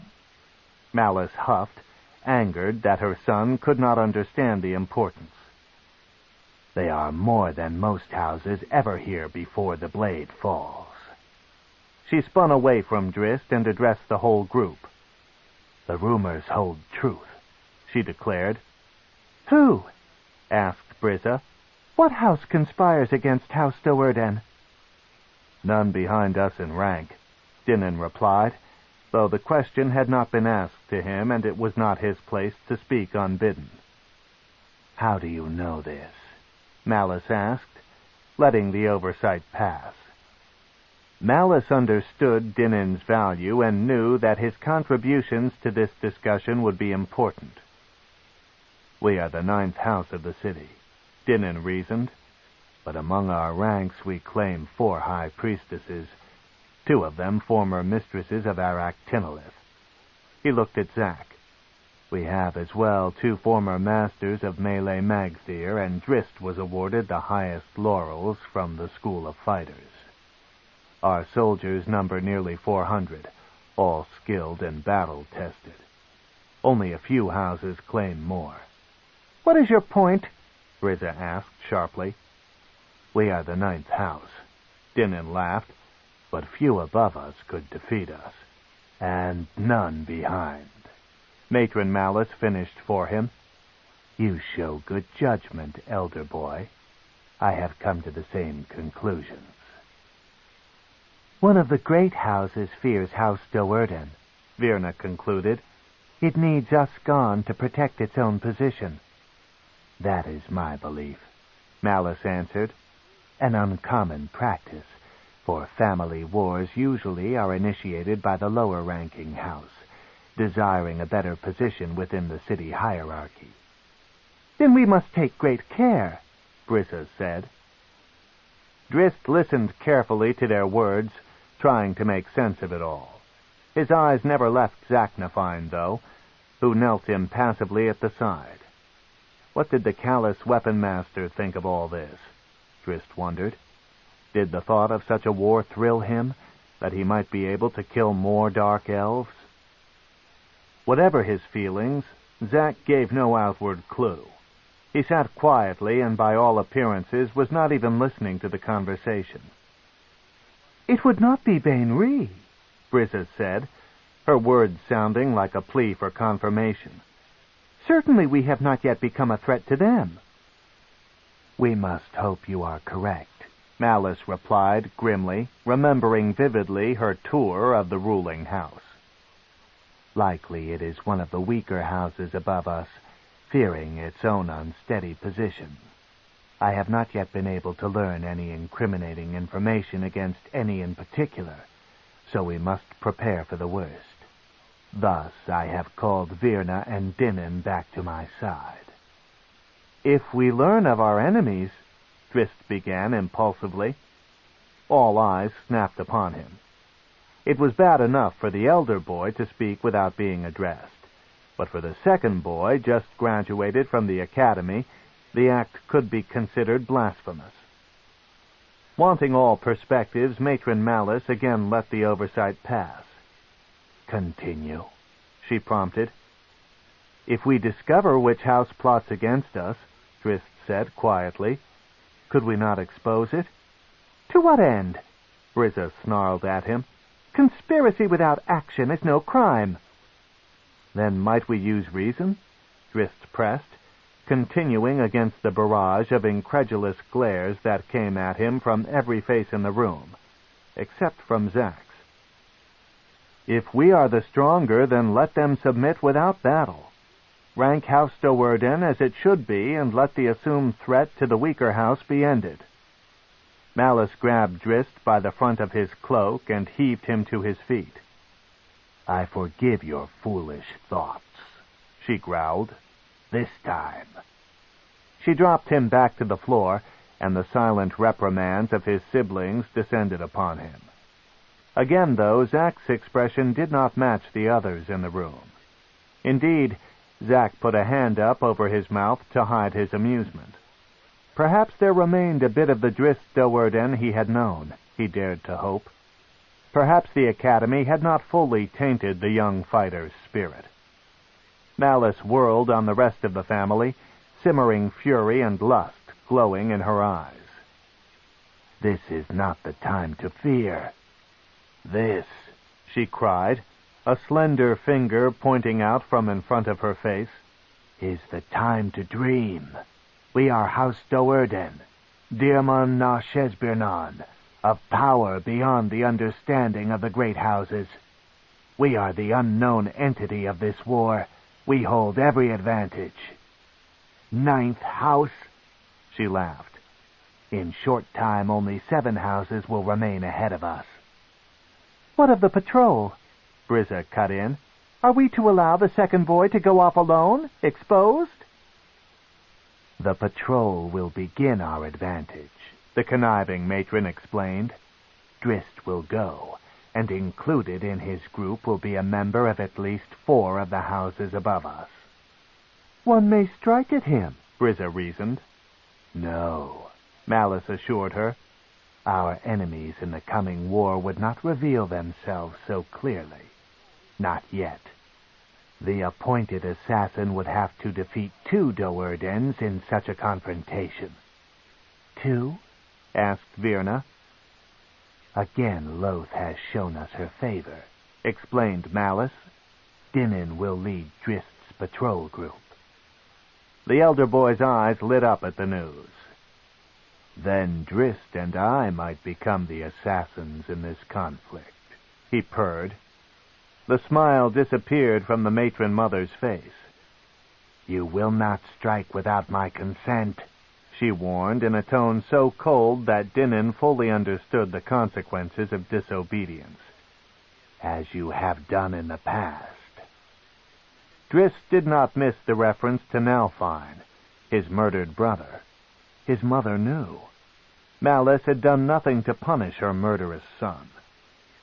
Now Drizzt's hand went up to his face, to hide an expression of horror that only could have brought him trouble in this setting.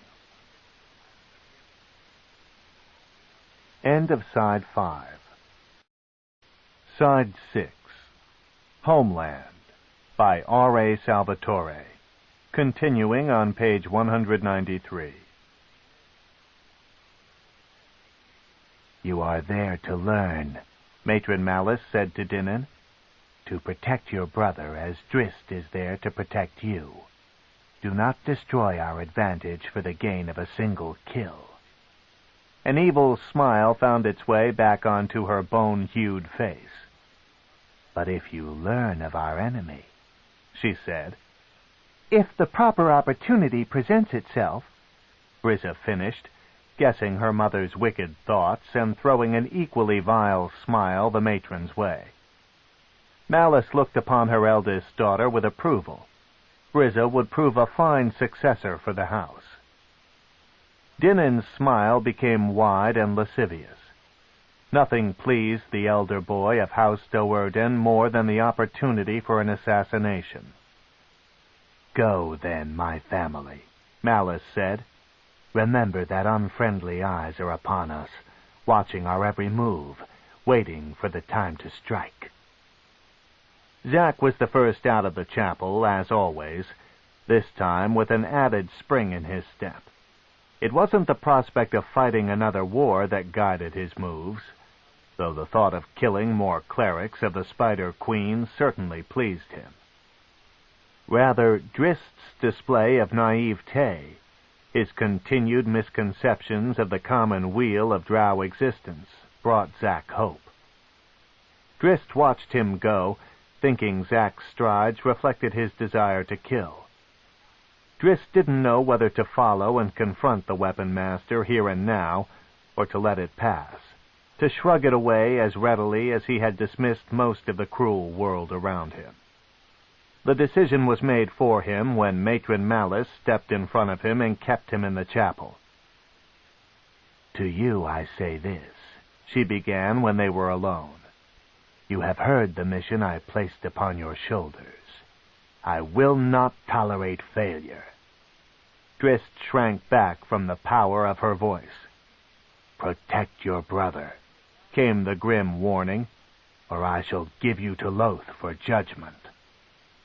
Drizzt understood the implications, but the matron took the pleasure to spell them out anyway. "You would not enjoy your life as a Drider." A lightning blast cut across the still black waters of the underground lake, searing the heads of the approaching water trolls. Sounds of battle echoed through the cavern. Drizzt had one monster, Scrags they were called, cornered on a small peninsula, blocking the wretched thing's path back to the water. Normally, a single Drow faced off evenly against a water troll would not have the advantage. But as the others of his patrol group had come to see in the past few weeks, Drizzt was no ordinary young Drow. The Scrag came on, oblivious to its peril. A single blinding movement from Drizzt lopped off the creature's reaching arms. Drizzt moved in quickly for the kill, knowing too well the regenerative powers of trolls. Then another Scrag slipped out of the water at his back. Drizzt had expected this, but he gave no outward indication that he saw the second Scrag coming. He kept his concentration ahead of him, driving deep slashes into the maimed and all but defenseless troll's torso. Just as the monster behind him was about to latch its claws onto him, Drizzt fell to his knees and cried, "Now!" The concealed panther, crouched in the shadows at the peninsula's base, did not hesitate. One great stride brought Gwenevere into position, and it sprang, crashing heavily onto the unsuspecting Scrag, tearing the life from the thing before it could respond to the attack. Drizzt finished off his troll and turned to admire the panther's work. He extended his hand, and the great cat nuzzled it. How well the two fighters had come to know each other, thought Drizzt. Another blast of lightning thundered in, this one close enough to steal Drizzt's sight. "Gwenevere," Mesoj Hunnet, the bolt's caster, cried, "to my side." The panther managed to brush against Drizzt's leg as it moved to obey. When his vision returned, Drizzt walked off in the other direction, not wanting to view the scolding that Gwenevere always seemed to receive when he and the cat worked together. Mesoj watched Drizzt's back as he went, wanting to put a third bolt right between the young Do'Urden's shoulder blades. The wizard of House Hunnet did not miss the spectre of Dinan Do'Urden, off to the side, watching with more than casual glances. "Learn your loyalties," Mesoj snarled at Gwenevere. Too often the panther left the wizard's side to join in combat with Drizzt. Mesoj knew that the cat was better complemented by the moves of a fighter, but he knew, too, the vulnerability of a wizard involved in spell casting. Mesoj wanted Gwenevere at his side, protecting him from enemies. He shot another glance at Dinan, and friends alike. He threw the statuette to the ground at his feet. "Begone," he commanded. In the distance, Drizzt had engaged another Scrag and made short work of it as well. Mesoj shook his head as he watched the display of swordsmanship. Every day Drizzt grew stronger. "Give the order to kill him soon, Matron Sinafe," Mesoj whispered. The young wizard did not know how much longer he would be able to carry out the task. Masoge wondered whether he could win the fight even now. Drizzt shielded his eyes as he struck a torch to seal a dead troll's wounds. Only fire ensured that trolls would not recuperate, even from the grave. The other battles had died away as well, Drizzt noted, and he saw the flames of torches springing up all across the bank of the lake. He wondered if all of his 12 Drow companions had survived, though he also wondered if he truly cared. Others were more than ready to take their places. Drizzt knew that the only companion who really mattered, Guinevere, was safely back in its home on the astral plane. "Form a guard," came Dinin's echoing command as the slaves, goblins, and orcs moved in to search for troll treasure and to salvage whatever they might of the scrags. When the fires had consumed the scrag he'd set ablaze, Drizzt dipped his torch in the black water, then paused for a moment to let his eyes readjust to the darkness. "Another day," he said softly, "another enemy defeated." He liked the excitement of patrolling, the thrill of the edge of danger, and the knowledge that he was now putting his weapons to use against vile monsters. Even here, though, Drizzt could not escape the lethargy that had come to pervade his life, the general resignation that marked his every step. For, though his battles these days were fought against the horrors of the Underdark, monsters killed of necessity, Drizzt had not forgotten the meeting in the chapel of House Do'Urden. He knew that his scimitars soon would be put to use against the flesh of Drow elves. Zaknafine looked out over Menzoberranzan as he so often did when Drizzt's patrol group was out of the city. Zak was torn between wanting to sneak out of the house to fight at Drizzt's side and hoping that the patrol would return with the news that Drizzt had been slain. Would Zak ever find the answer to the dilemma of the youngest Do'Urden? He wondered. Zak knew that he could not leave the house. Matron Malice was keeping a very close eye on him.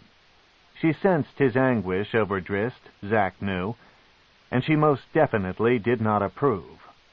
Zak was often her lover, but they shared little other than that.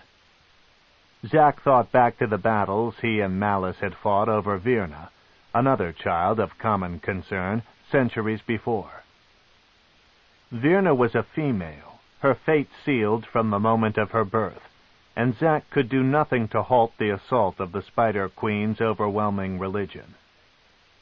Did Malice fear that he might have better luck influencing the actions of a male child?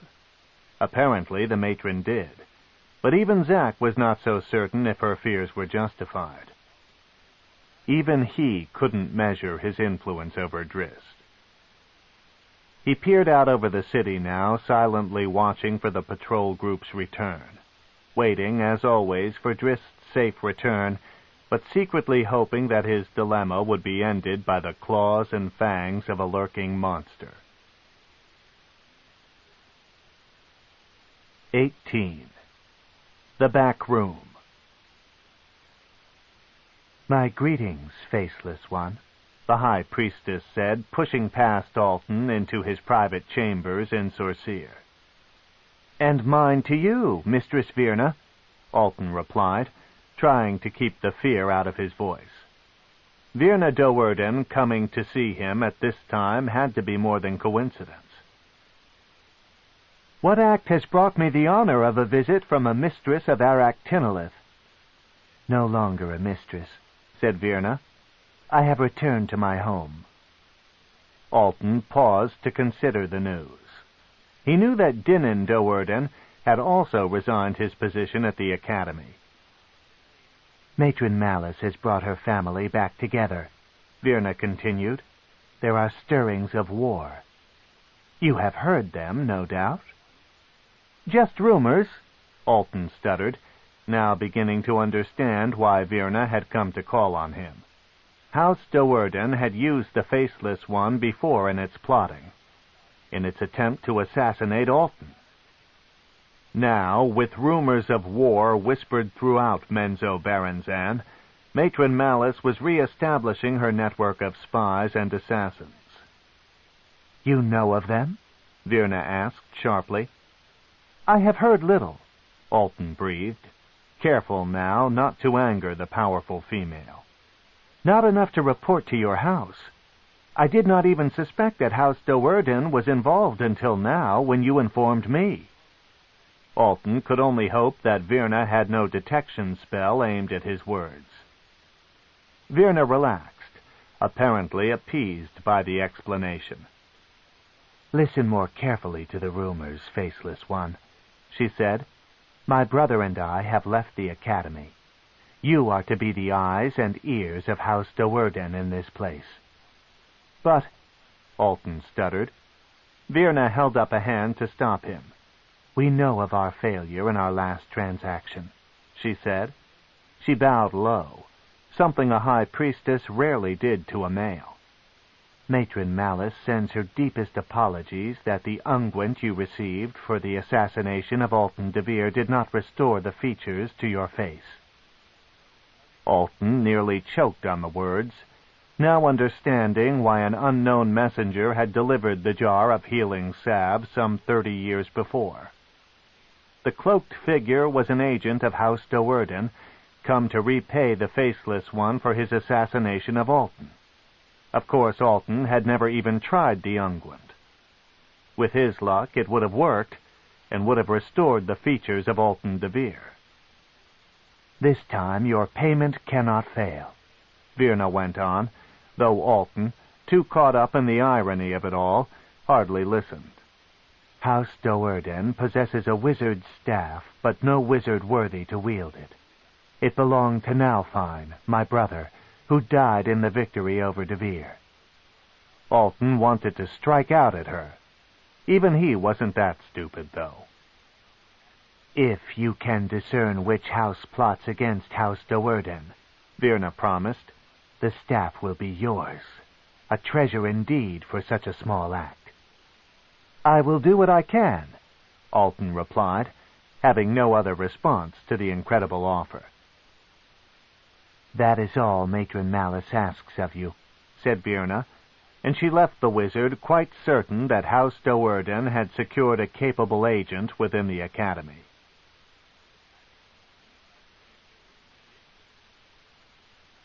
"Dinan and Virna Do'Urden have resigned their positions," said Alton excitedly, as the diminutive matron mother came to him later that same evening.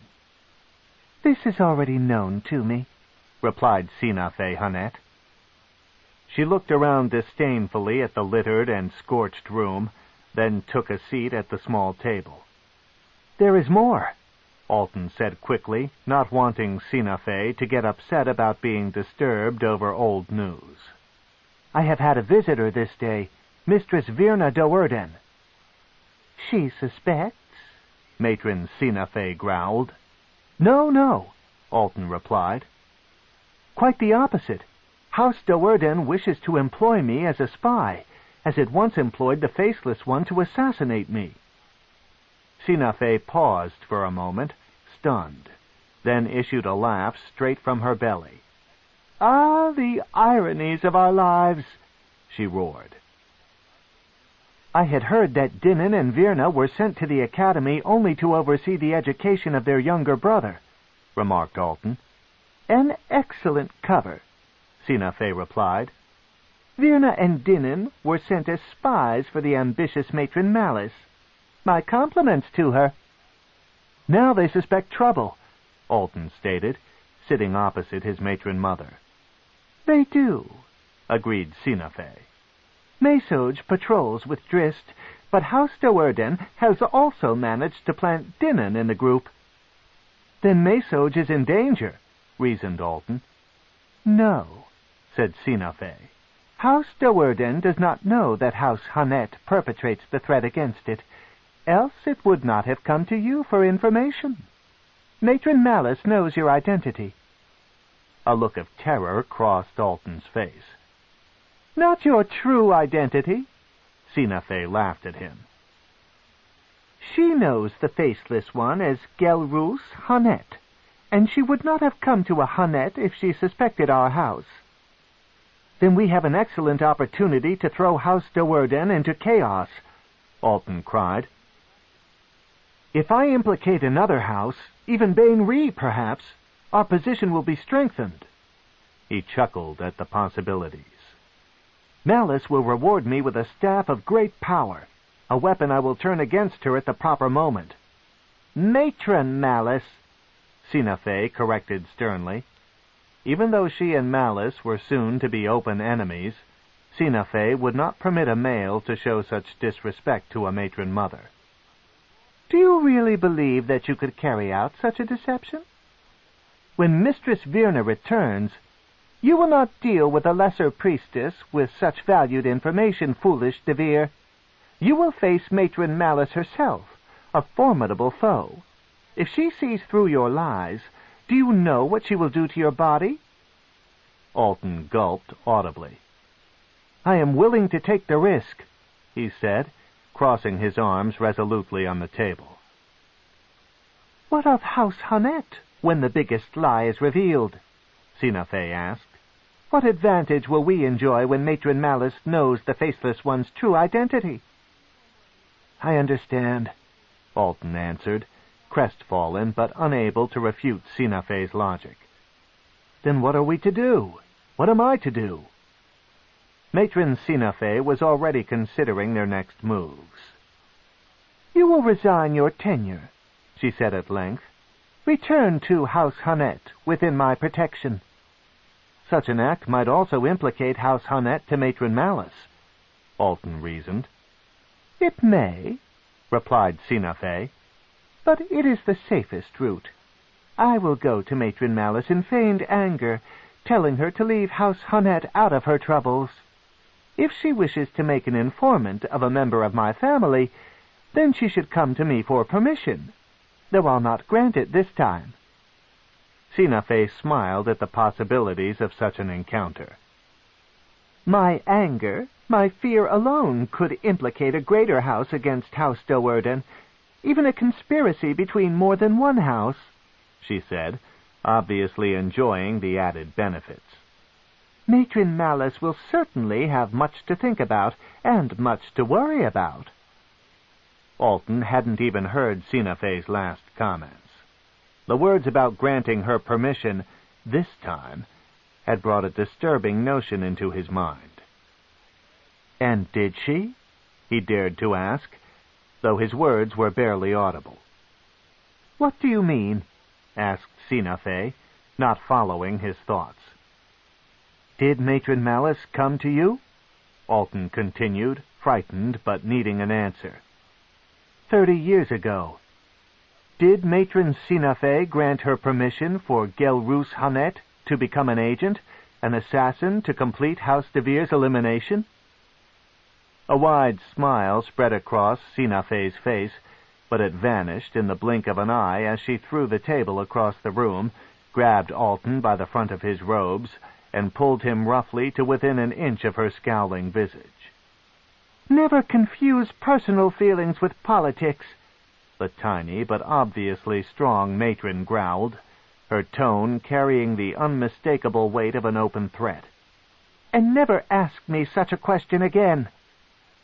She threw Alton to the floor, but didn't release him from her penetrating glare. Alton had known all along that he was merely a pawn in the intrigue between House Hanet and House Do'Urden, a necessary link for Matron Sina Fey to carry out her treacherous plans. Every now and then, though, Alton's personal grudge against House Do'Urden caused him to forget his lowly place in this conflict. Looking up now at Sina Fey's bared power, he realized that he had overstepped the bounds of his position. At the back end of the mushroom grove, the southern wall of the cavern that housed Menzoberranzan was a small, heavily guarded cave. Beyond the iron-bound doors stood a single room, used only for gatherings of the city's 8 ruling matron mothers. The smoke of 100 sweet-smelling candles permeated the air. The matron mothers liked it that way. After almost half a century of studying scrolls in the candlelight of Sorceer, Alton did not mind the light, but he was indeed uncomfortable in the chamber. He sat at the back end of a spider-shaped table, in a small, unadorned chair reserved for guests of the council. Between the table's 8 hairy legs were the ruling matron mothers' thrones, all jeweled and dazzling in the candlelight. The matrons filed in, pompous and wicked, casting belittling glares at the male. Sinafe, at Alton's side, put a hand on his knee and gave him a reassuring wink. She would not have dared to request a gathering of the ruling council if she was not certain of the worthiness of her news. The ruling matron mothers viewed their seats as honorary in nature, and did not appreciate being brought together except in times of crisis. At the head of the spider table sat Matron Bain-Ree, the most powerful figure in all of Menzoberranzan, an ancient and withered female with malicious eyes and a mouth unaccustomed to smiles. "We are gathered, Sinafe," Bain-Ree said when all 8 members had found their appointed chairs. "For what reason have you summoned the council?" "To discuss a punishment," Sinafe replied. "Punishment?" Matron Bain-Ree echoed, confused. The recent years had been unusually quiet in the Drow city, without an incident since the Tekken-Dweez-Freth conflict.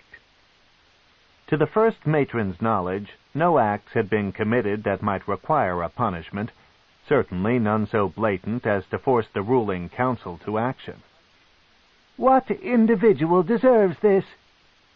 "Not an individual," explained Matron Sinafe. She glanced around at her peers, measuring their interest. "A house," she said bluntly. "Dirman na Shesbirnan, House Doerden."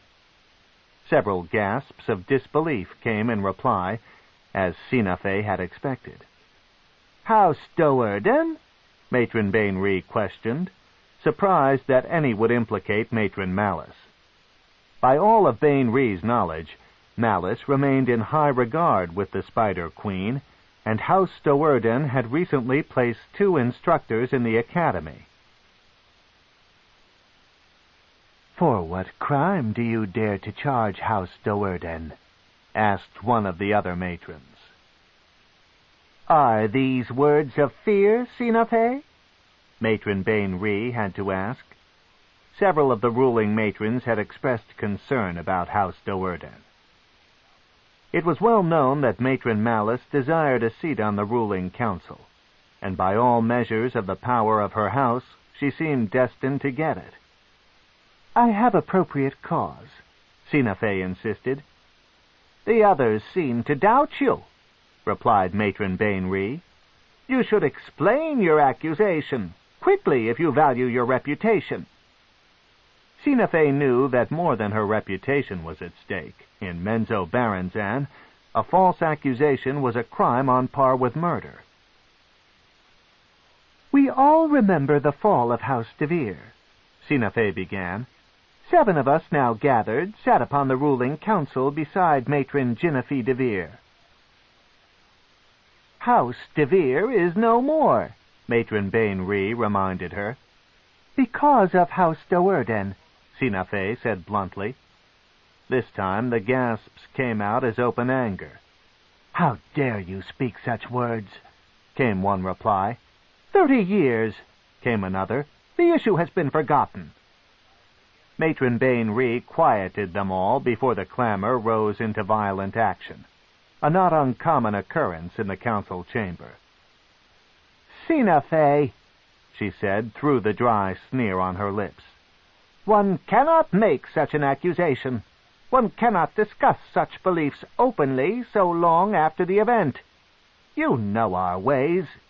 If House Doerden did indeed commit this act, as you insist, it deserves our compliments, not our punishment, for it carried it through to perfection. House DeVir is no more, I say. It does not exist." Alton shifted uneasily, caught somewhere between rage and despair.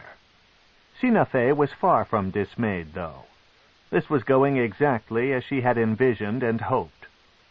"Oh, but it does," she responded, rising to her feet. She pulled the hood from Alton's head. "In this person." "Gelroos?"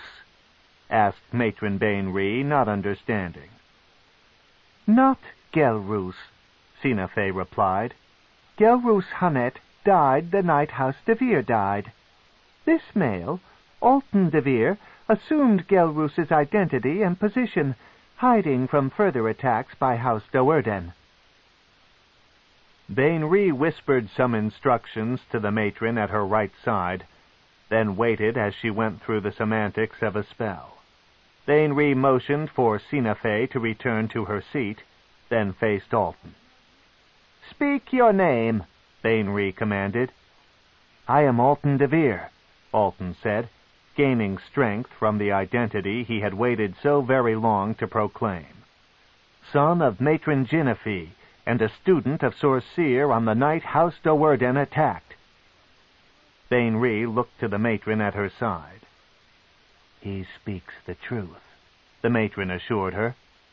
Whispers sprang up all around the spider table, of amusement more than anything else.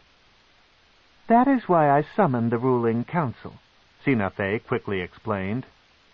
"Very well, Sina Fe," said Matron Bainry. "My compliments to you, Alton DeVir, on your resourcefulness and ability to survive. For a male, you have shown great courage and wisdom. Surely you both know that the council cannot exact punishment upon a house for a deed committed so long ago. Why would we so desire? Matron Malice Doerden sits in the favor of the Spider Queen. Her house shows great promise. You must reveal to us greater need if you wish any punishment against House Doerden." "I do not wish such a thing," Sina Fe quickly replied. "This matter, 30 years removed, is no longer in the realm of the ruling council. House Doerden does indeed show promise, my peers, with 4 high priestesses and a host of other weapons, not the least of which being their second boy, Drizzt, first graduate of his class." She had purposely mentioned Drizzt, knowing that the name would strike a wound in Matron Bainry. Bainry's own prized son, Bergignon, had spent the last 9 years ranked behind the wonderful young Doerden. "Then why have you bothered us?" Matron Bainry demanded, an unmistakable edge in her voice. "To ask you to close your eyes," Sina Fe purred. "Alton is a Hunnet now, under my protection. He demands vengeance for the act committed against his family, and as a surviving member of the attacked family, he has the right of accusation." "House Hunnet will stand beside him?" Matron Bainry asked, turning curious and amused. "Indeed," replied Sina Fe. "Thus is House Hunnet bound." "Vengeance?" another matron quipped, also now more amused than angered. "Or fear? It would seem to my ears that the matron of House Hunnet uses this pitiful DeVir creature for her own gain. House Doerden aspires to higher ranking, and Matron Malice desires to sit upon the ruling council. A threat to House Hunnet, perhaps?" "Be it vengeance or prudence, my claim, Alton DeVir's claim, must be deemed as legitimate," replied Sina Fe, "to our mutual gain." She smiled wickedly and looked straight to the first matron. "To the gain of our sons, perhaps, in their quest for recognition." "Indeed," replied Matron Bainry in a chuckle that sounded more like a cough. A war between Hunnet and Doerden might be to everyone's gain, but not, Bainry suspected, as Sina Fe believed. Malice was a powerful matron, and her family truly deserved a ranking higher than 9th. If the fight did come, Malice probably would get her seat on the council, replacing Sina Fe.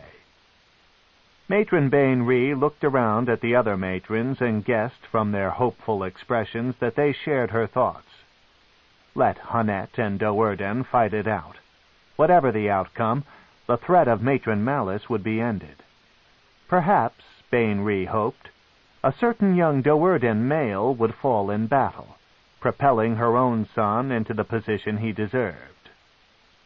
Then the first matron spoke the words Sinafe had come to hear, the silent permission of Menzoberranzan's ruling council. "This matter is settled, my sisters," Matron Bainry declared, to the accepting nods of all at the table. "It is good that we never met this day." 19. Promises of Glory. "Have you found the trail?" Drizzt whispered, moving up beside the great panther. He gave Gwenevere a pat on the side and knew from the slackness of the cat's muscles that no danger was nearby. "Gone, then," Drizzt said, staring off into the emptiness of the corridor in front of them. "Wicked gnomes," my brother called them when we found the tracks by the pool. "Wicked and stupid." He sheathed his scimitar and knelt beside the panther, his arm comfortable draped across Guinevere's back. "They're smart enough to elude our patrol." The cat looked up as if it had understood his every word, and Drizzt rubbed a hand roughly over Guinevere's, his finest friend's, head. Drizzt remembered clearly his elation on the day a week before, when Dinan had announced, to Maesoj Hunnet's outrage, that Guinevere would be deployed at the patrol's point position beside Drizzt. "The cat is mine," Maesoj had reminded Dinan. "You are mine," Dinan, the patrol leader, had replied, ending any further debate. Whenever the figurine's magic would permit, Maesoj summoned Guinevere from the astral plane and bid the cat to run up in front, bringing Drizzt an added degree of safety and a valued companion. Drizzt knew from the unfamiliar heat patterns on the wall that they had gone the limit of their patrol route. He had purposely put a lot of ground, more than was advised, between himself and the rest of the patrol. Drizzt had confidence that he and Guinevere could take care of themselves, and with the others far behind he could relax and enjoy the wait. The minutes Drizzt spent in solitude gave him the time he needed in his endless effort to sort through his confused emotions. Guinevere, seemingly non-judgmental and always approving, offered Drizzt a perfect audience for his audible contemplations. "I begin to wonder the worth of it all," Drizzt whispered to the cat. "I do not doubt the value of these patrols. This week alone we have defeated a dozen monsters that might have brought great harm to the city. But to what end?" He looked deeply into the panther's saucer eyes and found sympathy there, and Drizzt knew that Guinevere somehow understood his dilemma. "Perhaps I still do not know who I am," Drizzt mused, "or who my people are. Every time I find a clue to the truth, it leads me down a path that I dare not continue upon, to conclusions I cannot accept." "You are Drow," came a reply behind them. Drizzt turned abruptly to see Dinan a few feet away, a look of grave concern on his face. "The gnomes have fled beyond our reach," Drizzt said, trying to deflect his brother's concerns. "Have you not learned what it means to be a Drow?" Dinan asked. "Have you not come to understand the course of our history and the promise of our future?"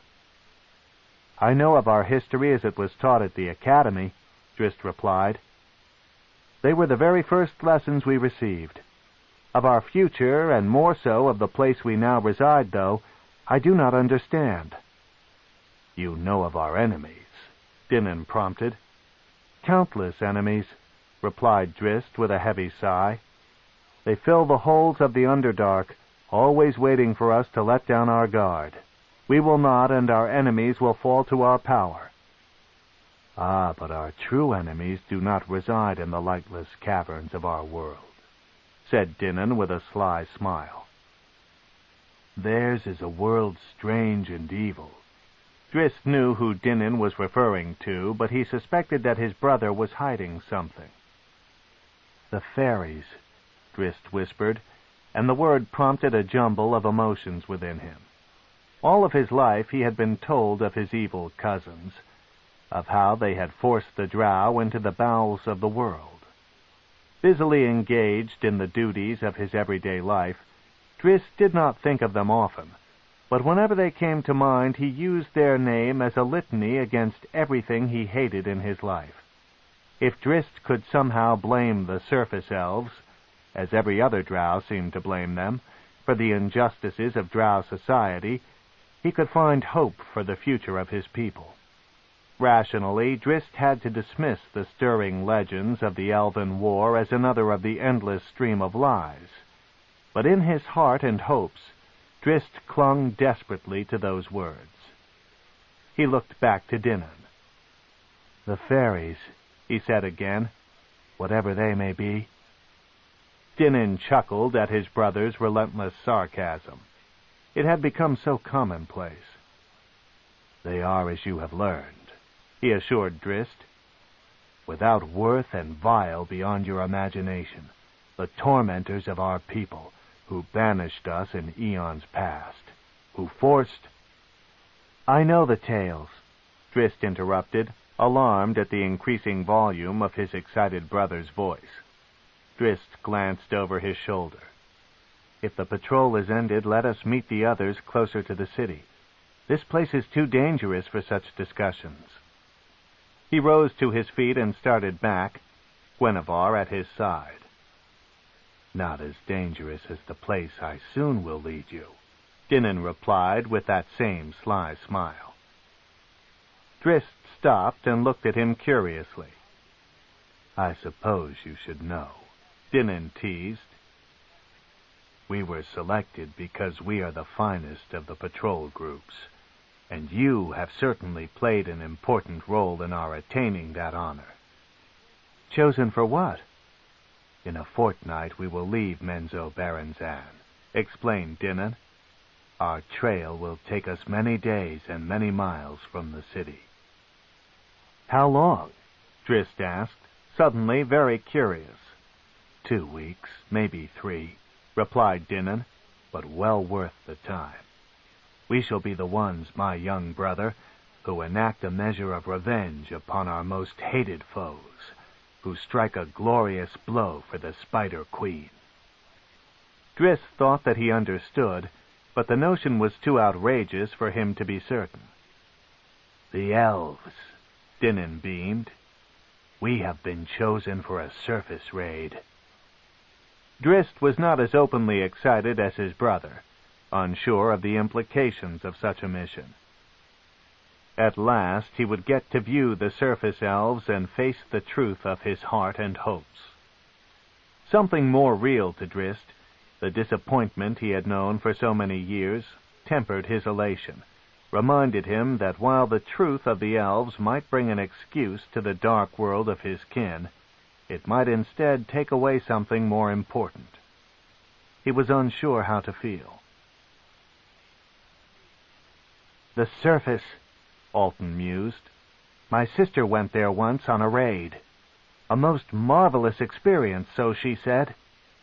He looked at Menzoberranzan, not knowing how to figure the forlorn expression on the young Hunnet's face. "Now your patrol makes the journey. I envy you." "I am not going," Menzoberranzan declared. "Why?" Alton gasped. "This is a rare opportunity indeed. Menzoberranzan, to the anger of Loth, I am certain, has not staged a surface raid in 2 decades. It may be 20 more years before the next, and by then you will no longer be among the patrols." Menzoberranzan looked out from the small window of Alton's room in House Hunnet, surveying the compound. "Besides," Alton continued quietly, "up there, so far from prying eyes, you might find the chance to dispose of 2 Doerdens. Why would you not go?" "Have you forgotten a ruling that you played a part in?" Menzoberranzan asked, whirling on Alton accusingly. 2 decades ago, the Masters of Sorceer decided that no wizards are to travel anywhere near the surface." "Of course," Alton replied, remembering the meeting. Sorceer seemed so distant to him now, though he had been within the Hunnet house for only a few weeks. "We concluded that Drow magic may work differently, unexpectedly, under the open sky," he explained. "On that raid 20 years ago—" "I know the story," Mesoj growled, and he finished the sentence for Alton. "A wizard's fireball expanded beyond its normal dimensions, killing several Drow. Dangerous side effects, you Masters called it, though I've a belief that the wizard conveniently disposed of some enemies under the guise of an accident." "Yes," Alton agreed. "So said the rumors. In the absence of evidence—" He let the thought go, seeing that he was doing little to comfort Mesoj. "That was so long ago," he said, trying to offer some hope. "Have you no recourse?" "None," Mesoj replied. "Things move so very slowly in Menzoberranzan. I doubt that the Masters have even begun their investigation into the matter." "A pity," Alton said. "It would have been the perfect opportunity." "No more of that," Mesoj scolded. "Matron Sinafe has not given me her command to eliminate Drizzt Do'Urden or his brother. You have already been warned to keep your personal desires to yourself. When the matron bids me to strike, I will not fail her. Opportunities can be created." "You speak as if you already know how Drizzt Do'Urden will die," Alton said. And smiles spread over Mesoj's face as he reached into the pocket of his robe and produced the onyx figurine, his unthinking magical slave, which the foolish Drizzt had come to trust so dearly. "Oh, I do," he replied, giving the statuette of Guinevere an easy toss, then catching it and holding it out on display. "I do." The members of the chosen raiding party quickly came to realize that this would be no ordinary mission. They did not go out on patrol from Menzoberranzan at all during the next week. Rather, they remained day and night sequestered within a barrack of Melee Magthir. Through nearly every waking hour, the raiders huddled around an oval table in a conference room, hearing the detailed plans of their pending adventure, and over again, Master Hatchnet, the Master of Lore, spinning his tales of the vile elves. Drizzt listened intently to the stories, forcing himself to fall within Hatchnet's hypnotic web. The tales had to be true. Drizzt did not know what he would hold on to preserve his principles if they were not. Dinnan presided over the raid's tactical preparations, displaying maps of the long tunnels the group would travel, drilling them over and over until they had memorized the route perfectly. To this, as well, the eager raiders, except for Drizzt, listened intently, all the while fighting to keep their excitement from bursting out in a wild cheer. As the week of preparations neared its end, Drizzt took note that one member of the patrol group had not been attending. At first, Drizzt had reasoned that Mesoj was learning his duties in the raid in Sorceer, with his old masters. With the departure time fast approaching and the battle plans clearly taking shape, though, Drizzt began to understand that Mesoj would not be joining them. "Where is our wizard?" Drizzt dared to ask in the late hours of one session. Dinnan, not appreciating the interruption, glared at his brother.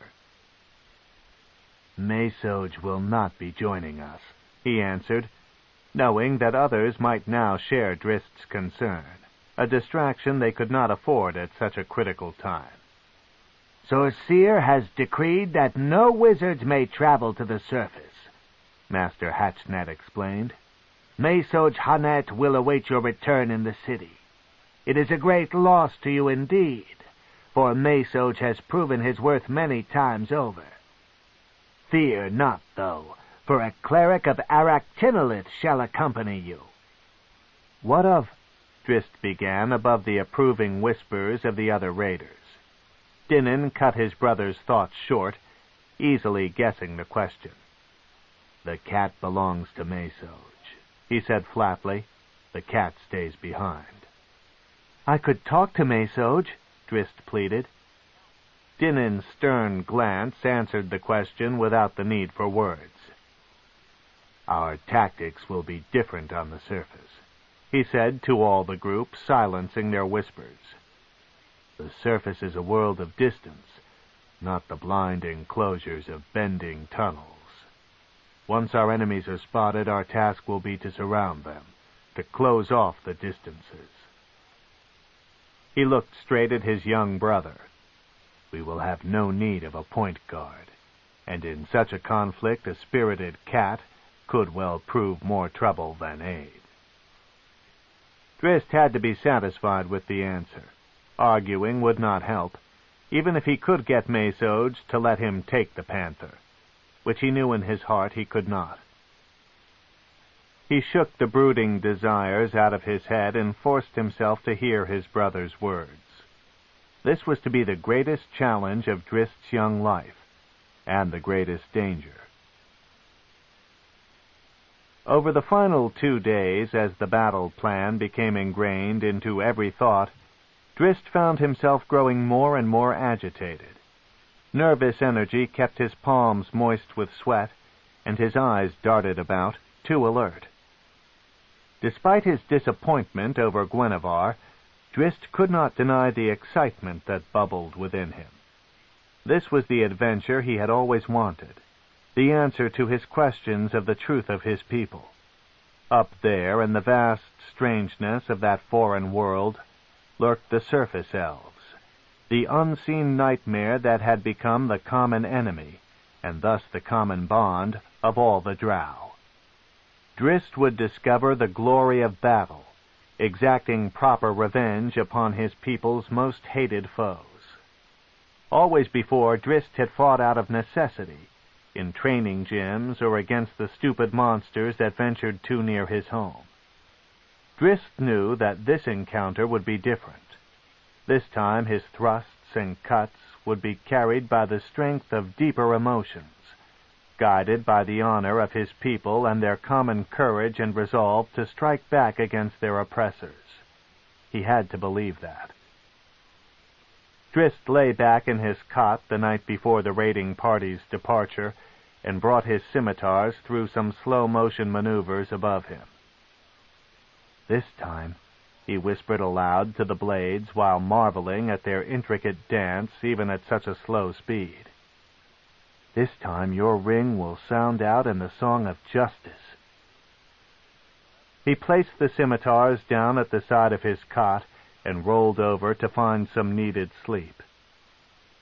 "This time," he said again, teeth clenched and eyes shining with determination. Were his proclamations his belief or his hope? Drizzt had dismissed the disturbing question the very first time it had entered his thoughts, having no more room for doubts than he had for brooding. He no longer considered the possibility of disappointment. It had no place in the heart of a Drow warrior. To Dinin, though, studying Drizzt curiously from the shadows of the doorway, it sounded as if his younger brother was trying to convince himself of the truth of his own words.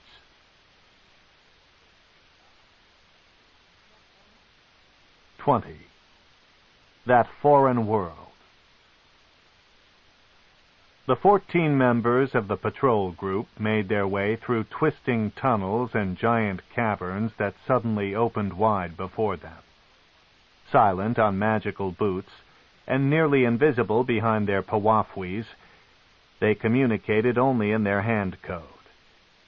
For the most part, the ground slope was barely perceptible, though at times the group climbed straight up rocky chimneys, every step and every handhold drawing them nearer their goal.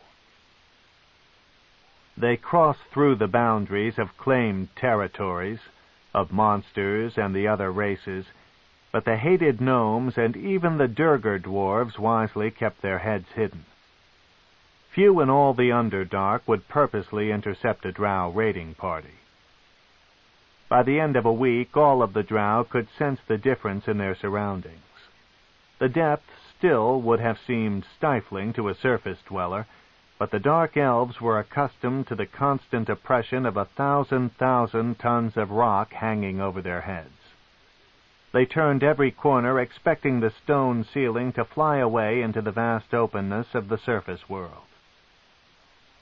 Breezes wafted past them, not the sulfur-smelling hot winds rising off the magma of deep earth, but moist air scented with 100 aromas unknown to the Drow.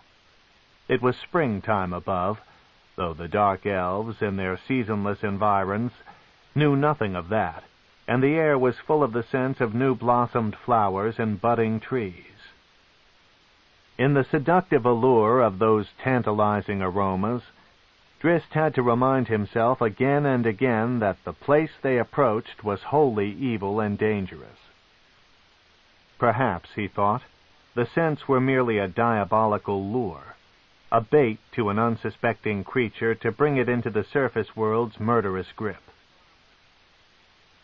The cleric of Aractinolith, who was traveling with the raiding party, walked near to one wall and pressed her face against every crack she encountered. "This one will suffice," she said a short time later. She cast a spell of seeing and looked into the tiny crack, no more than a finger's width, a second time. "How are we to get through that?" one of the patrol members signaled to another. Dinnan caught the gestures and ended the silent conversation with a scowl.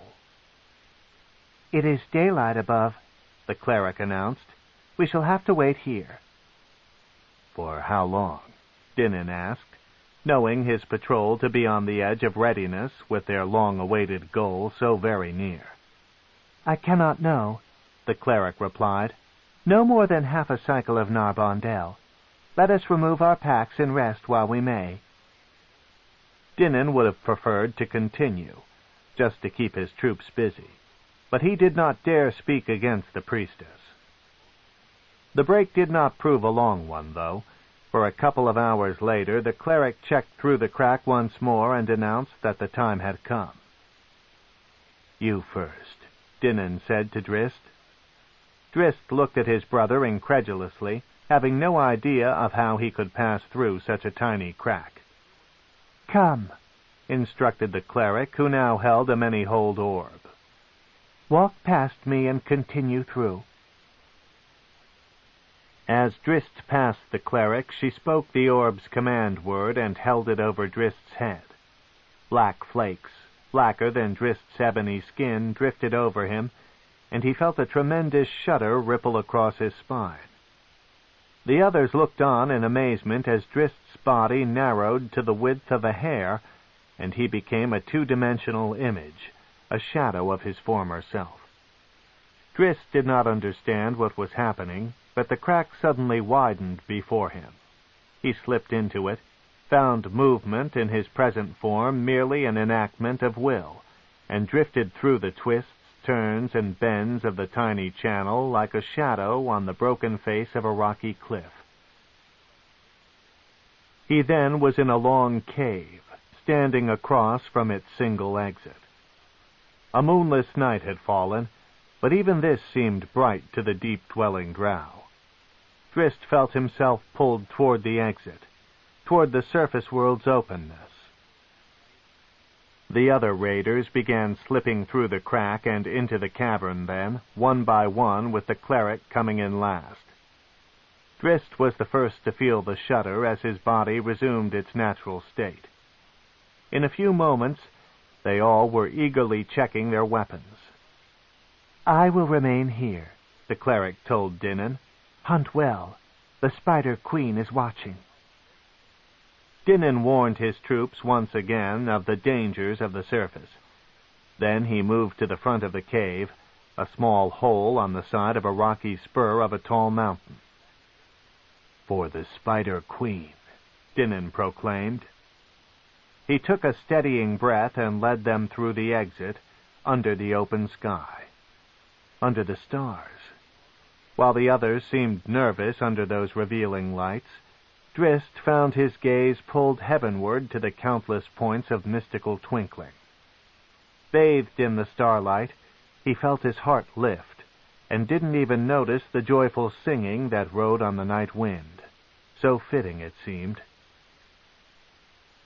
Dinin heard the song, and he was experienced enough to recognize it as the eldritch calling of the surface elves. He crouched and surveyed the horizon, picking out the light of a single fire down in the distant expanse of a wooded valley. He nudged his troops to action, and pointedly nudged the wonderment from his brother's eyes, and started them off. Drizzt could see the anxiety on his companions' faces, so contrasted by his own inexplicable sense of serenity. He suspected at once that something was very wrong with the whole situation. In his heart, Drizzt had known from the moment he had stepped out of the tunnel that this was not the vile world the masters at the academy had taken such pains to describe. He did feel unusual with no stone ceiling above him, but not uncomfortable. If the stars, calling to his heartstrings, were indeed reminders of what the next day might bring, as Master Hatchnet had said, then surely the next day would not be so terrible.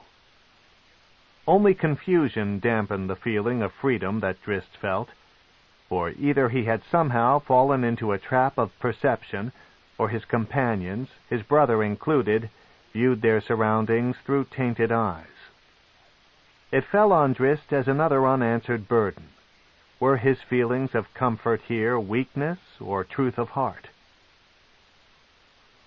"They are akin to the mushroom groves of our home," Dinin assured the others as they tentatively moved under the perimeter boughs of a small forest, neither sentient nor harmful.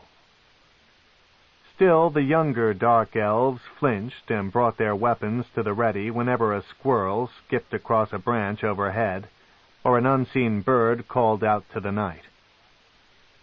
The dark elves was a silent world, far different from the chattering life of a springtime forest, and in the Underdark nearly every living thing could, and most certainly would, try to harm anything invading its lair. Even a cricket's chirp sounded ominous to the alert ears of the Drow. Dinin's course was true, and soon the fairy song drowned out every other sound, and the light of a fire became visible through the boughs. Surface elves were the most alert of the races, and a human, or even a sneaky halfling, would have had little chance of catching them unawares. The raiders this night were Drow, more skilled in stealth than the most proficient alley thief. Their footfalls went unheard, even across beds of dry fallen leaves, and their crafted armor, shaped perfectly to the contours of their slender bodies, bent with their movements without a rustle. Unnoticed, they lined the perimeter of the small glade where a score of fairies danced and sang. Transfixed by the sheer joy of the elves' play, Drizzt hardly noticed the commands his brother issued then in the silent code. Several children danced among the gathering, marked only by the size of their bodies, and were no freer in spirit than the adults they accompanied. So innocent they all seemed, so full of life and wistfulness, and obviously bonded to each other by friendship more profound than Drizzt had ever known in Menzoberranzan. So unlike the stories Hatchnet had spun of them, tales of vile, hating wretches. Drizzt sensed more than saw that his group was on the move, fanning out to gain a greater advantage. Still he did not take his eyes from the spectacle before him. Dinin tapped him on the shoulder and pointed to the small crossbow that hung from his belt, then slipped off into position in the brush off to the side. Drizzt wanted to stop his brother and the others, wanted to make them wait and observe the surface elves that they were so quick to name enemies. Drizzt found his feet rooted to the earth, and his tongue weighted heavily in the sudden dryness that had come into his mouth. He looked to Dinnan and could only hope that his brother mistakenly thought his labored breaths the exultations of battle lust. Then Drizzt's keen ears heard the soft thrum of a dozen tiny bowstrings. The elven song carried on a moment longer, until several of the group dropped to the earth. "No!" Drizzt screamed in protest, the words torn from his body by a profound rage even he did not understand. The denial sounded just like another war cry to the Drow raiders, and before the surface elves could even begin to react, Dinnan and the others were upon them. Drizzt, too, leaped into the glade's lighted ring, his weapons in hand, though he had given no thought to his next move. He wanted only to stop the battle, to put an end to the scene unfolding before him. Quite at ease in their woodland home, the surface elves weren't even armed. The Drow warriors sliced through their ranks mercilessly, cutting them down and hacking at their bodies long after the light of life had flown from their eyes. One terrified female, dodging this way and that, came before Drizzt. He dipped the tips of his weapons to the earth, searching for some way to give a measure of comfort. The female then jerked straight as a sword dove into her back, its tip thrusting right through her slender form. Drizzt watched, mesmerized and horrified, as the Drow warrior behind her grasped the weapon hilt in both hands and twisted it savagely. The female elf looked straight at Drizzt in the last fleeting seconds of her life, her eyes crying for mercy. Her voice was no more than the sickening gurgle of blood. His face the exultation of ecstasy, the Drow warrior tore his sword free and sliced it across, taking the head from the elven female's shoulders. "Vengeance!" he cried at Drizzt, his face contorted in furious glee, his eyes burning with a light that shone demonic to the stunned Drizzt. The warrior hacked at the lifeless body one more time, then spun away in search of another kill. Only a moment later, another elf, this one a young girl, broke free of the massacre and rushed in Drizzt's direction, screaming a single word over and over. Her cry was in the tongue of the surface elves, a dialect foreign to Drizzt, but when he looked upon her fair face, streaked with tears, he understood what she was saying. Her eyes were on the mutilated corpse at his feet. Her anguish outweighed even the terror of her own impending doom. She could only be crying, "Mother!" Rage, horror, anguish, and a dozen other emotions racked Drizzt at that horrible moment. He wanted to escape his feelings, to lose himself in the blind frenzy of his kin and accept the ugly reality. How easy it would have been to throw away the conscience that pained him so. The elven child rushed up before Drizzt, but hardly saw him, her gaze locked upon her dead mother, the back of the child's neck open to a single clean blow. Drizzt raised his scimitar, unable to distinguish between mercy and murder. "Yes, my brother," Dinnan cried out to him, a call that cut through his comrades' screams and whoops, and echoed in Drizzt's ears like an accusation. Drizzt looked up to see Dinnan, covered from head to foot in blood and standing amid a hacked cluster of dead elves. "Today you know the glory it is to be a Drow," Dinnan cried, and he punched a victorious fist into the air. "Today we appease the Spider Queen." Drizzt responded in kind, then snarled and reared back for a killing blow. He almost did it. In his unfocused outrage, Drizzt Do'Urden almost became as his kin. He almost stole the life from that beautiful child's sparkling eyes. At the last moment she looked up at him, her eyes shining as a dark mirror into Drizzt's blackening heart. In that reflection, that reverse image of the rage that guided his hand, Drizzt Do'Urden found himself. He brought the scimitar down in a mighty sweep, watching Dinnan out of the corner of his eye as it whisked harmlessly past the child. In the same motion, Drizzt followed with his other hand, catching the girl by the front of her tunic and pulling her face down to the ground. She screamed, unharmed but terrified, and Drizzt saw Dinin thrust his fist into the air again and spin away. Drizzt had to work quickly. The battle was almost at its gruesome end. He sliced his scimitars expertly above the huddled child's back, cutting her clothing but not so much as scratching her tender skin. Then he used the blood of the headless corpse to mask the trick, taking grim satisfaction that the elven mother would be pleased to know that in dying she had saved the life of her daughter. "Stay down," he whispered in the child's ear. Drizzt knew that she could not understand his language, but he tried to keep his tone comforting enough for her to guess at the deception. He could only hope he had done an adequate job a moment later when Dinin and several others came over to him. "Well done," Dinin said exuberantly, trembling with sheer excitement. "A score of the orc bait dead, and not a one of us even injured.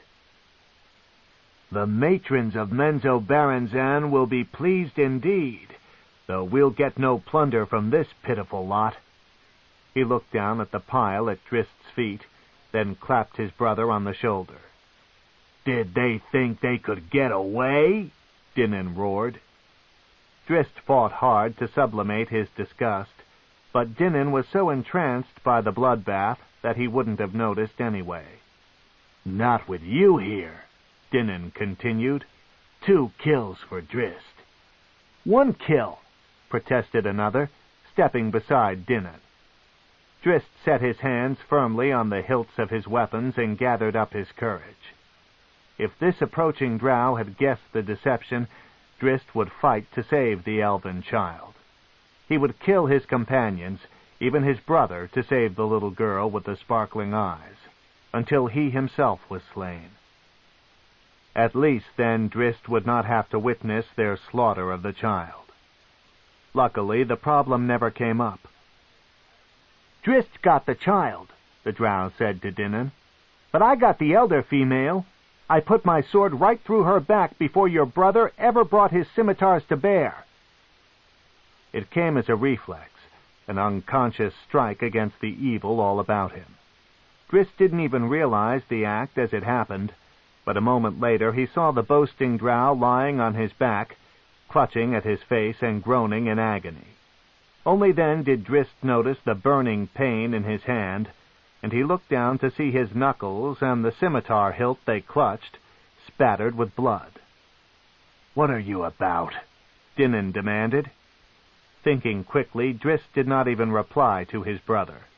He looked past Dinin to the squirming form on the ground, and transferred all the rage in his heart into a curse that the others would accept and respect.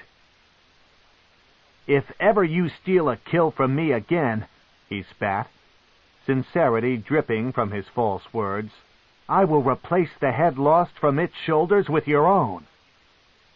Drizzt knew that the elven child at his feet, though doing her best, had begun a slight shudder of sobbing, and he decided not to press his luck. "Come, then," he growled. "Let us leave this place. The stench of the surface world fills my mouth with bile." He stormed away, and the others, laughing, picked up their dazed comrade and followed. "Finally," Dinin whispered as he watched his brother's tense strides.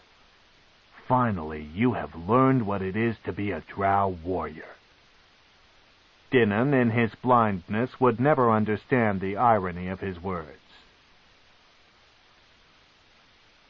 "We have one more duty before we return home," the cleric explained to the group when it reached the cave's entrance. She alone knew of the raid's second purpose. "The matrons of Menzoberranzan have bid us to witness the ultimate horror of the surface world, that we might warn our kindred." "Our kindred?" Drizzt mused, his thoughts black with sarcasm. As far as he could see, the raiders had already witnessed the horror of the surface world, themselves.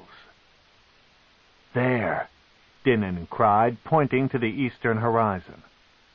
The tiniest shading of light limned the dark outline of distant mountains. A surface dweller would not even have noticed it, but the dark elves saw it clearly, and all of them, even Drizzt, recoiled instinctively. "It is beautiful," Drizzt dared to remark after taking a moment to consider the spectacle. Dinin's glare came at him icy cold, but no colder than the look the cleric cast Drizzt's way. "Remove your cloaks and equipment, even your armor," she instructed the group. "Quickly! Place them within the shadows of the cave so that they will not be affected by the light." When the task was completed, the cleric led them out into the growing light. "Watch," was her grim command. The eastern sky assumed a hue of purplish pink, then pink altogether, its brightening causing the dark elves to squint uncomfortably. Drizzt wanted to deny the event, to put it into the same pile of anger that denied the Master of Lore's words concerning the surface elves. Then it happened. The top rim of the sun crested the eastern horizon. The surface world awakened to its warmth, its life-giving energy. Those same rays assaulted the Drow elves' eyes with the fury of fire, tearing into orbs unaccustomed to such sights. "Watch," the cleric cried at them. "Witness the depth of the horror." One by one the raiders cried out in pain and fell into the cave's darkness, until Drizzt stood alone beside the cleric in the growing daylight. Truly, the light assaulted Drizzt as keenly as it had his kin, but he basked in it, accepting it as his purgatory, exposing him for all to view while its stinging fires cleansed his soul. "Come," the cleric said to him at length, not understanding his actions. "We have borne witness. We may now return to our homeland." "Homeland?" Drizzt replied, subdued. "Menzoberranzan," the cleric cried, thinking the male confused beyond reason. "Come before the inferno burns the skin from your bones. Let our surface cousins suffer the flames, a fitting punishment for their evil hearts." Drizzt chuckled hopelessly. A fitting punishment? He wished that he could pluck 1,000 such sons from the sky and set them in every chapel in Menzoberranzan to shine eternally. Then Drizzt could take the light no more. He scrambled dizzily back into the cave and donned his outfit. The cleric had the orb in hand, and Drizzt again was the first through the tiny crack. When all the group rejoined in the tunnel beyond, Drizzt took his position at the point and led them back into the descending path's deepening gloom, back down into the darkness of their existence. 21. May it please the goddess. "Did you please the goddess?" Matron Malice asked, her question as much a threat as an inquiry. At her side, the other females of House Do'Urden, Brizza, Virna, and Maya, looked on impassively, hiding their jealousy. "Not a single Drow was slain," Dinin replied, his voice thick with the sweetness of Drow evil. "We cut them and slashed them." He drooled as his recounting of the elven slaughter brought back the lust of the moment. "Bit them and ripped them." "What of you?" the matron mother interrupted, more concerned with the consequences to her own family's standing than with the raid's general success. 5, Dinin answered proudly. "I killed 5, all of them females." The matron's smile thrilled Dinin. Then Malice scowled as she turned her gaze on Drizzt. "And him?" she inquired, not expecting to be pleased with the answer. Malice did not doubt her youngest son's prowess with weapons, but she had come to suspect that Drizzt had too much of Zaknafine's emotional makeup to ever be an attribute in such situations. Dinin's smile confused her. He walked over to Drizzt and draped an arm comfortably across his brother's shoulders. Drizzt got only one kill, Dinan began, but it was a female child. Only one? Malice growled. From the shadows off to the side, Zaknafine listened in dismay. He wanted to shut out the elder boy Do'Urden's damning words, but they held Zak in their grip. Of all the evils Zak had ever encountered in Menzoberranzan, this surely had to be the most disappointing. Drizzt had killed a child. But the way he did it, Dinan exclaimed. He hacked her apart, sent all of Loth's fury slicing into her twitching body. The Spider Queen must have treasured that kill above all the others. Only one, Matron Malice said again, her scowl hardly softening. He would have had two, Dinan continued. Shar Nadal of House Mavret stole one from his blade, another female. Then Loth will look with favor on House Mavret, Rizza reasoned. No, Dinan replied. Drizzt punished Shar Nadal for his actions. The son of House Mavret would not respond to the challenge. The memory stuck in Drizzt's thoughts. He wished that Shar Nadal had come back at him, so he could have vented his rage more fully. Even that wish sent pangs of guilt coursing through Drizzt. Well done, my children. Malice beamed, now satisfied that both of them had acted properly in the raid. The Spider Queen will look upon House Do'Urden with favor for this event. She will guide us to victory over this unknown house that seeks to destroy us. Zaknafine left the audience hall with his eyes down and one hand nervously rubbing his sword's hilt. Zak remembered the time he had deceived Drizzt with the light bomb, when he had Drizzt defenseless and beaten. He could have spared the young innocent from his horrid fate. He could have killed Drizzt then and there, mercifully, and released him from the inevitable circumstances of life in Menzoberranzan. Zak paused in the long corridor and turned back to watch the chamber. Drizzt and Dinan came out then, Drizzt casting Zak a single accusatory look and pointedly turning away down a side passage. The gaze cut through the weapon master. So it has come to this, Zak murmured to himself. The youngest warrior of House Do'Urden, so full of the hate that embodies our race, has learned to despise me for what I am. Zak thought again of that moment in the training gym, that fateful second when Drizzt's life teetered on the edge of a poised sword. It indeed would have been a merciful act to kill Drizzt at that time.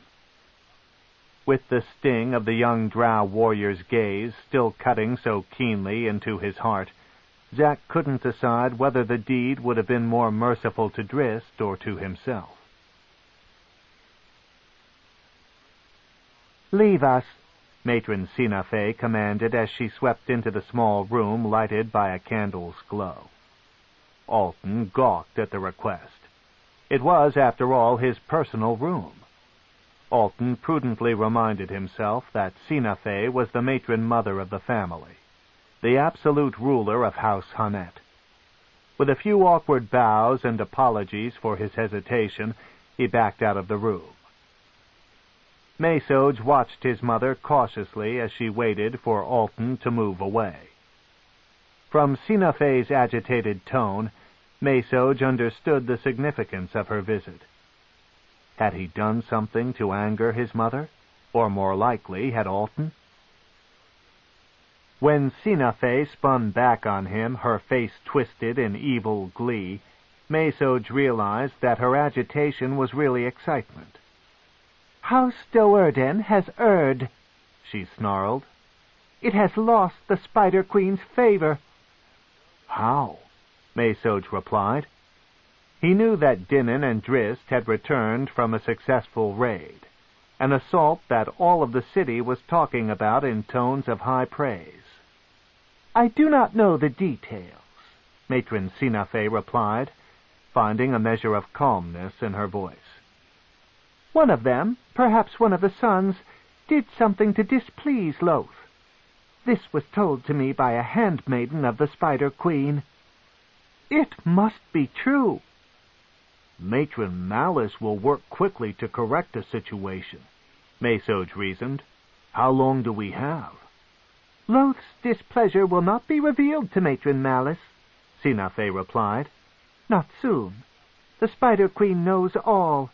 She knows that we plan to attack House Do'Urden, and only an unfortunate accident will inform Matron Malice of her desperate situation before her house is crushed. We must move quickly, Matron Sinafe went on. Within 10 cycles of Narbondel, the first strike must fall. The full battle will begin soon after, before House Do'Urden can link its loss to our wrongdoing. What is to be their sudden loss?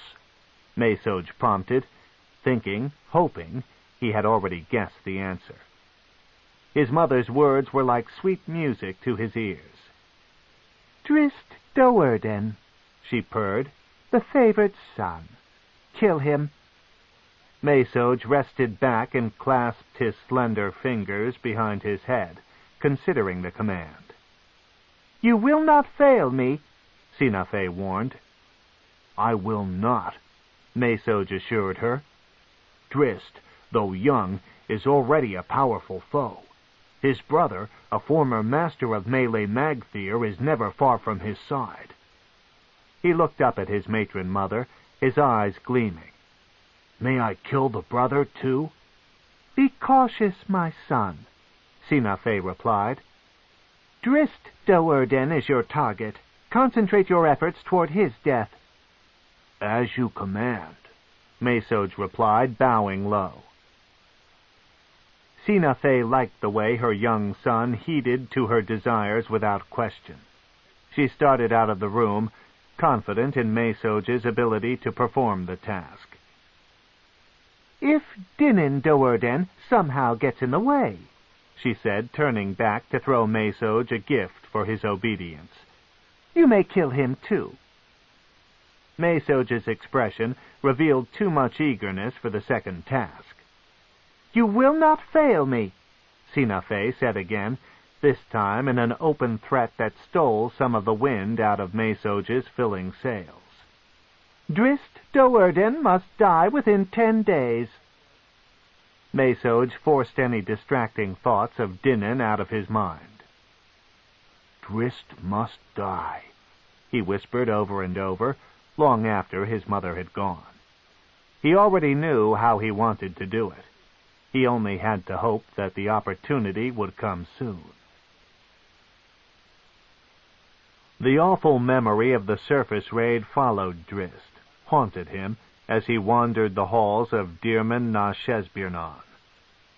He had rushed from the audience chamber as soon as Matron Malice had dismissed him, and had slipped away from his brother at the first opportunity, wanting only to be alone. The images remained, the broken sparkle in the young elven girl's eyes as she knelt over her murdered mother's corpse. The elven woman's horrified expression, twisting in agony as Shar Nadal ripped the life from her body. The surface elves were there in Drizzt's thoughts. He could not dismiss them. They walked beside Drizzt as he wandered, as real as they had been when Drizzt's raiding group had descended upon their joyful song. Drizzt wondered if he would ever be alone again. Eyes down, consumed by his empty sense of loss, Drizzt did not mark the path before him. He jumped back, startled, when he turned a corner and bumped into somebody. He stood facing Zaknafine. You are home, the weapon master said absently, his blank face revealing none of the tumultuous emotions swirling through his mind. Drizzt wondered if he could properly hide his own grimace. For a day, he replied, equally nonchalant, though his rage with Zaknafine was no less intense. Now that Drizzt had witnessed the wrath of Drow elves firsthand, Zack's reputed deeds rang out to Drizzt as even more evil. "My patrol group goes back out at Narbondel's first light." "So soon?" asked Zack, genuinely surprised. "We are summoned," Drizzt replied, starting past. Zack caught him by the arm. "General patrol?" he asked. "Focused," Drizzt replied. "Activity in the eastern tunnels." "So the heroes are summoned," chuckled Zack. Drizzt did not immediately respond. Was there sarcasm in Zack's voice? Jealousy, perhaps, that Drizzt and Dinan were allowed to go out to fight, while Zack had to remain within the House Do'Urden's confines to fulfill his role as the family's fighting instructor? Was Zack's hunger for blood so great that he could not accept the duties thrust upon them all? Zack had trained Drizzt and Dinan, had he not? And hundreds of others. He'd transformed them into living weapons, into murderers. "How long will you be out?" Zack pressed, more interested in Drizzt's whereabouts. Drizzt shrugged. "A week at the longest." "And then?" "Home." "That is good," said Zack. "I will be pleased to see you back within the walls of House Do'Urden." Drizzt didn't believe a word of it. Zack then slapped him on the shoulder in a sudden, unexpected movement designed to test Drizzt's reflexes. More surprised than threatened, Drizzt accepted the pat without response, not sure of his uncle's intent. "The gym, perhaps?" asked Zack. "You and I, as it once was." End of Side 6. Side 7. Homeland, by R.A. Salvatore. Continuing on page 230. "Impossible!" Drizzt wanted to shout. Never again would it be as it once was. Drizzt held those thoughts to himself and nodded his assent. "I would enjoy that," he replied, secretly wondering how much satisfaction he would gain by cutting Zaknafine down. Drizzt knew the truth of his people now, and knew that he was powerless to change anything. Maybe he could make a change in his private life, though. Maybe by destroying Zaknafine, his greatest disappointment, Drizzt could remove himself from the wrongness around him. "As would I," Zack said, the friendliness of his tone hiding his private thoughts identical to Drizzt's. "In a week, then," Drizzt said, and he pulled away, unable to continue the encounter with the Drow who once had been his dearest friend, and who, Drizzt had come to learn, was truly as devious and evil as the rest of his kin. "Please, my matron," Alton whimpered. "It is my right. I beg of you." "Rest easy, foolish DeVir," Sinafe replied, and there was pity in her voice, an emotion seldom felt and almost never revealed. "I have waited—" "The time is almost upon you," Sinafe countered, her tone growing more threatening. "You have tried for this one before." Alton's grotesque gawk brought a smile to Sinafe's face. "Yes," she said, "I know of your bungled attempt on Drizzt Do'Urden's life. If Mesoj had not arrived, the young warrior would probably have slain you." "I would have destroyed him," Alton growled. Sinafe did not argue the point. "Perhaps you would have won," she said, "only to be exposed as a murderous impostor, with the wrath of all of Menzoberranzan hanging over your head." "I did not care." "You would have cared, I promise you," Matron Sinafe sneered. "You would have forfeited your chance to claim a greater revenge. Trust in me, Alton DeVir. Our victory is at hand." "Mesoj will kill Drizzt and maybe Dinan," Alton grumbled. "There are other Do'Urdens awaiting the fell hand of Alton DeVir," Matron Sinafe promised. High priestesses. Alton could not dismiss the disappointment he felt at not being allowed to go after Drizzt. He badly wanted to kill that one. Drizzt had brought him embarrassment that day in his chambers at Sorceer. The young Drow should have died quickly and quietly. Alton wanted to make up for that mistake. Alton also could not ignore the promise that Matron Sinafe had just made to him. The thought of killing one or more of the high priestesses of House Do'Urden did not displease him at all. The pillowy softness of the plush bed, so different from the rest of the hard stone world of Menzoberranzan, offered Drizzt no relief from the pain. Another ghost had reared up to overwhelm even the images of carnage on the surface. The specter of Zaknafine. Dinan and Virna had told Drizzt the truth of the Weapon Master, of Zak's role in the fall of House DeVir, and of how Zak so enjoyed slaughtering other Drow who had done nothing to wrong him or deserve his wrath. So Zaknafine, too, took part in this evil game of Drow life, the endless quest to please the Spider Queen. As I so pleased her on the surface, Drizzt couldn't help but mumble, the sarcasm of the spoken words bringing him some small measure of comfort. The comfort Drizzt felt in saving the life of the elven child seemed such a minor act against the overwhelming wrongs his raiding group had exacted on her people. Matron Malice, his mother, had so enjoyed hearing the bloody recounting. Drizzt remembered the elven child's horror at the sight of her dead mother. Would he, or any dark elf, be so devastated if they looked upon such a sight? Unlikely, he thought. Drizzt hardly shared a loving bond with Malice, and most Drow would be too engaged in measuring the consequences of their mother's death to their own station to feel any sense of loss. Would Malice have cared if either Drizzt or Dinan had fallen in the raid? Again, Drizzt knew the answer. All that Malice cared about was how the raid affected her own base of power. She had reveled in the notion that her children had pleased her evil goddess. What favor would Lothe show to House Do'Urden if she knew the truth of Drizzt's actions? Drizzt had no way to measure how much, if any, interest the Spider Queen had taken in the raid.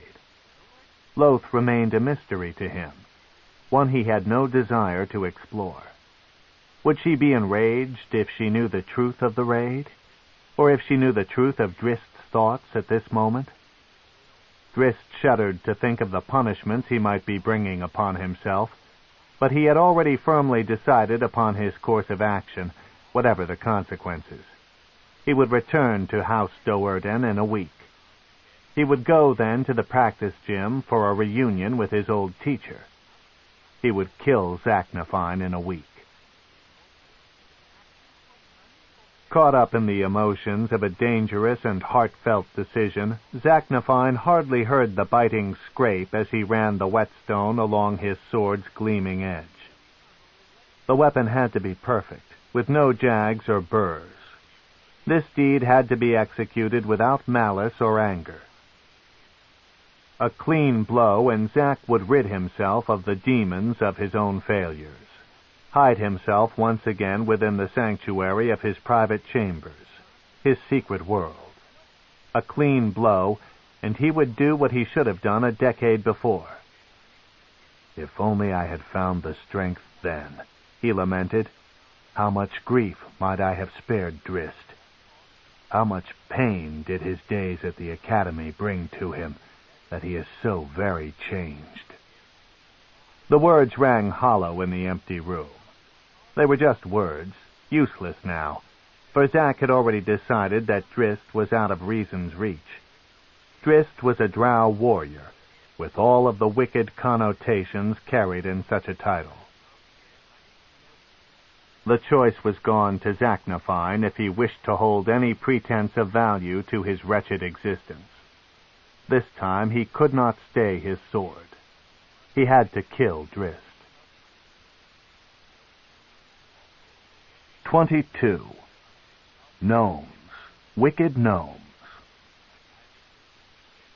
Among the twists and turns of the tunnel mazes of the Underdark, slipping about their silent way, went the Svirfnebli, the deep gnomes. Neither kind nor evil, and so out of place in this world of pervading wickedness, the deep gnomes survived and thrived. Haughty fighters, skilled in crafting weapons and armor, and more in tune to the songs of the stone than even the evil gray dwarves, the Svirfnebli continued their business of plucking gems and precious metals in spite of the perils awaiting them at every turn.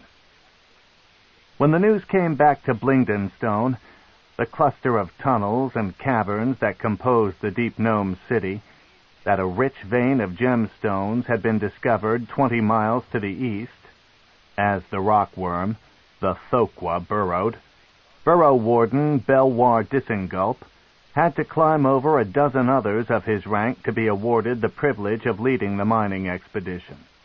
Belwar and all of the others knew well that 40 miles east, as the rockworm burrowed, would put the expedition dangerously close to Menzoberranzan, and that even getting there would mean a week of hiking, probably through the territories of 100 other enemies. Fear was no measure against the love Svirfnebli had for gems, though, and every day in the Underdark was a risk. When Belwar and his 40 miners arrived in the small cavern described by the advanced scouts, and inscribed with the gnome's mark of treasure, they found that the claims had not been exaggerated. The burrow warden took care not to get overly excited, though. He knew that 20,000 Drow elves, the Svirfnebli's most hated and feared enemy, lived fewer than 5 miles away. Escape tunnels became the first order of business, winding constructions high enough for a 3-foot gnome, but not for a taller pursuer. All along the course of these, the gnomes placed breaker walls designed to deflect a lightning bolt or offer some protection from the expanding flames of a fireball. Then, when the true mining at last began, Belwar kept fully a third of his crew on guard at all times and walked the area of the work with one hand always clutching the magical emerald, the summoning stone he kept on a chain around his neck. 3 full patrol groups, Drizzt remarked to Dinnan when they arrived at the open field on the eastern side of Menzoberranzan. Few stalagmites lined this region of the city, but it did not seem so open now, with dozens of anxious drow milling about. Gnomes are not to be taken lightly, Dinnan replied. They are wicked and powerful. As wicked as surface elves? Drizzt had to interrupt, covering his sarcasm with false exuberance. Almost, his brother warned grimly, missing the connotations of Drizzt's question. Dinnan pointed off to the side, where a contingent of female drow was coming in to join the group. Clerics, he said, and one of them a high priestess. The rumors of activity must have been confirmed. A shudder coursed through Drizzt, a tingle of pre-battle excitement. That excitement was altered and lessened, though, by fear, not of physical harm, or even of the gnomes. Drizzt feared that this encounter might be a repeat of the surface tragedy. He shook the black thoughts away and reminded himself that this time, unlike the surface expedition, his home was being invaded. The gnomes had crossed the boundaries of the Drow realm. If they were as evil as Dinnan and all the others claimed, Menzoberranzan had no choice but to respond with force. If. Drizzt's patrol, the most celebrated group among the males, was selected to lead, and Drizzt, as always, took the point position. Still unsure, he wasn't thrilled with the assignment, and as they started out, Drizzt even contemplated leading the group astray. Or, perhaps Drizzt thought, he could contact the gnomes privately before the others arrived and warn them to flee. Drizzt realized the absurdity of the notion. He couldn't stop the wheels of Menzoberranzan from turning along their designated course, and he couldn't do anything to hinder the 200 Drow warriors, excited and impatient, at his back. Again he was trapped and on the edge of despair. Mesoj Hanet appeared then and made everything better. "Gwenevar," the young wizard called, and the great panther came bounding. Mesoj left the cat beside Drizzt and headed back toward his place in the line. Gwenevar could no more hide its elation at seeing Drizzt than Drizzt could contain his own smile. With the interruption of the surface raid, and then his time back home, he hadn't seen Gwenevar in more than a month. Gwenevar thumped against Drizzt's side as it passed, nearly knocking the slender drow from his feet. Drizzt responded with a heavy pat, vigorously rubbing a hand over the cat's ear. They both turned back together, suddenly conscious of the unhappy glare boring into them. There stood Mesoj, arms crossed over his chest, and a visible scowl heating up his face. "I shan't use the cat to kill Drizzt," the young wizard muttered to himself. "I want the pleasure for myself." Drizzt wondered if jealousy prompted that scowl. Jealousy of Drizzt and the cat, or of everything in general? Mesoj had been left behind when Drizzt had gone to the surface. Mesoj had been no more than a spectator when the victorious raiding party returned in glory. Drizzt backed away from Gwenevar, sensitive to the wizard's pain.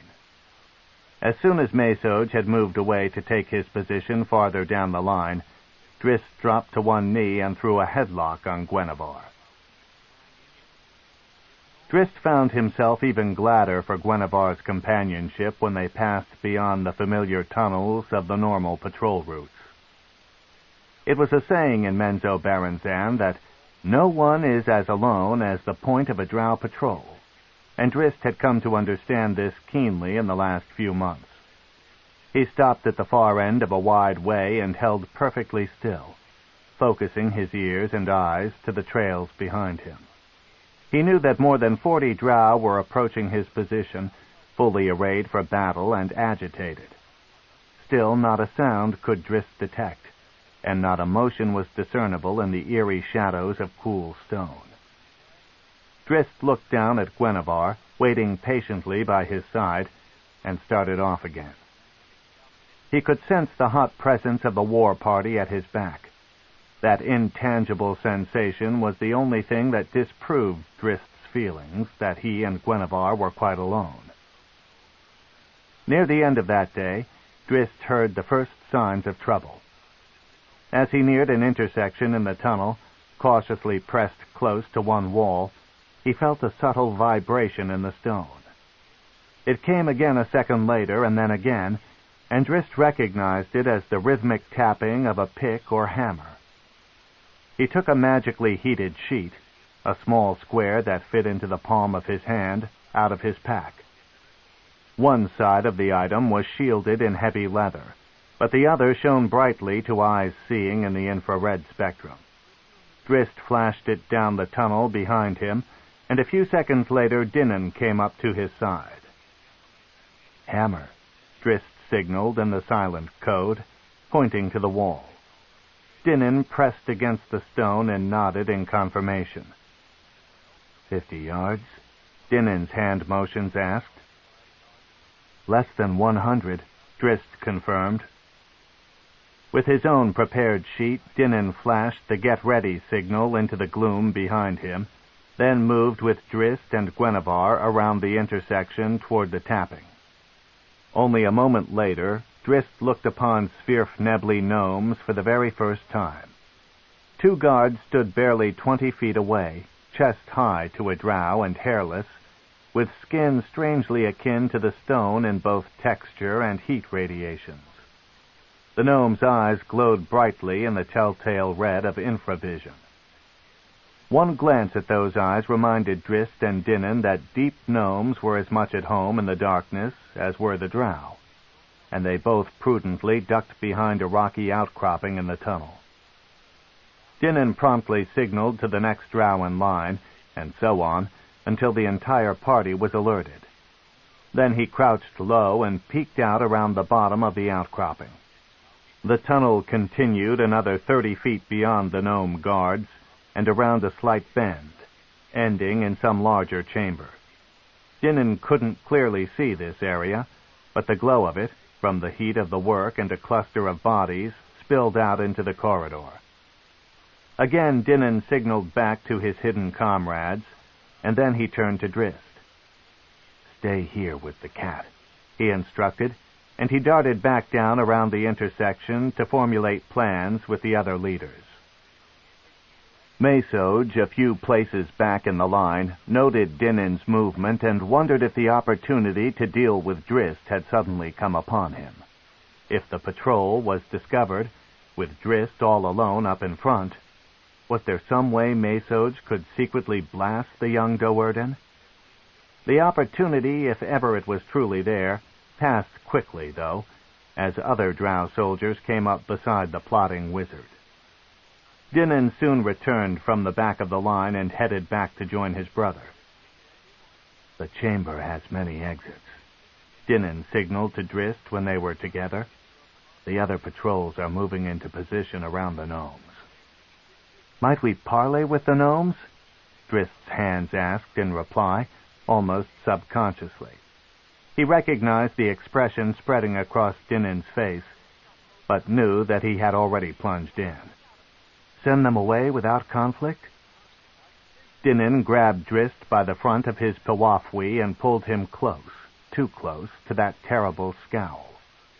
"I will forget that you asked that question," he whispered, and he dropped Drizzt back to the stone, considering the issue closed. "You start the fight," Dinan signaled. "When you see the sign from behind, darken the corridor and rush past the guards. Get to the gnome leader. He is the key to their strength with the stone." Drizzt didn't fully understand what gnomish power his brother hinted at, but the instructions seemed simple enough, if somewhat suicidal. "Take the cat if the cat will go," Dinan continued. "The entire patrol will be by your side in moments. The remaining groups will come in from the other passages." Guenhwyvar nuzzled up to Drizzt, more than ready to follow him into battle. Drizzt took comfort in that when Dinan departed, leaving him alone again at the front. Only a few seconds later came the command to attack. Drizzt shook his head in disbelief when he saw the signal. How fast Drow warriors found their positions. He peeked around at the gnomish guards, still holding their silent vigil, completely unaware. Drizzt drew his blades and patted Guenhwyvar for luck, then called upon the innate magic of his race and dropped a globe of darkness in the corridor. Squeals of alarm sounded throughout the tunnels, and Drizzt charged in, diving right into the darkness between the unseen guards and rolling back to his feet on the other side of his spell, only 2 running strides from the small chamber. He saw a dozen gnomes scrambling about, trying to prepare their defenses. Few of them paid Drizzt any attention, though, as the sounds of battle erupted from various side corridors. One gnome chopped a heavy pick at Drizzt's shoulder.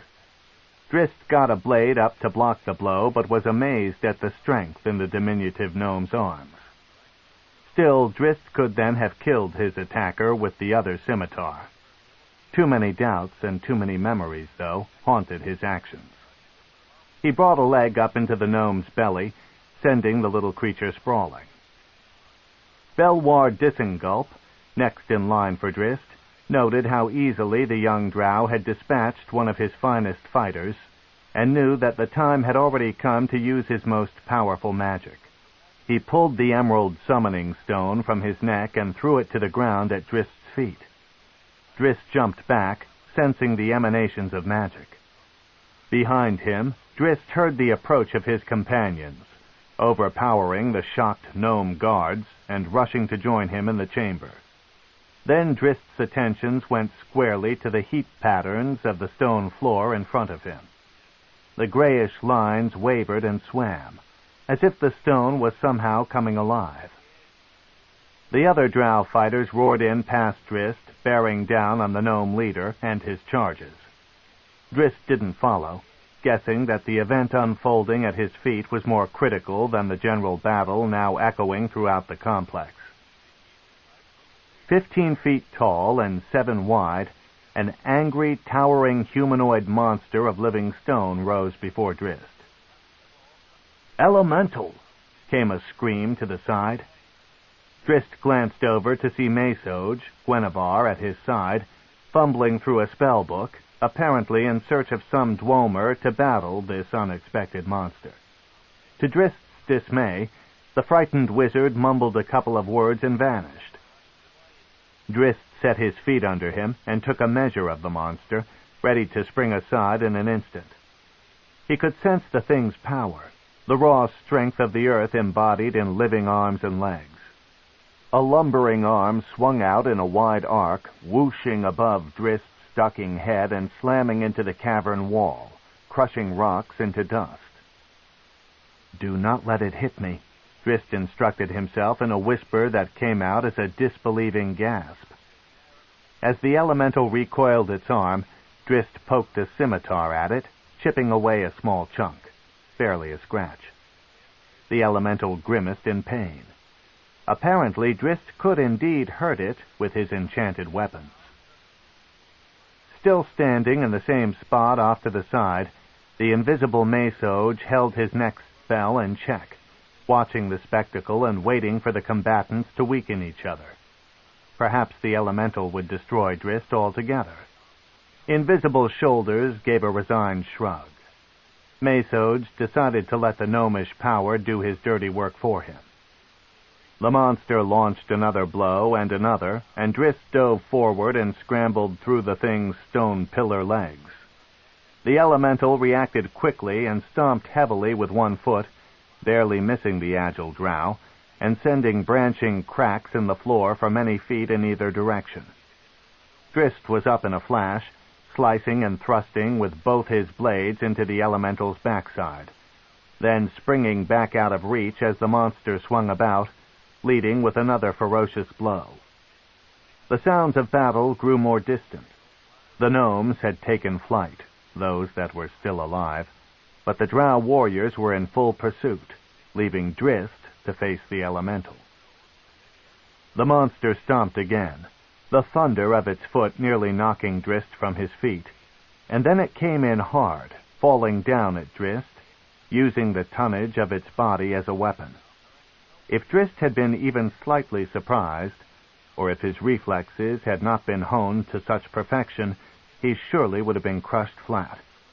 He managed to get to the side of the monster's bulk, while taking only a glancing blow from a swinging arm. Dust rushed up from the terrific impact. Cavern walls and ceiling cracked and dropped flecks and stones to the floor. As the elemental regained its feet, Drizzt backed away, overwhelmed by such unconquerable strength. He was all alone against it, or so Drizzt thought. A sudden ball of hot fury enveloped the elemental's head, claws raking deep scratches into its face. "Gwenevere!" Drizzt and Mesoj shouted in unison, Drizzt in elation that an ally had been found, and Mesoj in rage. The wizard did not want Drizzt to survive this battle, and he dared not launch any magical attacks at Drizzt or the elemental with his precious Gwenevere in the way. "Do something, wizard!" Drizzt cried, recognizing the shout and understanding now that Mesoj was still around. The elemental bellowed in pain, its cries sounding as the rumble of huge boulders crashing down a rocky mountain. Even as Drizzt moved back in to help his feline friend, the monster spun, impossibly quick, and dove headfirst to the floor. "No!" Drizzt cried, realizing that Gwenevere would be crushed. Then the cat and the elemental, instead of slamming against the stone, sank down into it. The purple flames of fairy fire outlined the figures of the gnomes, showing the way for Drow arrows and swords. The gnomes countered with magic of their own, illusionary tricks mostly. "Down here!" one Drow soldier cried, only to slam face first into the stone of a wall that had appeared as the entrance to a corridor. Even though the gnome magic managed to keep the Dark Elves somewhat confused, Belwar Disengulp grew frightened. His elemental, his strongest magic and only hope, was taking too long with the single Drow warrior far back in the main chamber. The Burrow Warden wanted the monster by his side when the main combat began. He ordered his forces into tight defensive formations, hoping that they could hold out. Then the Drow warriors, detained no more by gnomish tricks, were upon them, and fury stole Belwar's fear. He lashed out with his heavy pickaxe, smiling grimly as he felt the mighty weapon bite into Drow flesh. All magic was aside now. All formations and carefully laid battle plans dissolved into the wild frenzy of the brawl. Nothing mattered except to hit the enemy, to feel the pick head or blade sinking into flesh. Above all others, deep gnomes hated the Drow, and in all the Underdark there was nothing a dark elf enjoyed more than slicing a Svirfnebli into littler pieces. Drizzt rushed to the spot, but only the unbroken section of floor remained. "Mesoj?" he gasped, looking for some answers from the one schooled in such strange magic.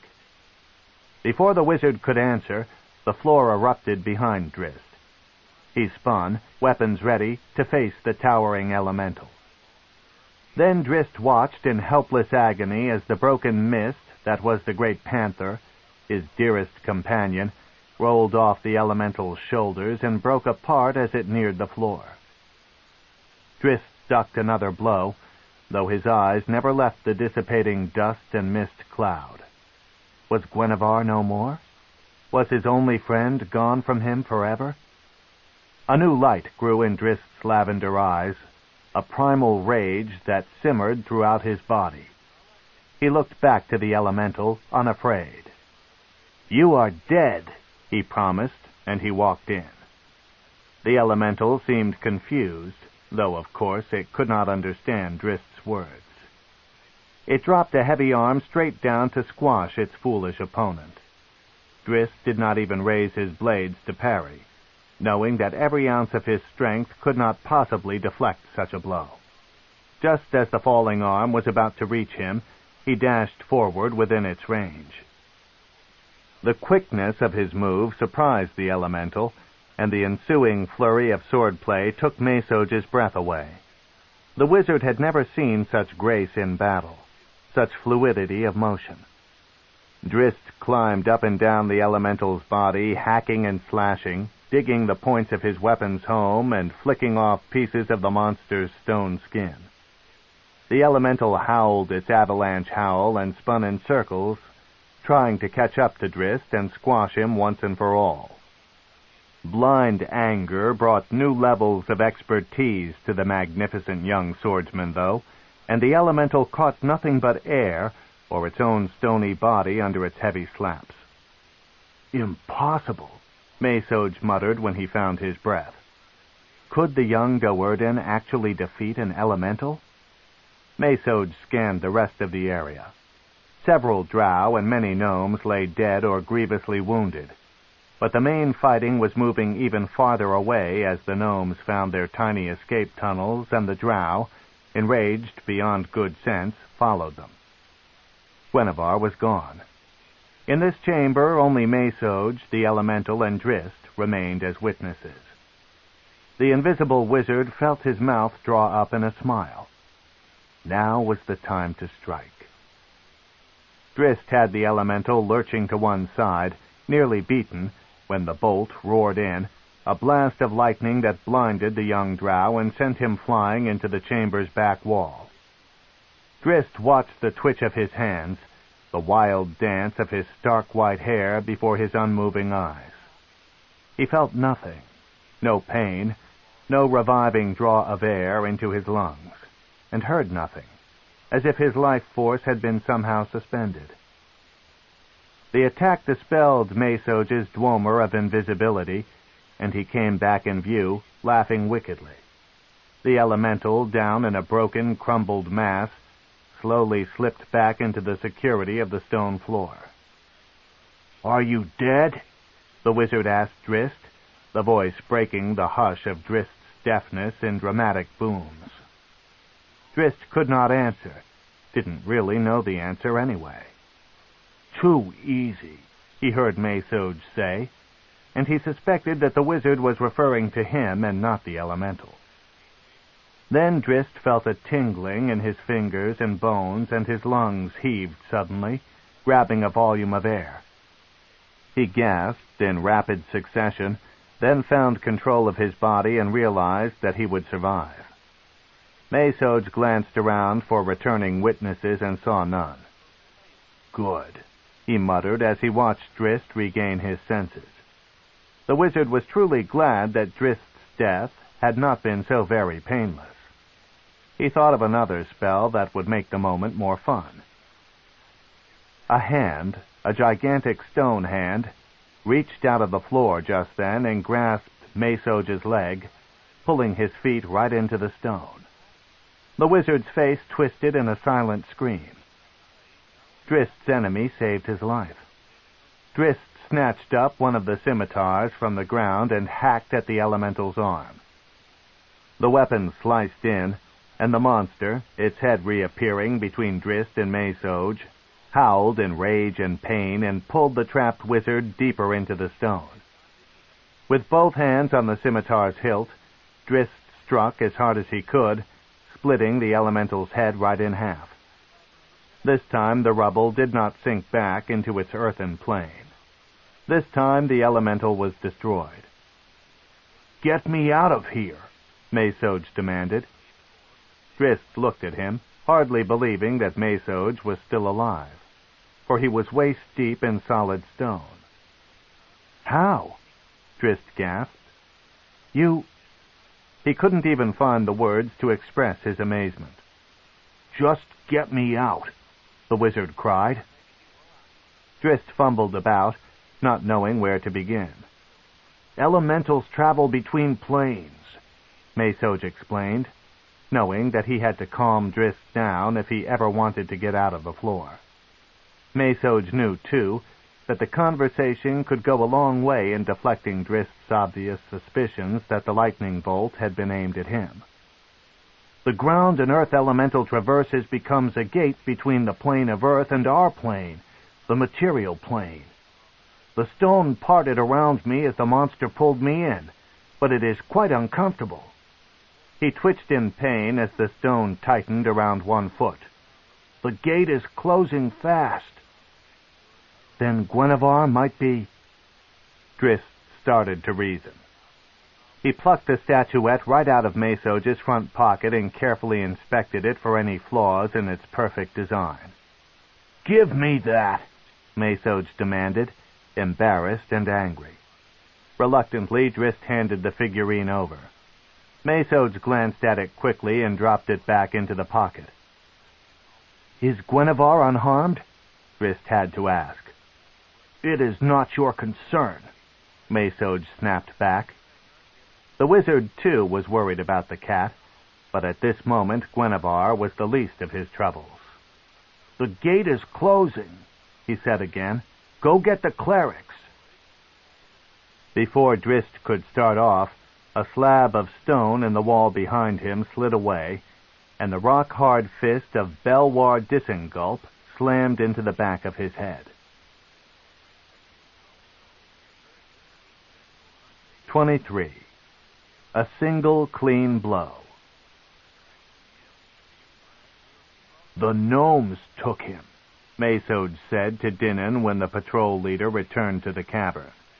The wizard lifted his arms over his head to give the high priestess and her assistants a better view of his predicament. "Where?" Dinan demanded. "Why did they let you live?"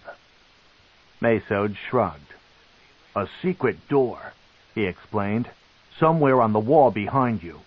I suspect that they would have taken me as well, except—" Menzoberranzan looked down at the floor, still holding him tightly up to the waist. "The gnomes would have killed me but for your arrival." "You are fortunate, wizard," the High Priestess said to Maysoj. "I have memorized a spell this day that will release the stone's hold on you." She whispered some instructions to her assistants, and they took out water skins and pouches of clay and began tracing a 10-foot square on the floor around the trapped wizard. The High Priestess moved over to the wall of the chamber and prepared for her prayers.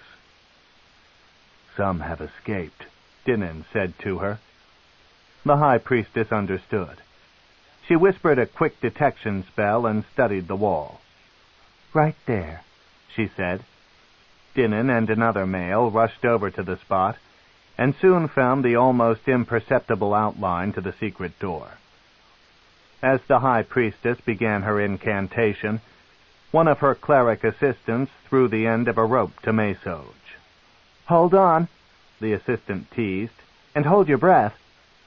"Wait," Maysoj began, but the stone floor all around him transformed into mud and the wizard slipped under. Two clerics, laughing, pulled Maysoj out a moment later. "Nice spell," the wizard remarked, spitting mud.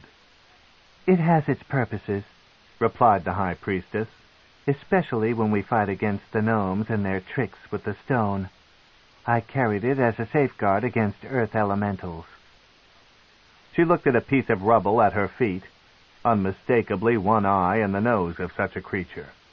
"I see that my spell was not needed in that manner." "I destroyed that one," Maysoj lied.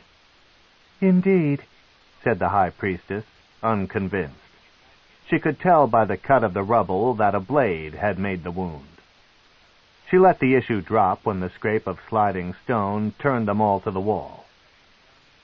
"A maze," moaned the fighter beside Dinan when he peered into the tunnel. "How will we find them?"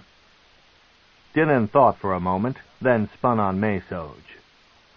"They have my brother," he said, an idea coming to mind. "Where is your cat?" "About?" Maysoj stalled, guessing Dinan's plan and not really wanting Drizzt rescued. "Bring it to me," Dinan ordered. "The cat can smell Drizzt." "I cannot. I mean," Maysoj stuttered. "Now, wizard," Dinan commanded, "unless you wish me to tell the ruling council that some of the gnomes escaped because you refused to help." Maysoj tossed the figurine to the ground and called for Guenhwyvar, not really knowing what would happen next. Had the earth elemental really destroyed Guenhwyvar? The mist appeared, in seconds transforming into the panther's corporeal body. "Well?" Dinan prompted, indicating the tunnel. "Go find Drizzt," Maysoj commanded the cat. Guenhwyvar sniffed around the area for a moment, then bounded off down the small tunnel, the Drow patrol in silent pursuit. "Where?" Drizzt started when he finally began the long climb from the depths of unconsciousness. He understood that he was sitting, and knew, too, that his hands were bound in front of him. A small but undeniably strong hand caught him by the back of the hair and pulled his head back roughly. "Quiet!" Belwar whispered harshly, and Drizzt was surprised that the creature could speak his language. Belwar let go of Drizzt and turned to join others fearfnebly. From the chamber's low height and the gnome's nervous movements, Drizzt realized that this group had taken flight.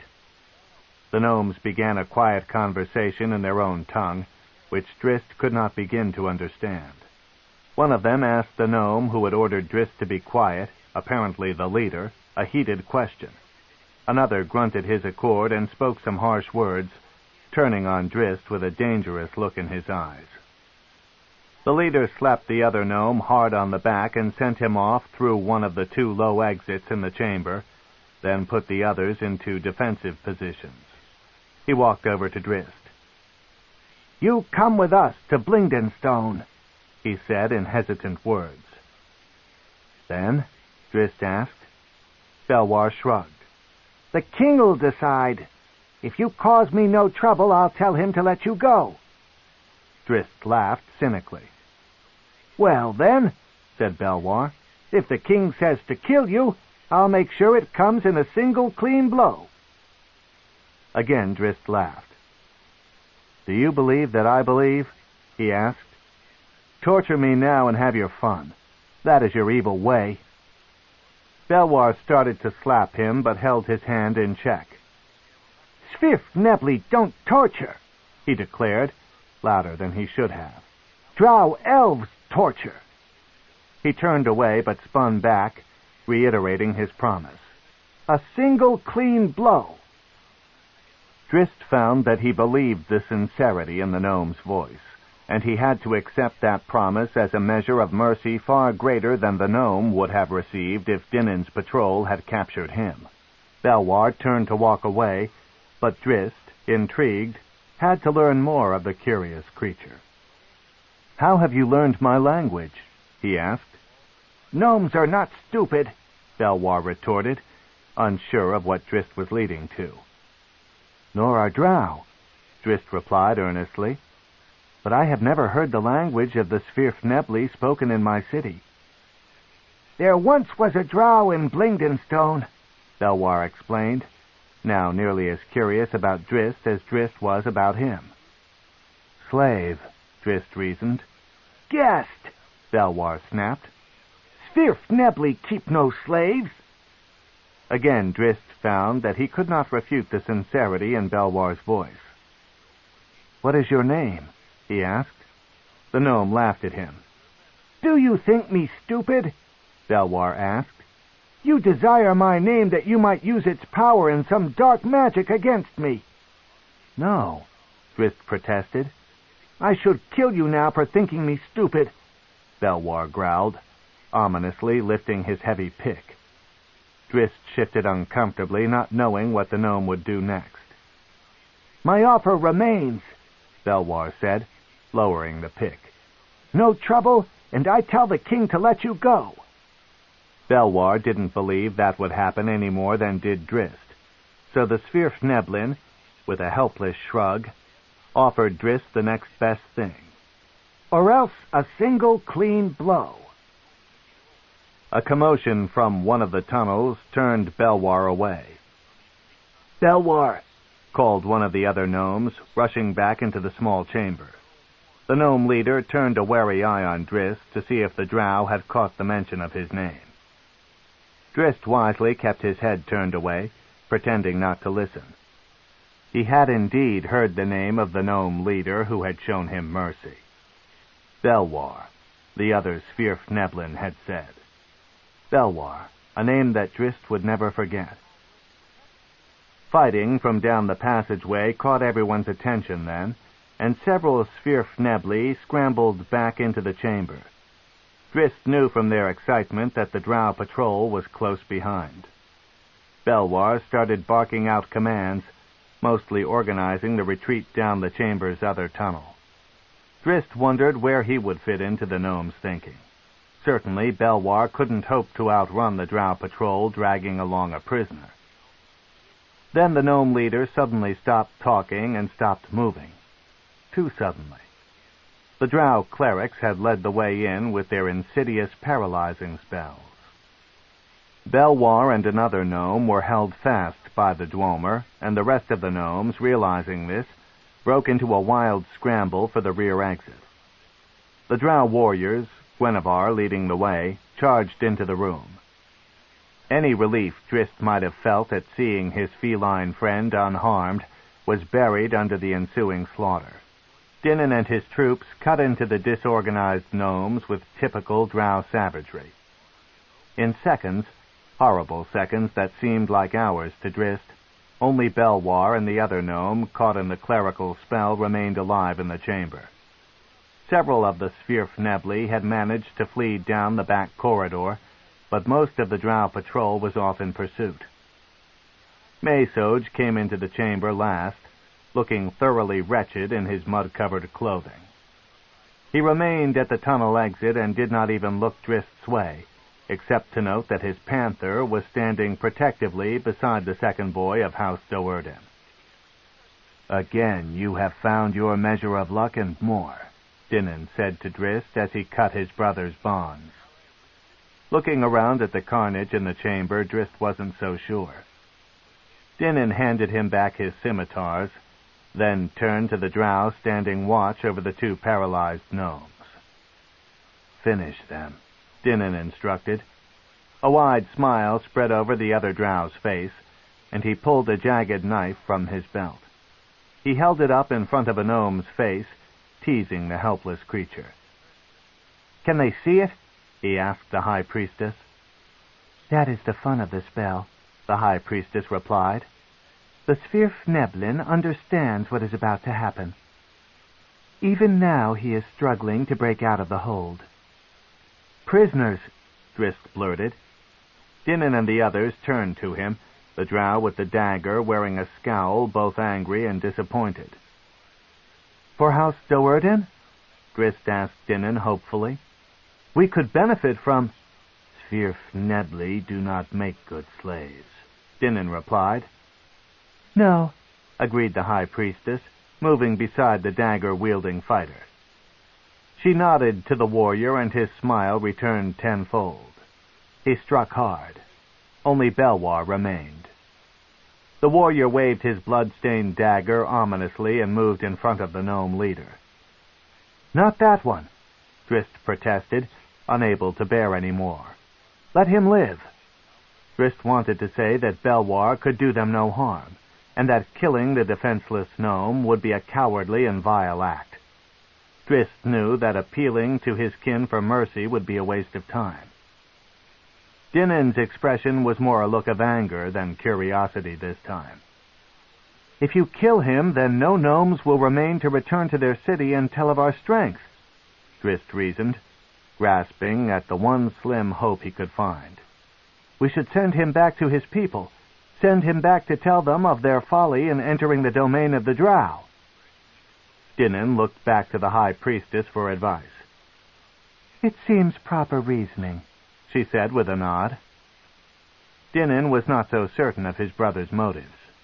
Not taking his eyes off Drizzt, he said to the warrior, "Then cut off the gnome's hands." Drizzt didn't flinch, realizing that if he did, Dinin would surely slaughter Belwar. The warrior replaced the dagger on his belt and took out his heavy sword. "Wait," said Dinin, still eyeing Drizzt. "Release him from the spell first. I want to hear his screams." Several Drow moved over to put the tips of their swords at Belwar's neck as the High Priestess released her magical hold. Belwar made no moves. The appointed Drow warrior grasped his sword in both hands, and Belwar, brave Belwar, held his arms straight out and motionless in front of him. Drizzt averted his gaze, unable to watch, and awaiting, fearing the gnome's cry. Belwar noted Drizzt's reaction. Was it compassion? The Drow warrior then swung his sword. Belwar never took his stare off Drizzt as the sword cut across his wrists, lighting a million fires of agony in his arms. Neither did Belwar scream. He wouldn't give Dinin the satisfaction. The gnome leader looked back to Drizzt one final time as 2 Drow fighters ushered him out of the chamber, and he recognized the true anguish and the apology behind the young Drow's feigned impassive facade. Even as Belwar was leaving, the dark elves who had chased off after the fleeing gnomes returned from the other tunnel. "We could not catch them in these tiny passageways," one of them complained. "Damn," Dinin growled. Sending a handless gnome victim back to Blingdenstone was one thing, but letting healthy members of the gnome expedition escape was quite another. "I want them caught."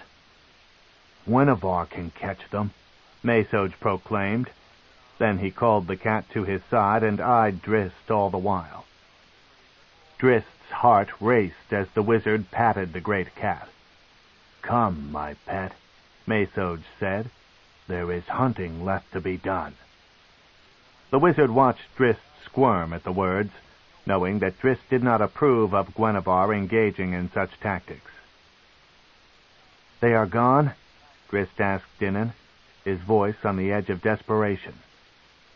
Running all the way back to Blingenstone, Dinnan replied calmly, if we let them. And will they return? Dinnan's sour scowl reflected the absurdity of his brother's question. Would you? Our task is complete, then, Drizzt reasoned, trying vainly to find some way out of Mesoge's ignoble designs for the panther. We have won the day, Dinnan agreed, though our own losses have been great.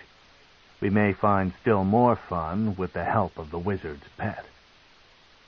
Fun, Mesoge echoed pointedly at Drizzt. Begone, Guenhwyvar, into the tunnels. Let us learn how fast a frightened gnome may run. Only a few minutes later, Guenhwyvar came back into the chamber, dragging a dead gnome in its mouth. Return, Mesoge commanded as Guenhwyvar dropped the body at his feet. Bring me more. Drizzt's heart dropped at the sound of the corpse flopping to the stone floor. He looked into Guenhwyvar's eyes and saw a sadness as profound as his own. The panther was a hunter, as honorable in its own way as was Drizzt. To the evil Mesoge, though, Guenhwyvar was a toy and nothing more, an instrument for his perverted pleasures, killing for no reason other than its master's joy of killing. In the hands of the wizard, Guenhwyvar was no more than a murderer. Guenhwyvar paused at the entrance to the small tunnel and looked to Drizzt almost apologetically. Return, Mesoge screamed, and he kicked the cat in the rear. Then Mesoge, too, turned an eye back on Drizzt, a vindictive eye. Mesoge had missed his chance to kill the young Do'Urden. He would have to be careful how he explained such a mistake to his unforgiving mother. Mesoge decided to worry about that unpleasant encounter later. For now, at least, he had the satisfaction of watching Drizzt suffer. Dinnan and the others were oblivious to the unfolding drama between Mesoge and Drizzt, too engaged in their wait for Guenhwyvar's return, too engaged in their speculations of the expressions of terror the gnomes would cast back at such a perfect killer, too caught up in the macabre humor of the moment, that perverted drow humor that brought laughter when tears were needed. Part 5. Zaknafine. Zaknafine Do'Urden, mentor, teacher, friend. I, in the blind agony of my own frustrations, more than once came to recognize Zaknafine as none of these. Did I ask of him more than he could give? Did I expect perfection of a tormented soul, hold Zaknafine up to standards beyond his experiences, or standards impossible in the face of his experiences? I might have been him. I might have lived, trapped within the helpless rage, buried under the daily assault of the wickedness that is Menzoberranzan, and the pervading evil that is my own family, never in life to find escape. It seems a logical assumption that we learn from the mistakes of our elders. This, I believe, was my salvation. Without the example of Zaknafine, I, too, would have found no escape, not in life. Is this course I have chosen a better way than the life Zaknafine knew? I think yes, though I find despair often enough, sometimes, to long for that other way. It would have been easier. Truth, though, is nothing in the face of self-falsehood, and principles are of no value if the idealist cannot live up to his own standards. This, then, is a better way. I live with many laments, for my people, for myself, but mostly for that weapon master, lost to me now, who showed me how and why to use a blade. There is no pain greater than this, not the cut of a jagged-edged dagger, nor the fire of a dragon's breath. Nothing burns in your heart like the emptiness of losing something, someone, before you truly have learned of its value. Often now I lift my cup in a futile toast, an apology to ears that cannot hear. To Zak, the one who inspired my courage. Drizzt Do'Urden. 24. To know our enemies. 8 Drow dead, and 1 a cleric, Brizza said to Matron Malice on the balcony of House Do'Urden. Brizza had rushed back to the compound with the first reports of the encounter, leaving her sisters at the central plaza of Menzoberranzan, with the gathered throng, awaiting further information. But nearly 20 of the gnomes died, a clear victory. What of your brothers? Asked Malice. How did House Do'Urden fare in this encounter? As with the surface elves, Dinan's hand slew 5, replied Brizza. They say that he led the main assault fearlessly, and he killed the most gnomes. Matron Malice beamed with the news, though she suspected that Brizza, standing patiently behind a smug smile, was holding something dramatic back from her. What of Drizzt? The matron demanded, having no patience for her daughter's games. How many Svirfnebli fell at his feet? None, Brizza replied, but still the smile remained. Still the day belonged to Drizzt, she added quickly, seeing an angry scowl spreading across her volatile mother's face. Malice did not seem amused. Drizzt defeated an earth elemental, Brizza cried. All alone, almost, with only minor help from a wizard. The high priestess of the patrol named the kill his. Matron Malice gasped and turned away. Drizzt had ever been an enigma to her, as fine with the blade as any, but lacking the proper attitude and the proper respect. Now this, an earth elemental. Malice herself had seen such a monster ravage an entire Drow raiding party, killing a dozen seasoned warriors before wandering off on its way. Yet her son, her confusing son, had defeated one single-handedly. Loth will favor us this day, Brizza commented, not quite understanding her mother's reaction. Brizza's words struck an idea in Malice. Gather your sisters, she commanded. We shall meet in the chapel. If House Do'Urden so fully won the day out in the tunnels, perhaps the Spider Queen will grace us with some information. Virna and Maya await the forthcoming news in the city plaza, Brizza explained, mistakenly believing her mother to be referring to information about the battle. Surely we will know the entire story within an hour. I care nothing for a battle against gnomes, Malice scolded. You have told everything that is important to our family. The rest does not matter. We must parlay your brother's heroics into gain. To learn of our enemies, Brizza blurted as she realized what her mother had in mind.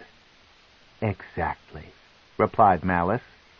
To learn which house it is that threatens House Do'Urden. If the Spider Queen truly finds favor with us this day, she may grace us with the knowledge we need to defeat our enemies. A short while later, the 4 high priestesses of House Do'Urden gathered around the spider idol in the chapel anteroom. Before them, in a bowl of the deepest onyx, burned the sacred incense, sweet, death-like, and favored by the Yok'Hlo, the handmaidens of Loth. The flame moved through a variety of colors, from orange to green to brilliant red. It then took shape, heard the beckons of the 4 priestesses and the urgency in the voice of Matron Malice. The top of the fire, no longer dancing, smoothed and rounded, assumed the form of a hairless head, then stretched upward, growing. The flame disappeared, consumed by the Yok'Hlo's image, a half-melted pile of wax with grotesquely elongated eyes and a drooping mouth. Who has summoned me? The small figure demanded telepathically. The Yok'Hlo's thoughts, too powerful for its diminutive stature, boomed within the heads of the gathered Drow. I have, handmaiden, Malice replied aloud, wanting her daughters to hear. The matron bowed her head. I am Malice, loyal servant of the Spider Queen." In a puff of smoke, the Yochlol disappeared, leaving only glowing incense embers in the onyx bowl. A moment later, the handmaiden reappeared, full size, standing behind Matron Malice. Brizza, Virna, and Maya held their breath as the being laid 2 sticky tentacles on their mother's shoulders. Matron Malice accepted the tentacles without reply, confident in her cause for summoning the Yochlol. "Explain to me why you dare to disturb me," came the Yochlol's insidious thoughts. "To ask a simple question," Malice replied silently, for no words were necessary to communicate with a handmaiden. "One whose answer you know." "Does this question interest you so greatly?" the Yochlol asked. "You risk such dire consequences." "It is imperative that I learn the answer," replied Matron Malice. Her 3 daughters watched curiously, hearing the Yochlol's thoughts, but only guessing at their mother's unspoken replies.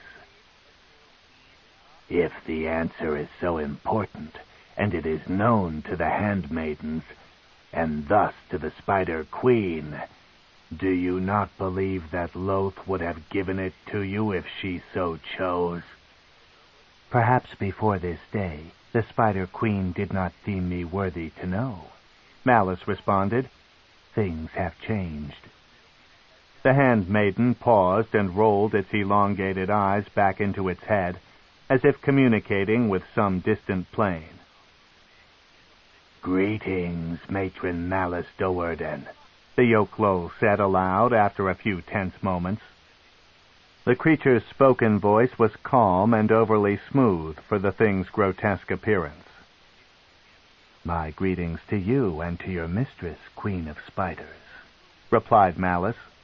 She shot a wry smile at her daughters and still didn't turn to face the creature behind her. Apparently, Malice's guess of Loth's favor had been correct. "Dearman Nashesbirnan has pleased Loth," the handmaiden said. "The males of your house have won the day, even above the females that journeyed with them. I must accept Matron Malice Do'Urden's summons." The tentacles slid off Malice's shoulders, and the Yochlol stood rigid behind her, awaiting her commands. "Glad I am to please the Spider Queen," Malice began. She sought the proper way to phrase her question. "For the summons, as I have said, I beg only the answer to a simple question." "Ask it," prompted the Yochlol, and the mocking tone told Malice and her daughters that the monster already knew the question. "My house is threatened, say the rumors," said Malice. "Rumors?" The Yochlol laughed, an evil, grating sound. "I trust in my sources," Malice replied defensively. "I would not have called upon you if I did not believe the threat."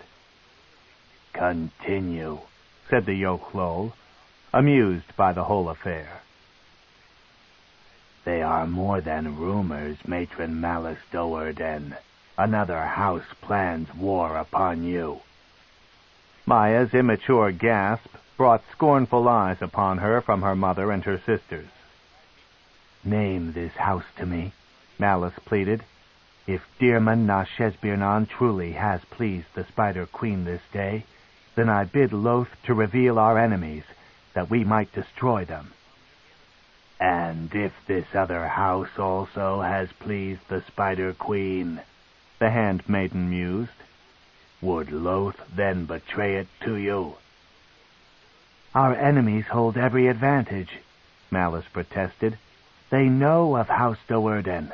No doubt they watch us every day, laying their plans. We ask Loth only to give us knowledge equal to that of our enemies. Reveal them and let us prove which house is more worthy of victory." "What if your enemies are greater than you?"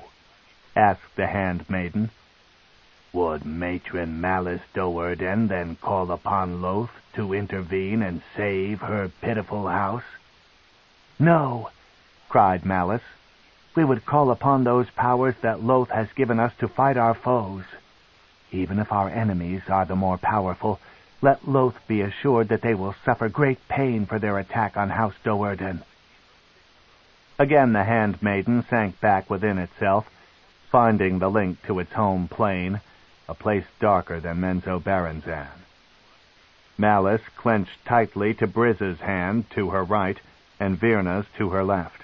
They in turn passed along the confirmation of their bond to Maya at the foot of the circle. "The Spider Queen is pleased, Matron Malice Do'Urden," the handmaiden said at length. "Trust that she will favor House Do'Urden more than your enemies when battle rings out. Perhaps." Malice flinched at the ambiguity of that final word, grudgingly accepting that Lolth never made any promises at any time. "What of my question?" Malice dared to protest. "The reason for the summons." There came a bright flash that stole the four clerics' vision. When their eyesight returned to them, they saw the Yochlol, tiny again, and glaring out at them from the flames of the onyx bowl. "The Spider Queen does not give an answer that is already known," the handmaiden proclaimed, the sheer power of its otherworldly voice cutting into the Drow ears. The fire erupted in another blinding flash, and the Yochlol disappeared, leaving the precious bowl sundered into a dozen pieces. Matron Malice grabbed a large piece of the shattered onyx and threw it against a wall. "Already known?" she cried in rage. "Known to whom? Who in my family keeps this secret from me?" "Perhaps the one who knows does not know that she knows," Brizza put in, trying to calm her mother. "Or perhaps the information is newly found, and she has not yet had the chance to come to you with it." "She?" growled Matron Malice. "What she do you speak of, Brizza? We are all here. Are any of my daughters stupid enough to miss such an obvious threat to our family?" "No, Matron," Virna and Maya cried together, terrified of Malice's growing wrath, rising beyond control. "Never have I seen any sign," said Virna. "Nor I," added Maya. "By your side I have been these many weeks, and I have seen no more than you." "Are you implying that I have missed something?" Malice growled, her knuckles white at her sides. "No, Matron," Brizza shouted above the commotion, loud enough to settle her mother for the moment and turn Malice's attention fully upon her eldest daughter. "Not she, then," Brizza reasoned. "He. One of your sons may have the answer, or Zaknafine, or Rissyn, perhaps." "Yes," agreed Virna. "They are only males, too stupid to understand the importance of minor details." "Drizzt and Dinnan have been out of the house," added Brizza. "Out of the city. In their patrol group are children of every powerful house that would dare to threaten us." The fires in Malice's eyes glowed, but she relaxed at the reasoning. "Bring them to me when they return to Menzoberranzan," she instructed Virna and Maya. "You," she said to Brizza, "bring Rissyn and Zaknafine. All the family must be present, so that we may learn what we may learn." "The cousins and the soldiers, too?" asked Brizza. "Perhaps one beyond the immediate family knows the answer." "Should we bring them together as well?" offered Virna, her voice edged with the rising excitement of the moment. "A gathering of the whole clan? A general war party of House Do'Urden?" "No," Malice replied. "Not the soldiers or the cousins. I do not believe they are involved in this. The handmaiden would have told us the answer if one of my direct family did not know it. It is my embarrassment to ask a question whose answer should be known to me, whose answer someone within the circle of my family knows." She gritted her teeth as she spat out the rest of her thoughts. "I do not enjoy being embarrassed." Drizzt and Dinnan came into the house a short while later, exhausted and glad the adventure was over. They had barely passed the entrance and turned down the wide corridor that led to their rooms when they bumped into Zaknafine coming the other way. "So, the hero has returned," Zak remarked, eyeing Drizzt directly. Drizzt did not miss the sarcasm in his voice. "We've completed our job successfully," Dinan shot back, more than a little perturbed at being excluded from Zak's greeting. I know of the battle," Zak assured him. "It has been endlessly recounted throughout the city. Now leave us, elder boy. I have unfinished business with your brother." "I leave when I choose to leave," Dinan growled. Zak snapped a glare upon him. "I wish to speak to Drizzt, only to Drizzt, so leave."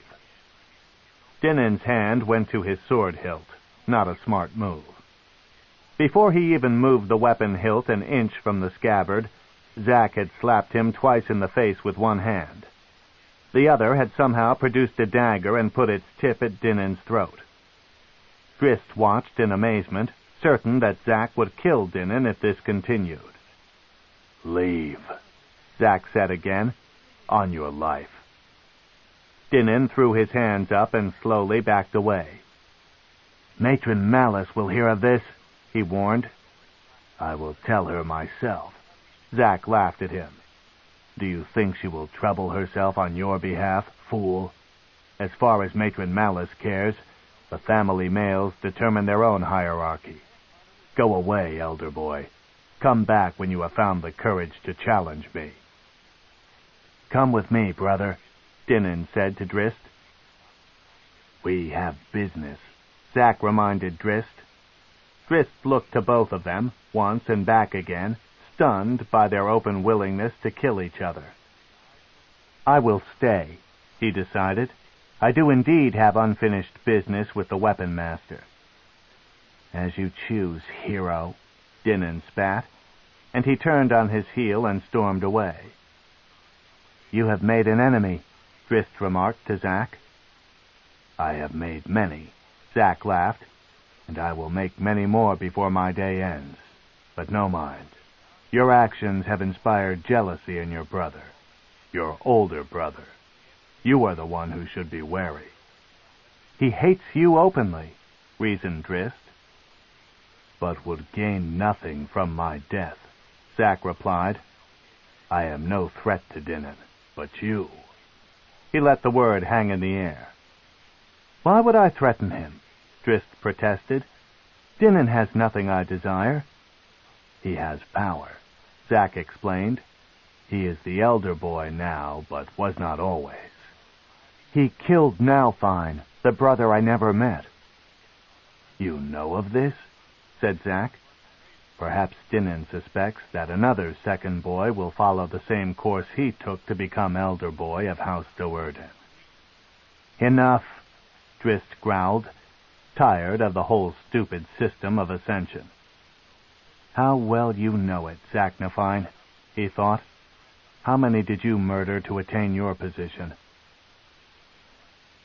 "An earth elemental," Zak said, blowing a low whistle with the words.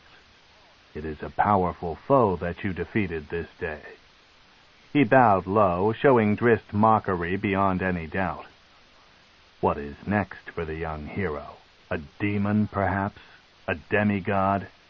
Surely there is nothing that can—" "Never have I heard such senseless words stream from your mouth," Drizzt retorted. Now it was time for some sarcasm of his own. "Is it that I have inspired jealousy in another besides my brother?" "Jealousy?" Zak cried. "Wipe your nose, sniveling little boy. 12 earth elementals have fallen to my blade. Demons, too. Do not overestimate your deeds or your abilities. You are one warrior among a race of warriors. To forget that surely will prove fatal." He ended the line with pointed emphasis, almost in a sneer, and Drizzt began to consider again just how real their appointed practice in the gym would become. "I know my abilities," Drizzt replied, "and my limitations. I have learned to survive." "As have I," Zak shot back. for so many centuries. "The gym awaits," Drizzt said calmly. "Your mother awaits," Zack corrected. "She bids us all to the chapel. Fear not, though. There will be time for our meeting."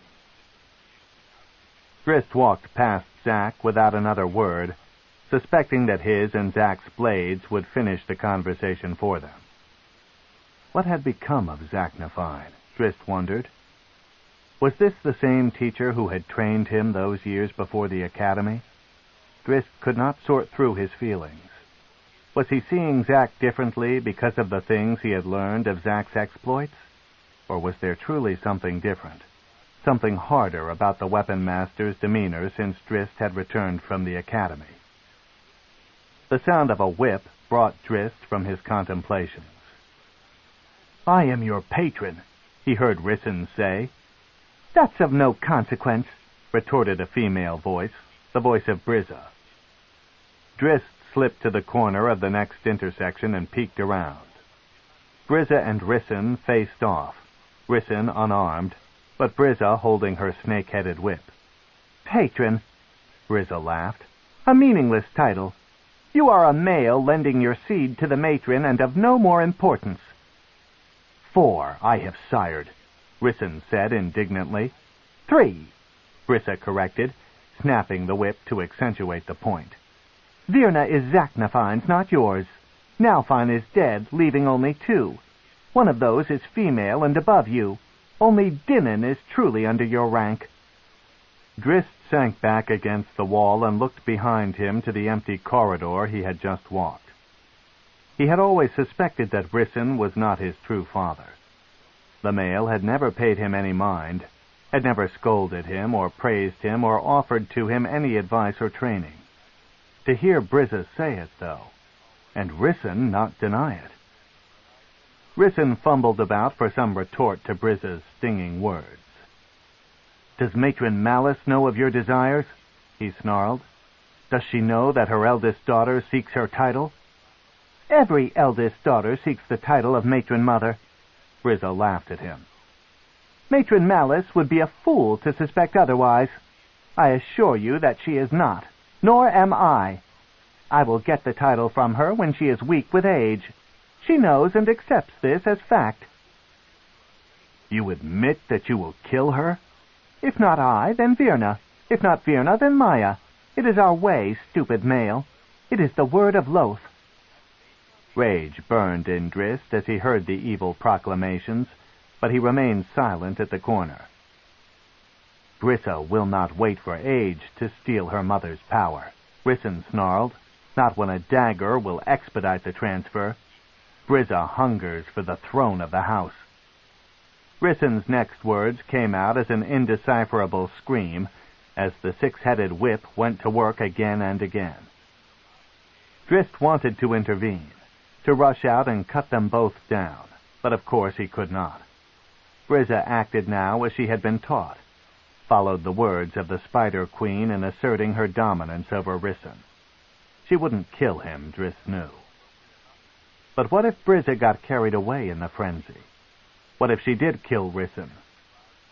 In the empty void that was beginning to grow in his heart, Drizzt wondered if he even cared. "You let him escape," Matron Sinafe roared at her son. "You will learn not to disappoint me." "No, my matron," Mesoj protested. "I hit him squarely with a lightning bolt. He never even suspected the blow to be aimed at him. I could not finish the deed. The monster had me caught in the gate to its own plane." Sinafe bit her lip, forced to accept her son's reasoning. She knew that she had given Mesoj a difficult mission. Drizzt was a powerful foe, and to kill him without leaving an obvious trail would not be easy. "I will get him," Mesoj promised, determination showing on his face. "I have the weapon readied. Drizzt will be dead before the 10th cycle, as you commanded." "Why should I grant you another chance?" Sinafe asked him. "Why should I believe that you will fare better the next time you try?" Because I want him dead, Mesoj cried. More than even you, my matron. I want to tear the life from Drizzt Do'Urden. When he is dead, I want to rip out his heart and display it as a trophy. Sinafe could not deny her son's obsession. Granted, she said. Get him, Mesoj Hanet. On your life, strike the first blow against House Do'Urden and kill its second boy. Mesoj bowed, the grimace never leaving his face, and swept out of the room. You heard everything? Sinafe signaled when the door had closed behind her son. She knew that Mesoj might well have his ear to the door, and she did not want him to know of this conversation. I did, Alton replied in the silent code, stepping out from behind a curtain. Do you concur with my decision? Sinafe's hands asked. Alton was at a loss. He had no choice but to abide by his matron mother's decisions, but he did not think that Sinafe had been wise in sending Mesoj back out after Drizzt. His silence grew long. You do not approve, Matron Sinafe bluntly motioned. Please, matron mother, Alton replied quickly. I would not. You are forgiven, Sinafe assured him. I am not so certain that I should have allowed Mesoj a second opportunity. Too much could go wrong. Then why? Alton dared to ask. You did not grant me a second chance, though I desire Drizzt Do'Urden's death as fiercely as any. Sinafe cast him a scornful glare, sending him back on his courageous heels. You doubt my judgment? No, Alton cried aloud. He slapped a hand over his mouth and dropped to his knees in terror. Never, my matron, he signaled silently. I just do not understand the problem as clearly as you. Forgive me my ignorance. Sinafe's laughter sounded like the hiss of 100 angry snakes. We see together in this matter, she assured Alton. I would no more give Mesoj a second chance than I gave you. But, Alton started to protest. Mesoj will go back after Drizzt, but this time he will not be alone, Sinafe explained. You will follow him, Alton DeVir. Keep him safe and finish the deed on your life. Alton beamed at the news that he would finally find some taste of vengeance. Sinafe's final threat didn't even concern him. Could it ever be any other way? His hands asked, casually. Think, Malice growled, her face close, her breath hot on Drizzt's face. You know something.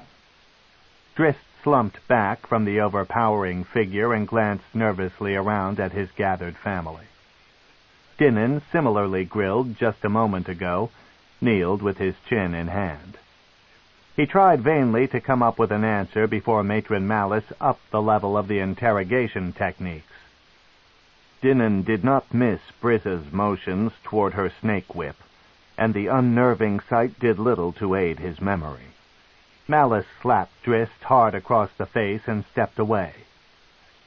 One of you has learned the identity of our enemies, she snapped at her sons. Out there on patrol, one of you has seen some hint, some sign. Perhaps we saw it but did not know it for what it was, Dinnan offered. Silence!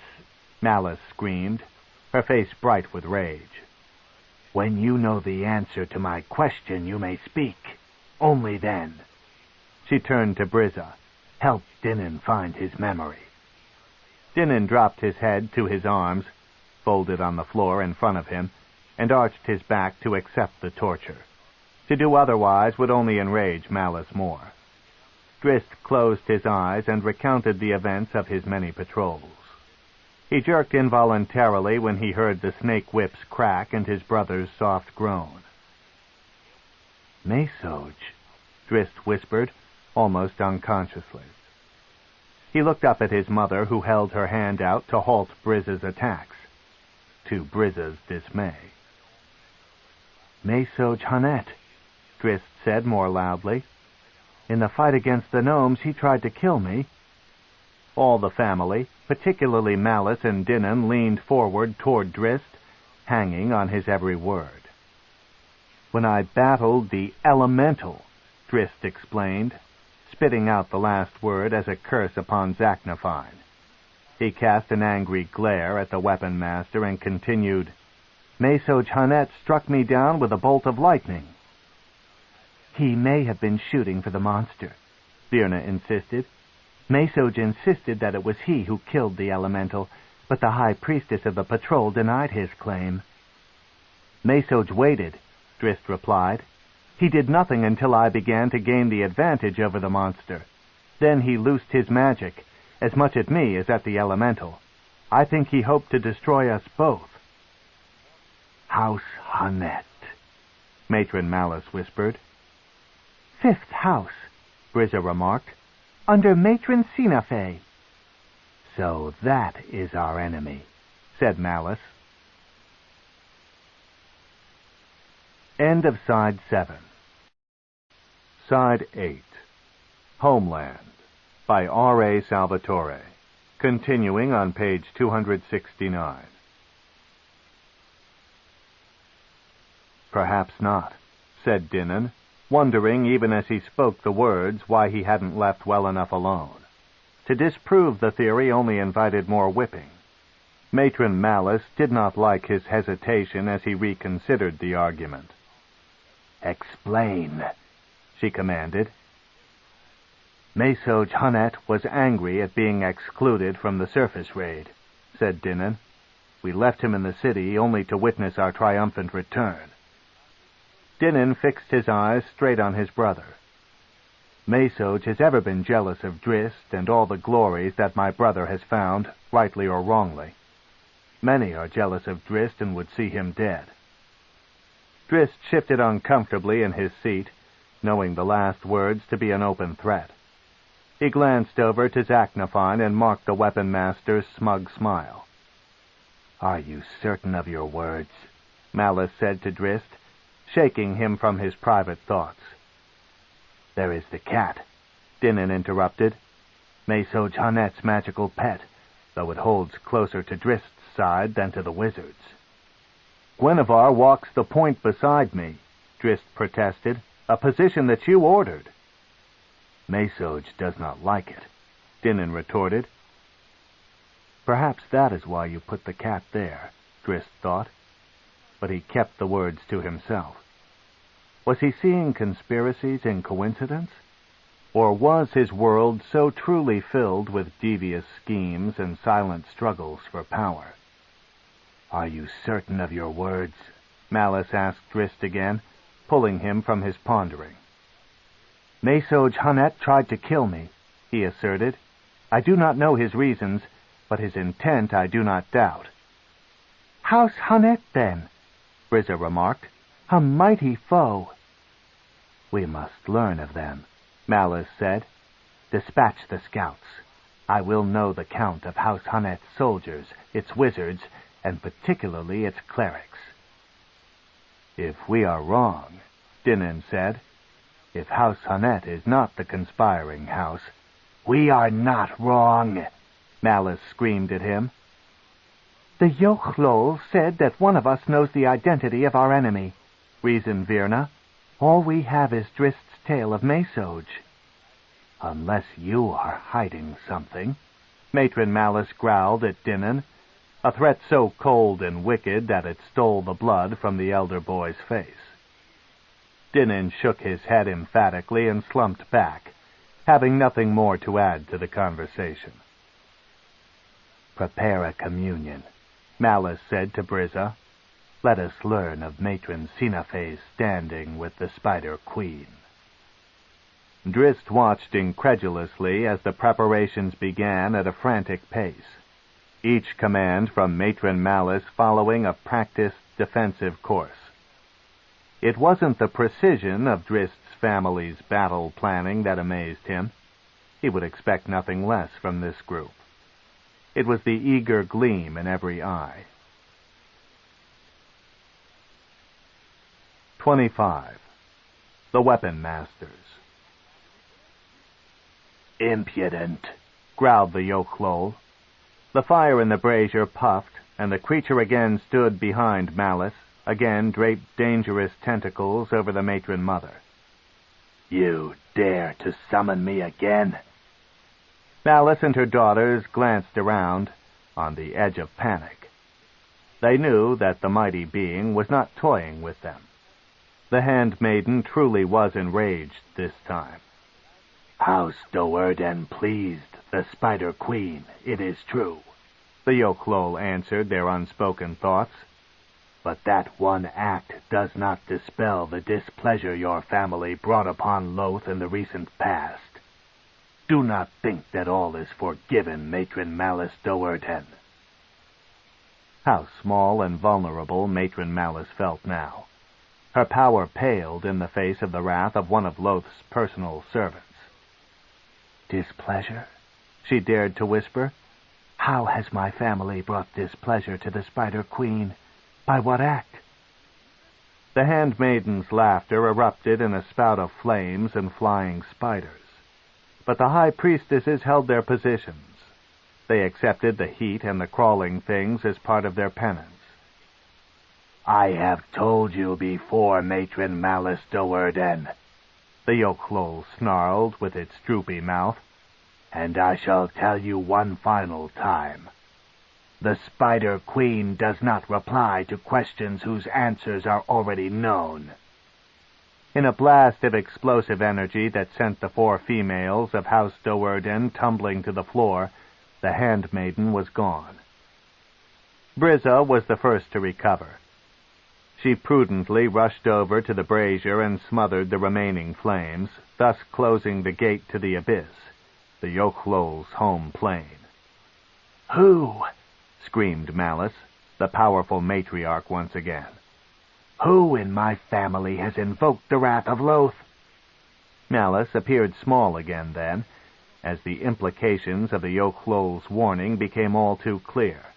House Do'Urden was about to go to war with a powerful family. Without Loth's favor, House Do'Urden likely would cease to exist. "We must find the perpetrator," Malice instructed her daughters, certain that none of them was involved. They were high priestesses, one and all. If any of them had done some misdeed in the eyes of the Spider Queen, the summoned Yochlol surely would have exacted punishment on the spot. By itself, the handmaiden could have leveled House Do'Urden. Brizza pulled the snake whip from her belt. "I will get the information we require," she promised. "No," said Matron Malice. "We must not reveal our search. Be it a soldier or a member of House Do'Urden, the guilty one is trained and hardened against pain.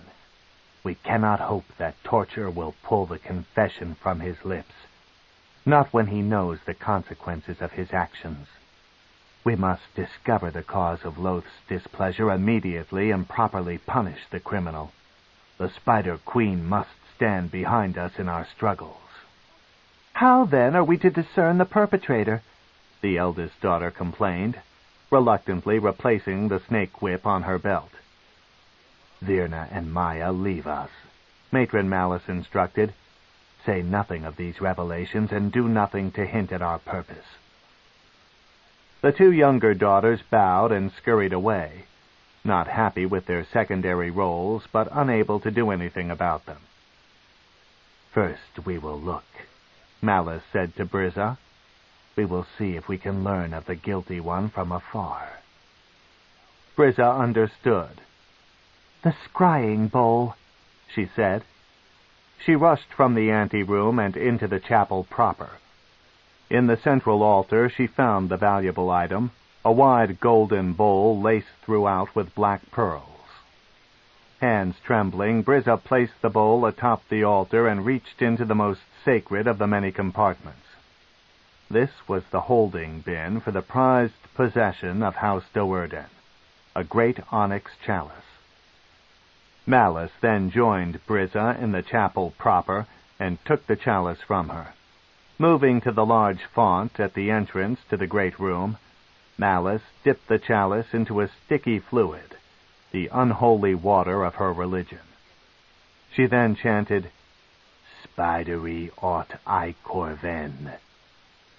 The ritual complete, Malice moved back to the altar and poured the unholy water into the golden bowl. She and Brizza sat down to watch. Drizzt stepped onto the floor of Zaknafine's training gym for the first time in more than a decade and felt as if he had come home. He'd spent the best years of his young life here, almost wholly here. For all the disappointments he had encountered since, and no doubt would continue to experience throughout his life, Drizzt would never forget that brief sparkle of innocence, that joy he had known when he was a student in Zaknafine's gym. Zaknafine entered and walked over to face his former student. Drizzt saw nothing familiar or comforting in the weapon master's face. A perpetual scowl now replaced the once common smile. It was an angry demeanor that hated everything around it, perhaps Drizzt most of all. Or had Zaknafine always worn such a grimace? Drizzt had to wonder. Had nostalgia glossed over Drizzt's memories of those years of early training? Was this mentor, who had so often warmed Drizzt's heart with a light-hearted chuckle, actually the cold, lurking monster that Drizzt now saw before him? "Which has changed, Zaknafine?" Drizzt asked aloud. "You, my memories, or my perceptions?" Zak seemed not even to hear the whispered question.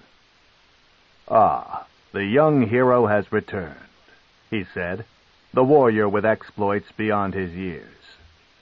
"Why do you mock me?" Drizzt protested. "He who killed the Hook horrors," Zak continued. His swords were out in his hands now, and Drizzt responded by drawing his scimitars. There was no need to ask the rules of engagement in this contest, or the choice of weapons. Drizzt knew, had known before he had ever come here, that there would be no rules this time. The weapons would be their weapons of preference, the blades that each of them had used to kill so many foes. "He who killed the Earth Elemental," Zak snarled derisively. He launched a measured attack, a simple lunge with one blade. Drizzt batted it aside without even thinking of the parry. Sudden fires erupted in Zak's eyes, as if the first contact had sundered all the emotional bonds that had tempered his thrust. "He who killed the girl-child of the surface elves," he cried, an accusation and no compliment. Now came the second attack, vicious and powerful, an arcing swipe descending at Drizzt's head. "Who cut her apart to appease his own thirst for blood." Zak's words knocked Drizzt off his guard emotionally, wrapped his heart in confusion like some devious mental whip. Drizzt was a seasoned warrior, though, and his reflexes did not register the emotional distraction. A scimitar came up to catch the descending sword and deflected it harmlessly aside. "Murderer!" Zak snarled openly. "Did you enjoy the dying child's screams?" He came at Drizzt in a furious whirl, swords dipping and diving, slicing at every angle. Drizzt, enraged by the hypocrite's accusations, matched the fury, screaming out for no better reason than to hear the anger of his own voice. Any watching the battle would have found no breath in the next few blurring moments. Never had the Underdark witnessed such a vicious fight as when these two masters of the blade each attacked the demon possessing the other, and himself. Adamantite sparked and nicked. Droplets of blood spattered both the combatants, though neither felt any pain and neither knew if he'd injured the other. Drizzt came with a two-blade sidelong swipe that drove Zak's swords out wide. Zak followed the motion quickly, turned a complete circle, and slammed back into Drizzt's thrusting scimitars with enough force to knock the young warrior from his feet. Drizzt fell into a roll and came back up to meet his charging adversary. A thought came over him. Drizzt came up high, too high, and Zak drove him back on his heels. Drizzt knew what would soon be coming. He invited it openly. Zack kept Drizzt's weapons high through several combined maneuvers. He then went with the move that had defeated Drizzt in the past, expecting that the best Drizzt could attain would be equal footing, double thrust low. Drizzt executed the appropriate cross-down parry as he had to, and Zack tensed, waiting for his eager opponent to try to improve the move. "Child killer," he growled, goading on Drizzt. He didn't know that Drizzt had found the solution. With all the anger he had ever known, all the disappointments of his young life gathering within his foot, Drizzt focused on Zack, that smug face feigning smiles and drooling for blood. Between the hilts, between the eyes, Drizzt kicked, blowing out every ounce of rage in a single blow. Zack's nose crunched flat, his eyes lolled upward, and blood exploded over his hollow cheeks. Zack knew that he was falling, that the devilish young warrior would be on him in a flash, gaining an advantage that Zack could not hope to overcome. "What of you, Zaknafine Do'Urden?" he heard Drizzt snarl distantly, as though he were falling far away. "I have heard of the exploits of House Do'Urden's weapon master, how he so enjoys killing."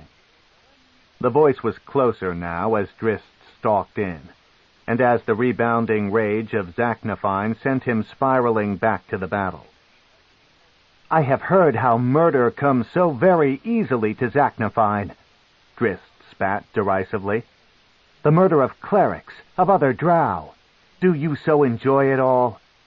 He ended the question with a blow from each scimitar, attacks meant to kill Zack, to kill the demon in them both.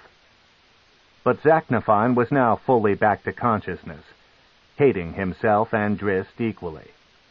At the last moment his swords came up and crossed, lightning fast, throwing Drizzt's arms wide. Then Zack finished with a kick of his own, not so strong from the prone position, but accurate in its search for Drizzt's groin. Drizzt sucked in his breath and twirled away, forcing himself back into composure when he saw Zaknafine, still dazed, rising to his feet. "Do you so enjoy it all?" he managed to ask again. "Enjoy?" the weapon master echoed. "Does it bring you pleasure?" Drizzt grimaced. "Satisfaction," Zack corrected. "I kill. Yes, I kill." "You teach others to kill." "To kill Drow," Zack roared, and he was back in Drizzt's face, his weapons up but waiting for Drizzt to make the next move. Zack's words again entwined Drizzt in a mesh of confusion. Who was this Drow standing before him? "Do you think that your mother would let me live if I did not serve her evil designs?" Zack cried. Drizzt did not understand. "She hates me," Zack said, more in control as he began to understand Drizzt's confusion. "Despises me for what I know." Drizzt cocked his head. "Are you so blind to the evil around you?" Zack yelled in his face. "Or has it consumed you, as it consumes all of them, in this murderous frenzy that we call life?" "The frenzy that holds you?" Drizzt retorted, but there was little conviction in his voice now. If he understood Zack's words correctly, if Zack played the killing game simply because of his hatred for the perverted Drow, the most Drizzt could blame him for was cowardice. "No frenzy holds me," Zack replied. "I live as best I can. I survive in a world that is not my own, not my heart." The lament in his words, the droop of his head as he admitted his helplessness, struck a familiar chord in Drizzt. "I kill Drow, to serve Matron Malice, to placate the rage, the frustration that I know in my soul, when I hear the children scream." His gaze snapped up on Drizzt, and he rushed in all of a sudden, his fury returned tenfold. Drizzt tried to get his scimitars up, but Zack knocked one of them across the room and drove the other aside. He rushed in step with Drizzt's awkward retreat until he had Drizzt pinned against a wall. The tip of Zack's sword drew a droplet of blood from Drizzt's throat. "The child lives," Drizzt gasped. "I swear, I did not kill the elven child." Zack relaxed a bit, but still held Drizzt, sword to throat. "Dinnan said—" "Dinnan was mistaken," Drizzt replied frantically. "Fooled by me. I knocked the child down, only to spare her, and covered her with the blood of her murdered mother to mask my own cowardice." Zack leaped back, overwhelmed. "I killed no elves that day," Drizzt said to him. "The only ones I desired to kill were my own companions." "So now we know," said Brizza, staring into the scrying bowl, watching the conclusion of the battle between Drizzt and Zaknafine, and hearing their every word. "It was Drizzt who angered the Spider Queen." "You suspected him all along, as did I," Matron Malice replied, "though we both hoped differently." "So much promise," Brizza lamented. "How I wish that one had learned his place, his values. Perhaps—" "Mercy?" Matron Malice snapped at her. "Do you show mercy that would further invoke the Spider Queen's displeasure?" "No, Matron," Brizza replied. "I had only hoped that Drizzt could be used in the future, as you have used Zaknafine all these years. Zaknafine is growing older." "We are about to fight a war, my daughter," Malice reminded her. "Loth must be appeased. Your brother has brought his fate upon himself. His actions were his own to decide." "He decided wrongly." The words hit Zaknafine harder than Drizzt's boot had. The weapon master threw his swords to the ends of the room and rushed in on Drizzt. He buried him in a hug so intense that it took the young Drow a long moment to even realize what had happened. "You have survived," Zack said, his voice broken by muffled tears. "Survived the academy, where all the others died." Drizzt returned the embrace, tentatively, still not guessing the depth of Zack's elation. "My son." Drizzt nearly fainted, overwhelmed by the admission of what he had always suspected, and even more so by the knowledge that he was not the only one in his dark world angered by the ways of the Drow. He was not alone. "Why?" Drizzt asked, pushing Zack out to arm's length. "Why have you stayed?" Zack looked at him incredulously. "Where would I go? No one, not even a Drow weapon master, would survive for long out in the caverns of the Underdark. Too many monsters and other races hunger for the sweet blood of dark elves." "Surely you had options." "The surface," Zack replied. "To face the painful inferno every day? No, my son, I am trapped, as you are trapped." Drizzt had feared that statement, had feared that he would find no solution from his newfound father to the dilemma that was his life. Perhaps there were no answers. "You will do well in Menzoberranzan," Zack said to comfort him. "You are strong, and Matron Malice will find an appropriate place for your talents, whatever your heart may desire."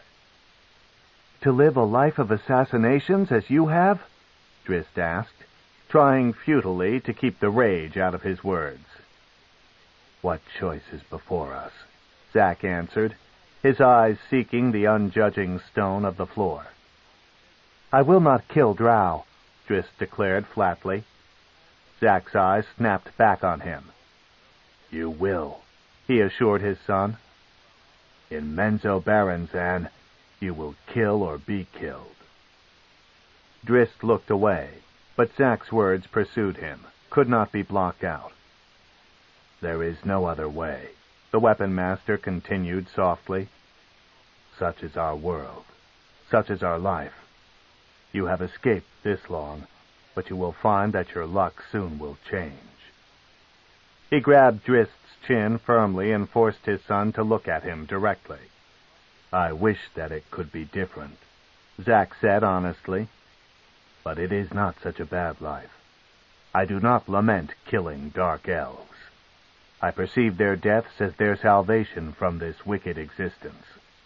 If they care so dearly for their spider queen, then let them go and visit her." Zack's growing smile washed away suddenly. "Except for the children," he whispered. "Often have I heard the cries of dying children, though never, I promise you, have I caused them. I have always wondered if they, too, are evil, born evil, or if the weight of our dark world bends them to fit our foul ways."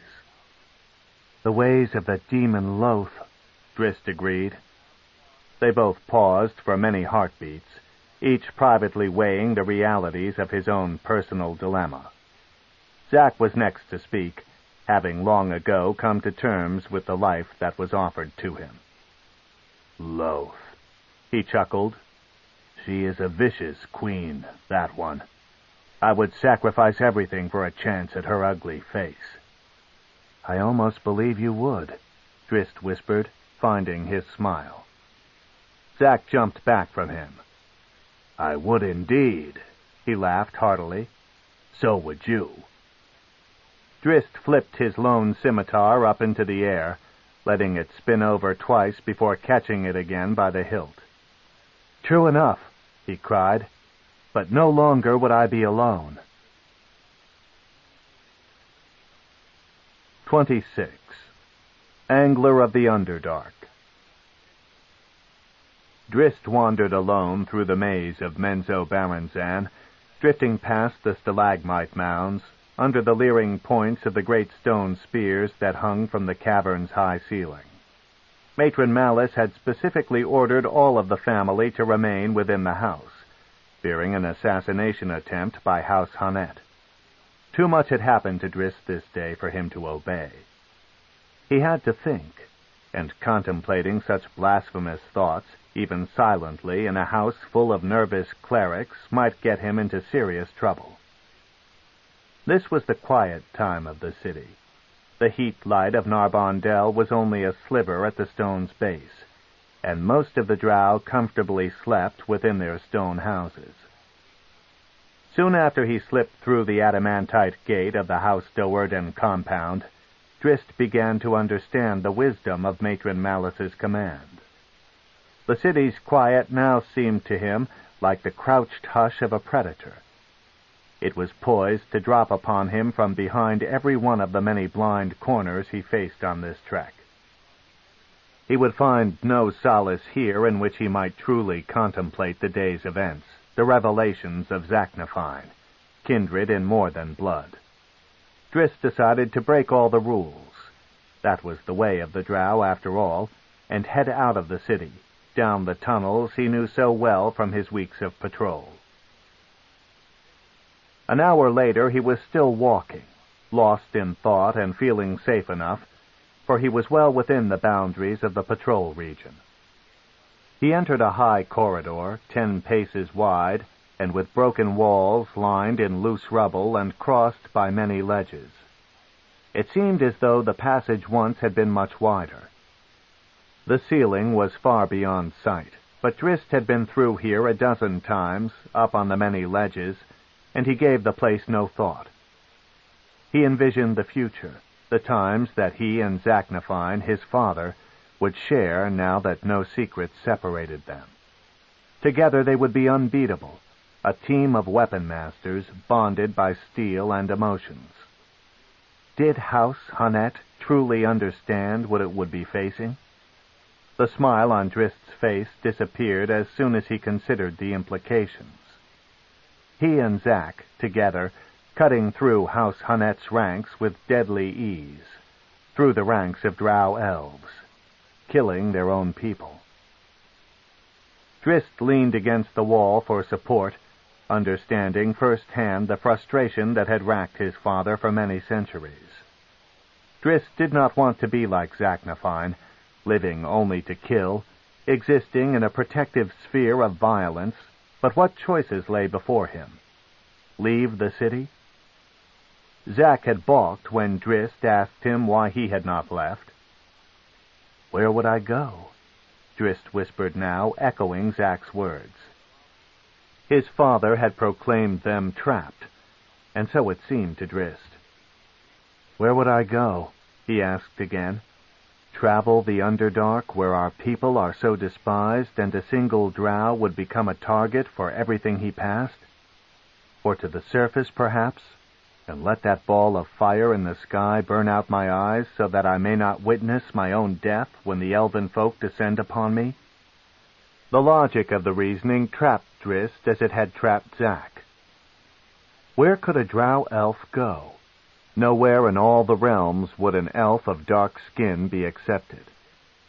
Was the choice then to kill? To kill drow? Drizzt rolled over against the wall, his physical movement an unconscious act, for his mind whirled down the maze of his future. It took him a moment to realize that his back was against something other than stone.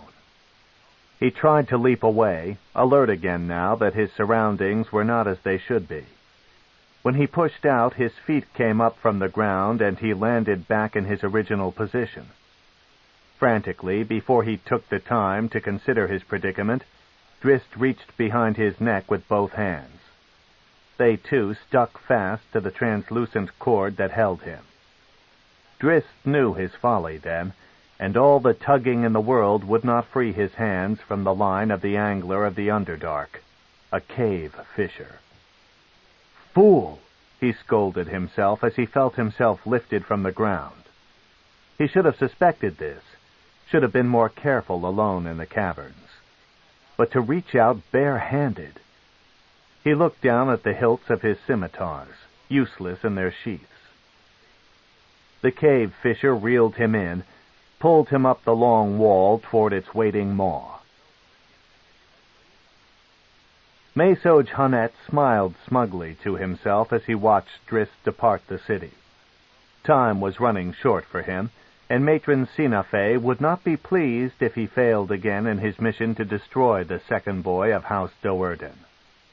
Now Mesoj's patience had apparently paid off, for Drizzt had come out alone, had left the city. There were no witnesses. It was too easy. Eagerly, the wizard pulled the onyx figurine from his pouch and dropped it to the ground. "Gwenevere!" he called as loudly as he dared, glancing around at the nearest stalagmite house for signs of activity. The dark smoke appeared and transformed a moment later into Mesoj's magical panther. Mesoj rubbed his hands together, thinking himself marvelous for having concocted such a devious and ironic end to the heroics of Drizzt Do'Urden. "I have a job for you," he told the cat, "one that you'll not enjoy." Gwenevere slumped casually and yawned as though the wizard's words were hardly a revelation. "Your point companion has gone out on patrol," Mesoj explained as he pointed down the tunnel. "By himself. It's too dangerous." Gwenevere stood back up, suddenly very interested. "Drizzt should not be out there alone," Mesoj continued. "He could get killed." The evil inflections of his voice told the panther his intent before he ever spoke the words. "Go to him, my pet," Mesoj purred. "Find him out there in the gloom and kill him." He studied Guinevere's reaction, measured the horror he had laid on the cat. Guinevere stood rigid, as unmoving as the statue used to summon it. "Go," Mesoj ordered. "You cannot resist your master's commands. I am your master, unthinking beast. You seem to forget that fact too often."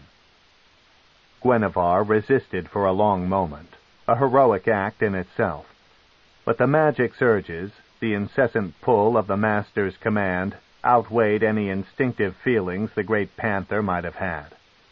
Reluctantly at first, but then pulled by the primordial desires of the hunt, Guinevere sped off between the enchanted statues guarding the tunnel and easily found Drizzt's scent.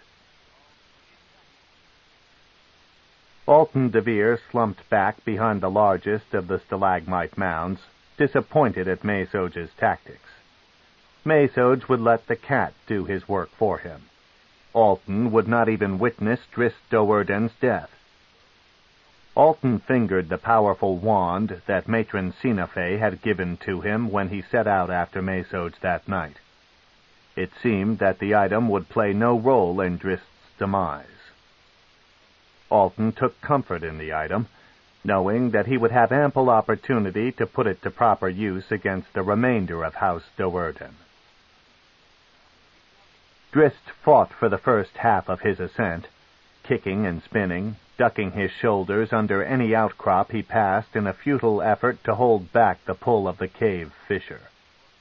He knew from the outset, though, against those warrior instincts that refused to surrender, that he had no chance to halt the incessant pull. Halfway up, one shoulder bloodied, the other bruised, and with the floor nearly 30 feet below him, Drizzt resigned himself to his fate. If he would find a chance against the crab-like monster that waited at the top of the line, it would be in the last instant of the ascent. For now, he could only watch and wait. Perhaps death was not so bad an alternative to the life he would find among the Drow, trapped within the evil framework of their dark society. Even Zaknafine, so strong and powerful and wise with age, had never been able to come to terms with his existence in Menzoberranzan. What chance did Drizzt have? When Drizzt had passed through his small bout with self-pity, when the angle of his ascent changed, showing him the lip of the final ledge, the fighting spirit within him took over once again. The cave fissure might have him, he decided then, but he'd put a boot or two into the thing's eyes before it got its meal. He could hear the clacking of the anxious monster's 8 crab-like legs. Drizzt had seen a cave fissure before, though it had scrambled away before he and his patrol could catch up to it. He had imagined it then and could imagine it now in battle. 2 of its legs ended in wicked claws, pincers that snipped up prey to fit into the maw. Drizzt turned himself face in to the cliff, wanting to view the thing as soon as his head crested the ledge. The anxious clacking grew louder, resounding alongside the thumping of Drizzt's heart. He reached the ledge.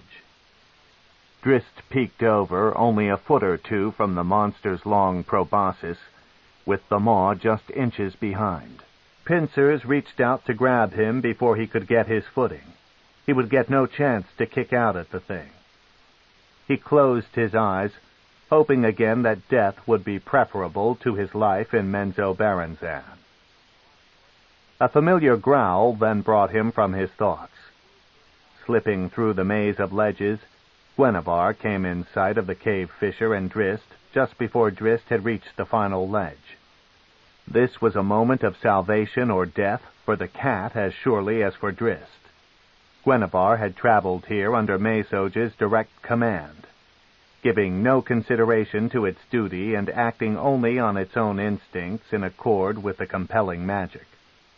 Gwenevere could not go against that edict, that premise for the cat's very existence, until now. The scene before the panther, with Drizzt only seconds from death, brought to Gwenevere a strength unknown to the cat and unforeseen to the creator of the magical figurine.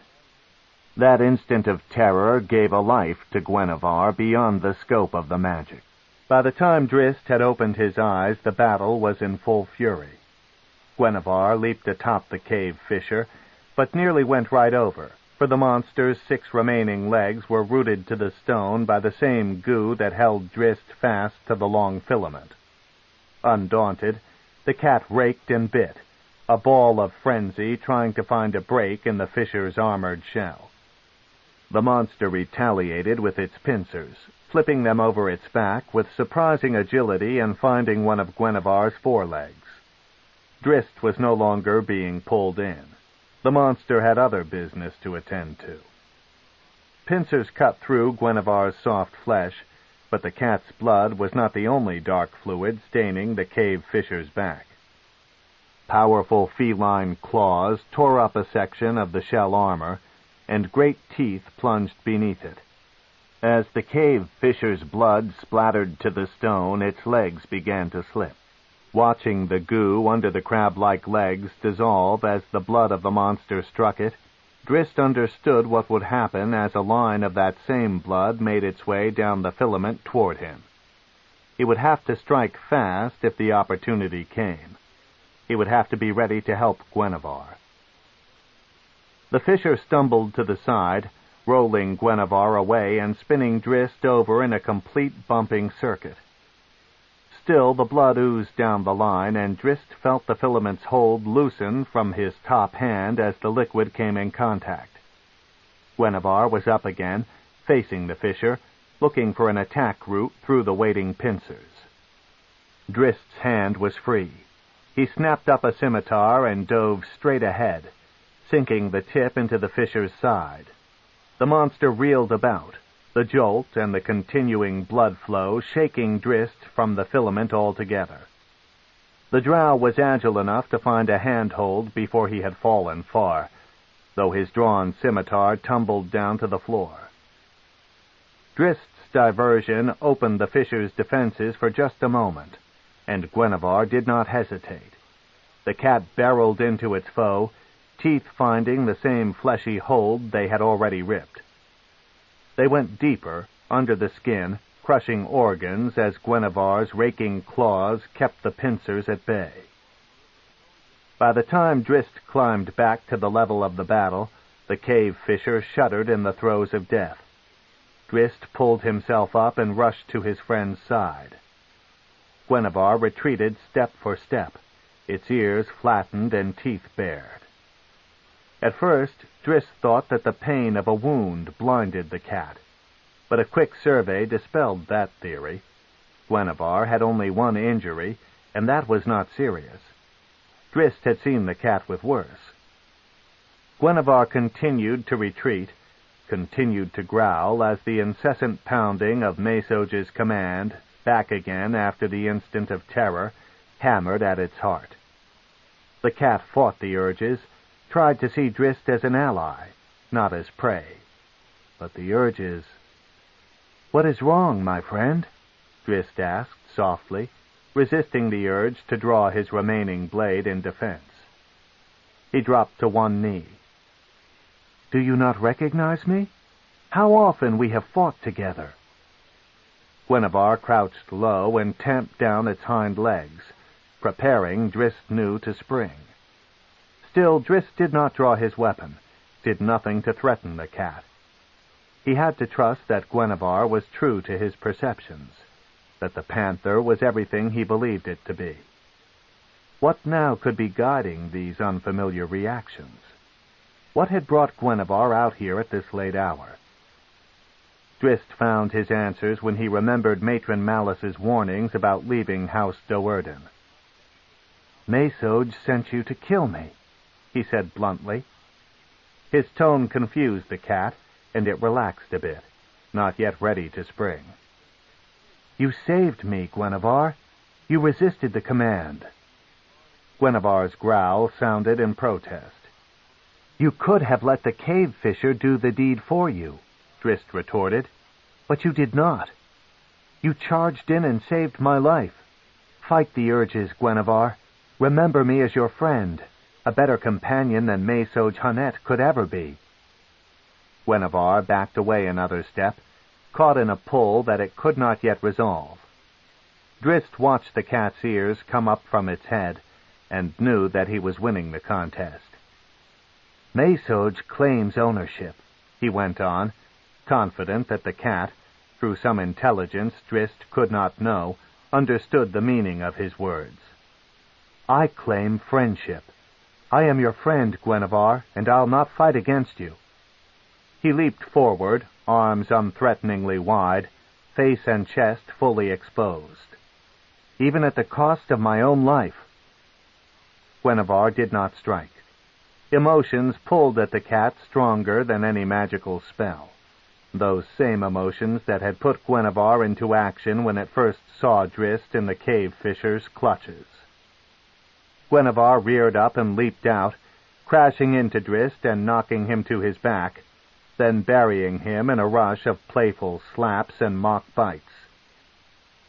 The two friends had won again.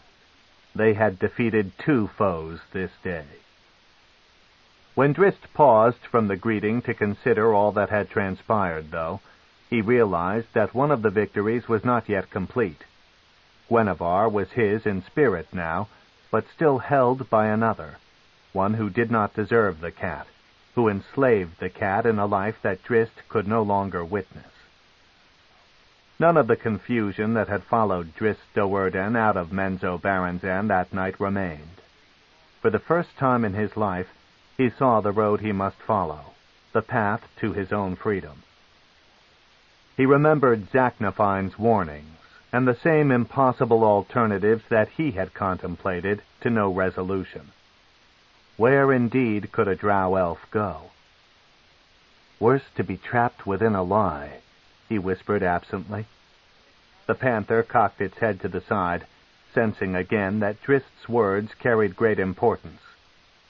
Drizzt returned the curious stare with one that came suddenly grim. "Take me to your master," he demanded. "Your false master." 27. Untroubled Dreams. Zaknafine sank down into his bed in an easy sleep, the most comfortable rest he had ever known. Dreams did come to him this night, a rush of dreams. Far from tumultuous, they only enhanced his comfort. Zak was free now of his secret, of the lie that had dominated every day of his adult life. Drizzt had survived. Even the dreaded academy of Menzoberranzan could not daunt the youth's indomitable spirit and sense of morality. Zaknafine Do'Urden was no longer alone. The dreams that played in his mind showed him the same wonderful possibilities that had followed Drizzt out of the city. Side by side they would stand, unbeatable, 2 as 1 against the perverted foundations of Menzoberranzan. A stinging pain in his foot brought Zak from his slumbers. He saw Brizza immediately at the bottom of his bed, her snake whip in hand. Instinctively, Zak reached over the side to fetch his sword. The weapon was gone. Virna stood at the side of the room holding it. On the opposite side, Maya held Zak's other sword. How had they come in so stealthily, Zak wondered. Magical silence, no doubt, but Zak was still surprised that he had not sensed their presence in time. Nothing had ever caught him unawares, awake or asleep. Never before had he slept so soundly, so peacefully. Perhaps in Menzoberranzan such pleasant dreams were dangerous. "Matron Malice will see you," Brizza announced. "I am not properly dressed," Zak replied casually. "My belt and weapons, if you please." "We do not please," Brizza snapped, more at her sisters than at Zak. "You will not need the weapons." Zak thought otherwise. "Come now," Brizza commanded, and she raised the whip. "I should be certain of Matron Malice's intentions before I acted so boldly were I you," Zak warned. Brizza, reminded of the power of the male she now threatened, lowered her weapon. Zak rolled out of bed, putting the same intense glare alternately on Maya and Virna, watching their reactions to better conclude Malice's reasons for summoning him. They surrounded him as he left his room, keeping a cautious but ready distance from the deadly weapon master. "Must be serious," Zak remarked quietly, so that only Brizza, in front of the troop, could hear. Brizza turned and flashed him a wicked smile that did nothing to dispel his suspicions.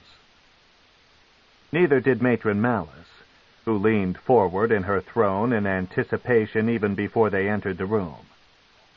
"Matron," Zak offered, dipping into a bow and pulling the side of his nightshirt out wide to draw attention to his inappropriate dress.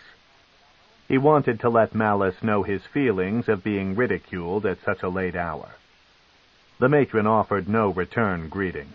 She rested back in her throne. One slender hand rubbed her sharp chin, while her eyes locked upon Zaknafine. "Perhaps you could tell me why you've summoned me," Zak dared to say, his voice still holding an edge of sarcasm. "I would prefer to return to my slumbers. We should not give House Hunnet the advantage of a tired weapon master." "Drizzt has gone," growled Malice. The news slapped Zak like a wet rag. He straightened, and the teasing smile disappeared from his face. "He left the house against my commands," Malice went on. Zak relaxed visibly. When Malice announced that Drizzt was gone, Zak had first thought that she and her devious cohorts had driven him out or killed him. "A spirited boy," Zak remarked. "Surely he will return soon." "Spirited," Malice echoed, and her tone did not put the description in a positive light. "He will return," Zak said again. "There's no need for our alarm, for such extreme measures." He glared at Brizza, though he knew well that the matron mother had called him to audience to do more than tell him of Drizzt's departure. "The second boy disobeyed the matron mother," Brizza snarled, a rehearsed interruption. "Spirited," Zak said again, trying not to chuckle. A minor indiscretion. "How often he seems to have those," Malice commented. "Like another spirited male of House Do'Urden." Zak bowed again, taking her words as a compliment.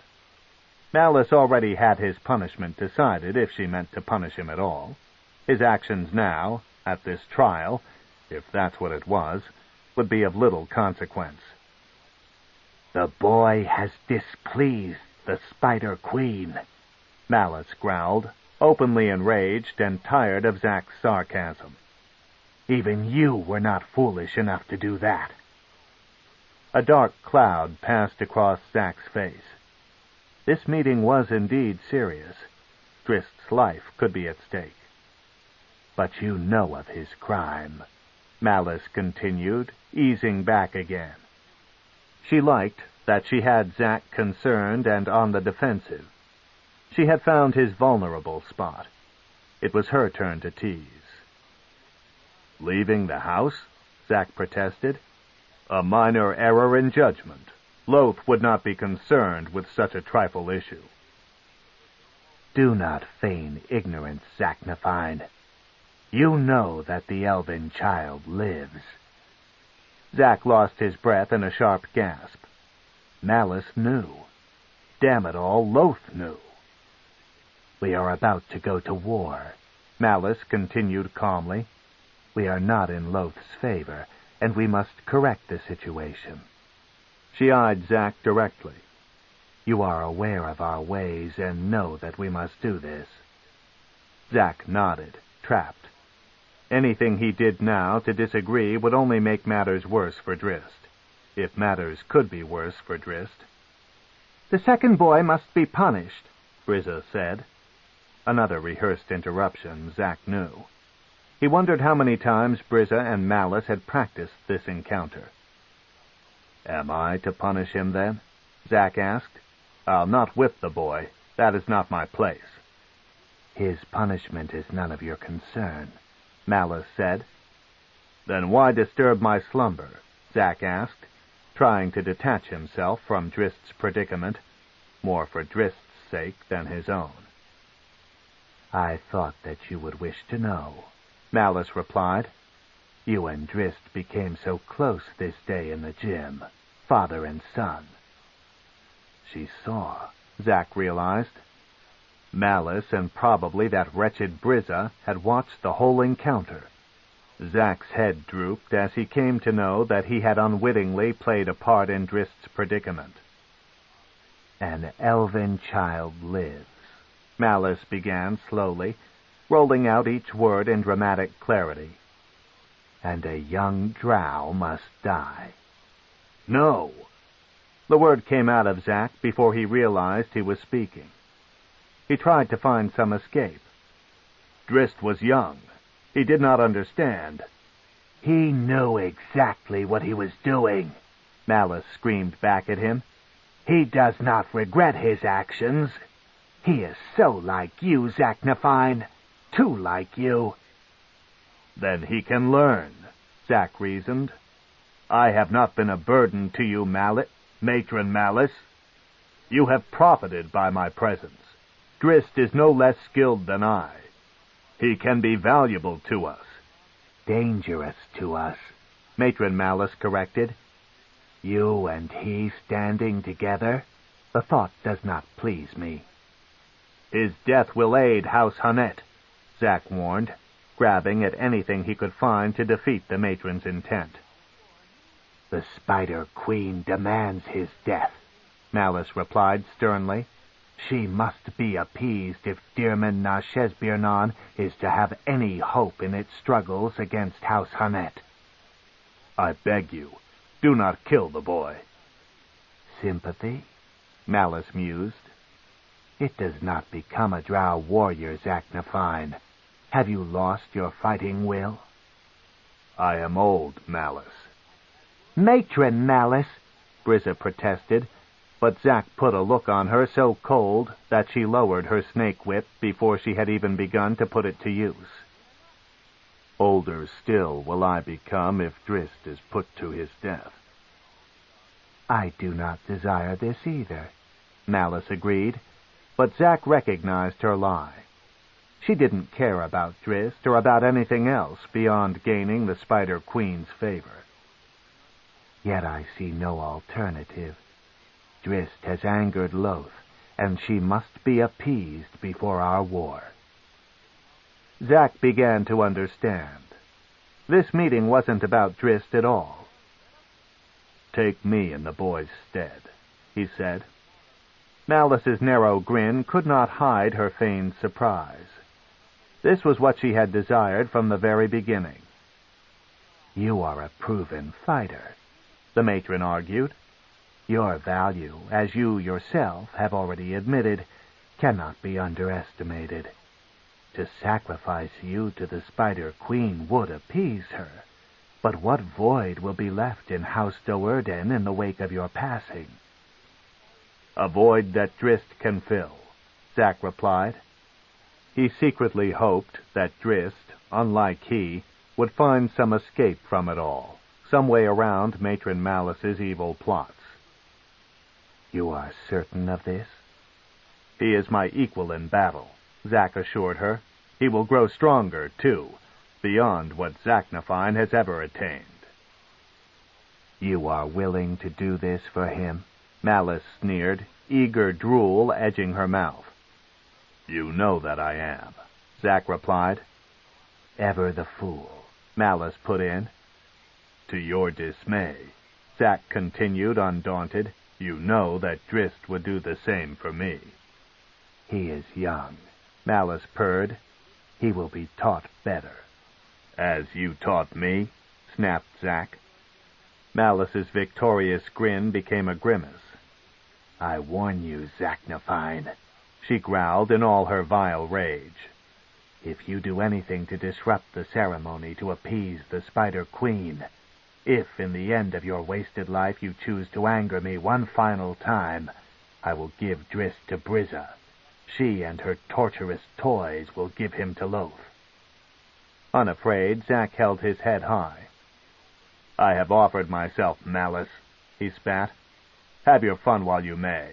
In the end, Zaknafine will be at peace. Matron Malice Do'Urden will ever be at war. Shaking in anger, the moment of triumph stolen by a few simple words, Malice could only whisper, Take him. Zack offered no resistance as Virna and Maya tied him to the spider-shaped altar in the chapel. He watched Virna mostly, seeing an edge of sympathy rimming her quiet eyes. She, too, might have been like him, but whatever hope he had for that possibility had been buried long ago under the relentless preaching of the Spider Queen. You are sad, Zack remarked to her. Virna straightened and tugged tightly on one of Zack's bonds, causing him to grimace in pain. A pity, she replied as coldly as she could. House Do'Urden must give much to repay Drizzt's foolish deed. I would have enjoyed watching the two of you together in battle. House Hannett would not have enjoyed the sight, Zack replied with a wink. Cry not, my daughter. Virna slapped him across the face. Take your lies to your grave. Deny it as you choose, Virna, was all that Zack cared to reply. Virna and Maya backed away from the altar. Virna fought to hold her scowl, and Maya bit back an amused chuckle as Matron Malice and Brizza entered the room. The matron mother wore her greatest ceremonial robe, black and web-like, clinging and floating about her all at once, and Brizza carried a sacred coffer. Zack paid them no heed as they began their ritual, chanting for the Spider Queen, offering their hopes for appeasement. Zack had his own hopes at that moment. Beat them all, he whispered under his breath. Do more than survive, my son, as I have survived. Live. Be true to the callings in your heart. Braziers roared to life. The room glowed. Zack felt the heat, knew that contact to that darker plane had been achieved. Take this, he heard Matron Malice chant, but he put the words out of his thoughts and continued the final prayers of his life. The spider-shaped dagger hovered over his chest. Malice clenched the instrument in her bony hands, the sheen of her sweat-soaked skin catching the orange reflection of the fires in a surrealistic glow. Surreal, like the transition from life to death. 28. Rightful Owner. How long had it been? An hour? 2? Masoge paced the length of the gap between the two stalagmite mounds, just a few feet from the entrance to the tunnel that Drizzt and then Guinevere had taken. The cat should have returned by now, the wizard grumbled, at the end of his patience. Relief flooded through his face a moment later when Guinevere's great black head peered around the edge of the tunnel, behind one of the Displacer beast's statue guardians. The fur around the cat's maw was conspicuously wet with fresh blood. "It is done?" Masoge asked, barely able to contain a shout of elation. "Drizzt Do'Urden is dead?" "Hardly," came the reply. Drizzt, for all his idealism, had to admit a tinge of pleasure as a cloud of dread cooled the elated fires in the sinister wizard's cheeks. "What is this, Guinevere?" Masoge demanded. "Do as I bid you. Kill him now." Guinevere stared blankly at Masoge, then lay at Drizzt's feet. "You admit your attempt on my life?" Drizzt asked. Masoge measured the distance to his adversary, 10 feet. He might be able to get off one spell, perhaps. Masoge had seen Drizzt move, quick and sure, and had little desire to chance the attack if he could find another way out of this predicament. Drizzt had not yet drawn a weapon, though the young warrior's hands rested easily across the hilts of his deadly blades. "I understand," Drizzt continued calmly. "House Hannett and House Do'Urden are to battle." "How did you know?" Masoge blurted without thinking, too shocked by the revelation to consider that Drizzt might merely be goading him into a larger admission. "I know much but care little," Drizzt replied. "House Hannett wishes to wage war against my family. For what reason I cannot guess." "For the vengeance of House DeVir," came a reply from a different direction. Alton, standing on the side of a stalagmite mound, looked down at Drizzt. A smile spread over Masoge's face. The odds had so quickly changed. "House Hannett cares not at all for House DeVir," Drizzt replied, still composed in the face of this new development. "I have learned enough of the ways of our people to know that the fate of one house is not the concern of another." "But it is my concern," Alton cried, and he threw back the cowl of his hood, revealing the hideous face, scarred by acid for the sake of a disguise. "I am Alton DeVir, lone survivor of House DeVir. House Do'Urden will die for its crimes against my family, starting with you." "I was not even born when the battle took place," Drizzt protested. "Of little consequence," Alton snarled. "You are a Do'Urden, a filthy Do'Urden. That is all that matters." Maesoj tossed the onyx figurine to the ground. "Gwenevere," he commanded, "be gone." The cat looked over its shoulder to Drizzt, who nodded his approval. "Be gone," Maesoj cried again. "I am your master. You cannot disobey me." "You do not own the cat," Drizzt said calmly. "Who does, then?" Maesoj snapped. "You?" "Gwenevere," Drizzt replied. "Only Gwenevere. I would think that a wizard would have a better understanding of the magic around him." With a low growl that might have been a mocking laugh, Gwenevere loped across the stone to the figurine and dissipated into smoky nothingness. The cat walked down the length of the planar tunnel toward its home in the astral plane. Ever before had Gwenevere been anxious to make this journey, to escape the foul commands of its drow masters. This time, though, the cat hesitated with every stride, looking back over its shoulder to the dot of darkness that was Menzoberranzan. "Will you deal?" Drizzt offered. "You are in no position to bargain," Alton laughed, drawing out the slender wand that Matron Sinafe had given him. Maesoj cut him short. "Wait," he said. "Perhaps Drizzt will prove valuable to our struggle against House Do'Urden."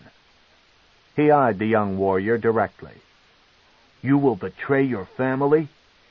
"Hardly," Drizzt snickered.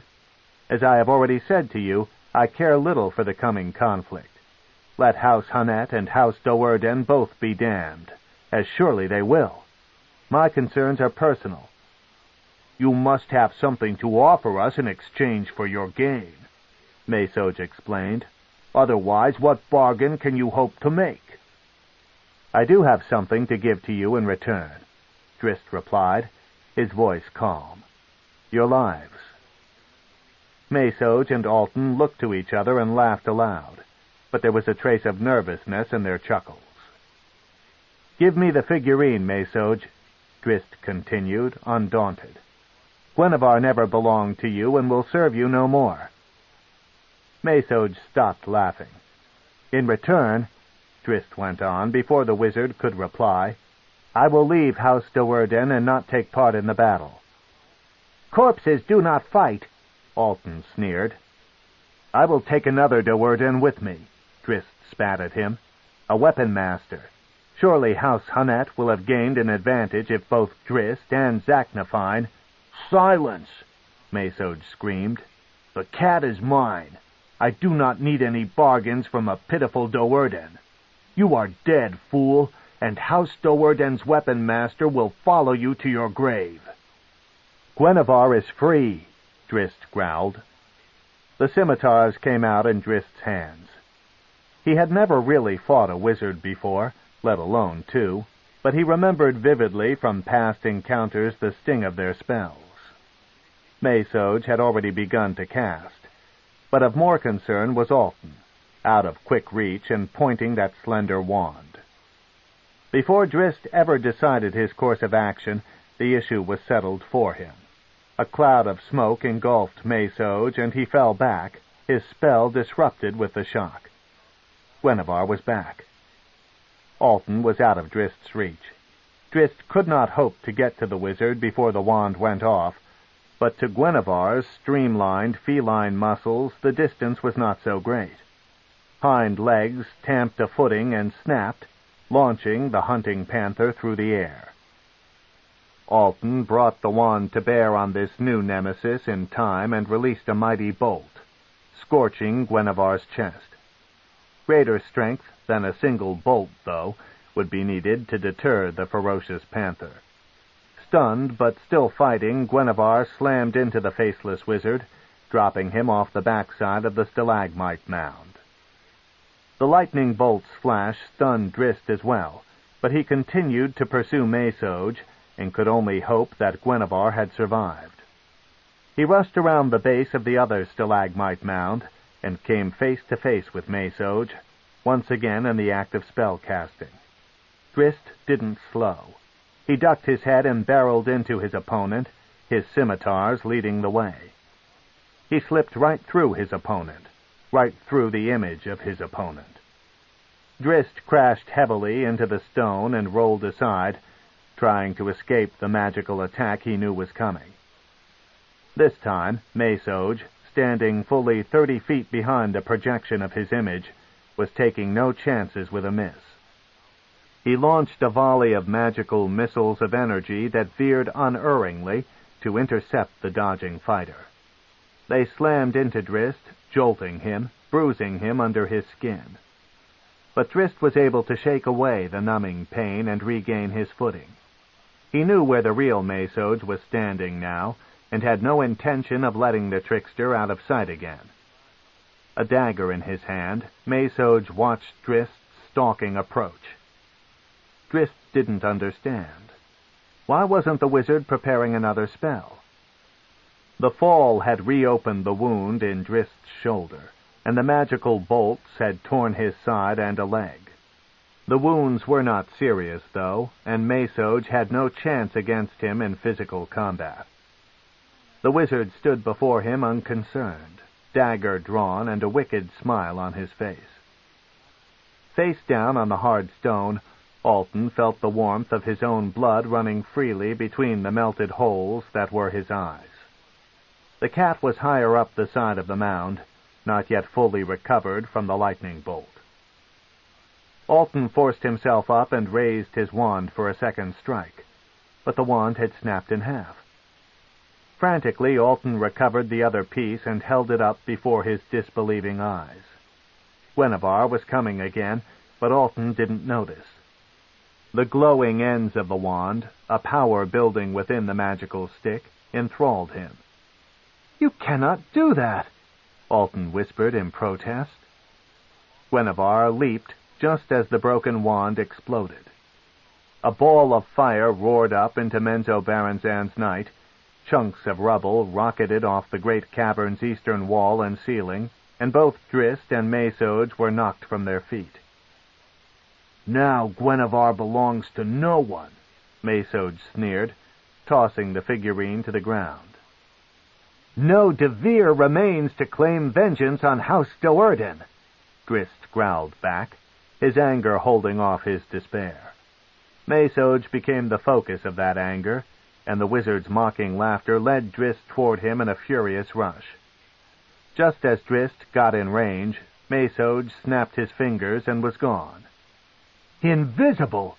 Drizzt roared, slicing futilely at the empty air before him. His exertions took the edge from his blind rage, and he realized that Masoge was no longer in front of him. How foolish he must seem to the wizard, how vulnerable. Drizzt crouched to listen. He sensed a distant chanting from up above, on the cavern wall. Drizzt's instincts told him to dive to the side, but his new understanding of wizards told him that Masoge would anticipate such a move. Drizzt feigned to the left and heard the climactic words of the building spell. As the lightning blast thundered harmlessly to the side, Drizzt sprinted straight ahead, hoping his vision would return in time for him to get to the wizard. "Damn you!" Masoge cried, understanding the feint as soon as he had errantly fired. Rage became terror in the next instant as Masoge caught sight of Drizzt sprinting across the stone, leaping the rubble and crossing the sides of the mounds with all the grace of a hunting cat. Masoge fumbled in his pockets for the components to his next spell. He had to be quick. He was fully 20 feet from the cavern floor, perched on a narrow ledge, but Drizzt was moving fast, impossibly fast. The ground beneath him did not register in Drizzt's conscious thoughts. The cavern wall would have seemed unclimbable to him in a more rational state, but now he gave it not a care. Guinevere was lost to him. Guinevere was gone. That wicked wizard on the ledge, that embodiment of demonic evil, had caused it. Drizzt's sprang to the wall, found one hand free — he must have discarded one scimitar — and caught a tenuous hold. It wasn't enough for a rational Drow, but Drizzt's mind ignored the protests of the muscles in his straining fingers. He had only 10 feet to go. Another volley of energy bolts thudded into Drizzt, hammering the top of his head in rapid succession. "How many spells remain, wizard?" he heard himself defiantly cry as he ignored the pain. Mesoj fell back when Drizzt looked up at him, when the burning light of those lavender orbs fell upon him like a pronouncement of doom. He had seen Drizzt in battle many times, and the sight of the fighting young warrior had haunted him through all the planning of this assassination. But Mesoj had never seen Drizzt enraged before. If he had, he never would have agreed to try to kill Drizzt. If he had, he would have told Matron Sinafe to go sit on a stalagmite. What spell was next? What spell could slow the monster that was Drizzt Do'Urden? A hand, glowing with the heat of anger, grabbed the lip of the ledge. Mesoj stomped on it with the heel of his boot. The fingers were broken. The wizard knew that the fingers were broken. But Drizzt, impossibly, was up beside him, and the blade of a scimitar was through the wizard's ribs. "The fingers are broken!" the dying mage gasped in protest. Drizzt looked down at his hand and realized the pain for the first time. "Perhaps," he said absently, "but they will heal." Drizzt, limping, found his other scimitar and cautiously picked his way over the rubble of one of the mounds. Fighting the fear within his broken heart, he forced himself to peer over the crest at the destruction. The backside of the mound glowed eerily in the residual heat, a beacon for the awakening city. So much for stealth. Pieces of Alton DeVir lay scattered at the bottom, around the wizard's smoldering robes. "Have you found peace, Faceless One?" Drizzt whispered, exhaling the last of his anger. He remembered the assault Alton had launched against him those years ago in the academy. The Faceless Master and Mesoj had explained it away as a test for a budding warrior. "How long you have carried your hate," Drizzt muttered at the blasted bits of corpse. But Alton DeVir was not his concern now. He scanned the rest of the rubble, looking for some clue to Gwennevar's fate, not certain how a magical creature would fare in such a disaster. Not a sign of the cat remained. Nothing that would even hint that Gwennevar had ever been there. Drizzt consciously reminded himself that there was no hope, but the anxious spring in his steps mocked his stern visage. He rushed back down the mound and around the other stalagmite, where Mesoj and he had been when the wand exploded. He spotted the onyx figurine immediately. He lifted it gently in his hands. It was warm, as though it, too, had been caught in the blast, and Drizzt could sense that its magic had diminished. Drizzt wanted to call the cat then, but he didn't dare, knowing that the travel between the plains heavily taxed Gwennevar. If the cat had been injured, Drizzt figured that it would be better to give it some time to recuperate. "Oh, Gwennevar," he moaned, "my friend, my brave friend." He dropped the figurine into his pocket. He could only hope that Gwennevar had survived. 29. Alone. Drizzt walked back around the stalagmite, back to the body of Mesoj Hanet. He had had no choice but to kill his adversary. Mesoj had drawn the battle lines. That fact did little to dispel the guilt in Drizzt as he looked upon the corpse. He had killed another Drow, had taken the life of one of his own people. Was he trapped, as Zaknafine had been trapped for so very many years, in a cycle of violence that would know no end? "Never again," Drizzt vowed to the corpse. "Never again will I kill a Drow elf."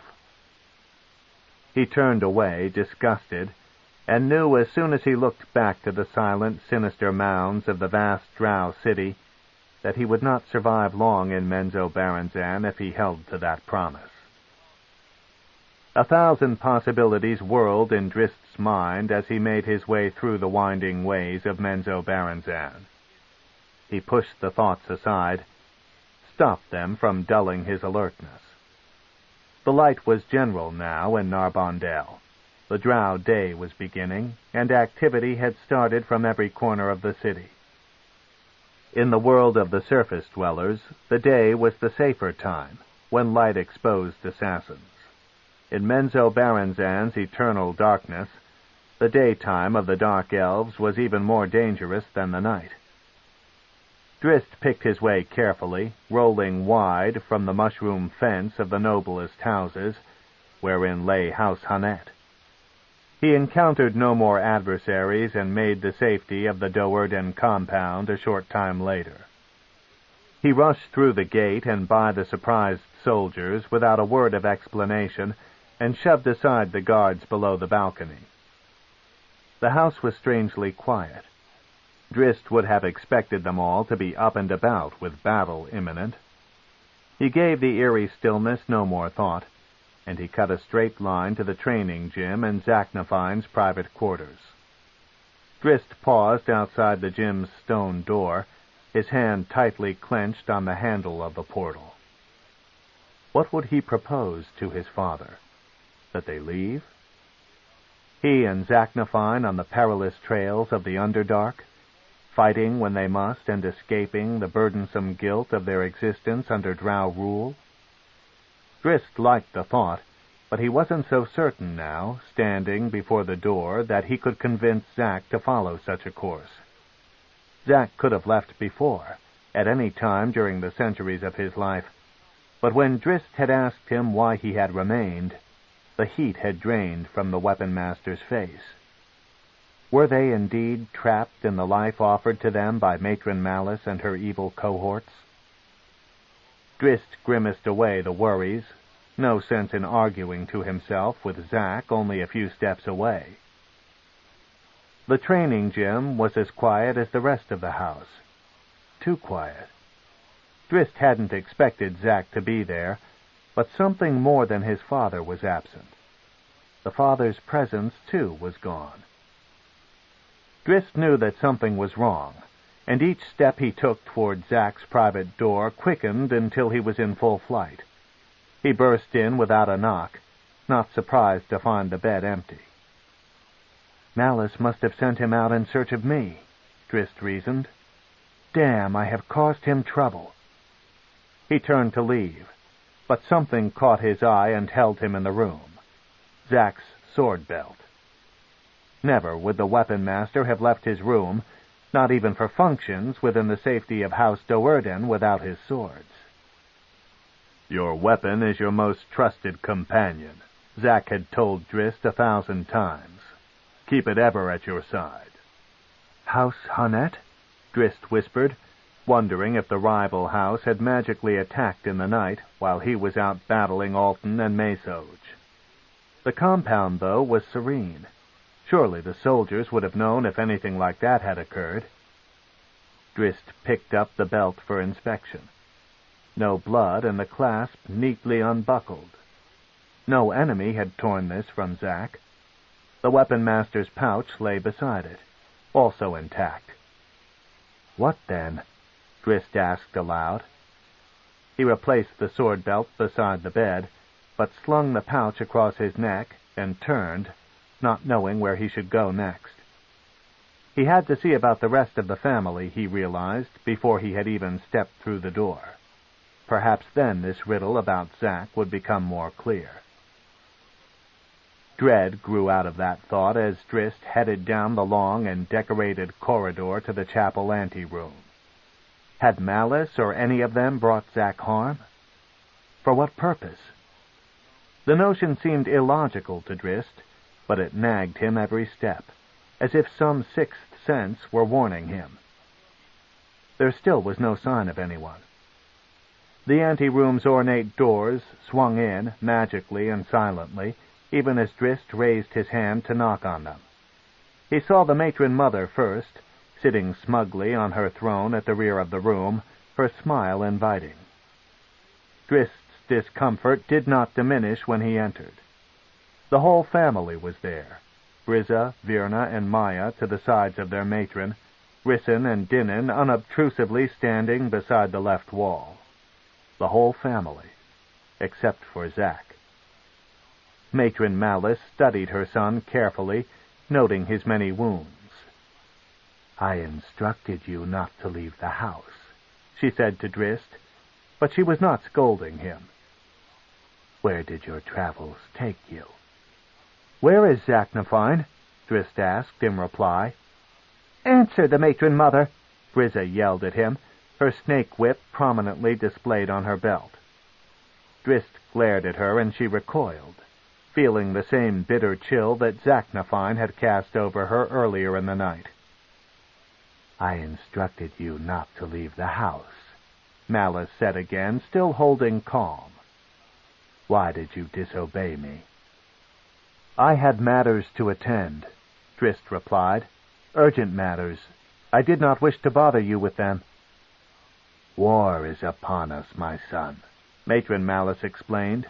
"You are vulnerable out in the city by yourself. House Do'Urden cannot afford to lose you now." "My business had to be handled alone," Drizzt answered.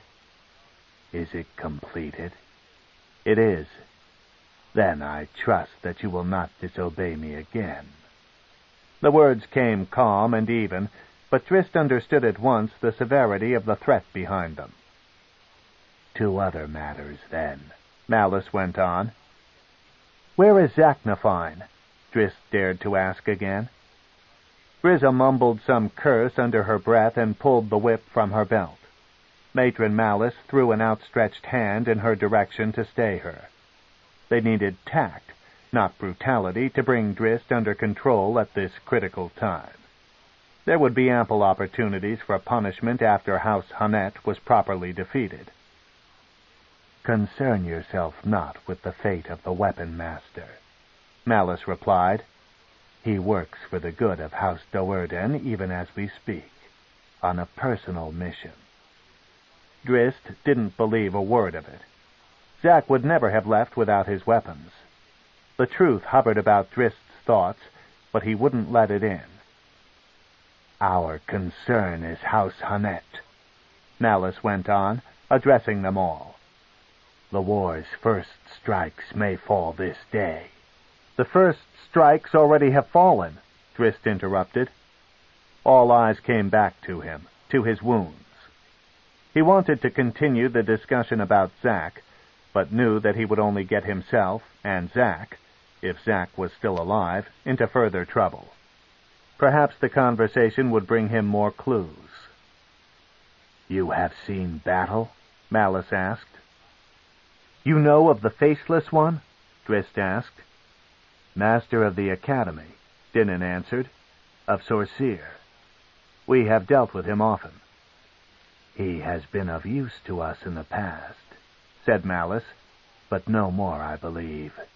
He is a Hunnet, Gelroos Hunnet." "No," Drizzt replied. "Once he may have been, but Alton DeVir is his name. Was his name." "The Link," Dinnan growled, suddenly comprehending.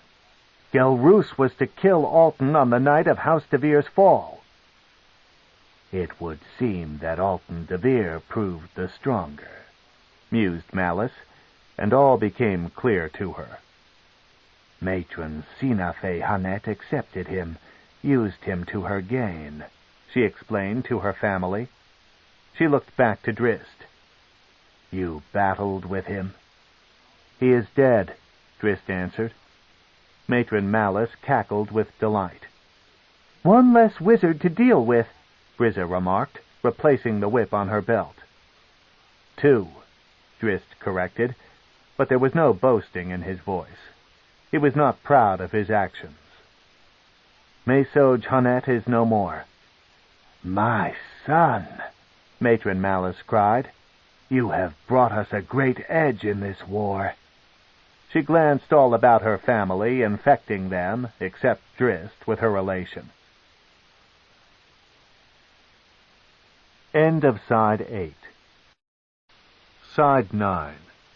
Homeland, by R.A. Salvatore. Continuing on page 310. House Hunnet may not even choose to strike us now, knowing its disadvantage. We will not let them get away. We will destroy them this day and become the 8th house of Menzoberranzan. Woe to the enemies of Dirman na Shesbirnan. We must move at once, my family, Malice reasoned, her hands rubbing over each other in excitement. We cannot wait for an attack. We must take the offensive. Alton DeVir is gone now. The link that justifies this war is no more. Surely the ruling council knew of Hunnet's intentions, and with both her wizards dead and the element of surprise lost, Matron Sinafe will move quickly to stop the battle.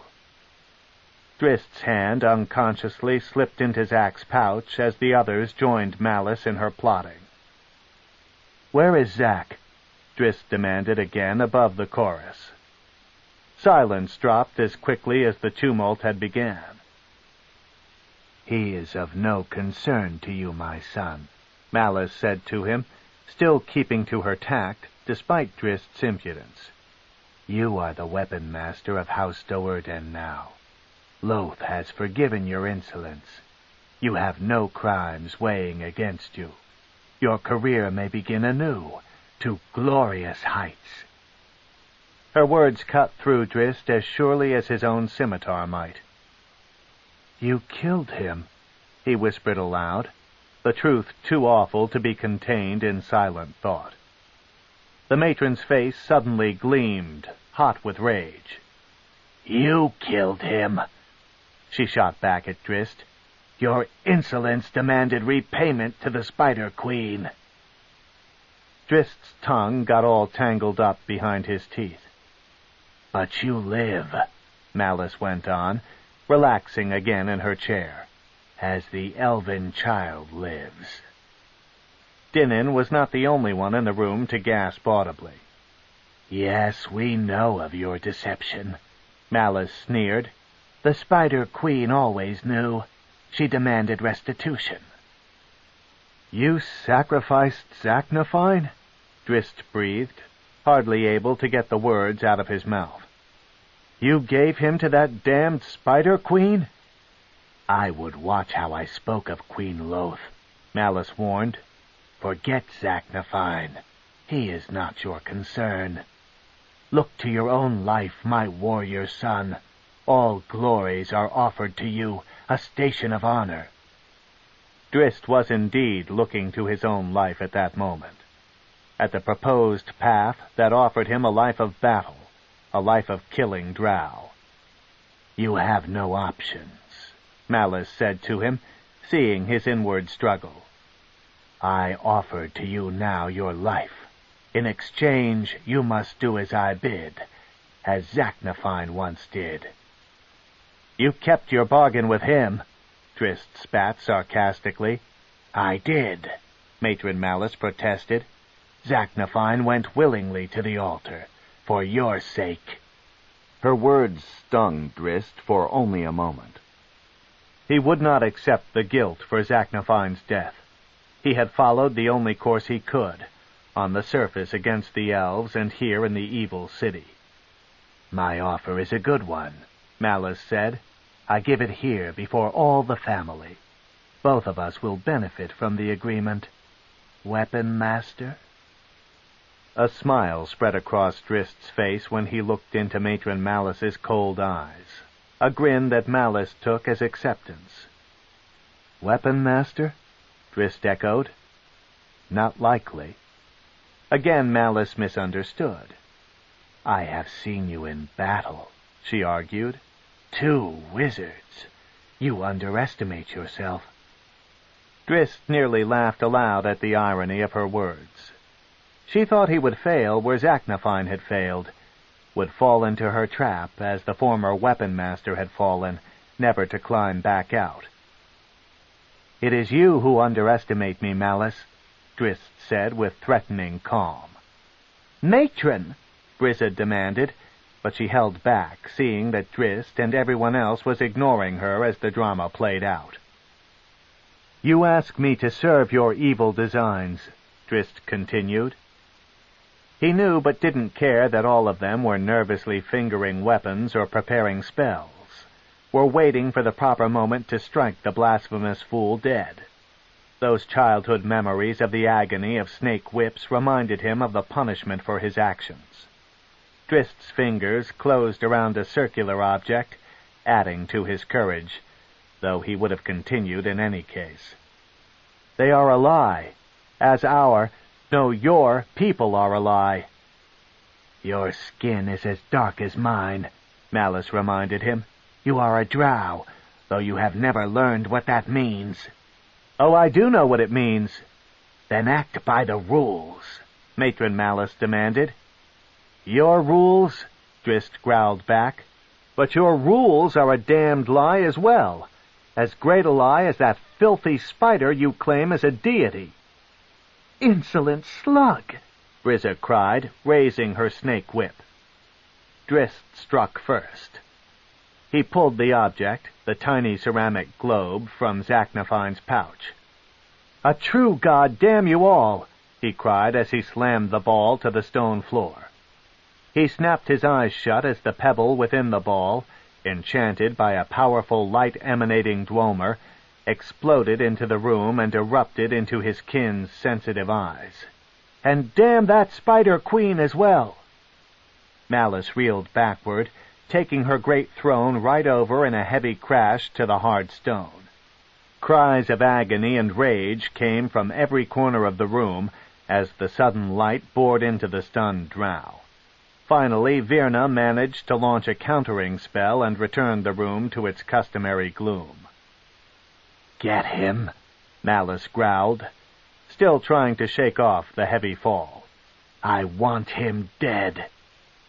The others had hardly recovered enough to heed to her commands, and Drizzt was already out of the house. Carried on the silent winds of the astral plane, the call came. The entity of the Panthers stood up, ignoring its pains, and took note of the voice, a familiar comforting voice. The cat was off then, running with all its heart and strength to answer the summons of its new master.